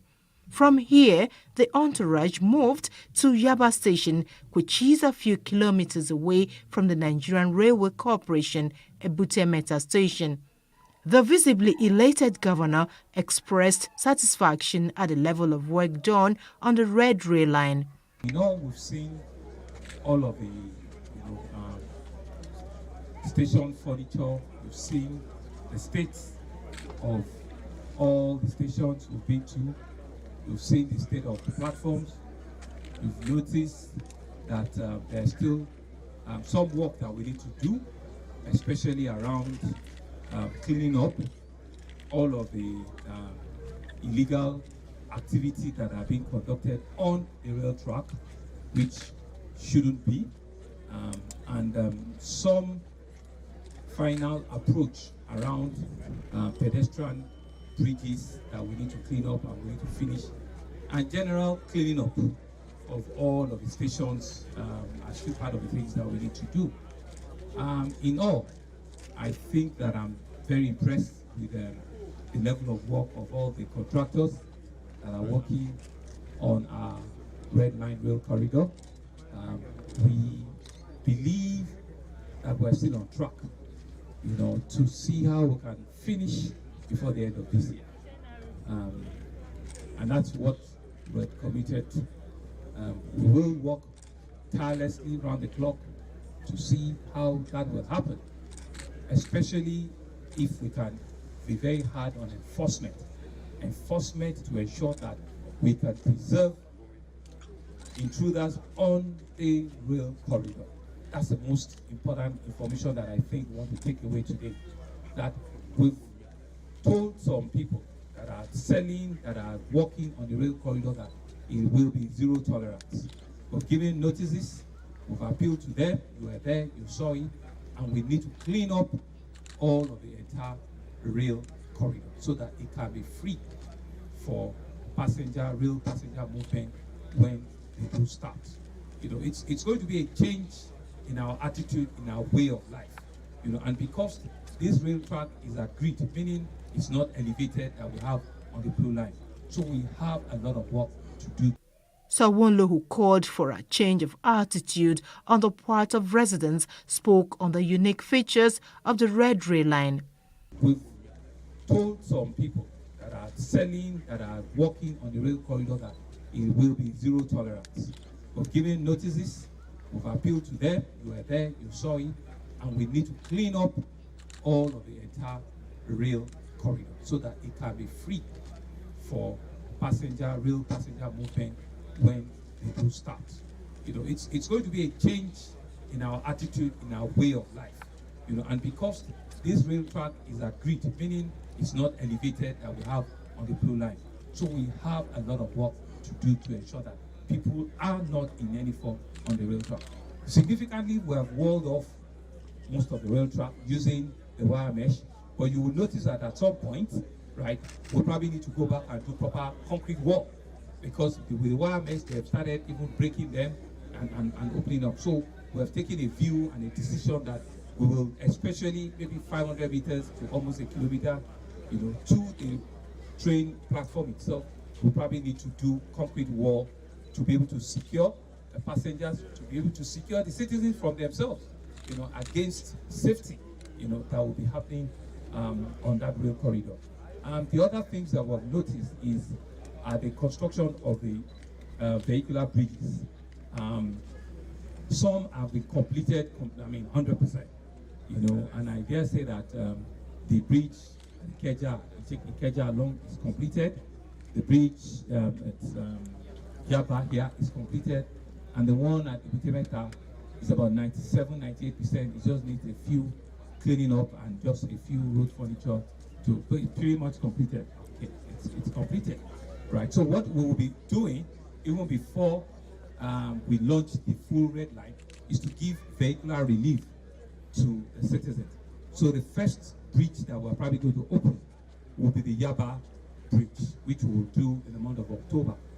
So we'll do that so that passengers, vehicles can begin to use that beautiful bridge. And thereafter, we'll quickly, maybe within a week or two, also go to Ikeja along, and open that big, magnificent bridge as well. The Red Rail Line project is a 37-kilometer north-south railroad. It is proposed to run from Agbado to Marina with 11 other stations, including Iju, Agege, Ikeja, Murtala Mohammed International Airport, MMIA, Domestic, Oshodi, Mushi, Yaba, Ebutemeta, Ido, and Ebuteru.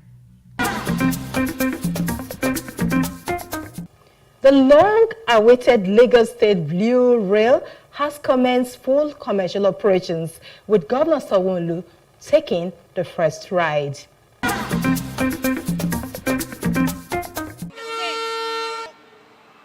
The first ride took off at exactly 9:14 a.m., fully loaded from Marina to Mile 2, having Governor Babajide Sanwo-Olu and some selected persons taking the ride.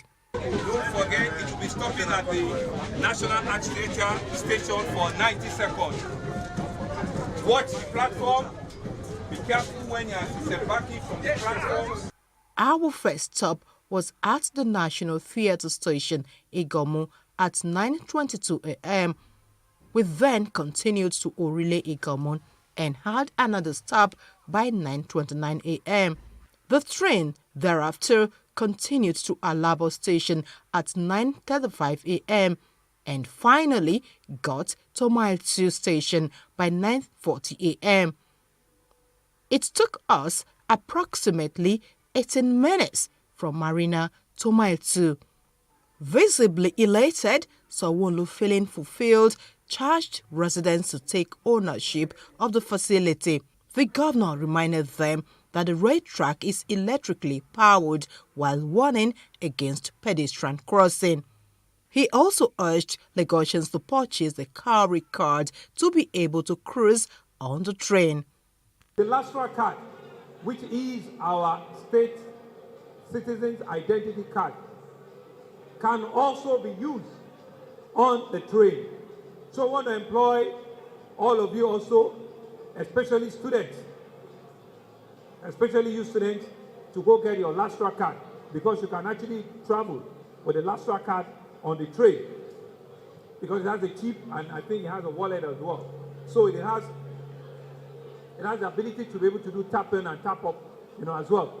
On the Cowry card, let me also announce that we've gotten almost 4 million citizens that have the Cowry cards already.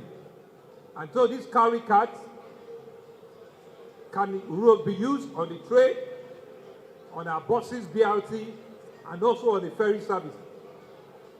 So let's go out there and get our Cowry card. Plus TV News spoke with some passengers on their experience on the ride. The journey time for me is the kind of most important thing I want to take away from this ride. You can imagine from Marina to Mile 2, and it takes you just about 26 minutes. That speaks a lot. So for people that are that wants to pay for their time, I think it's one thing. It's one good thing that has ever happened in Lagos to Lagosians. Well, I think it's something commendable. It has been, because nobody ever believed it's going to take off. But at the end of the day, we were able to get it done. But after all that now, what we need in Nigeria, we're all overwhelmed, is maintenance culture. Vandalizing is not part of maintaining. And security-wise should be adequately placed in place to enhance other areas of transport system to flourish. I think it's very, very important. I congratulate our president, one, our governor, and the previous ones who has actually contributed to the growth of this project. I commend each and every one of them. From Marina to Mile 2, 17 to 19 minutes. To evacuate a passenger of 1,200, definitely it will reduce the number of vehicles that will be coming from that particular corridor to Marina, thereby reducing the congestion on our road. To me, it's a welcome development. It's a way to go, and by the grace of God, you will see a lot of more of this type of innovations coming into play in the politics of Lagos State. I want to urge Lagosians to take ownership of this particular project, make sure that it's well maintained, make sure that we patronize, make sure that we key into the rules and regulations guiding the usage of this particular train, so that it will serve all of us and serve us much more better. Because if we do that, government themselves will be encouraged to do more, to invest more for the prosperity of the people of Lagos State. The first phase of the rail line extends from Marina to Mile 2, with 5 stations located in Marina, National Theatre, Igomu, Alaba, and Orile. Commercial operations have taken off in earnest at the Lagos Blue Rail Line. Now Lagosians have different choices at their fingertips. They can choose either to go by train or by the usual commercial buses and even go by sea. Very pleasant, very pleasant. Number one, giving you the overview. If you look at your left, if you look at your of your both left and right, you see the serenity of Lagos State. Areas that you are not really exposed to, areas that you don't actually know what is happening. Riding on this particular train has given us the opportunity of assessing how the whole situation looks like. So to me, it's a welcome development. Transport is a key area to the growth of economy. And where there is no transport, no nation, no economy. That is my slogan. But now for me to have witnessed this kind of launching, I think is something that is very, very interesting. Because I could remember those days when I was going to school in Ibadan. We go by train from Ido down to Ibadan. But today I'm overwhelmed. This one has actually reduced drastically on traffic and what have you. And this is even more comfortable than any other transport system. Lagos State Governor Babajide Sanwo-Olu has called for collaboration and partnership with the Domestic and Sexual Violence Agency to bring an end to the vice in the state. The governor stated this at the Domestic and Sexual Violence Agency Governor's Award and Commendation Dinner held in Lagos.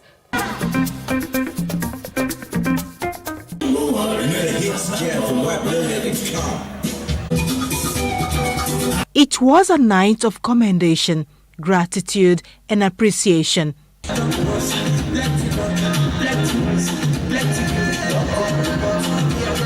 The annual commendation and awards night usually wraps up a month-long activities and programs designed to showcase government's achievements in the fight against sexual and gender-based violence. Governor Babajide Sanwo-Olu was represented by the Secretary to the State Government, Abimbola Salu Hundeyin. The governor, who described sexual and gender-based violence as evil, wicked and inhuman, called for more convictions of the bad eggs in society to serve as deterrents to others. Is eradicated from our state. I'd like to say to everybody here, please, when you see something, say something. Your safety is our concern. The government believes in security of all people. We don't want anybody to be bullied or to be abused howsoever. And that's why this has come up again. It's another form of enlightenment. It's not just for us to come and eat and drink, but to remind ourselves of the importance of ensuring that gender-based violence is completely eradicated from Lagos State. Titilola Vaivo Adeniyi is the Executive Secretary of Lagos Domestic and Sexual-Based Violence Agency. While giving a rundown of the achievements of the agency, she called on everyone experiencing one form of violence or the other to reach out to them. We are looking at this from a preventive and a response lens. We are creating awareness, engaging the critical stakeholders, including the children, parents, members of the society, community leaders, religious clerics, because we know that it's important for us to heighten awareness about these issues so that people know that these are crimes are committed against the state, and ultimately ensure perpetrators are held accountable. So we'd like to encourage every resident of Lagos State who may be experiencing one form of violence or the other to know that they are not alone. We believe them. We encourage them to reach out to us on our toll-free line 08000 333. Remember, there is help for you. SGBV, not in my Lagos. Lagos State Attorney General and Commissioner for Justice Lawal Pedro declared that the time of complacency is long gone and urged members of the public to help sustain the conversation to enable the government to build a progressive society. We celebrate the real heroes who, despite the societal pressures, untold hardship, deniers and pain were bold enough to speak out and say enough is enough. I charge you all to remain ambassadors and flag bearers in the fight against sexual and gender-based violence. This conversation may be sustained in our workplaces, religious places, religious institutions, residential area, social media also inclusive. This is of utmost importance if we truly desire a progressive and humane society. We also recognize that they have been bold to speak up. We want to thank the various institutions, the colleges, the nursery schools who come to courts as witnesses. What can we say? This is a very heinous crime, and nobody should sweep it under the carpet. We must keep reporting so that we can get the work done.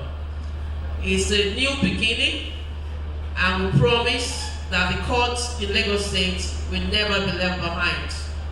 In their separate remarks, wife of Lagos State Governor, the Chief Judge of Lagos State, and the Commissioner of Police, who were all represented at the event, lauded the effort of the state government towards fighting the menace. As part of measures aimed at saving future generations of resource scarcity, the Lagos State government is set to fully implement ongoing discussions on circular economy geared towards turning waste to wealth. Governor Sanwo-Olu disclosed this at the formal launch of the Circular Economy Hotspot in Lagos at a conference organized by the state government in collaboration with the Circular Economy Innovation Partnership, CEIP, and the African Circular Economy Network, held in Lagos.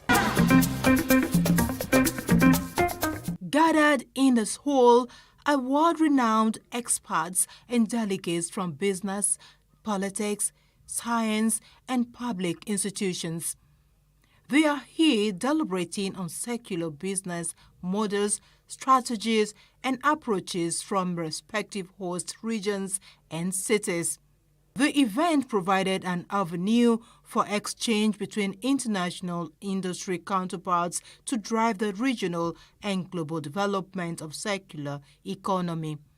Governor Babajide Sanwo-Olu, in his keynote address, expressed commitment of his administration towards realignment of the linear system to a more sustainable and resilient circular economy based on sharing, reusing, and recycling of existing materials. To demonstrate our commitment, a technical working group on circular economy was constituted in 2021 and set up project targets, coordinate and facilitate the development of a circular Lagos project, supporting and monitoring projects implementation. In addition, we have established an interactive web-based citizens engagement dashboard called the Wheel of Progress, which is designed to measure the level of implementation and the impact of every plan, every program, every project of this administration. Sanwo-Olu is optimistic that the circular economy would transcend Lagos, the country at large, and the entire sub-Saharan Africa. We had a roundtable discussion with the World Bank where a strong platform are being designed on ways in which we can improve the livability standards of our city, on ways in which we can keep this city to become very resilient and very sustainable in a way and manner that it can continue to compete very well with cities of this size around the world. In his welcome address, the Permanent Secretary, Office of Environmental Services, Ministry of Environment and Water Resources, Gaji Tajuddin, described circular economy as a beacon of hope in the face of rising environmental difficulties and the depletion of the natural resources. The ideas of the circular economy, ladies and gentlemen, are strongly anchored in the concept of restorative practices, in which waste becomes a resource and efficiency is the rule. We may minimize environmental effects, reduce greenhouse gas emissions, and protect natural resources for future generations by implementing circular solutions. On her part, the Permanent Secretary, Office of Sustainable Development Goals, Lagos State, Abosede George, noted that the circular economy is a new norm where sustainable and affordable clean energy is a way to go. What are we saying? Everything is reusable, depending on whatever you want to do about it. And we're talking of Goal 12, which is responsible consumption, production and consumption. That's Goal 12 of the SDG goals. So it is high time we start thinking of responsible consumption and at the same time responsible production. The event, first of its kind in Africa, provided avenue for talented Nigerian and African innovators to showcase groundbreaking innovations and initiatives. And that's all we have for you on this episode of the Greater Lagos Vision on Plus TV Africa. Bye for now.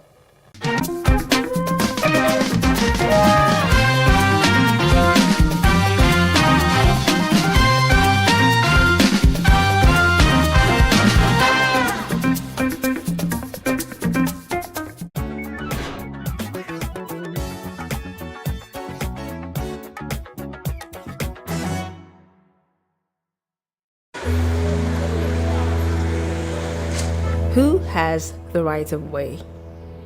Nigerian roads come with a lot of chaos. The chaos is caused by a combination of drivers, motorcycle and tricycle riders, pedestrians and sellers who all claim the right of way. The chain of right of way holders in Nigeria is hierarchical, and car and motor drivers are at the top of the chain with pedestrians at the bottom.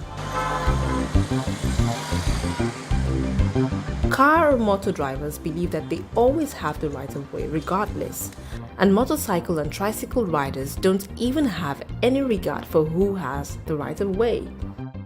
For fear of accidents and their lives, pedestrians have learned to cower.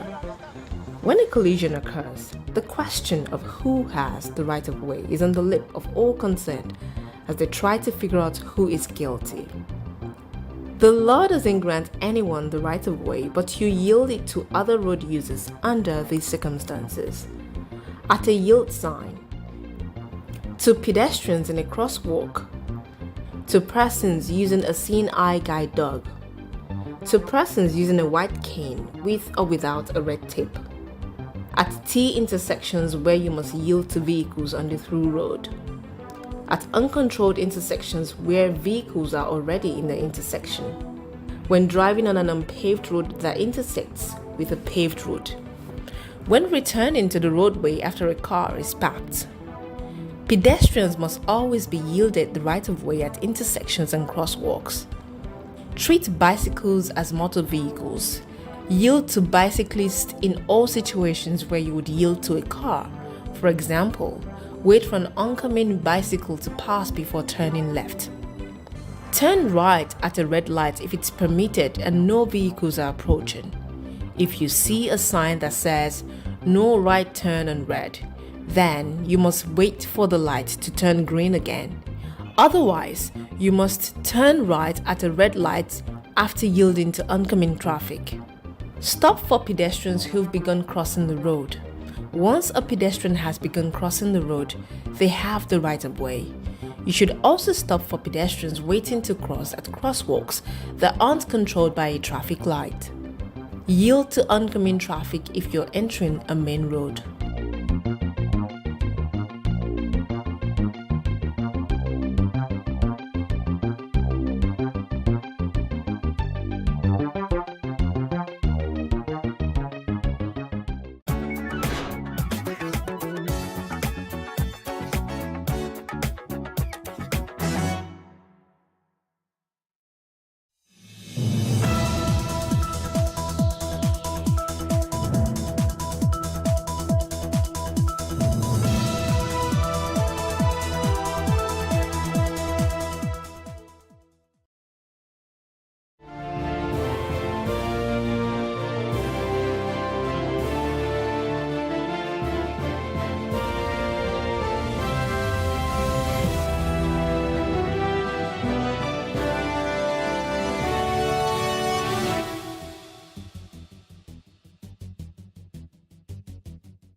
I'm not going away, Atiku says after Supreme Court's verdict on the 2023 general election.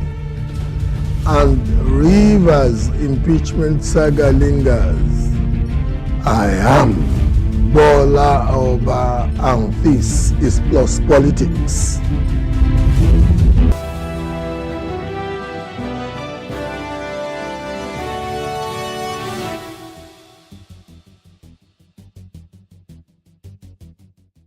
The presidential candidate of the People's Democratic Party, PDP, in the February 25, 2023 election, Atiku Abubakar, says he will not leave the political arena despite the Supreme Court verdict of October 26, 2023 that affirmed the electoral victory of President Bola Tinubu. Atiku, who lost his appeal last week against the declaration of Bola Tinubu as president by the Supreme Court, spoke during a press conference at the National Secretariat of the party in Abuja yesterday. Atiku Abubakar said he is, quote, not going away, unquote, and will, quote, continue to struggle with other Nigerians to deepen democracy and rule of law, and for the kind of political and economic restructuring the country needs to reach its true potential, unquote. Is bigger than one or two presidential elections. A rebuke by retired Justice Musa Datijo Mohammed is a confirmation from within the Apex Court that all is not well with the Supreme Court. The court, and indeed the judiciary, must never lend itself to politicization, as it is currently the norm with nearly every institution in Nigeria. What we are currently dealing with is bigger than one or two presidential elections, and is certainly bigger than Atiku Abubakar. It is not about me. It is about our country, Nigeria, and your future. It is about the kind of society we want to live for the next generation, and what kind of example we want to set for our children and their children. It is about the reputation of Nigeria and Nigerians in the eyes of the world. As for me and my party, this phase of work is done. However, I'm not going to go away. If you think I'm going to go away, forget about it.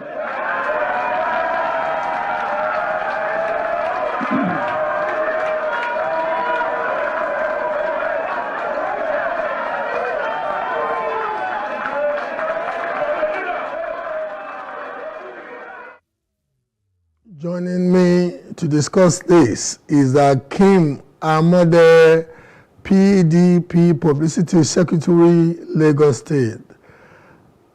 Honorable, how are you today?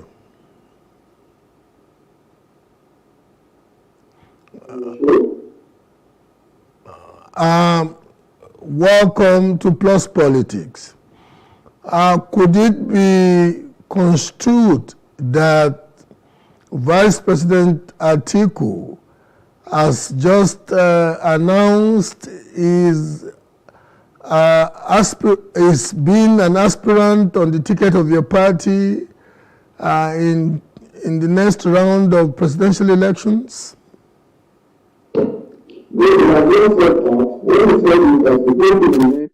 A member of People's Democratic Party and is now retired from politics. Having said that, does not mean that he's going to contest in the next election. He has not said that, and we are not even there yet. We still have a long way to go. So the process has not even started. What he's saying is that it's going to be part of the reform that Nigeria needs. How do we need to reform our electoral system?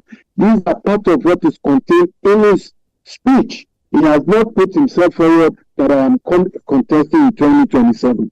He has never said that. And at no forum has he called the members of our party, the national, or had a meeting with the National Executive Council to say that I am contesting the next general election. He has not said that. But let's now look into some of the submissions he made in the speech. He almost rubbished the integrity of the Supreme Court.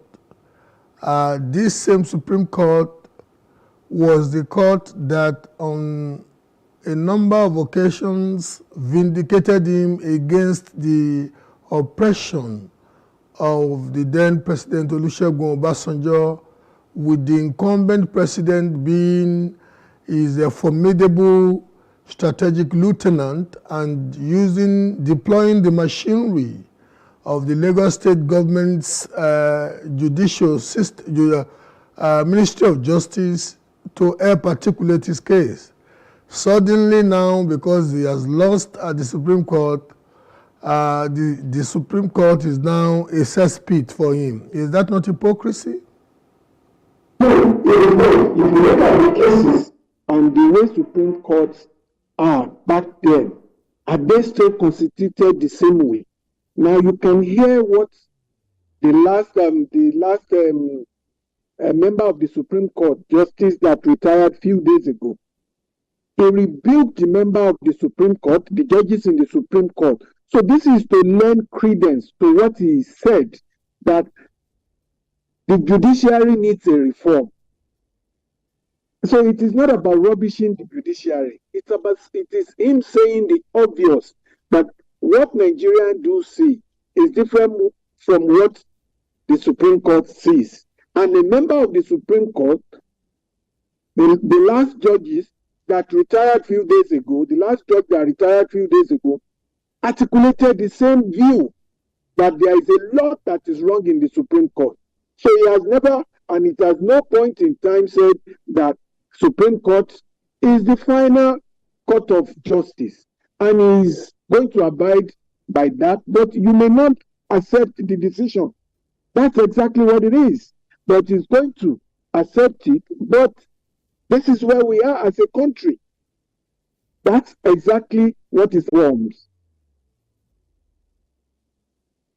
A cursory examination of some of the allegations of Justice Datijo, retired, Supreme Court Justice Datijo, retired, that he rehashed in his speech. A cursory examination of those allegations against his political history will also speak to hypocrisy. He has always been, since 1999, in the firmament of power, and he is one of those who command a lot of resources. How come he's now complaining that our judicial system is now filled with nepotistic characters? One is just wondering, is it now that he lost, that he suddenly realized that all these anomalies and aberrations have been normalized for a while? Okay, now this is not about hypocrisy. It is about what is happening now. We believe in the justice system, and that is why he went to court. But he did not accept the last judgment. But that is the final court. I think is not right in a judgment. As a Nigerian, if this judgment did not go his way, he should not speak out. And for what he believes in and for what he expects. So everyone that goes to court expects certain judgment. This is how I feel about this. As a Nigerian, you have the right to say your mind, and that's exactly what he has done.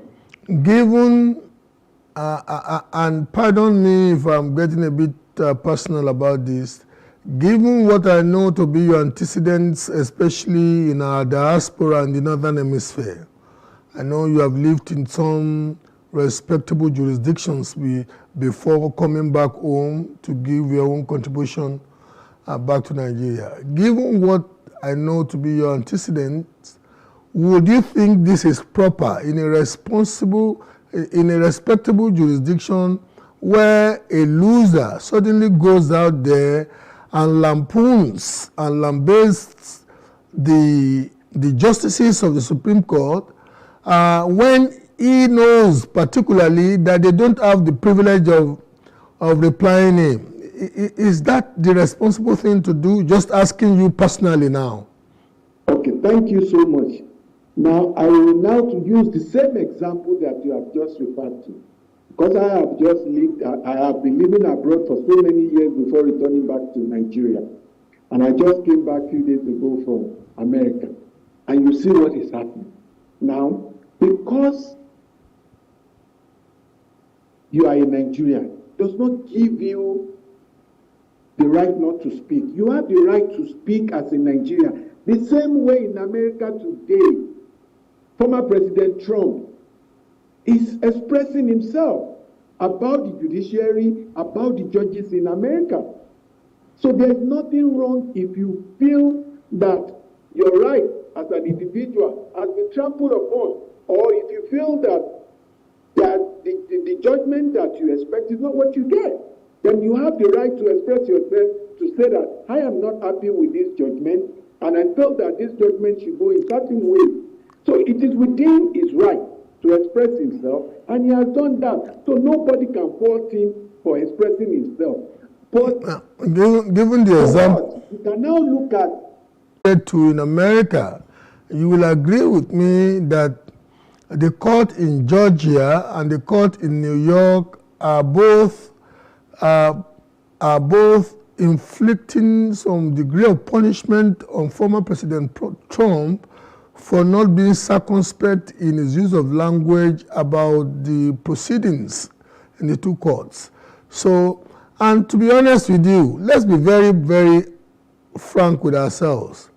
Are you now using Trump as a standard character for a Nigerian politician to emulate or imitate? No, what I'm saying is that as an individual, you have certain rights under the law, under the Constitution of the Federal Republic of Nigeria.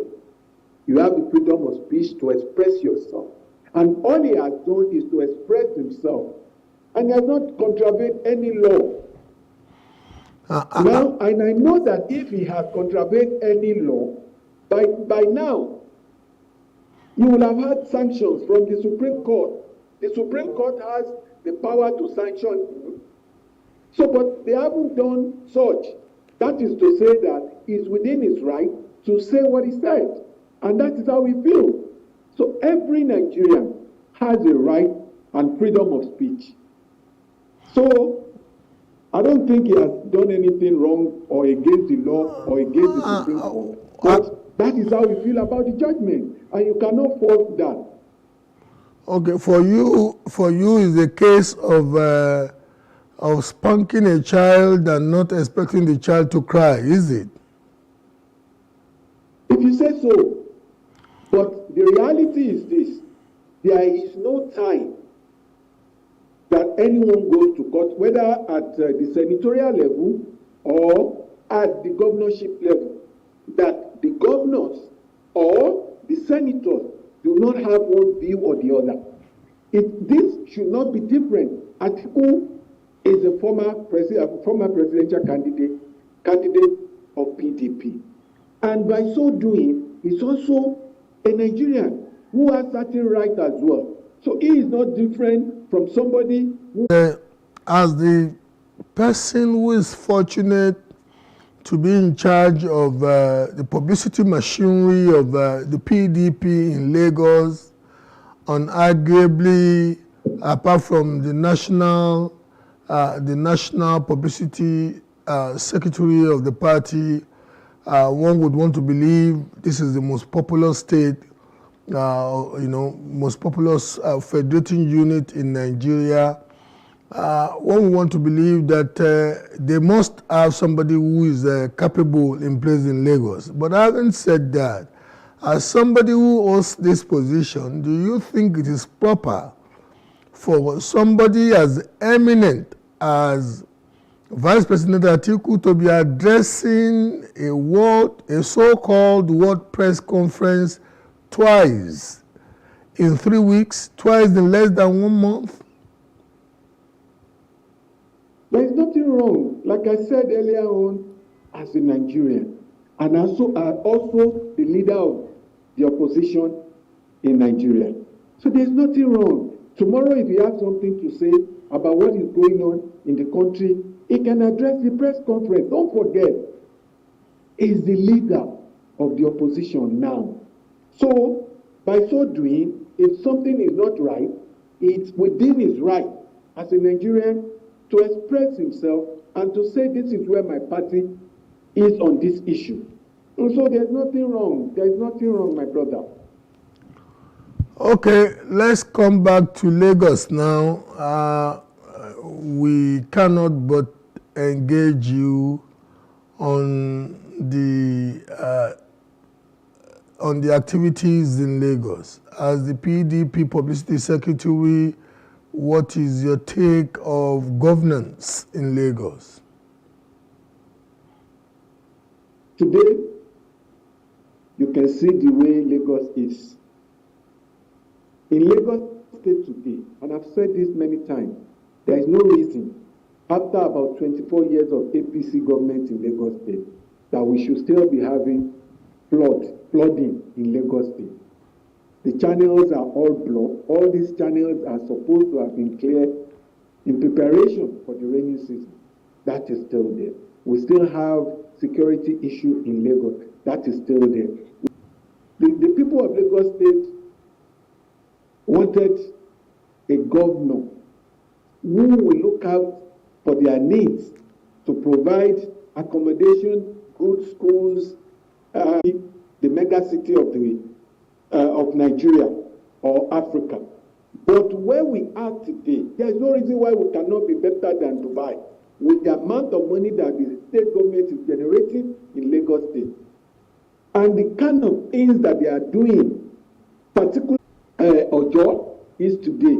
Look at what some part of Isheri looks like today. These are Lagos State. Look at Lekki. You cannot be constructing an highway in Lekki and people are stuck in traffic for 5-6 hours. It is not done. When you're constructing, you keep one leg open so that the people can go. You cannot be constructing, doing both roads together at the same time. The Lagos State government need to open all alternative roads in Lagos State so that we don't have what we have today. If you want to go to Ekpe today, you cannot use Ikorodu Ekpe road. It's so bad. Okay. So what are we talking about? What are we talking about? Is it the city, Ikoyi or GRA Ikeja that made Lagos State? I am not the mouthpiece of the government or the spokesperson of the ruling party, but you want to agree with me that the traffic congestion you're talking about in Lekki are very despicable in some respects. I can't but agree with you on that, but you want to agree with me that is in the context of the fact that that road is being done. And development naturally also comes with some inconveniences. You want to agree with me? You want to agree with me that as somebody who just returned from the United States of America a couple of days ago, you want to agree with me that even in this El Niño season, many may not know that we are having an unusual phenomenon that is called El Niño, and that is why we are still having rains in Lagos, entering almost entering into November. You know, you agree with me that even in America, where you're coming from, especially New York, New Jersey axis, there have been flooding. How would you respond to that? Thank you very much. See, let's take this axis that you refer to. Lagos State government, I don't think there's any projection for Lekki axis now. And this is why I said it. We know that relocation of Lagosians towards that axis is so high.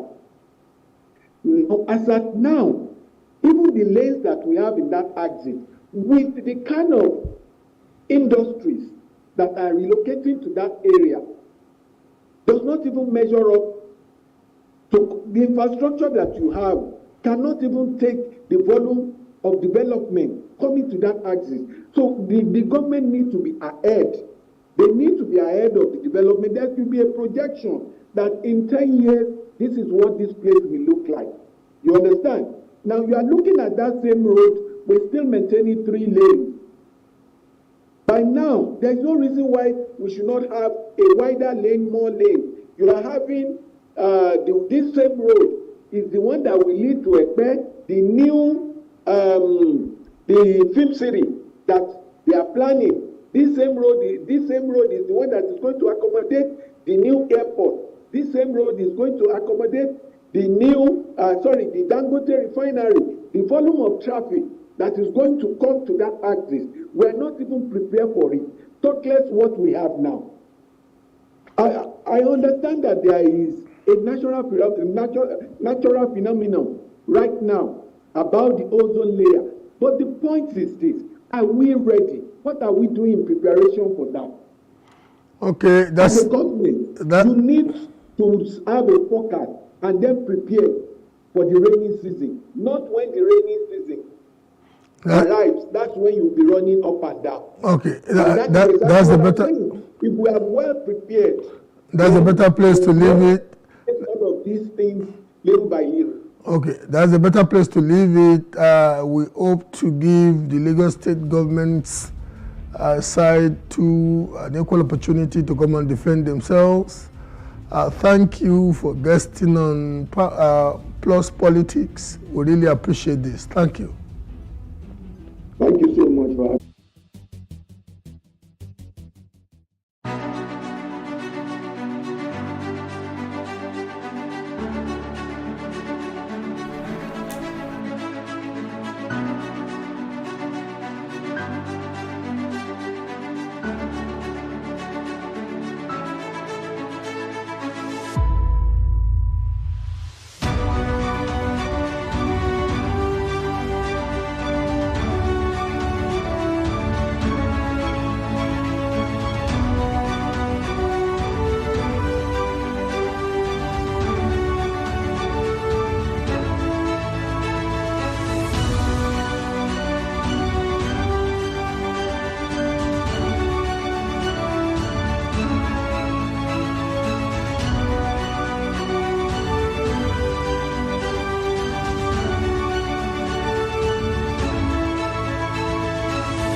It is engagement we need to have. Those who suffer miscarriages are never taken into account. Members of the National Assembly are also influence peddlers.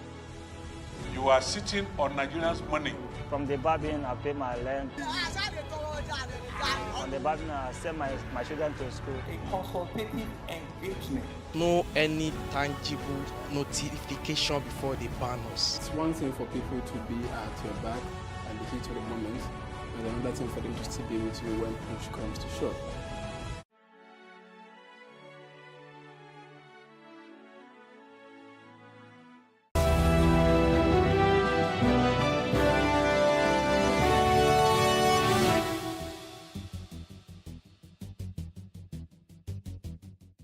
The political impasse in Rivers State took a deeper crisis dimension yesterday as members of the State House of Assembly initiated impeachment moves along partisan lines, with Speaker of the House, Martins Amewule, his deputy, Dumle Mao, and Chief Judge of the State, Justice Samuel Chibuzo Amadi, as the first casualty, reportedly.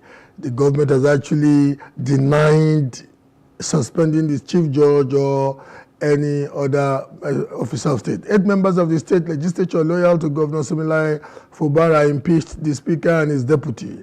Not satisfied, the 8 lawmakers suspended the chief judge of the state, Justice Amadi, and directed the governor to appoint an acting chief judge for the state. The embattled governor who promised to speak out on the crisis before the weekend, said he had never committed any impeachable offense to warrant his removal from office by the lawmakers. Some youths in support of the governor have taken to the streets in Port Harcourt to decry the activities of the anti-Fubara lawmakers. Joining me to discuss this is Opunabo Nkotaria, civil rights advocate. Opunabo, welcome to Plus Politics. Good evening, Nigerians. Good evening, my brother. What is the state of affairs in Rivers? We will take the privilege of you being in situ in Port Harcourt now. Well, uneasy calm pervades the air. We are all seized of what happened 2 days ago, about 48 hours ago, when there was an impeachment move. The plan was to impeach the governor and eventually remove the governor. Before then, the leader was removed from office, and even the governor himself was shot at. This was, she said, by the Deputy Commissioner of Police Operations, which I describe as mutiny. You can imagine if they had killed the governor, what would have happened? And for the Deputy Commissioner of Police Operations to have shot at the governor, I mean, there's more to it than meets the eye. We have to investigate that. Was he directed to shoot the governor? And we also saw the tear gas and the cannons, the water repellents and so on, hot water repellents and so on. That is, we are talking of a governor of a state. Once he appears at the scene, it is expected that the policemen will seize whatever fire or whatever they had, because the life of the governor was at stake. But that they ignored. What does that tell you? It simply means that they are acting on orders to ensure that the impeachment proceedings against the governor, and if that means, if it push comes to shove and it means they have to shoot, they have to kill the governor, they should also refer to the governor as angrily as the PA to the former governor. There is no kind of name that they did not call the governor because of his demeanor, and he has booked a lot of excesses from the former governor. Now you can imagine a situation where the governor won at the tribunal, his court case at the tribunal. It was celebrated in Abuja without the governor himself. All members of the Rivers State House of Assembly flew into Abuja, local government chairman flew into Abuja, and so on. The governor started making calls in Rivers State. He was in Rivers State. Started making calls in Rivers State to people to come and celebrate his victory with him in government house. Now, why did that happen? Because somebody just wanted to prove to the world, especially the president of the country, that he was in charge. The man who invited them, the former governor, who is the FCT minister, was not the one who won at the tribunal, was not the one who won the case in court. So what was it? Yes, no problem, he could celebrate. But it's expected that the person that the local government chairman and the House of Assembly members should celebrate with is the governor of the state. Yes, and we would have allowed that if he was still the governor of the state.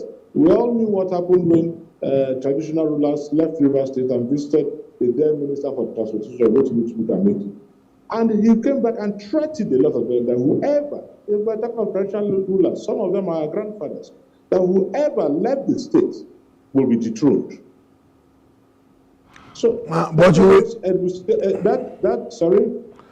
you will agree with me that the circumstances that brought Wike to the government house and the circumstances that brought the incumbent to the government house are quite different. He knew what he was buying into when he allowed himself to be used as Wike's backup game player. No doubt about it. Against all odds, he fought for him. But it was a selfish fight. And why was it a selfish fight? Fubara was his cashier. Fubara became the DFA government house. Then I was the special advisor in government house. And eventually became the accountant general. This is a man that has worked with Governor Wike. And to a very large extent, you know what I'm talking about, you're in Nigeria. To a very large extent, understands all the financial transactions that took place. And so you will agree with me that he felt safe in the hands of a Fubara taking over from him. This boy never wanted at any point in time, I'm talking about the governor, never at that point in time, or never dreamt of becoming the governor of Rivers State. Never. So it even came as a shock to him that he was chosen at the last hour as the governor to contest for the governorship of Rivers State. Now, having said that, let us also not forget the fact that, yes, everybody, yesterday you were talking about who assisted him. The Jonathans assisted him to become the governor of Rivers State. How did he treat the Jonathans? He treated them with levity once he got office, simply because Jonathan lost an election. That's the truth about it. Now, nobody gets up in the morning to become a governor, no matter how your dream is. Nobody. Even the president of the country cannot just get up. Tinubu did not just get up and say, I am the president of this country. There are internal workings. You have to politic. And a lot of persons will come. Some you will know, some you will not know. Let me tell you, in most cases, those that assist you to achieve your aim are those that are unseen and unheard of. In most cases, those that you see on screen shouting every day that Mr. A is my candidate, I have to support Mr. A. And if you compare to those behind the scene, are quite few. There is nobody except God. We give God the glory. But let me tell you, everybody is being assisted by one person or group of persons to achieve what that person wants to achieve. And that is the truth. Okay, look at the training of a child. I will tell you, most people will say, oh, the father has tried. Yes, because he paid the school fees, he bought the books, he provided feeding, but you cannot dismiss the role of the mother of that child. There are times you are not in the house, and the child felt he couldn't go to school that day, and the mother will come talk to him, and he will go to school. Or the child is sick, even if the father provides the mother takes the child to the hospital. So, what am I trying to tell you? It's a combined effort. Because you're talking of the way the government into office. That's quite different. It's not quite different. Nobody can. Okay, now let us also look at who's also from that local government, the former senator, said, no, you cannot go to second term. That would be unfair to us. It was, as at that time, this Rotimi Amici was a speaker. He took shelter, political shelter, for other Rotimi Amici, and of course also ran to Justice Mary Odeh, who was then a High Court judge. But of course, we all knew her influence as a High Court, not just her influence, the influence of wives on husbands. And that's how he became a local government chairman for the second term. So in other words, the point I'm making is somebody must assist to achieve what you want to achieve. I'm just thinking. And the issue of equity, fairness, and justice, which was a subterfuge, simply because he lost out. Just 1 minute. Simply because he lost out. Open about. I'm just thinking, you know, at the end of the day, Riverians are the one being played around as the emotional football here. Look at what happened in Edo. Edo no be Lagos. People trooped out and made sure that Governor Obaseki was re-elected. But in the last couple of months, the kind of press the kind of things we read about Governor Obaseki is like if he contests today in Edo State, he probably would be kissing the electoral dust. So I'm thinking at moments like this, politicians will play to the emotions. They will play to the David and Goliath emotions of the moment. But do they really deserve it? Either of the two sides. I'm just thinking aloud. Okay. You talk of the Edo saga.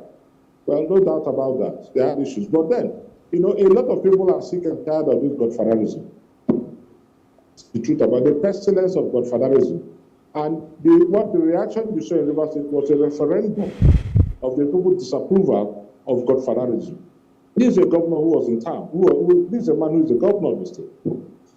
His chief of staff nominated, I don't want to say appointed, because the appointing authority is the governor. The chief of staff was foisted on him. His chief security officer was foisted on him. His commissioners were foisted on him. The local government chairman did not have respect for him. I just gave you an instance of FCT minister. And that's why he had attended this, what is it called, National Council of State, where the governors attend. National Economic Council. National Economic, yes, the governors attend. NEC. When they had this problem, you could see the Rivers State governor appear at that meeting, was at that meeting. you know, and even mandates were taken to the former governor for him to approve before the governor signed. So the man was there, and you know, every spirit revolts a tyrant. What is the ultimate cause of the problem? But please, can you just let me be, so I don't lose my train of thought? If you look at, I'm very sorry, but let me tell you, after this, I'll be brief. If you look at what happened, the proximate cause of this trouble now, the appointment of a commissioner and the visit to the Songhai farm. Songhai farm is a farm, it was ideated by Rotimi Tubia-Beki and established by Rotimi Tubia-Beki. What was the whole essence? It was going to generate funds for the state and at the same time guarantee employment for Rivers State. Because in the last 8 years of FCT minister, we never had an appointment. We never had, employment. All it came up with was Julius Berger. And Julius Berger, we were paying them about 750 naira a day, which was less than the minimum wage. And even when the boys protested, 1 or 2 of them were killed.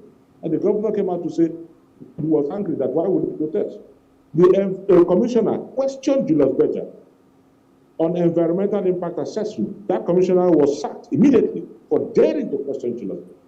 If you come to Rivers State, the place is flooded. Once it rains, the whole place is flooded. And that's the environmental impact assessment. That's the whole essence of it.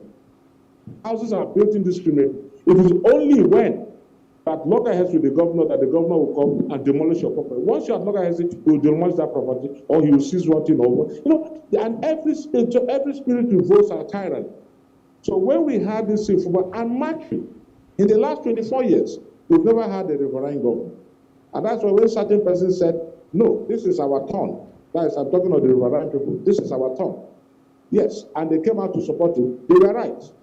Because for 24 years, since 1999, we've never had a riverine governor. This is the first riverine governor we've been having in the last 24 years. And so a lot of people started reading meanings into it, as if, is it because his deputy governor is an uplander? So is it because we clamored for an Ijaw governor, a riverine governor, and you brought this man, and all of a sudden you want to kick him out of office so that an uplander out there? No, all kinds of insinuations were moving into this whole thing. And that's why you see the massive support from the riverine people. Now it will also surprise you that the support did not just come from the riverine people. We had a lot of uplanders because they felt that this man has been so oppressed. He is not allowed to function as a governor. For every step he makes, he has to get clearance from his predecessor. Funny enough, the man appreciates the effort of his predecessor. I will tell you, even at times in your discussions with him, he will tell you, well, I never expected to give to me. Let me give him that respect. I am beholden to him. But you cannot, because if you push a man to the wall, he bounces back to double effort. You cannot expect a man to remain silent for too long. I mean, for how long will Frisbee's breast tremble in silence before its owners? You're the governor of the state. There was a time he threatened to resign. That's about a few weeks back. I am one who actually believes that from the moment Chief Obafemi Awolowo in 1959 yielded office to Akintola, to the Second Republic, to where we are now in the Fourth Republic, from Nnamani to Nwobodo to Nnamani, up until this extent eternally to him. Bola Ahmed Tinubu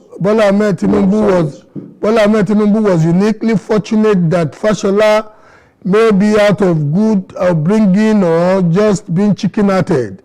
Did not use the sword of Damocles that he had in his hand in 2011. And that is why you still have a phenomenon called Bola Ahmed Tinubu today. Thank you. I really want to give you the last word.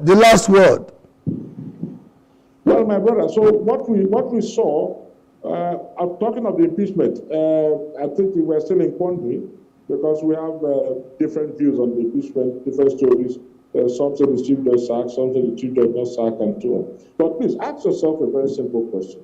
What are the impeachable offenses of the governor that you want to impeach? But as a civil rights advocate, you know that there is a mischief in the Constitution regarding the impeachment process. In fact, a deputy governor has once been impeached in Nigeria for having at the back of his house a little agricultural project, a chicken, and yet the only business that the civil service rule allows the civil servant to have around his house or her house is an agri-venture. Look, I completely agree with you. I'm really pleased that you have in-depth understanding of these things. How was Alamesha removed? How was the former Plateau State government? We all know what happened. And if we allow these things to go on with impunity, then we're in trouble, because we're already in trouble. So that's why you see this resistance. Yes, we appreciate you for bringing this man. We said we want a riverine governor. You've given us the riverine governor, because let us face it, if it is not by election. They call it election, but I call it imposition, or like what we have going on in Nigeria now, a coup that takes place every 4 years. We don't really elect. And because the people are so impoverished, most of them are even afraid of the leaders. So whatever the leaders we will do more of this. Trust me. We here are neither for Wike nor for Fubara. We just want people like you. We just want people like you to have your day, in the public opinion court. Just express yourself. Thank you very much. We really enjoy your session. Thank you. It's my pleasure. Thank you. Thank you. Thank you. Yeah. Our throwback for today. Today's throwback. Akintola Taku, the origin of the successor chief executive officer of the federating unit defying his predecessor's control. Chief Obafemi Awolowo, after governing the defunct Western region, which was literally all of today's southwestern states and Edo Delta states, from the 7th January 1952, first as leader of government business and later as premier from 1st October 1954, he voluntarily decided to quit the office even when his party, Action Group, had gained much popularity due to his phenomenal administrative performance, to go and resume as the leader of opposition at the National Assembly. From Independence Day on the 1st of October 1960, his deputy party leader, who was the official leader of opposition in the pre-independence National Assembly, Chief Ladoke Akintola, was successor as premier of the regional government on the 1st of October 1960. Chief Awolowo was still the official leader of the party, but he was functioning from Lagos, while Chief Akintola was the chief executive officer of the government and deputy leader of the Action Group. Long story short, disputes bordering on Akintola's, who was raised in the north and who envied the many federal appointments that the Igbo stalwarts of NCNC got at the expense of Yorubas because of NCNC's coalition arrangements, a NCNC and AG federal coalition. This ideological dispute and other unsettled imponderables led to the final fracas at the February 1962 Just Convention of the AG, where Akintola, the party secretary Chiva Yorosiji, and some ministers of the regional cabinet that he would lose the parliamentary majority, which would translate to an automatic defenestration or sacking of the premier, ceased the maize and orchestrating Akintola Taku, meaning Akintola refuses to go. In conclusion, I often tell people who care to listen that President Bola Ahmed Tinubu, aside from the benevolence of Allah subhanahu wa ta'ala, should be thanking BRF, who, either out of good upbringing or chicken-heartedness, could have decapitated his political persona's head in 2011. From Awolowo to Akintola, indeed Zik to Okpara, Nwobodo to Nnamani, SARS to Chetima, Akume to Suzwam, Oshamale to Obaseki, to the extant furore in rivers. It is like shooting at the moon with a den gun for any conceitedly delusional gubernatorial character to believe that he can replicate the 24-year plus grace of God on Pibert in Lagos. Gedegbe Lekowa.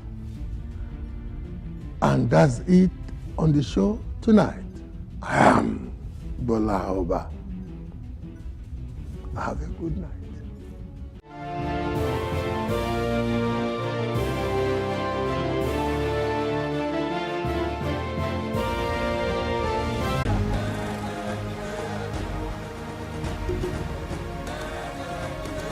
Welcome to Plus Trending. I am Buki November, your host, saying thank you for joining us on today's episode. Welcome back. It's tea time on Plus TV Africa. Practice makes perfect. I'm not perfect yet, but I'm a lot better than I used to be. He's a king. He's entitled to marry 100 if he wants to.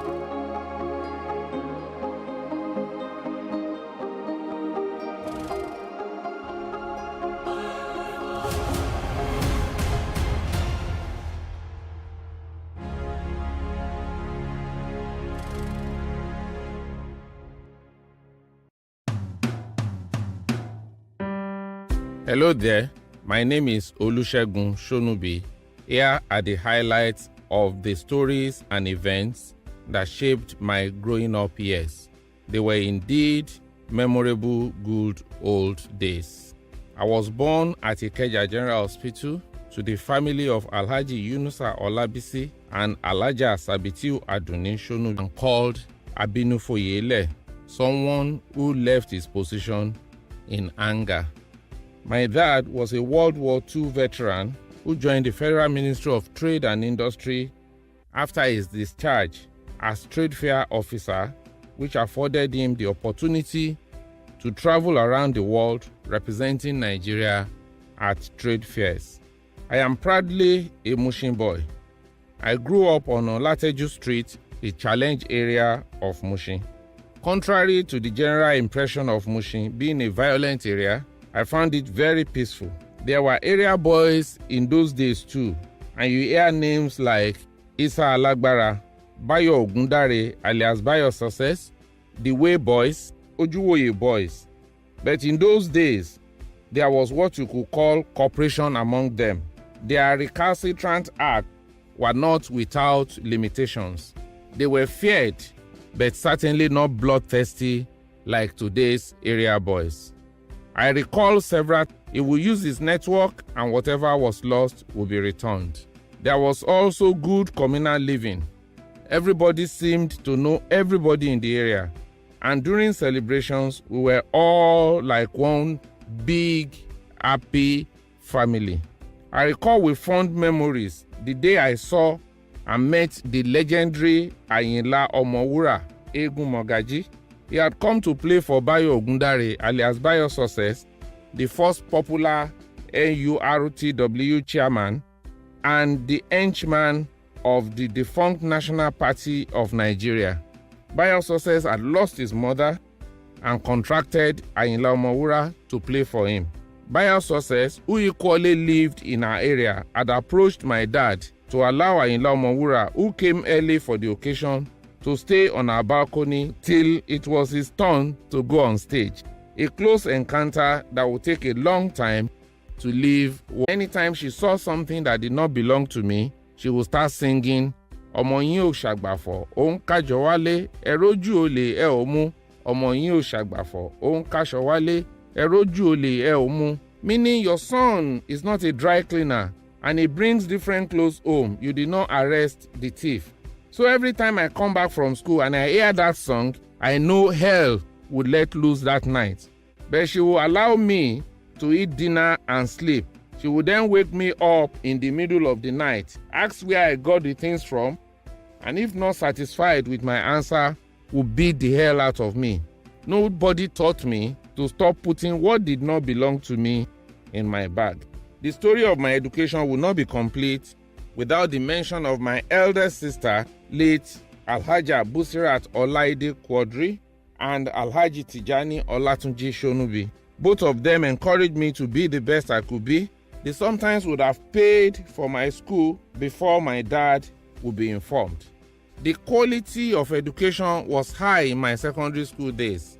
We had several foreign teachers, such as Indians, who taught us science subjects, and Ghanaian lecturers who taught the arts subjects like English and literature. In fact, it was one of those Indians who made me to like mathematics it was equally during this period that I was introduced to the culture of reading, and I had read all the James Hadley Chase series and every other novel that I came across. One other thing that shaped my childhood and strengthened our extended family was that we started our family meeting in the 80s. During one of the meetings, we realized that some of my cousins, nieces and nephews were not doing well in their education. I then volunteered to move from house to house and family to family to check their school works. Anytime they know that I was coming today, because of those strict and controlled upbringing we had. Our levels of morals are what they are today because we were taught of the value of dignity in labor. Whatever we have achieved modestly is as a result of the lessons in contentment ingrained in our subconscious mind. Yes, we have deviance in our time too, but they were not as rampant as what obtains today around us. But all hope is not lost. I am a believer in a Nigeria that will be great again if we all collectively resolve to make the difference. And I believe we can. We can begin to take steps towards changing the narrative. Our children, your children, my children, certainly deserve a better and brighter future, not memories of the good old days. As an ardent believer in this drive, I therefore join Sir Shemo Orebadejo in this patriotic drive towards a greater tomorrow. Thank you.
Hello, welcome to Timeless Conversations.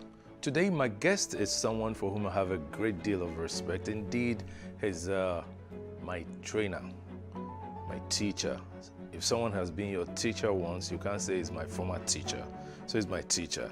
He's an award-winning broadcaster, an icon in our industry, a very committed Nigerian.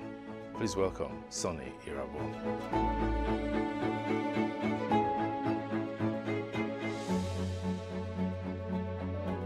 I've been here over 50 years. Believe it or not, I've seen Lagos change in different directions. Of trying to show how totally, inconsiderate you can be, how unacceptable your actions can be, and how, you can actually get out of line, inflict injuries or wounds on innocent people, and just make people be afraid of you for the fun of it. Bully. I saw, I'm doing a monologue. My guest is right here looking at me and wondering what's going on with Sonny.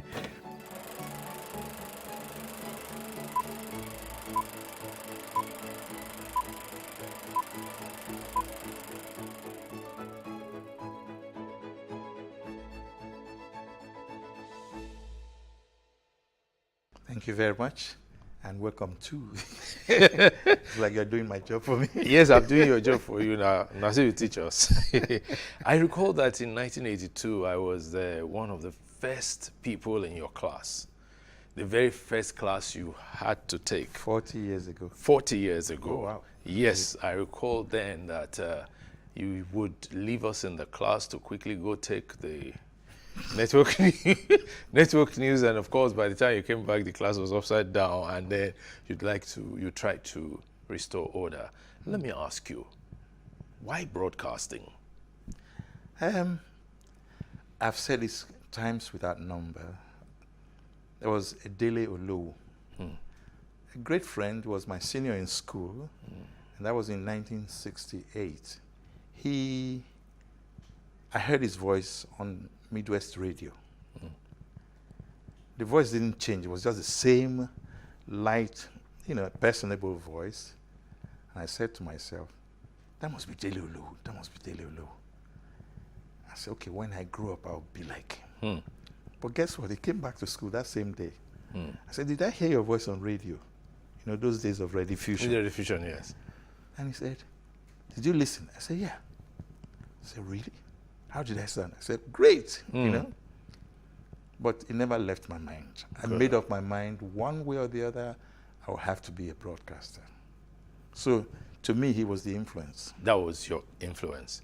But your trajectory started from the prison service. Yeah. Now called correctional service. Is that what they call it now? Yes, it's called the correctional service. Hallelujah. Now. Yes. Well, would that correct them? But anyway, let's go back to, the idea of being in prisons was accidental. Okay. Or correctional center. No, it was prison service. Yes, at the time. And so I was living with my sister. Yeah. She was the officer in the Nigerian prisons. So she said, look, while you're waiting to go back to school, this was in 1971, come and work with us. I said, okay. So I joined, and I started enjoying myself. 1 year, 2 years, 3 years, oh boy, time don't work out. So anyway, along the line, a friend came, Jones Hussein. Jones Hussein, yes. Then another friend, Iria Inakimio. Good. And another friend, Patrick Oke. Yes. And they were all from Radio Nigeria. Nigeria. There was a place called the Sharp Corner. Yes. And then that's in Ikoyi, Obalinde. Yeah, no, on the Alagbon Close. Alagbon Close, okay. Yeah. And they would just come there. They would eat. Some of them would drink. I never knew how to drink anyway. So I was like, oh, I wish I could just be like these guys.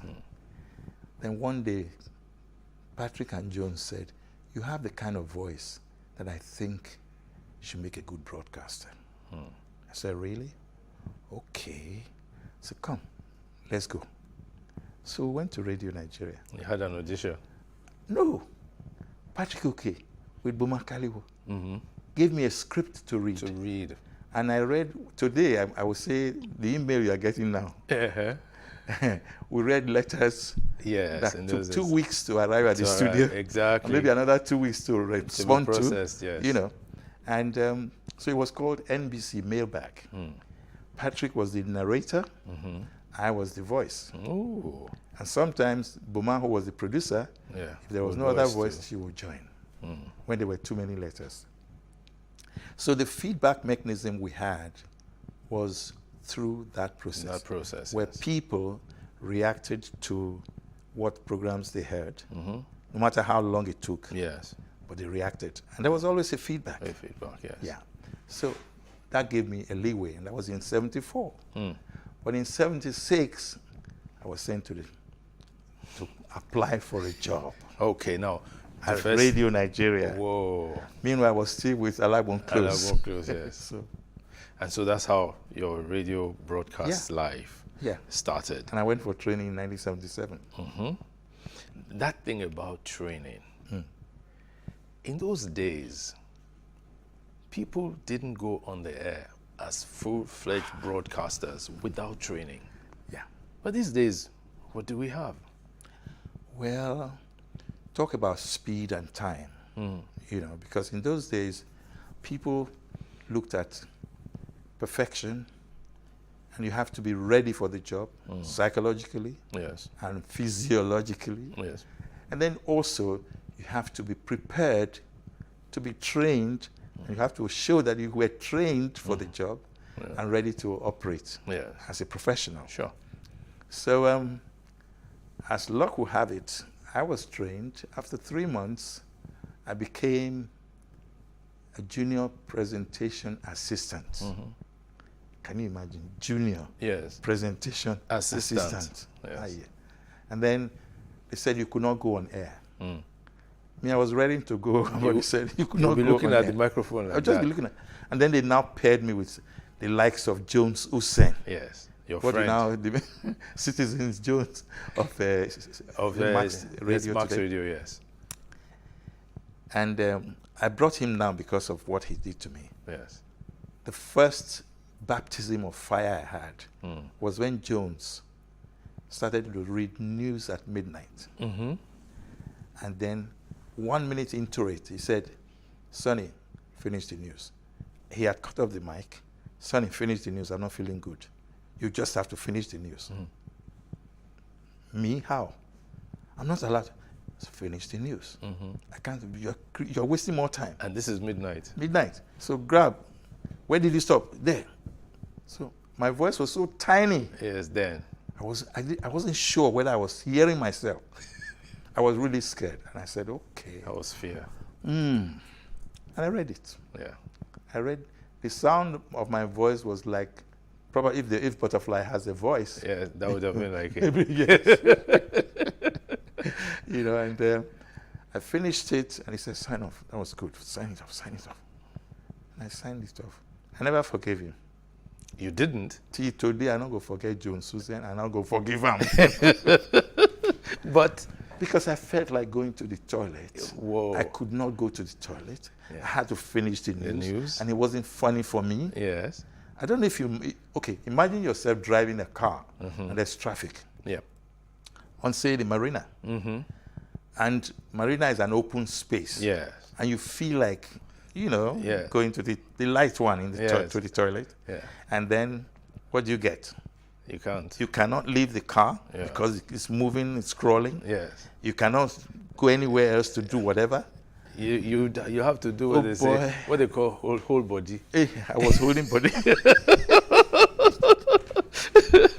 It was tough. But then you rose to become one of the main voices on the Radio Nigeria Network News. Glory to God for that. For many years. It was a baptism of fire. But what was that experience like? The experience of being that voice that people looked forward to hearing. I didn't know I was. On the news. I didn't know I was until they told me. Like you're saying it now. Yes. Well, there were times I felt, excuse me, that, okay, am I really the kind of person that would be that voice? I never saw myself as one.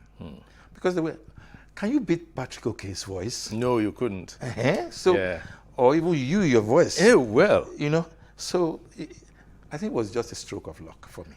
Well, what about the commitment that was required?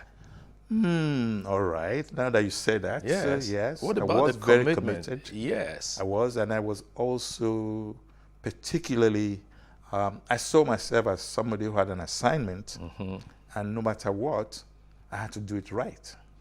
Because I was always told, put your best foot forward. Make the best of what you get, and try and live by it. Yeah. And then the rest is history. The rest is history. Well, historically, you will recall that governments used to change in the Radio Nigeria studio. I, Major General, or I, Colonel so-and-so. Joseph Navem Garba. Exactly. Right. Sani Did any of those Abacha. coups catch you in the studio? 7. 7 caught you there. Not in the studio. Yeah. But enough for them to come and pick me They'll at pick home. you. Oh, yeah, yeah. I think Naturally. it was Rosalind Ogunro that was really caught. trapped. Yes. You know, and she spent 27 hours. Yeah. And that was the Dimka coup that killed Muritala Mohammed. The assassinated. The Abacha coup, right, caught me on the radio in Radio Lagos. Ew. Oh, yes. Really? Yes. 24 hours, you didn't go anywhere. Yes. Right. And in my own case, they came for me. They said, come and relieve whoever was on duty. And I'll be there for, in fact, there was once I was there from 2 p.m. till the following morning, Yes. 10 or 11 a.m. No, but let's discuss the psychology of that. What was that like? It was traumatic. Yeah. I had never felt any joy in seeing any man in uniform. a soldier. I say this not because I don't like them, not because they do not represent the importance of protecting the integrity of, was it the territorial integrity of the country, nation, or yes. sovereign, but because over time I just saw them abusing the privilege of holding the gun, owning power, and then you just take it as, seize it as you like. That was what I saw, and I wasn't too happy. But then I interacted with them. Yes. I did. I had no choice. Yeah, especially you, a popular newscaster. I said, go call that man. Where's Sonny? As though they knew you. You know, okay, the one that brought in President Ibrahim Babangida. Yes. Myself and Tom Bra Abarowe. And I think, who was it again? Tulufa Toimbo, or thereabout. They asked us to go to NTA to record his voice. Yes. And come back to Radio Nigeria to play it back. Yes. Okay. So, Tom Bra was the studio manager. I was the announcer on duty. And Tulu, I think, was well senior to us. Yes. I'm not sure the role he played, but anyway, we went. We got there. And the thing is, Babangida, he has a beautiful voice. You know, he made that announcement. The first announcement was very fast. And I called Tom and I said, boy, I wouldn't take this for a broadcaster. It's too fast. In fairness to Babangida, he asked, is this okay? I said, no, sir. Then everybody looked at me. Who are you? But you were being professional. But in fairness, the man offered to take it again. He never even met me. He didn't even see who said that. Just said, look, if they don't like it, let me try. You know, he took it a second time, and it was better. Yes. Yeah, made some impact there. Exactly. But then, it was with all of that apparatus of power there, all those guns and stern-looking faces and all that. I don't know what gave me the strength of character, the boldness to say, no, sir. But I did. And he listened. And he retook it. He retook it. It was a better broadcast. It was better. Yeah. And that also gladdened my heart. Good. That you could speak up where you had to. Exactly. Yeah. Many people on the radio today, they use words that were taboo for us to use. NTBB. Yes. You are a trainer. What can be done? You said you are a trainer. What can be done? As if I'm the cause of. Get out of school, if at all you went to school. Then you take him to the studio. Say your voice sounds good. What about his mental capacity? Yeah. What is about his psychological state of mind that can tell him, listen, you're talking to people who are more knowledgeable than yourself. Yeah. True. So, True. Involve them. Talk to the beggar on the street and the professor in the classroom, and in between, the leaders everywhere, because you're talking to someone, one person. But that person has a brain. Yes. And he can process things. And he might even be smarter than you. So in why fact, talk he's to him most as though likely he were to not? be smarter Exactly. Now, you've had a checkered career in broadcasting. In fact, let me say in media. Capable of playing politics and being a professional at the same time. I couldn't. And good thing, the governor then, Lucky Benedion, he's a man, I should say, he listens, you know, and I think he just found that, because he came on Sonny Rabo Live, by the way, and from there he made up his mind I was going to be in his cabinet. You know, and I felt honored by it. But after 13 months, it became a bit tough. The day I left was the day Mrs. Stella Basunjo actually came to launch Radio Nigeria Benin, you know. And before that, I had done a bit of short trip because things were not just going the way I had expected. But was there any particular thing you wanted to say it was like, or compare it to? In the 13 months? Yes. Yeah. a lot of good things should have happened, but they didn't.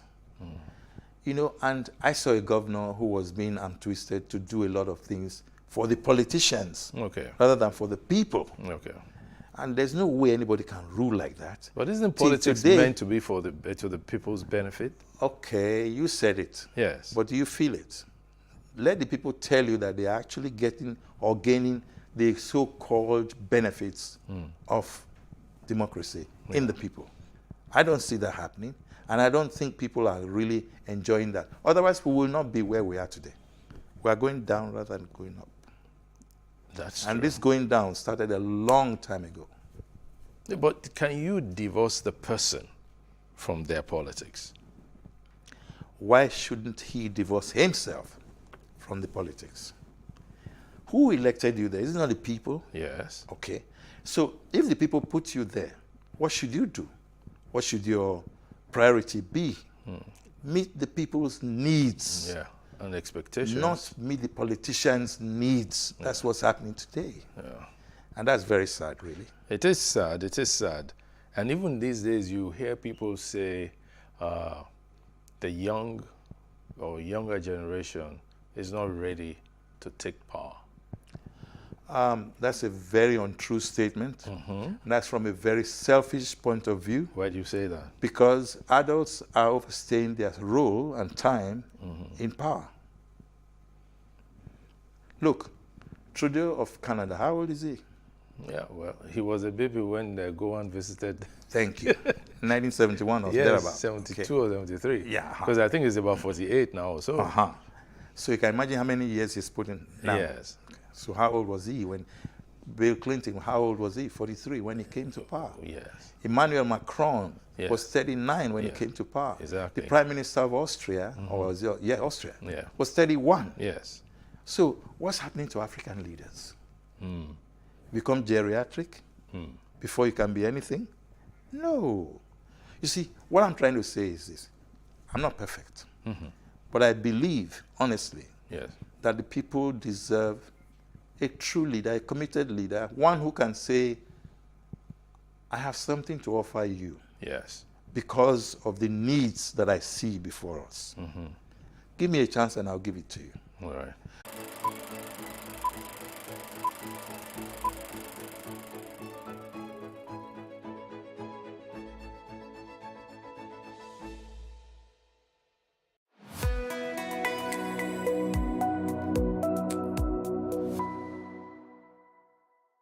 You're welcome back. It's still Timeless Conversations. My guest is Sonny Irabor. We're talking about the role of the youth and the older generation in politics. And you've expressed this salient fact that the older generation is overstaying its role or its position in power. Both. Both? Yeah. Because look, at this stage, there should be elder statesmen advising the young ones. But if you are not giving the young ones a chance to rule, to give them the benefit of the doubt, let them experience life at that level, you might see that they have a lot to offer. But APC brought out its presidential form, a nomination form, at 100 million naira. How many young people would be able to afford that? And then they said they reduced it to 50 million, even 20 million. How many of them have it? That is part of the four power we are talking about. Yeah. Because you're now making people to go towards facing the wrong direction. I have no money to offer, but I have leadership, which I'm endowed with. And the 100 million is now standing between me and truism. Even 50 million? Even 50 million. It's not proper. How many people have 50 million? In fact, how many people have 1 million? How many states have that money today? Yes. States. States. Yeah. Do you know how many of them are begging? Yes. Is the country not begging and borrowing now? That's true. That's very true. So I think, you see, maybe we should not misplace our priorities. I think that's where the problem lies. Yeah, but you know, it's about practice. It's about saying something and doing the same thing, or saying something and doing another thing. Yeah. Why must politics be one where people say one thing and then they do another? Yeah, why? There used to be one Olu Obaseki. Yes. Many years ago, he said, "Do as I say, not as I Not do." as I do, and yes. the children knows, no. Yes. You do it, we must follow you. Exactly. You know, excuse me. Now, that question is salient. But do we have conscience? If we have conscience, we should be able to understand that the reason there is politics is because of the people. Yeah. You see, government of the people, for the people, and by the people. Is that what it is? Yeah. Democracy. That's what it's supposed to be. So why should it be otherwise? Why should the National Assembly earn far more than their counterparts elsewhere in the world? Yes. It came as an aside, but it's the truth. It is the truth. Why, for example, should we now see a situation where there's no money to do certain things? I say, okay, don't worry, we'll go and borrow money to do it. When the money is brought, you divide the money into different bits and take it for other things instead of what it was meant for. Yes. Why should anybody that borrowed me money come and tell me how I should spend the money? Yeah. It's because they don't believe I will spend it the way I said I was going to. Should Nigeria be like that? No. But then, what's the role of integrity in power? What's the meaning of integrity? Yeah. Integrity is not supposed to be, let me even put it bluntly, somebody who is able to respect the rule of law and respect his own level of commitment to truth. Yes. And believe that he's not above the law. Then integrity can come in effortlessly. Yeah. That is not happening. Because if that were happening, then what we are going through now, we shouldn't be going through it. I'm not casting aspersion, because this started a long time ago, and it's continuing as it is, and we don't know when it's going to end. But you know, the younger generation, they say things like, "Daddy, uncle, your generation has failed us." Yes, they are right. And those uncles will now say, "But is your generation ready?" Why would I take advantage of the loophole that I see there? Did they give them a chance? NSAS came. What happened? There's a report on NSAS. Yeah. And it told the truth the best it could. International media came. They saw everything. Yeah. Now, when it came to a climax, where people were killed, now we started looking for truth. Why should that happen? The children or the youths had a chance, and they proved to us that they could do things well. They could organize. Organize. And you are telling me they are not ready? Yeah. Bros, I beg, get as it be. Nobody say it be as it gets. At all. It get as it be. Now, truthfully, the younger generation has a great deal working for them. Yeah. Technology, information dissemination. That we wrestle with them over? We always wrestle it with them. Yeah. Yes, because again, older people don't want to relinquish power. But do we even know how to use the computer that is in front of us? Yeah, we don't want to relinquish power. I think we don't know what information is in that computer that is in front of us that we don't know how to use. That we don't know how to use. So, but really, shouldn't there be a deliberate attempt to nurture, mentor people who will take over in different strata of life? Start by respecting the rule of law. Let the constitutions, the 79, the 99, let them play their roles. Let us see how far we can manage it. Let's stop amending constitutions when we don't even know the meaning of the constitutions. Our lawyers should honestly help us. They should not take advantage of the situation. They should help us interpret the laws. And then the law enforcement should do the best they can to make sure that things are done properly, creditably, and effectively. But this thing you're saying, it sounds so utopian. Well, why am I saying so? Sometimes in traffic, you find vehicles driving against traffic, and they're blaring sirens, and they're not ambulances or fire brigade vehicles. Do we respect ambulances? Well, some of us Have you do. ever seen an ambulance being respected on your highway, Lagos Highway? I think it's beginning to pick up. I've Okay, seen that. I've seen beginning that. to. You are a retiree now, you know. Yes, I am. Yes. Beginning to pick It's up. beginning to pick up. When That's- did it start? That's what I'm saying. Okay. Right. And then there's a fresh breath of air. You see an RRS vehicle filled with policemen stop for the traffic light. Then that's leadership I saw by that. example. I was happy. That's good. I chased them. I said, thank you for stopping for the traffic light. Because when they stopped, everybody stopped. Everybody stopped. That's the point I'm making. Respect the rule of law. Yeah. You know? You see, we will take a break now. We'll take a break now. We'll come back soon. Thank you. Welcome back to our talk with Sonny Rabo. Now, you have had the unique opportunity of being a public and private sector broadcaster. What's that experience? Can you compare both? Well, it's interesting to talk about. It's rather intriguing because for the public, which is the government-owned,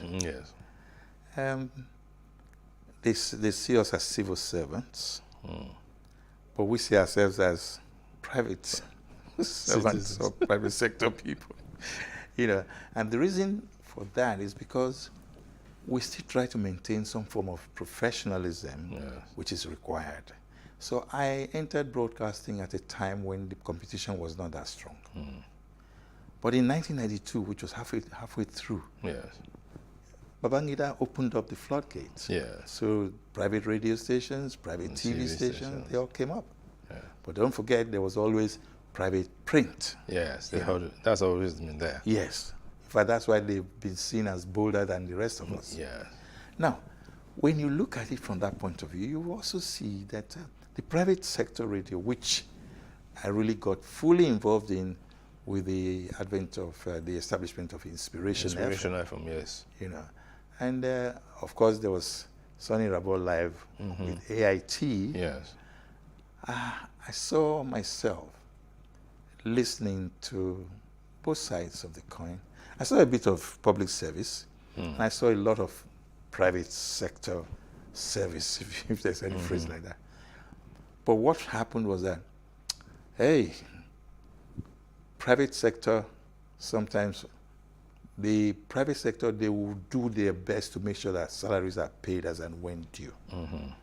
That was, with Inspiration, that has always been the case, and I enjoyed that. I think AIT, I wasn't part of it. I was just an artist that took Sonny Rabo Live there. So my program earned its money. Yes. You know, it was sponsored by others, and then I paid my dues, and so that partnership was there. But I think the best option would be to look at it from the Inspiration point of view, where I'm still serving on the board. On the board, yeah. Yeah, there's been a lot of challenge, but met with reality, met with meeting the expectations as required. Okay. But not without sweat. Yes. Not without sweat at all. Okay. The public sector, however, is you're waiting for government to do everything for you. That's not very helpful. Okay. You know. So it compromised quality, professionalism. Yeah. But at a stage, it's also started trying some people to pick up. Yes. No, but yeah, let me take you back. Was this Sonny Rabo Live that made you leave Radio Nigeria? It wasn't. I just saw my hands getting fuller and fuller and fuller. At Radio Nigeria, I was already dabbling in too many things. I mean, I was an actor, second chance. Yes. You know, and then I've been training. Training was part of public service for me. And I was reading news. I was doing so many things side by side. Yeah. Everything was just moving so fast. And I said, oh boy, Sonny, slow down. Do things your way so you can still maximize certain qualities and profits. It was tough. And then You had to leave. I just told my DG then that I needed to leave. I gave 6 months notice, and he gave me 2 weeks. 2 weeks. I said, bros, thank you, sir. I left. So I moved from, public service to private sector because I already had Rui Communications Limited. Oh, okay, and then that was already running. Yes. That was being run by your wife. By my wife. Okay. And of course, thank God, because when she now woke up, the magazine came to birth, No, now, talking about waking up, you turned 70 recently. And that was in March. Yes, March 23. March 23, you turned 70. First, you don't look 70. Thank you. Second, you've never looked your age. No, you have never looked your age. Okay. At least I've known you for not less than 40 years. Thank you. I feel talk. Okay. So, what's been the secret? Be a happy person. There are moments where you cannot afford to be not happy. But just try your best. Everybody said I was a happy-go-lucky person. And but I think I worried less. There's a friend of mine, very rich man, but he didn't go to the kind of school we all went to, and not many of us went to school anyway. But there was something he always said, and that made me never forget him. If you worry, you die. You don't worry, you die. So why worry? Exactly. So I kept that mantra with me, and I did my best not to worry. But there were moments of worry, and there was nothing you could do. You just had to worry. But let go. Let God. Yes. On the occasion of your 70th birthday, our dear colleague and friend of yours, a junior of yours in school, Ogie Eboigbe, he wrote something about you. That the first day he met you, that you were playing table tennis at the college, and he had just been admitted, and he was looking, he said, okay, you stand behind me and be picking the balls. Oh God, that's unfair. Okay. When I see him, I will go. But he didn't lie now.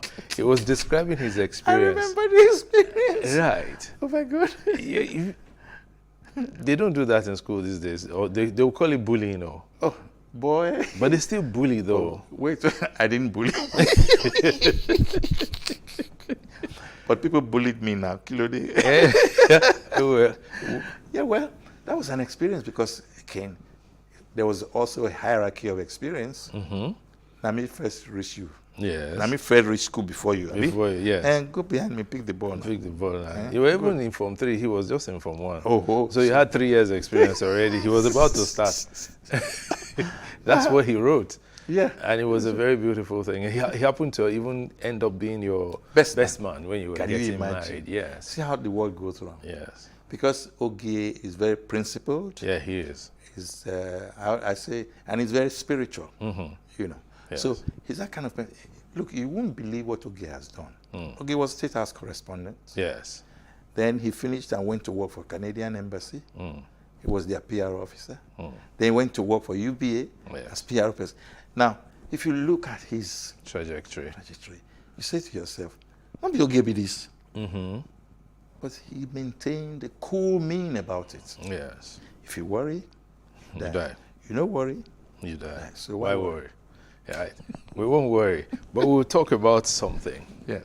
A few years ago, about 2 years ago, you had a fall. Yeah. 2020, 2020. Oh my God, clues. That year, pandemic year. Yes. I think the world stood still. In my case, my world almost stood still.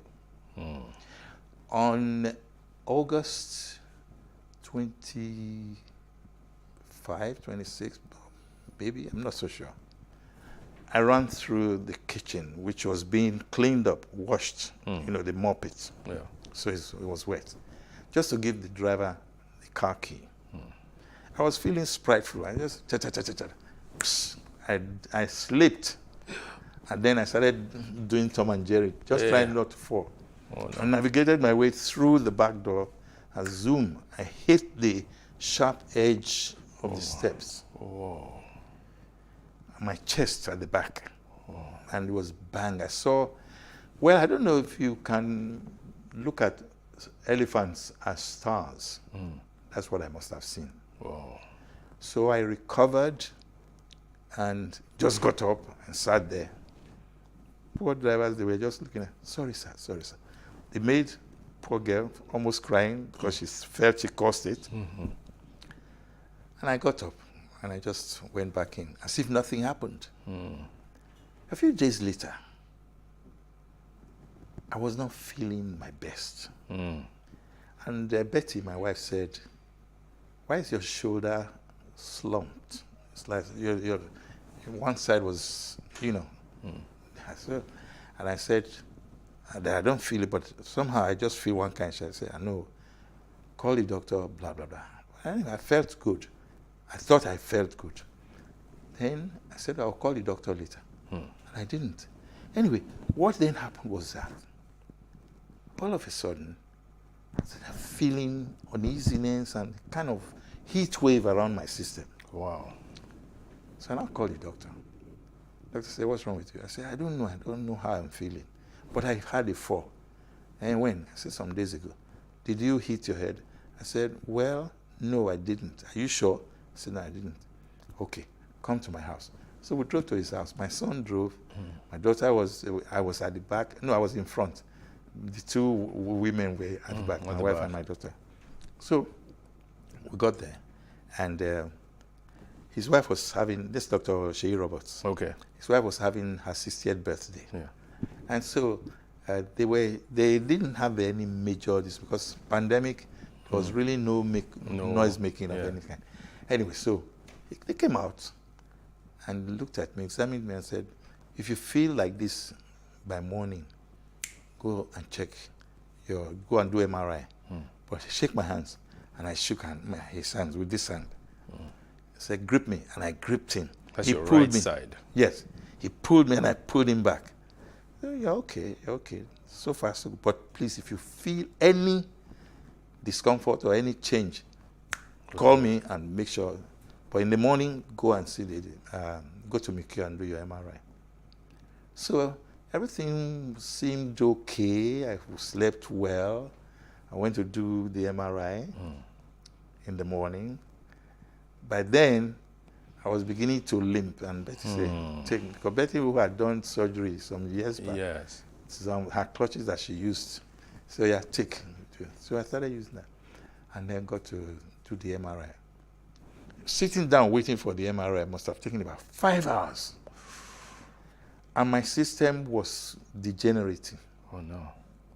So I felt something was really not the best for me. I said, it must be that fall, it must be that fall, it must be that fall. Anyway, I finally went into the MRI.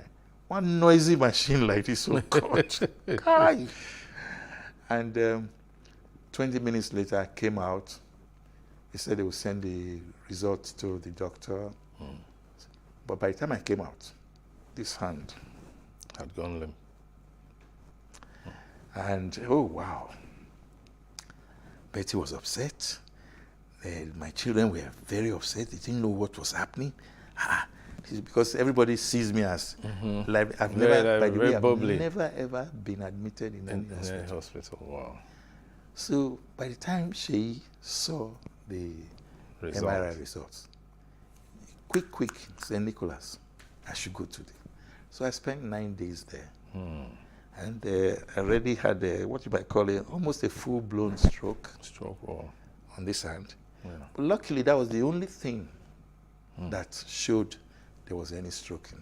But, you know, she had called it evolving stroke. That discouraged me and said, no, don't worry. Make sure you drink a lot of water. Make sure you do this, you do that. You know. And then it put me on medication. And so the hand started coming back to life. Okay. Now it's 2 years. It will be 2 years. It will be 2 years in August. Well, August the 4th. Okay, but the stroke was 2nd September. Wow. You know. So that was it. What has it been like for you? You're somebody who's on the go. Hey. On the move. It was It's been tough. Because even my family, they don't want me to do anything. At all. They don't. But then when I insist, they say, no, it's okay, but you have to obey the doctor's orders. I say, you're right, it's true. So we've done a lot of physiotherapy. The hand is a lot better now. I can now lift up a little bit. You know? Yeah. But sometimes if I keep it for too long, I just start feeling so you just have it. to keep it mobile. You need to keep moving it. Yes, that kind of thing. So, well, here I am, getting back to track, back on track, as they say. Well, you know, like we joked the other day that old age is catching up with you. So it sent you a message through that phone. Oh boy, the guy needed joke because I never would. I'm just 70, going on 70. You're a septuagenarian. Okay, sir. Septuagenarian. Septuagenarian. Yes. No, don't be conscious now. I'm conscious. I'm not teaching you. You taught me before now. I have to be conscious. I wanted to learn from you. You're a septuagenarian now, so whatever you say. You are saying I'm 70. I know, I'm reminding you that you're 70. No, but I think it was, somebody said the other day that was March 17. 23rd that you turned 70. And I thought 17. 70. Pronunciation. No, not 17. 17. T-E. No, but you look good for 70. Thank you. You look very, very good for 70. Body not feel good. Body never feel good yet. It will soon return to normal. Yeah. Now, as someone who is 70 now, and you have worked for about 53 years, that's it. Yeah. When are you going to retire fully? Is there any retirement? That's there the question I asked because really, even when I was ill and I didn't feel like doing anything, believe it or not, there was a kind of degenerating or feeling that I thought I had. Of just being immobile? Yes. Of not doing anything? I didn't like that. That's what scares most people. But I didn't like about retirement. Well, why is there the word retirement? Maybe because you need to slow down as you get older. Yes, slow down. But yeah. just say slow down. Yeah, well, slow down Don't say retire. Slow down. Those are two words. Retirement is one word. Well, what do we say? Go slow when we are if we say that in Nigeria, go slow. Look, my father, and in 1973, my father retired. Yes. And we said, Dad, don't go anywhere. Just, you know what he did? He escaped. Ooh. We thought he was missing. For 3 months, we were looking for this man. Wow. He went to a place called Ehor on the way to Auchi in Edo State. Yes. He was Midwest there. Yeah. And the guy created a farm, a 5-hectare or acre land. Yes. Farmland. Got 8 able-bodied boys, 8 of them. Yeah. My father looked so fresh. We only saw him 3 months after we declared him missing. Yes. But one thing he did that got us a bit comfortable was that he said, don't worry, I'm okay, nothing wrong with me, but if you want to know where I am, don't bother. Because he said we were hounding him to stop. To just stop working. He okay. Said, no. So we're not going to hound you, so you won't don't escape. hound me. So you won't escape. Yes. But one thing we're going to say is that don't be in a hurry. No, to get many things done. Okay. Right, that's the point. Yes, don't be in a hurry. But body is slowing me down, so I can't even hurry anymore. But at least take it easy. Yeah. Now, taking it easy will make me ask you the question, what's your favorite meal? Oh, they stopped me on that a long time ago. It was sushi and banga soup. They don't stop. So sushi, what's sushi? Sushi is that starch that they do in Urhobo land. Okay. That is very yellowish because of the palm oil. Yes. Yeah, by the time you don't beat and well. Okay. You know, then you don't do banga soup with fish. Yes. Yeah? Not frozen fish. You know, fresh fish now. Fresh fish. Fresh fish, yes. Not fried. Not fried, but just the one that they dry up, you know. Oh, did you dry it up? Yes, and then they cook it, and the one that they turn together is a roundish fish. Like tilapia is the best, but these days now only this thing they see. Catfish. So anyway, I left that, and now I take. So you found a new love. Plantain mash with black soup. I was going to ask you about black soup. You know, I have a lot of friends who are Edo and all that. Bitter leaf soup. I love black soup. Give me knuckles. Yes, you know, that black soup, Yes, when you take it, keeps my body together. I love the what's that Pounded yam? leaf now? No, I don't take pounded yam. Me too. Yeah. But I still at it is a little bit out. No. The mix I of love it good. Yeah, I love, you know, the efirin, ewuro, the Okay, ewuro yeah. bean. You know, when you mix it together, and it's a beautiful, But beautiful there was one. one I took in Ibadan, Gbegiri soup. Gbegiri is out there. Phew. Gbegiri And is Lafun and all this. Gbegiri and amala. You understand me? And then when they add a gbegiri to the amala, and then with the soup, the other soup, that's ogufe soup. Ewedu. So that's why they call it Nigeria abula. is so rich. Yes, it is. Yes, it is. But if you talk about Nigeria, 2023 is around the corner. What's going on? How do you feel? You're an old man I'm now. seeing- Oh, sorry, you're an elder citizen now. Well, of the above. I'm seeing untruth. I'm seeing falsehood. I'm seeing a desire not to allow the young ones play their roles. People who should not run, there's no need for them to run. Come on, they've had the best of times. They should slow down and give others a chance to roll.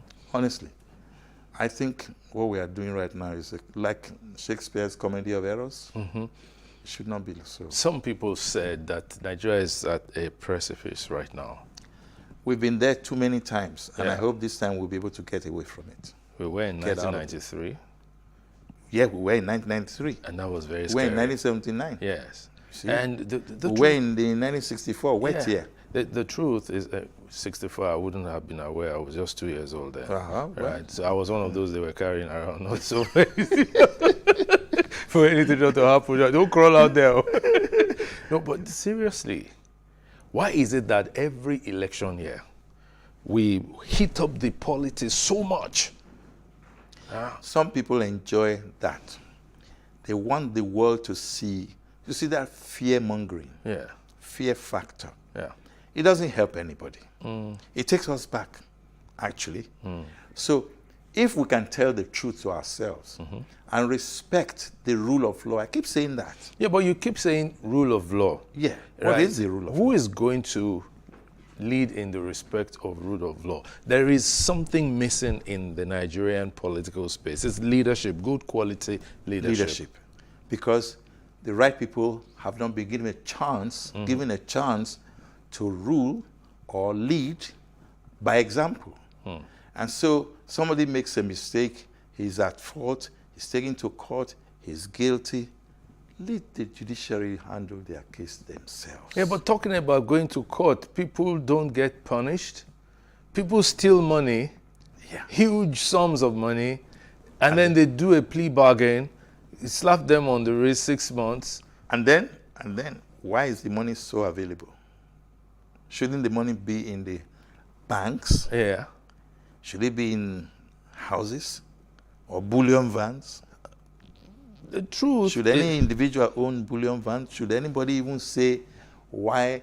Look, I don't see why our money should be doled out the way it is being doled out. But the point is that there is a law, there is the EFCC Act that says you cannot withdraw more than so much in Nobody's cash. obeying it. Why? No, nobody is enforcing it. Aha, The that's banks, word. the enforcement should start from the banks. The banks, really. that's right, Because yes. the moment you are withdrawing more than so much in cash, it should be reported. Absolutely. You can't do it in other countries And if it's now. reported, who should follow it up? Yeah, but they should do the reporting first. True. Absolutely. They I agree should with you. do it. Up Completely. to today, many arms of government, local, state, and even federal, they withdraw huge sums of money in cash. And that should To never do be. what? That shouldn't be. It shouldn't be at all. And there's no reason why anybody should bring us so low. Yes. Because I think it's because of that attitude of, I can get away with it. That's why all these things are. There's even more than I can get away. We are getting away with it. That's it. Nobody is being punished. So there is a dearth of leadership. And then we have leaders. Supposedly. They call themselves leaders. Supposedly. But you see, it transcends those in public life. Even in private lives. Who put the people there? It's not us. Yeah, we do. So, but how many good people are coming out? You have never come out to run for election. Was I given a chance? No, did you try? I tried and ran. So then you didn't try? I tried and ran away. No, you didn't try. Okay. You didn't stay. You have to have a fighting spirit. No, but I was appointed. I wasn't elected. Yes, that's what I'm saying. That's what I'm saying. So it's not really a case of live and let live. Yes. It looks like it's a case of live and let die. Oh, not die. That's what's happening. No, it's a case of standing by what you believe in. For us, yes. Yes. But for those who are there now, who don't want to give anybody a chance, what are they doing? They're living to let die. Yeah, but then... Me, myself first. But the whole thing will crumble. That's where we're at the precipice. That's what led us to this. It's scary. Yes. Because from what we've discussed so far, I'm almost giving up saying, no matter what has been said, there's nothing I can hold on to as being the solution to the problem. I've heard Peter Obi give such a beautiful analysis of our economy. I listened to Soludo at the platform, you know. But I was asking myself, on the Rewani, Bismarck, who is listening to these guys? Who is willing to take the advice they have given? So everything's adding up. And it's coming to the fact that me, supposing I try, who would join me? I think that's the fear. Hey, well, see, should it be so? This is what it should be. Me, I would try. Okay. I will be known for trying. Okay. And we've had examples in the past. Okay. We had Aminu Kano. We had Tai Sholari. Yes. You understand me? Yes. We had other people, and I'm not mentioning the big names. I'm mentioning the moderately respected names. Who stood for what they believed in. Principles. Yes. Yeah. That's what we're missing. That is seriously missing. Yes. And I don't see any, no light at the end of the tunnel. Well, if we say there's no light at the end of the tunnel, then what are we handing over to the younger generation? That question you've asked so many times. Yes. And honestly, I can only tell the world, give the youth a chance. That's all I can say. And on that note, I'd like to thank this is how he calls me, my brother, my colleague, and then I add my Egmo and my trainer. This is the first time on the air I will say Mr. Sonny Irabor. Usually we'll just say Sonny Irabor. Thank you so much for your time. Thank you very much. And thank you for sharing your passion with us. And thank you for still training people. Thank you. Thank you. You don't old though. If you worry, you die. Yes. You don't worry, you die. So why? Why worry? Okay. On that note, we want to thank you so much for being with us on Timeless Conversations for this episode. We look forward to joining you soon. Thank you.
In raising our kids, parents should stop playing God.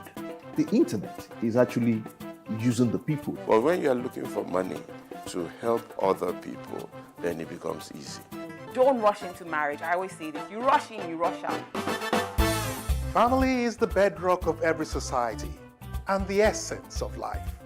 On Today with John and Helen, we dig deep into family values in every sense of the word. Join us every Saturday at 9:15 a.m. on Plus TV Africa, DSTV channel 408.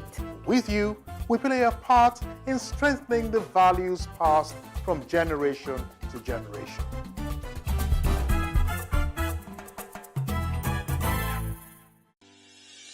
Increase the reach of your events or business services.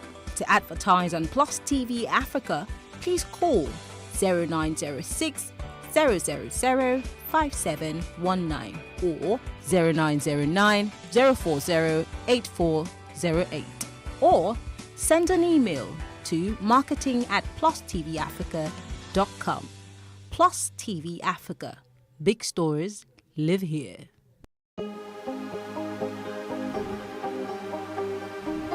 This is it for upcoming artists to blow in Nigeria.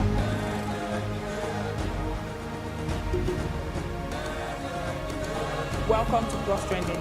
I am Buki November, your host, saying thank you for joining us on today's episode. Welcome back. It's tea time on Plus TV Africa. Practice makes perfect. I'm not perfect yet, but I'm a lot better than I used to be. He's a king. He's entitled to marry 100 if he wants to.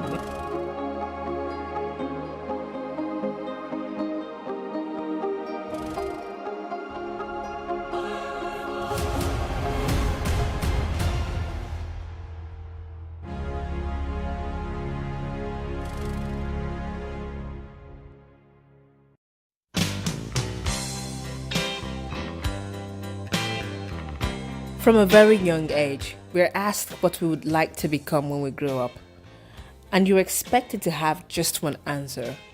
Children deciding to be more than one diverse thing evokes frown lines on the faces of adults because the path to being a doctor is at odds with the path to being a musician. However, there are many people who are genuinely curious about so many things around them, and to choose just one thing out of their many curiosities and interests is unsettling. They soon discover that they are bored and want to pursue more things. Some people may refer to these people as confused. However, the term used to refer to such people is multi-potentialites or polymaths or the Renaissance man. A multi-potentialite is someone with many interests and creative pursuits. The idea of the Renaissance man or polymath came about during the Renaissance period and is the idea that anyone who applies themselves can be exceptional at poetry, art, science, mathematics, athletics, and any other field that catches their attention. Oyindamola studied human resources at the University of Lagos and graduated top 2 in her class. Since graduation, she has dabbled into music, acting, social media manager, digital marketing, content marketing, coding, freelance UX designer, and art. For me, when it comes to passions, things that don't have to do with money, I work maybe, I can say once a week or on weekends. I have my easel here, so I do my paintings. If it has to do with resume writing business, I set up a schedule that enables me to work on that. I have people that work with me. Once a client comes in, there's step-by-step process. It's been assigned. We have processes. So these things, this structure helps me keeps my life in focus. Everything has a structure, and sometimes I don't like. I go with the flow as well. I can just wake up. I have my stylus pen here, and I'm just like, I feel like drawing on my phone. So this is always by my bedside table, and I can just spend like the first 2 hours after waking up just focusing on drawing. So sometimes I take the structured approach, and sometimes I just go with the flow. The term might be new, but humanity has seen many Renaissance men, who include Leonardo da Vinci, who was active as a painter, draftsman, engineer, scientist, theorist, sculptor, and architect. While his fame initially rested on his achievements as a painter, he also became known for his notebooks, in which he made drawings and notes on a variety of subjects, including anatomy, astronomy, botany, cartography, painting, and paleontology. Leon Battista Alberti, who was an Italian Renaissance humanist, author, artist, architect, poet, priest, linguist, philosopher, and cryptographer. Benjamin Franklin, who was an American polymath, was active as a writer, scientist, inventor, statesman, diplomat, printer, publisher, forger, and political philosopher. Thomas Jefferson, who was an American statesman, diplomat, lawyer, architect, philosopher, slaver, and founding father who served as the third president of the United States from 1801 to 1809. Confusion, uncertainty, and always being a beginner is one of the many problems the multi-potentialite faces. I've always been confused all my life. Ever since I was a teenager. I remember there was one time we had a camp in church, and they were talking about career. Some people knew what they wanted to do, photography, this and that. I didn't know what I wanted to do because my course was chosen for me. What I was interested in didn't seem viable. I wanted to be an artist. I never had any formal training in arts, but I wasn't allowed to do that. So I've always been confused because I'm good at a lot of things. People tell me, oh, you're such a good singer. Oh, you can draw. Oh, you can write beautifully. I was writing poems, I was writing stories. So which one will I do? I asked all the older people around me. They all say the same thing. Focus on one thing. If you focus on one, but I'm not the kind of person that can still my mind and focus on one thing. It's easy to see your multi-potentiality as a limitation or an affliction that you need to overcome. But what I've learned through speaking with people and writing about these ideas on my website is that there are some tremendous strengths to being this way.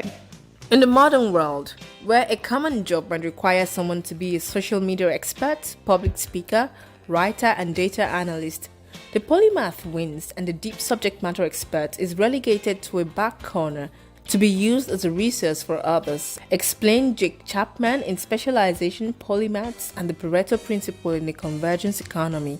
Although specialization has certain economic advantages, in the era of technological convergence, well-educated generalists will be those who are the most valuable.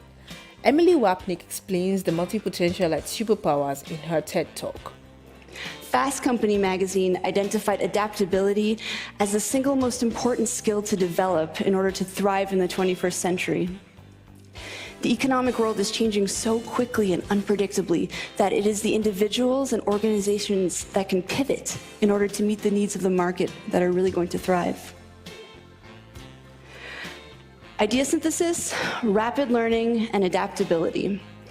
3 skills that multi-potentialites are very adept at.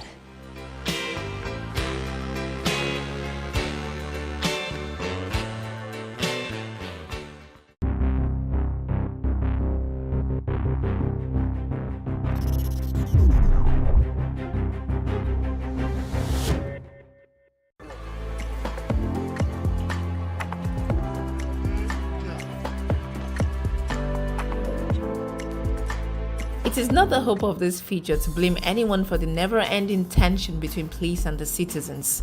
However, it is certain that there is always a tension with most people when they approach a police checkpoint. Many factors are responsible for this tension, including not knowing what to expect or do, seeing the police as the enemy, or even being guilty of an infraction. Many issues that go wrong at a police checkpoint can be linked to lack of proper communication and understanding on the side of the police force and also on the side of the citizen. Here are some tips listed by the police force about comporting yourself at a police checkpoint. Endeavor to slow down your vehicle. It shows that you're not reckless. It also douses suspicion that you're a criminal and may want to speed off.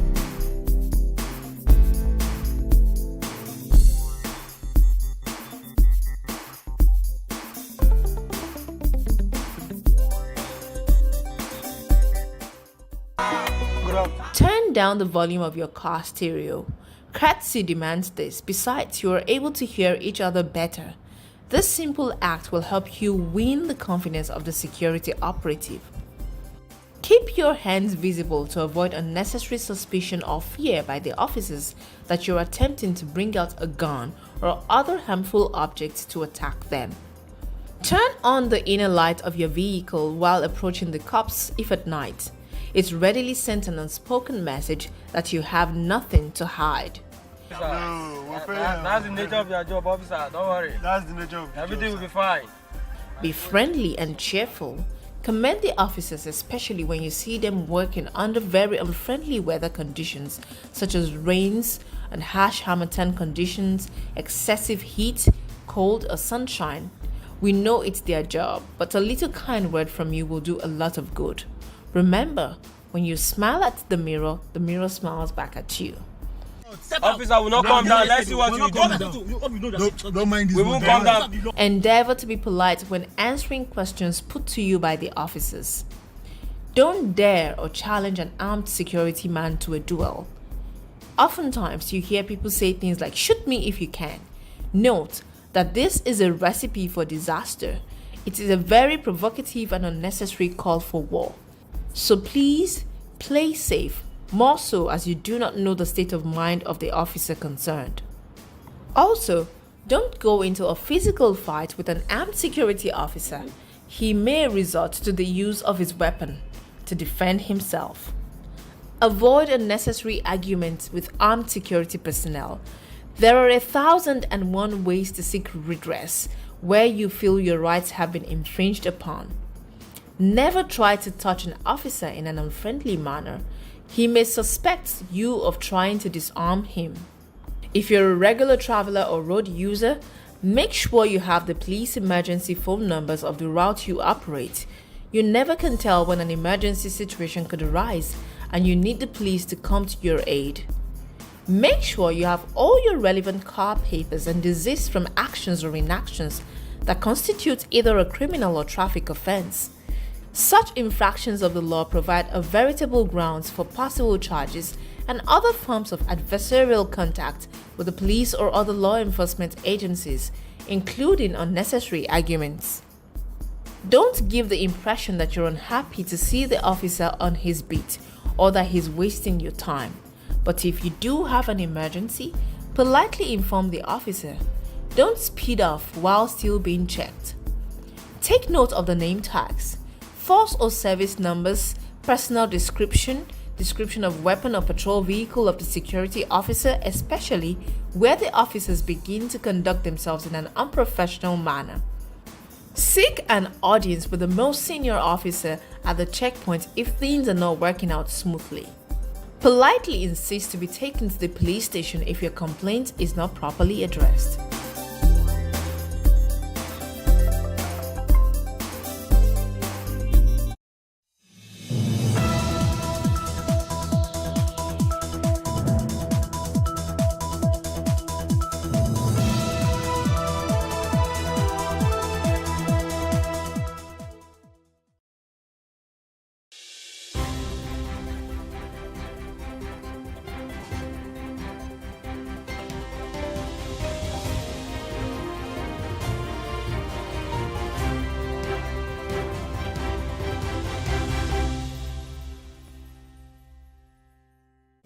Very good morning to you and thanks for joining us this morning on The Breakfast. My name is Nyamgul Agaji. It was a wonderful night and today is also a clear morning, I hope, wherever you are, because where I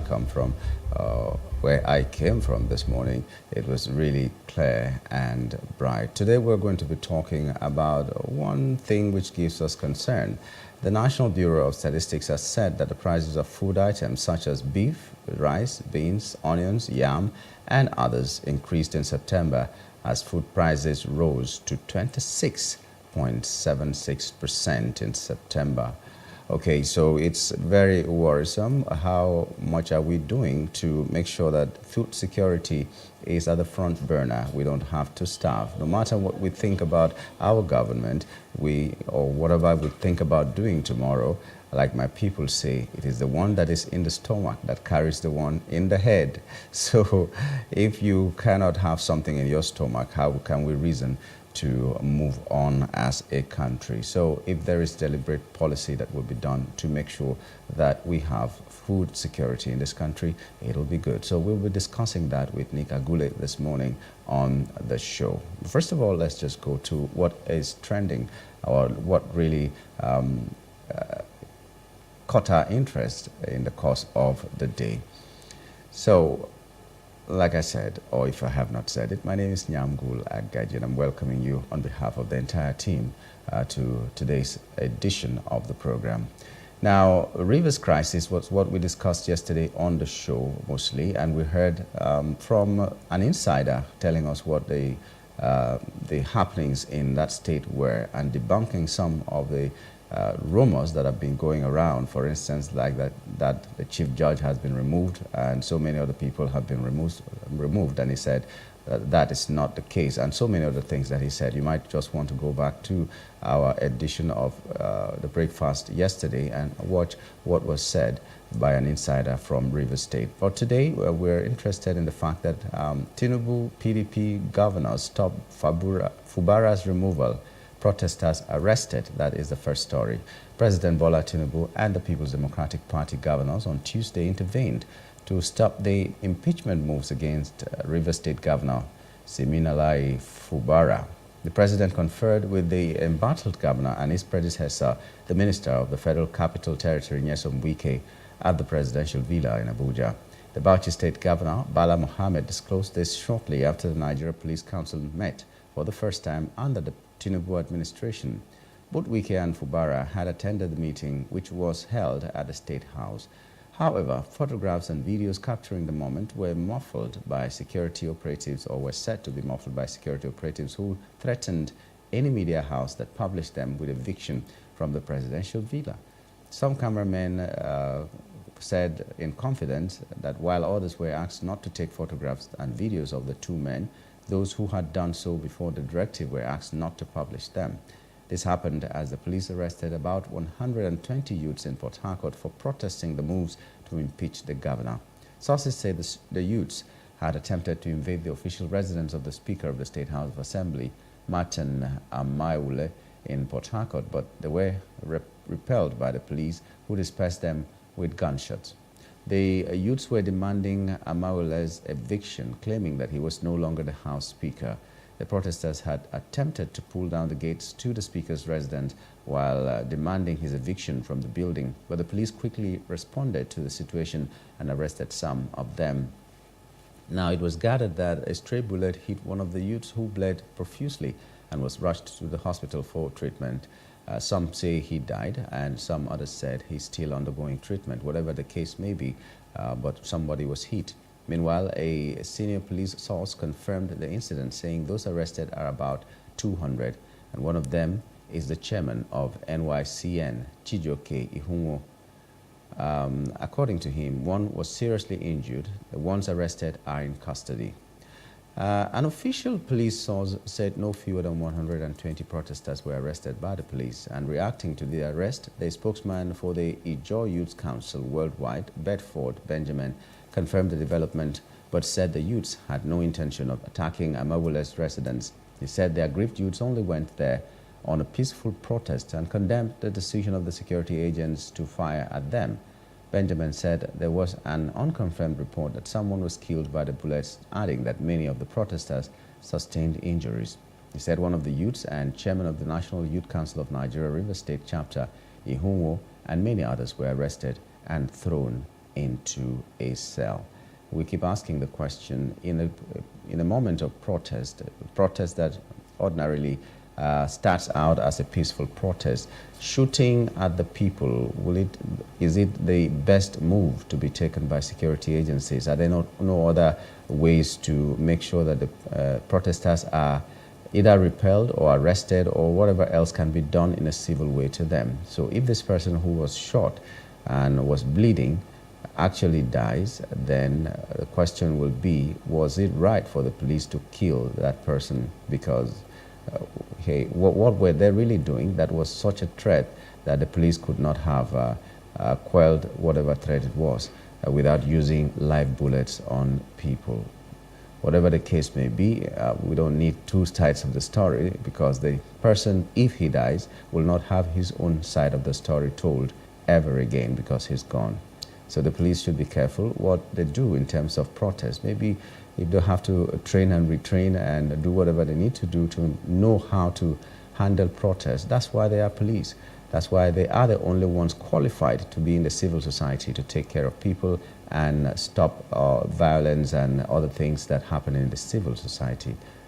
Okay, so the next story that we we're interested in is the fact that 2.176 trillion naira 2023 supplementary budget proposal by President Bola Tinubu has been submitted to the House of Representatives since on Tuesday, and it prioritized the security of Nigerians and their property as defense got the highest allocation of 476.543 billion naira. We've been carrying this story all along, but people are still asking what's the rationale behind the budget, supplementary budget being given, and the people are suffering. How much of this money is coming to the people who need to feed? So given the activities of bandits and other criminal elements in the country in the past decade, this is hardly surprising.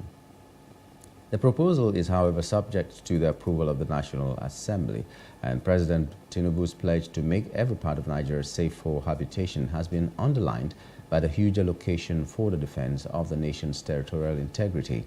Works was allocated 300 billion naira, while the Ministry of Agriculture and Food Security got 200 billion naira. Interestingly, housing got 100 billion naira. The Federal Capital Territory Administration got 100 billion naira, while Police Command and allocation got 50 billion naira. Also included in the supplementary appropriation bill are service-wide votes, which were allocated 615 billion naira. Capital supplementation got 210 billion naira, while State House 28 billion naira. Others include Department of State Services 49 billion naira, Office of the National Security Advisor 29.7 billion naira, and Independent National Electoral Commission had 18 billion naira for the conduct of the off-cycle governorship election in Bayelsa State, Kogi, and Imo States on November 11. 100 billion for housing, 100 billion for Federal Capital Territory. So housing throughout the country got 100 or got the same as the Federal Capital Territory. And we had a security expert the other day, Monday, I think, that was talking about security, looking at security in 2024, what the government has to look out for. And while everybody was expecting him to talk about the system, the strategy, maybe using technology and all that, yes, he did say something like that. But he said the major thing is to make sure that people, less and less people get into crime, because people are now hungry, people are now jobless, people are finding it difficult to feed, and that's why security will always be an issue. Until government addresses these issues, then the security situation will go beyond just buying superior firepower or any other thing that they want to do. So 10 people go into stealing because they cannot feed, and then you give the 10 people you give the security men guns to gun them down, and their families are still hungry. Other people still rise from those families and become thieves or something. So he, in his own opinion, said that it was better for the federal government to address the issues why people are entering crime in the first place before even thinking about firepower. So the federal government has also revealed plans to introduce 1 million compressed natural gas-powered vehicles, CNG-powered vehicles, by 2027. That is at the end of this tenure and the beginning of the next. The announcement was made by the Special Assistant to the President on Special Duties and Domestic Affairs, Toyin Subaru, during a stakeholders meeting held on Sunday at the Bank of Industry headquarters in Abuja. As part of this initiative, Subaru disclosed that 11,500 CNG-powered buses are expected to be deployed this week. This move aims to address transportation challenges exacerbated by recent subsidy removal, providing a viable solution to the public. The federal government assured that the introduction of CNG buses will significantly lower the prices of CNG to 230 per kilogram, making it an affordable and eco-friendly option for the citizens. Subaru emphasized that the integration of the CNG-powered mass transit buses will enable Nigerians to save up to 2/3 of their transportation costs. Okay, we like information like that. What Lagos State government is doing, for instance, is very laudable.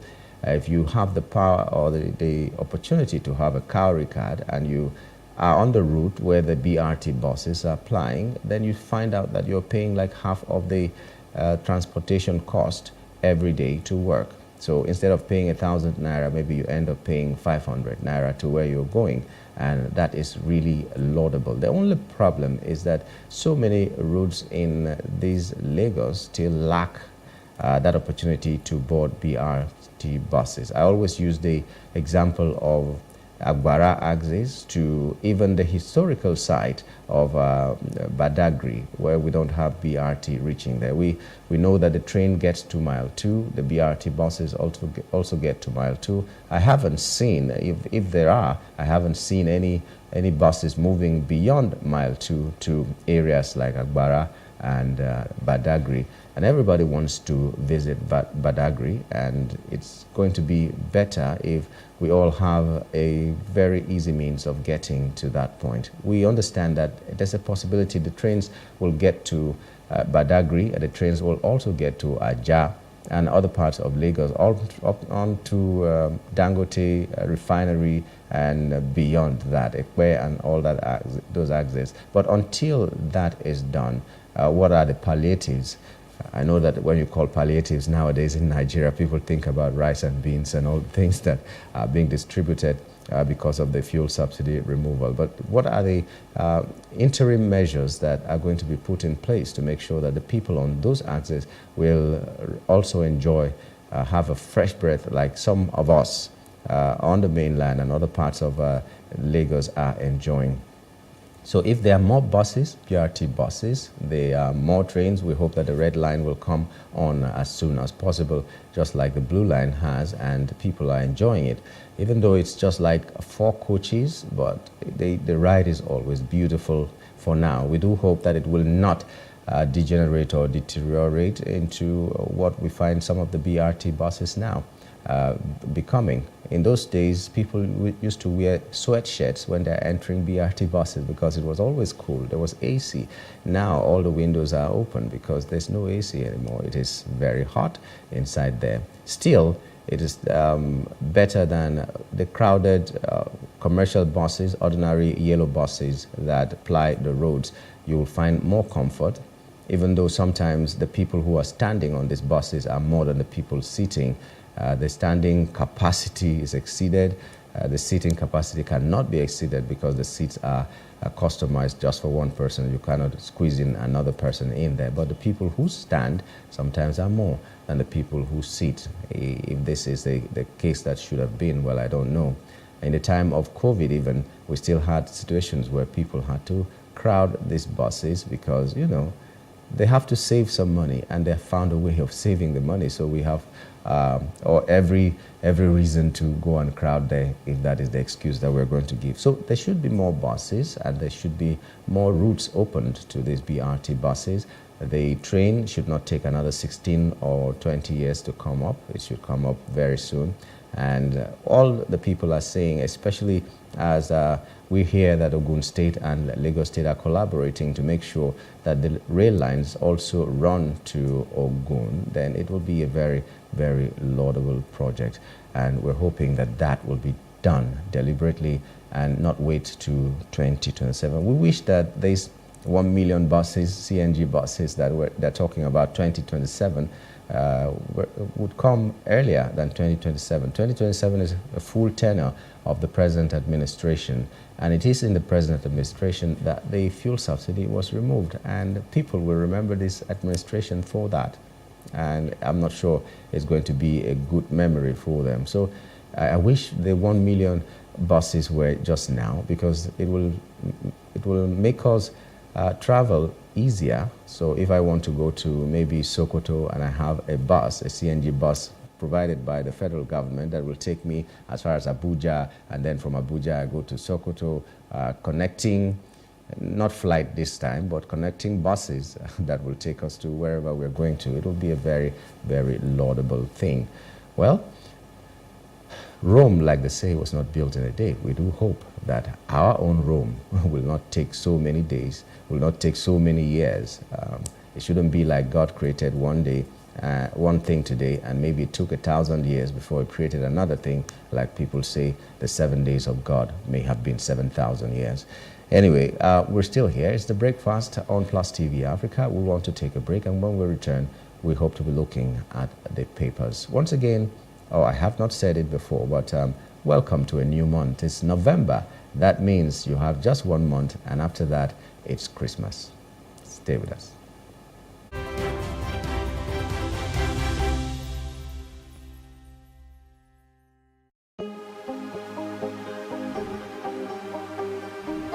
This is it for upcoming artists to blow in Nigeria.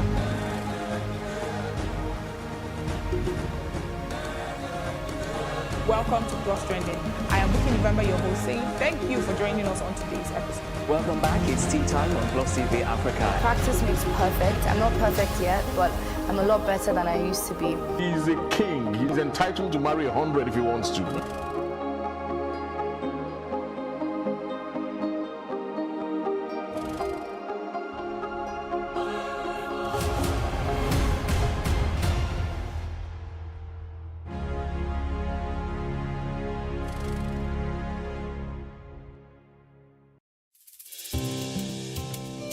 For me, I wanted to change that culture. I didn't believe that until you see a white man or you see a foreigner in the kitchen before you can believe that, you know, good food is going to come out of that kitchen.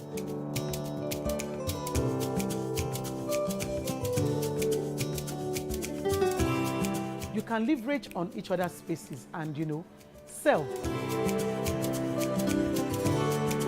We believe in Nigeria, right? We believe that Nigeria can get better. We, the youth, are the ones that can make it better. And my products are proudly made in Nigeria.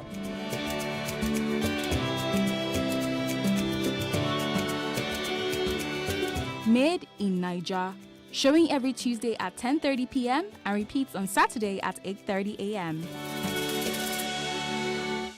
I know if you to wait the money, so I will take and establish myself, start business. So now that I go fit do that, so because if I carry the money, say I don't go lavish, I don't go, you just spend the money now. So I don't value the person. That is, I don't value what you do. You understand? So I don't ever value what you do. So if I call him family, I will give the money to a family. But say I don't know anyone in the family, so just they make friends. So you just keep the money for myself. So I just saying that instead of me to damage the money, I'll take and start business. So just keep myself company. So later if I call him family, I feel appreciate the family. That's all. I will return the money to the family. It has conditions. Number one, if to say that my friend he be Adenuga family, I don't go return them because I know say Papa don't get plenty money. But if the person is from a poor background, I may go to the person's mom or dad that my friend left this so amount with me. That what are you going to do about it? Even though the family go say they are going to you to take some of it, so that is the way we are going to share it. I think that is the best decision. Money. I'll give it to if I happen to know the family, I'll go and give it to the family. But if I don't know the family, I'll give it to the appropriate authorities, probably the police. 30 million naira is a big money. I cannot keep it for myself because he meant well giving me. I will not keep it. I will return it to the family. In a case that I don't know the family, you know, what I will do is that, go to the TV stations or radio stations, and then a so person, so place, staying in so place, gave me so amount, and now it's no more. I will return the, definitely I must make sure I return the money. Eat the money because if I should know his family member or anyone related to him, I'll return the money because I didn't know how he gets the money. I didn't know how. So I can't just eat his sweat just like that because he's there. So I will return the money to his family. So if I didn't know any of his family member, I can take it to station. Maybe if they can contact his family member. That's all. I cannot return any money, yo. Me, I will chop the money. I'll carry some and go to the bank. No, go to the bank. Maybe I'll just carry some and go to the bank. Then spend the remaining one. Maybe start buying other things that I need, like landed properties and the rest of them. Who do I tell who do I tell that someone drops money? I should go and give the family member. Mbao, the money is my own. I'll return the money to their family so that at least they can be happy and they will not lose hope. At least they will say, it's hard to trust someone. Nowadays, it's hard to trust someone, and you return the money. At least God will favor me too. So it's not good to take what is not yours.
ẹgbẹ́ ilé tí mo ṣe mechanic wà ń bẹ̀ bó ṣe máa ń tú bó ṣe máa ń ṣe mo ohun mi mo ṣe decide pé okay nǹkan tí man ń ṣe yìí màá try láti máa ṣe mo explain for ọ̀gá mi pé this is what I want to do pé ẹ jọ̀ọ́ ẹ máa fún mi láyè pé tó bá ti di ìrọ̀lẹ́ màá lọ sí school Federal College fún theory for theoretical aspect so màá lè máa ṣe practical níta ọ̀gá mi dẹ̀ allow mi so tí n bá ti kó níbi iṣẹ́ ní nǹkan bíi 4 so màá lọ sí school so àǹfààní yẹn mo rí pé ó really help mi gan pé àti bí mo ṣe máa approach customer and sin ó máa yàtọ̀ sí bí mo ṣe wà lọ́dọ̀ ọ̀gá mi báwọn ọ̀gá mi ṣe approach customer bí mo ṣe máa approach wọn sin there is a difference and the way mo ṣe máa handle iṣẹ́ ìyàtọ̀ wà ń bẹ̀ náà fún àwọn tó máa sọ pé tíyẹn bá ti kàwé pé kò lè dèèyàn tíyẹn bá ti kàwé yẹn kì í ṣe excuse pé èèyàn ò lè make ẹ̀ ẹni tí ó kàwé yẹn ó kù sí ohun gangan fúnra ẹ̀ lọ́wọ́ láti make up mind ẹ̀ tíyẹn bá ti kàwé sí èèyàn pé kò lè jẹ́ èèyàn kò lè ṣe nǹkan no it's not like that. I see this work as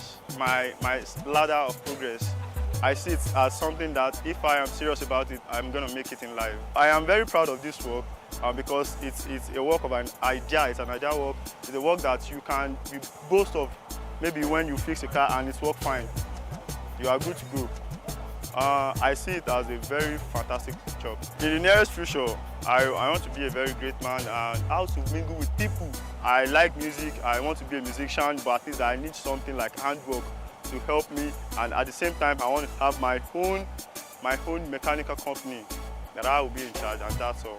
My very advice for those that are not in school, go and sit down and think of the kind of vocational work that you can learn that you will gain from. So they have to sit down, think of what to do. If you can't learn handwork, go for something creative, create something and sell out, do business and make money. Before you know, you make it in life.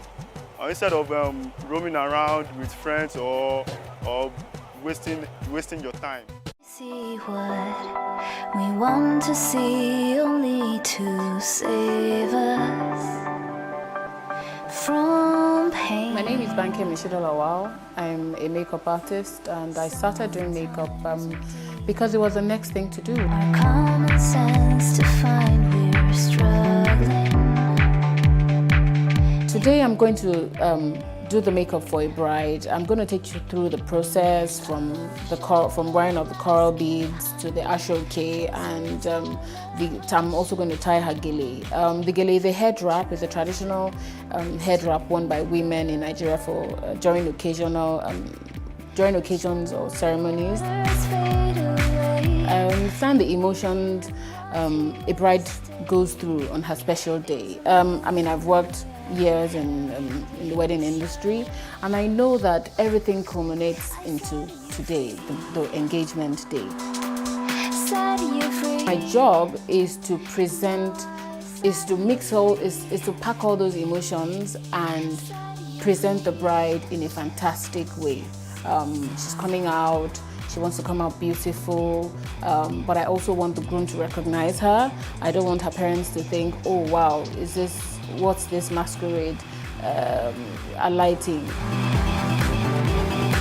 From the mix of my eyeshadows to the way that I press pigment onto the lids and apply the lipstick or lip gloss or the blusher, everything is a process that I'm very passionate about. Working on a bride on her engagement day, I think I'm drawn to it. I'm very passionate about it. I love it. From the way I do my eyebrows, from the way I apply my foundation, I prime the skin.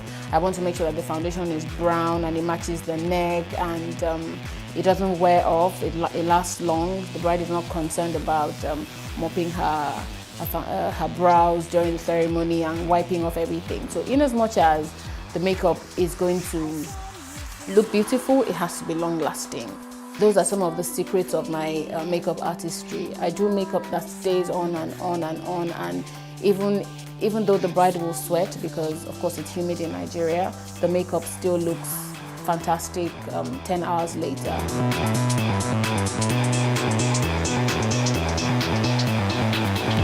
The BM Pro Signature Gele is the fan style. I think it flatters many skin, many face shapes. It slims the face. It gives you a little lift if need be. It's known to sometimes be too tight, but I believe that's the cross you have to bear for looking beautiful. I'm trying to infuse the colors of what she's wearing into the style of makeup that I do. She's wearing white, gold, and coral, so I'm taking elements of those colors, and I'm also pressing pigments, glitter pigments onto the eyelids. For the cheeks, I'm going to contour it a bit, and of course, her skin is very nice and brown, so I'm going to enhance that. I worked with designers, I worked in editorial, beauty, and fashion magazines. I worked a lot with Tiffany Amber, Odiomi Monet.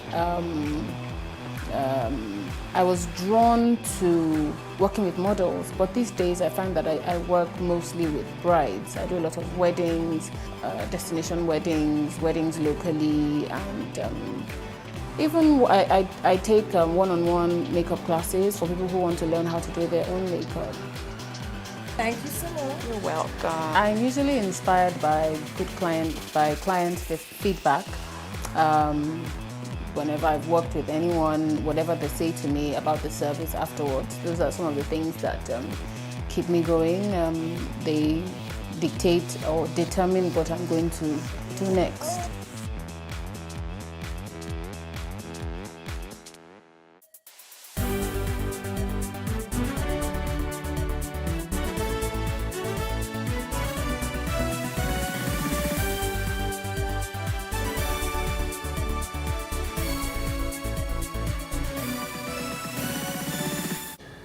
We're glad to know you're still there. This is time to look at what the papers are saying, the headlines on the papers. We're going to begin with Vanguard. First of all, we apologize that our guest was not able to join us this morning to x-ray the papers, but we know that we'll have our guest tomorrow to do justice to the papers or the headlines on the papers. So we're beginning this morning with Vanguard to just reel out what the headlines are.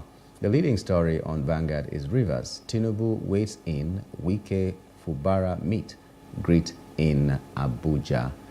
That is the leading headline in Vanguard newspaper. We also have, on top of that front page of the Vanguard newspaper, no plan to redenominate Naira. That is from the CBN. And then we have Nigerians have taken steps backward to remain a country. That is according to Anyoku. We want to return but can't. Recalled envoys are saying they want to return but they cannot. So you have to read the Vanguard newspaper to find out why they cannot. PDP governors welcome Supreme Court judgment, slam contradictory ruling on Plateau State. Okay, that's another one there. Killings. Benue governor begs for more military presence and equipment. Those are the headlines on the Vanguard newspaper. So we're going to move to the next. Those are the headlines on the front pages of Vanguard newspaper. We're moving to the next newspaper for the headlines on it. The Nation newspaper is next. We're starting with the leading story, which is also about Rivers State. Fubara, Wike feud. Tinubu, PDP governors mediate. Okay, so the problems, we're hoping that there are not going to be problems anymore now that the president and the governors of the PDP are wading into the matter. Natasha is Kogi Central Senator. So the court has ruled, that's another headline there, the court has ruled that Natasha Akpoti is the senator for Kogi Central Senatorial District, that's according to the appeal court verdict. We have also up there on the Nation newspaper, a motion on injunction court finds Ayedatiwa. That is what the Nation newspaper is saying. Remember, Ayedatiwa, Ondo State Deputy Governor. So motion on injunction, court finds Ayedatiwa. Okay, still on the Nation newspaper, Bayelsa Imo Kogi 2023. Court of Appeal restores Timipre Silva to the ballot. Ensure peaceful poll. Diri urges security agencies. And then rising insecurity in Kogi worries SDP, APC running mate under fire. Okay, remember that Timipre Silva was said to be disqualified from it because from contesting, because if he contests and eventually wins, that means he's going to go against what the Constitution stipulates, that nobody can rule more than 8 years. So 8 years is supposed to be 2 tenures. And because of whatever happened in Bayelsa State, where Timipre Silva had to rule for a number of years before he contested himself to become the governor, it gave him about 6 years of presiding over the affairs of the state. And now, if he wins, that will mean that he's going to rule for like 10 years, because that will be another 4 years for him to rule. That will be 10 years. So it will exceed the constitutional 8 years in office that anybody can occupy in Nigeria. However, that interpretations are going to be made or were made before he was restored as the candidate for APC, we do not know. But APC was very confident that they're going to win that case, and now he has been restored. So that's the drama we're going to see in Bayelsa State. So if he does win the election, so the question will be, can he rule for the full tenure? And if he rules for the full tenure of 4 years, and it is 10 years, does it mean they have gone against the Constitution, or the Constitution allows somebody in special circumstances to rule for more than 8 years? We remember also that the former President Goodluck Jonathan was almost contesting for presidency when the time was right for him to do so. And that argument came out that he ruled when President Yaradua left this earth. He was the one who stepped into his shoes and ruled, and then contested and won, and then ruled. And so many people were saying he couldn't go back to contesting because of this reason and all that. Maybe that reason was just a frivolous reason. We do not know. Let the law interpret it, whatever it is. But we need to see how that judgment was and the interpretation that was given to that clause in the Nigerian Constitution that you cannot rule for more than 8 years. Or are we saying you cannot rule for more than 2 full tenures or for more than 8 years? There's also that technical aspect of it. We like technicality, so we will find out why the court ruled and said that he could contest again as the governor for APC. So we'll move to the next newspaper right now that we're going to bring you some of the headlines there. But Punch newspaper, maybe. We're going to Punch newspaper to see what Punch has to say this morning. Punch leads with a story, Tinubu, PDP's top of Fubara's removal, protesters arrested. PDP governors excited as Tinubu intervenes. Wike receives Niger Delta leaders. Mum over crisis. Protesters, police clash at speaker's residence. Fubara's kinsmen seek Rivers CP's removal. Okay, that's about what is happening in Rivers State right now. And then we have also at the top of that newspaper, federal government budget. Federal government budgets 552.6 billion naira for arms anti-terror fight. Senate launches fresh probe into Naira redesign. And then Lagos secures $1.3 billion for Fourth Mainland Bridge orders. I'm just asking, is it Lagos State government that is going to be in charge of the repairs? We've already heard that the federal government is doing something. The minister, Devomai, did assessment and then said that for 3 months, repairs will be done on on Third Mainland Bridge. Okay, this is Fourth Mainland Bridge. So Lagos has secured $1.3 billion loan for Fourth Mainland Bridge and others.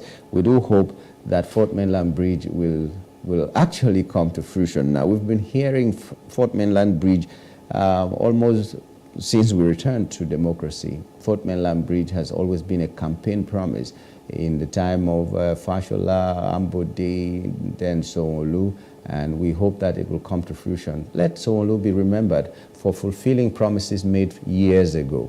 Like the Blue Line now has come up, it was made years ago, more than 16 years now, and it has come to fruition in his administration. We do hope that this Fourth Mainland Bridge will also come to fruition in his time. Then Appeal Court clears Silva for Bayelsa poll, fines challenger 1 million naira. That's another headline there from the Punch newspaper. Appeal Court has affirmed or has cleared Silva for Bayelsa poll and fines challenger 1 million naira. If there are any other questions that need to be answered, I don't know if this kind of cases get to the Supreme Court or they don't get to the Supreme Court. But we hope that after the election, no new evidence will come up again and people try to bring it to the court and the court says that you cannot bring it anymore because that is a pre-election matter. We already know at this time that it disqualifies you if you have already served or if you're likely to serve more than 8 years. That's the interpretation a lot of us think it is. So if the court is now saying that Silva can contest, that means they have something, they know something better than what we know. So good luck to Silva, good luck to Bayelsa people. We hope that it will not, or good luck to APC as well, because it has happened before. Was it Zamfara or Adamawa, one of the states where after the election they found out that the person couldn't, or the processes and everything were not such that they should be, so they were disqualified, and the entire people who won in that party were sacked, and some other people took office. We hope that that is not what's going to happen in Bayelsa State. So we have another story, Oyan Dam, Ogun communities panic over fresh flooding. It's really a worrisome thing, this flooding that is taking place all over. Not only Ogun people are worried, everybody in Nigeria is worried. Lives are being lost, farmlands are being lost, and so many other things are being lost. That means money also is being lost. And whatever the government needs to do should be done, because it's not enough to just say, leave your ancestral land, go to a higher ground. When my ancestry is in a particular land, where my source of livelihood is on that land that I'm asked to leave. If I leave to a higher ground, my farm cannot leave with me to a higher ground. Whatever holdings I have in that village or that community cannot live with me to higher ground. I'll go to a camp to live, but my money is in the ground, as it were. So people who can save money in the bank are people who can save money in the bank. But there are other people who save money on land, and that is by the crops that they plant and whatever else they put on the ground or in the ground to make sure that it yields money for them. And if it keeps happening every year that it will be flooded or places will be flooded, then food security is going to be a problem. We're going to be discussing food security today when we talk about how the food prices have skyrocketed. In September, the report of the NBS said that we had more than 20% increase in food prices. More than 20%. That's being very modest, and more than 20% could be up to 25%. In some food items, even went as far as 28-point-something% in the month of September. We haven't factored in what is happening in October or what happened in October, because this is the 1st of November. Okay, so it is going to be a very, very tough 2024. And so we have to start looking at solutions to these problems. Every year we get this problem, especially when these dams water from the dams are released.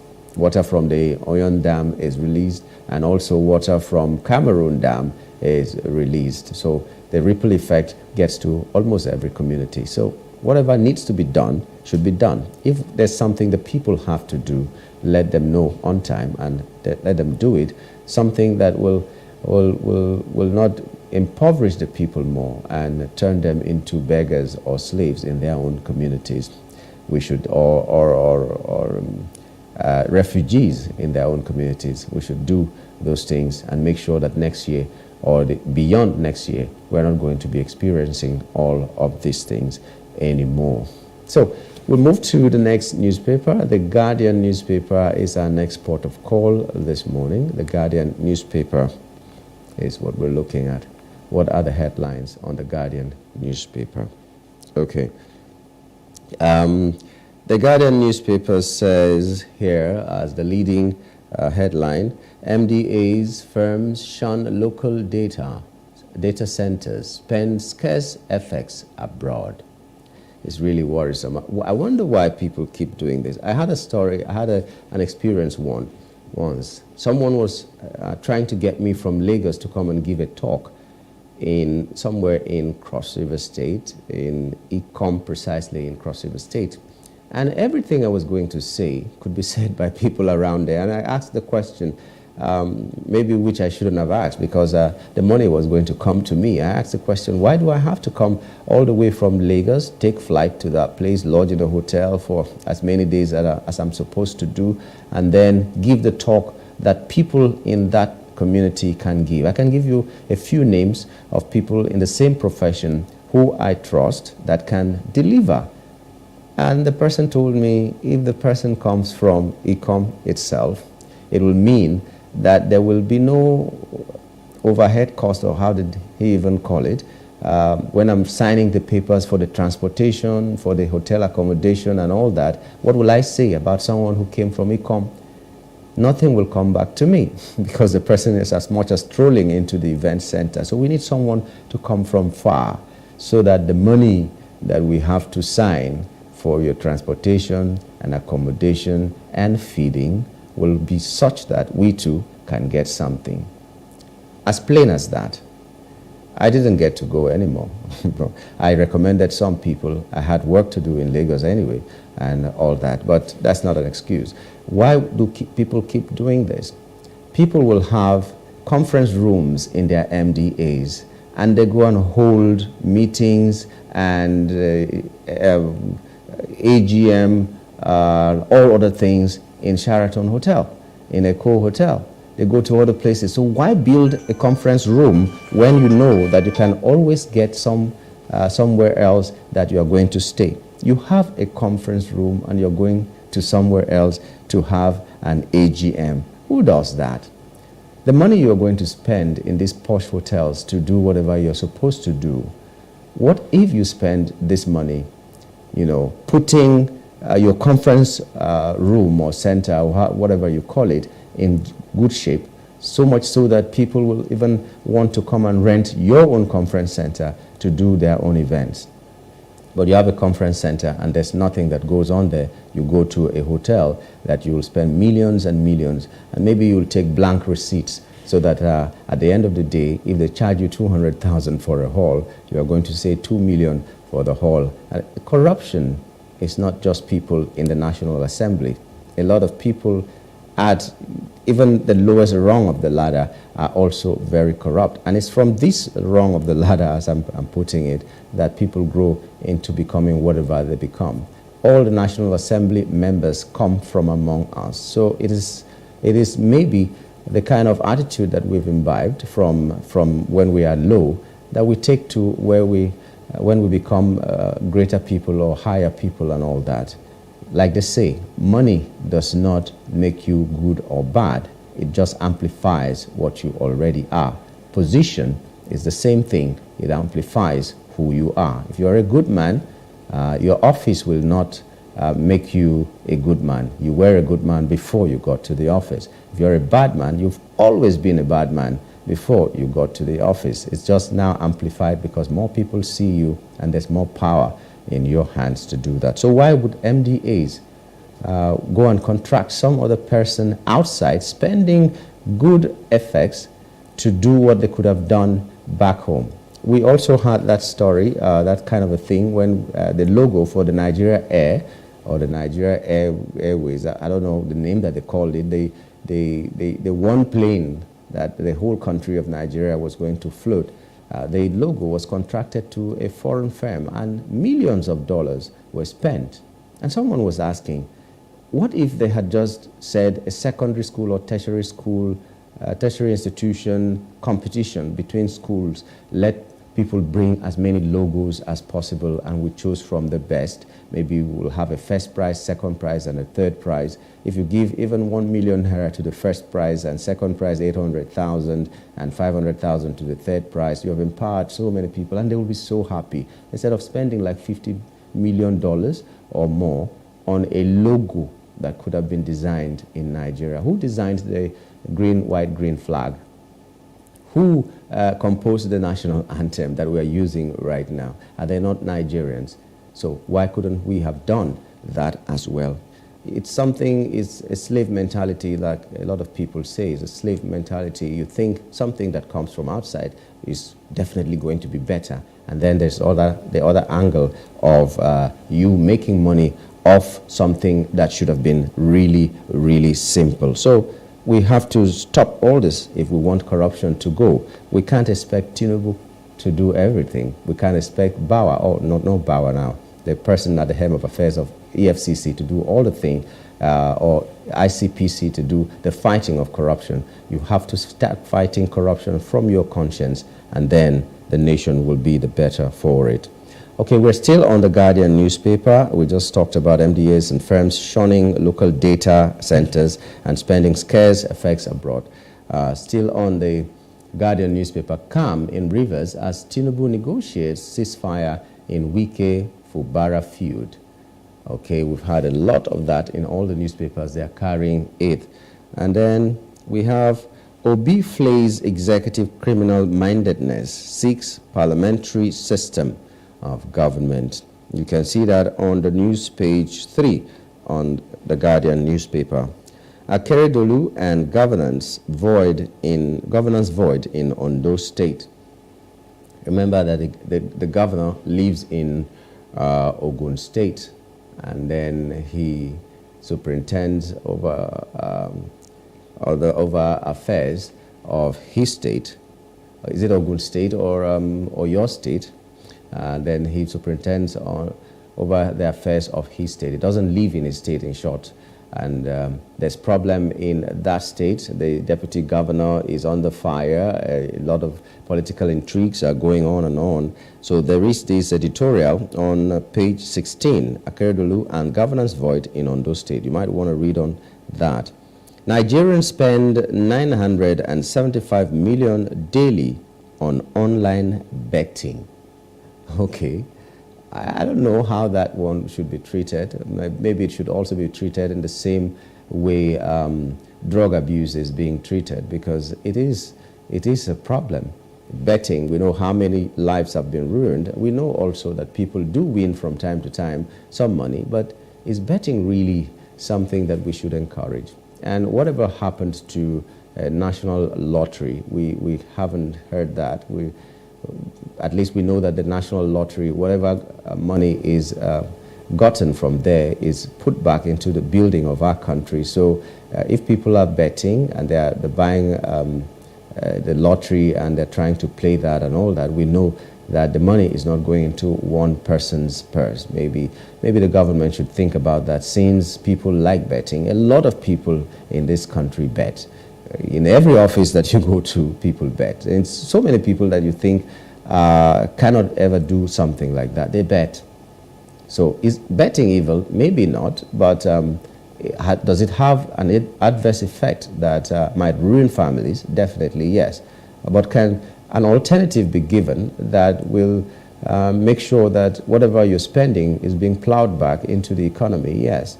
Why is it not happening? We do not know. So maybe government should think about that. A lot of people may not come out of betting, but can there be alternative kinds of betting rather than what we are having now? So somebody made a joke that in some other countries, footballers have been building schools, building roads, building health centers and all that, and bringing a lot of things to their communities, what our celebrity footballers bring to us is betting houses.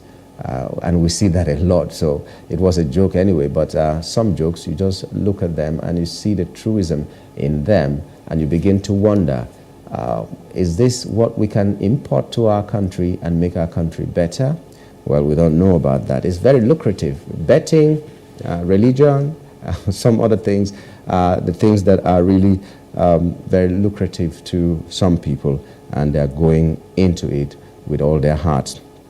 Still on the Guardian newspaper, NSAS, NHRC receives panel reports from 16 out of 29 states. From 16 out of 29 states. The question is, what will be done about those reports? We hope that the reports will be taken seriously, and then whatever needs to be done will be done and seen to be done. Okay, it's not a question of let us bury the bodies that were never there, and then after that, no, let's not bury the bodies anymore because of XYZ reasons and all that. Let's see that, okay, those people that need to own up to whatever will own up. Those people that need to be punished for whatever need to be punished. Those people who need to be rewarded for whatever need to be rewarded. NSAS is something that will never leave the history books. So we should be careful how we handle it, and history will remember us for good or for bad.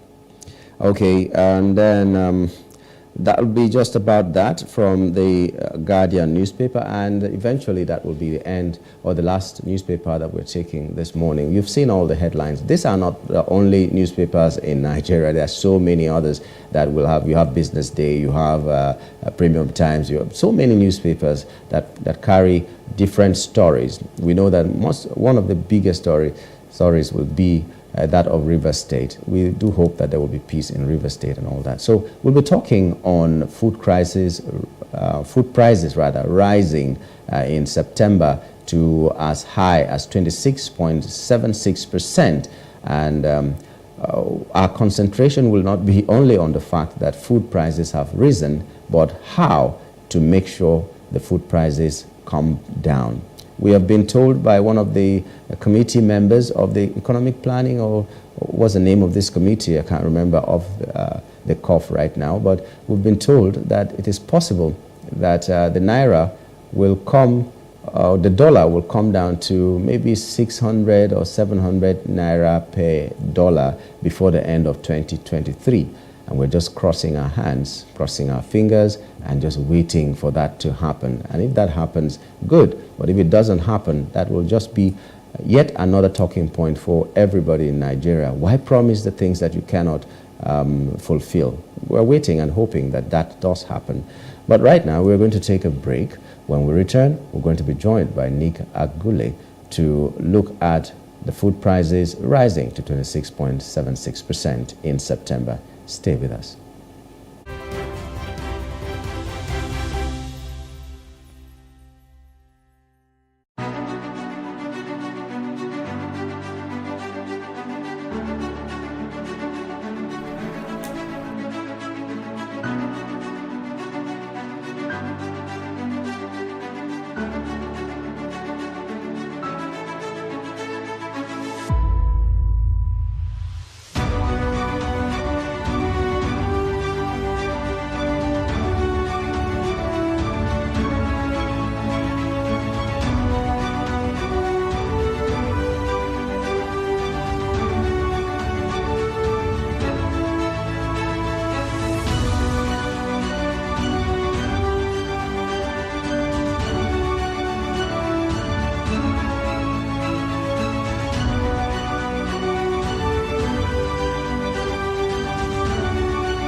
Hey, what's up, guys? You're welcome to another edition of Plus Event, and I remain your host, Ifeoluwa Oshukeye. Your absence isn't an excuse anymore, as Plus Events is all you need, as we bring you the glitz, the glamour, and loads of fun. Oh, definitely, by no question. He's a living legend.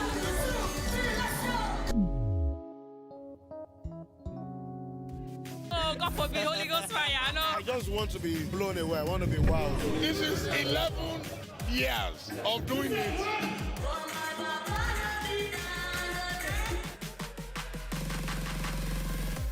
I'm surrounded by so much positivity. No, it's okay. Yo, what's up, my people? It's your boy Starboy Terry. You're watching Plus Event on Plus TV. Stay glued to Plus TV Africa every Saturday and Sunday, 4:30 p.m. West African time.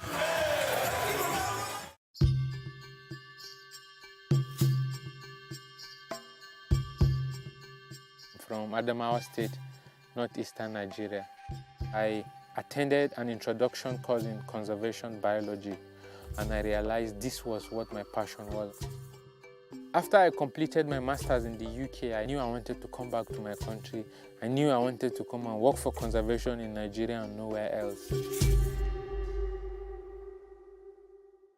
Before WCS took over managing the ranger activity, about 10 to 20 elephant carcasses were recorded, killed by poachers annually.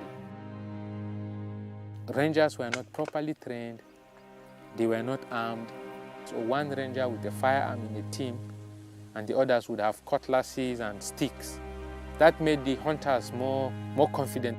I experienced poaching, I think, my first day in Yankari. It was almost fading, only the name was existing, but the actual reserve was just a shadow of itself. Poaching generally is a very big problem for us in Yankari.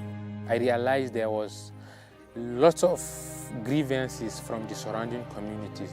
Sometimes they would send huge complaints and huge threats that they would kill elephants because elephants have gone out to destroy their farms, destroy their crops. A duk gaba ɗaya jakwari su, amma da kai dai mai gona je kore kayansa ko yana damuwansa ne, kuma lokacin ma mutane ba su da yawa, ba su yi gonakai da yawa a kusa dajin kamar yanzu ba. We believe a couple of elephants were killed in the past because of the problems with crop raiding. Then I got the opportunity to do the CLP program with WCS Nigeria. It has a very good collection of very passionate people working for the same cause, and it's been very great experience for me. Before Nacha came, we didn't have any conservation outfit per se. But when he came, he put things in order, he put the rangers in proper perspective. Working with Yankari Rangers has been really a great experience for me. It took me a while when I took over to understand them. So I got closer to them, spent more time with them, visited them in their homes, ate the same food with them, brought them so close that I was able to understand what are some of their needs, what are their problems. So when we took over, we were able to work with our partners, get them some firearms, some ammunition, uniforms, boots, kit bags. My boss is a moral man. Enjoy staying with him and enjoy working with him. Over time, the number of elephant carcasses went down, the number of patrols increased, and we can see poaching going down. I identified the 6 communities that were most affected by elephant crop raiding. I went around and had meetings with the chiefs and told them about the initiative, and I told them we have funding to have 2 people from their communities who would work with us as elephant guardians. So we trained those people on safe and effective ways to chase elephants away from the farm. Yankari has the last viable elephant population in Nigeria. The last elephant carcass we recorded in Yankari was in 2015 in May. Yankari Game Reserve is an endowment given to us by God, and we are trying to protect it and preserve it. The glory is coming back, and this will be attributed seriously to Nacha's foresight and dedication. I look at the Rangers sometimes, the success stories we have, it's one of the driving force I have that keeps me going. I said, if in such a small time we've touched this number of lives and we've made these changes, then I cannot give up. It's something that is so dear to me. It's something that I've sacrificed my life, I've sacrificed so much for. Nacha is Yankari and Yankari is Nacha. In raising our kids, parents should stop playing God. The internet is actually using the people. But when you are looking for money to help other people, then it becomes easy. Don't rush into marriage. I always say this. You rush in, you rush out. Family is the bedrock of every society and the essence of life. On Today with John and Helen, we dig deep into family values in every sense of the word. Join us every Saturday at 9:15 a.m. on Plus TV Africa, DSTV channel 408. With you, we play a part in strengthening the values passed from generation to generation.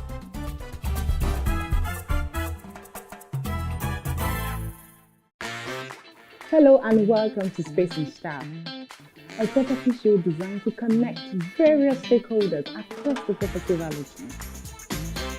We can also provide realistic solutions and deepen your knowledge about the interesting world of real estate. We shall showcase architectural design, interior design trends, lifestyle and real-time property news updates, and the right way to navigate through property development and investment. Join me every week on this channel as I take you through an exciting journey in the world of real estate. Space and Style, 6:30 p.m. on Saturdays and 5:30 p.m. on Wednesdays.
My name is Mike Mina.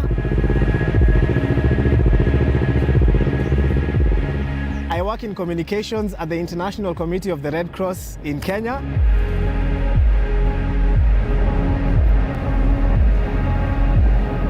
I'm a Kenyan and I love Kenya.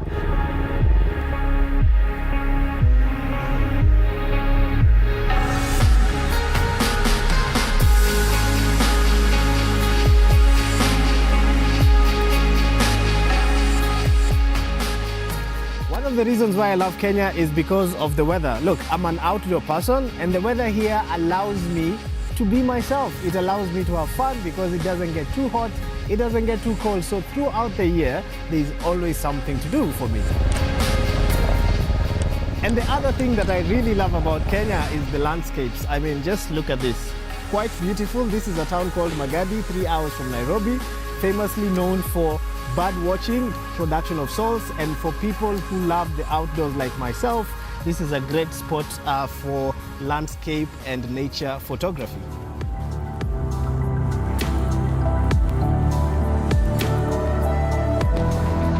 I love spending time with people.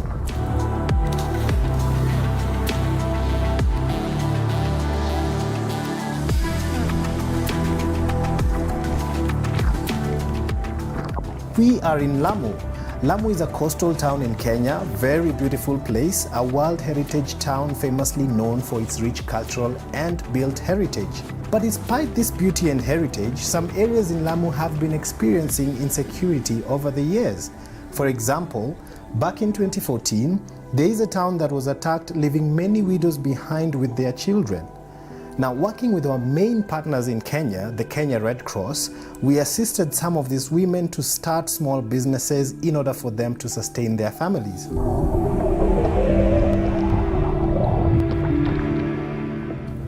But not just the widows, we are also working with fishing communities to boost their income by providing them with boat engines, cooler boxes, nets, and other equipment to upscale their businesses and better support their families. We've also supported some youth to undertake professional certification at a marine college, and this increases their chance of getting jobs in the marine industry.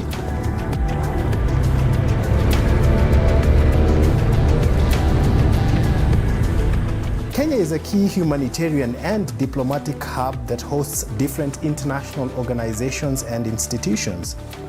Through various platforms, we engage these institutions to explain and advance our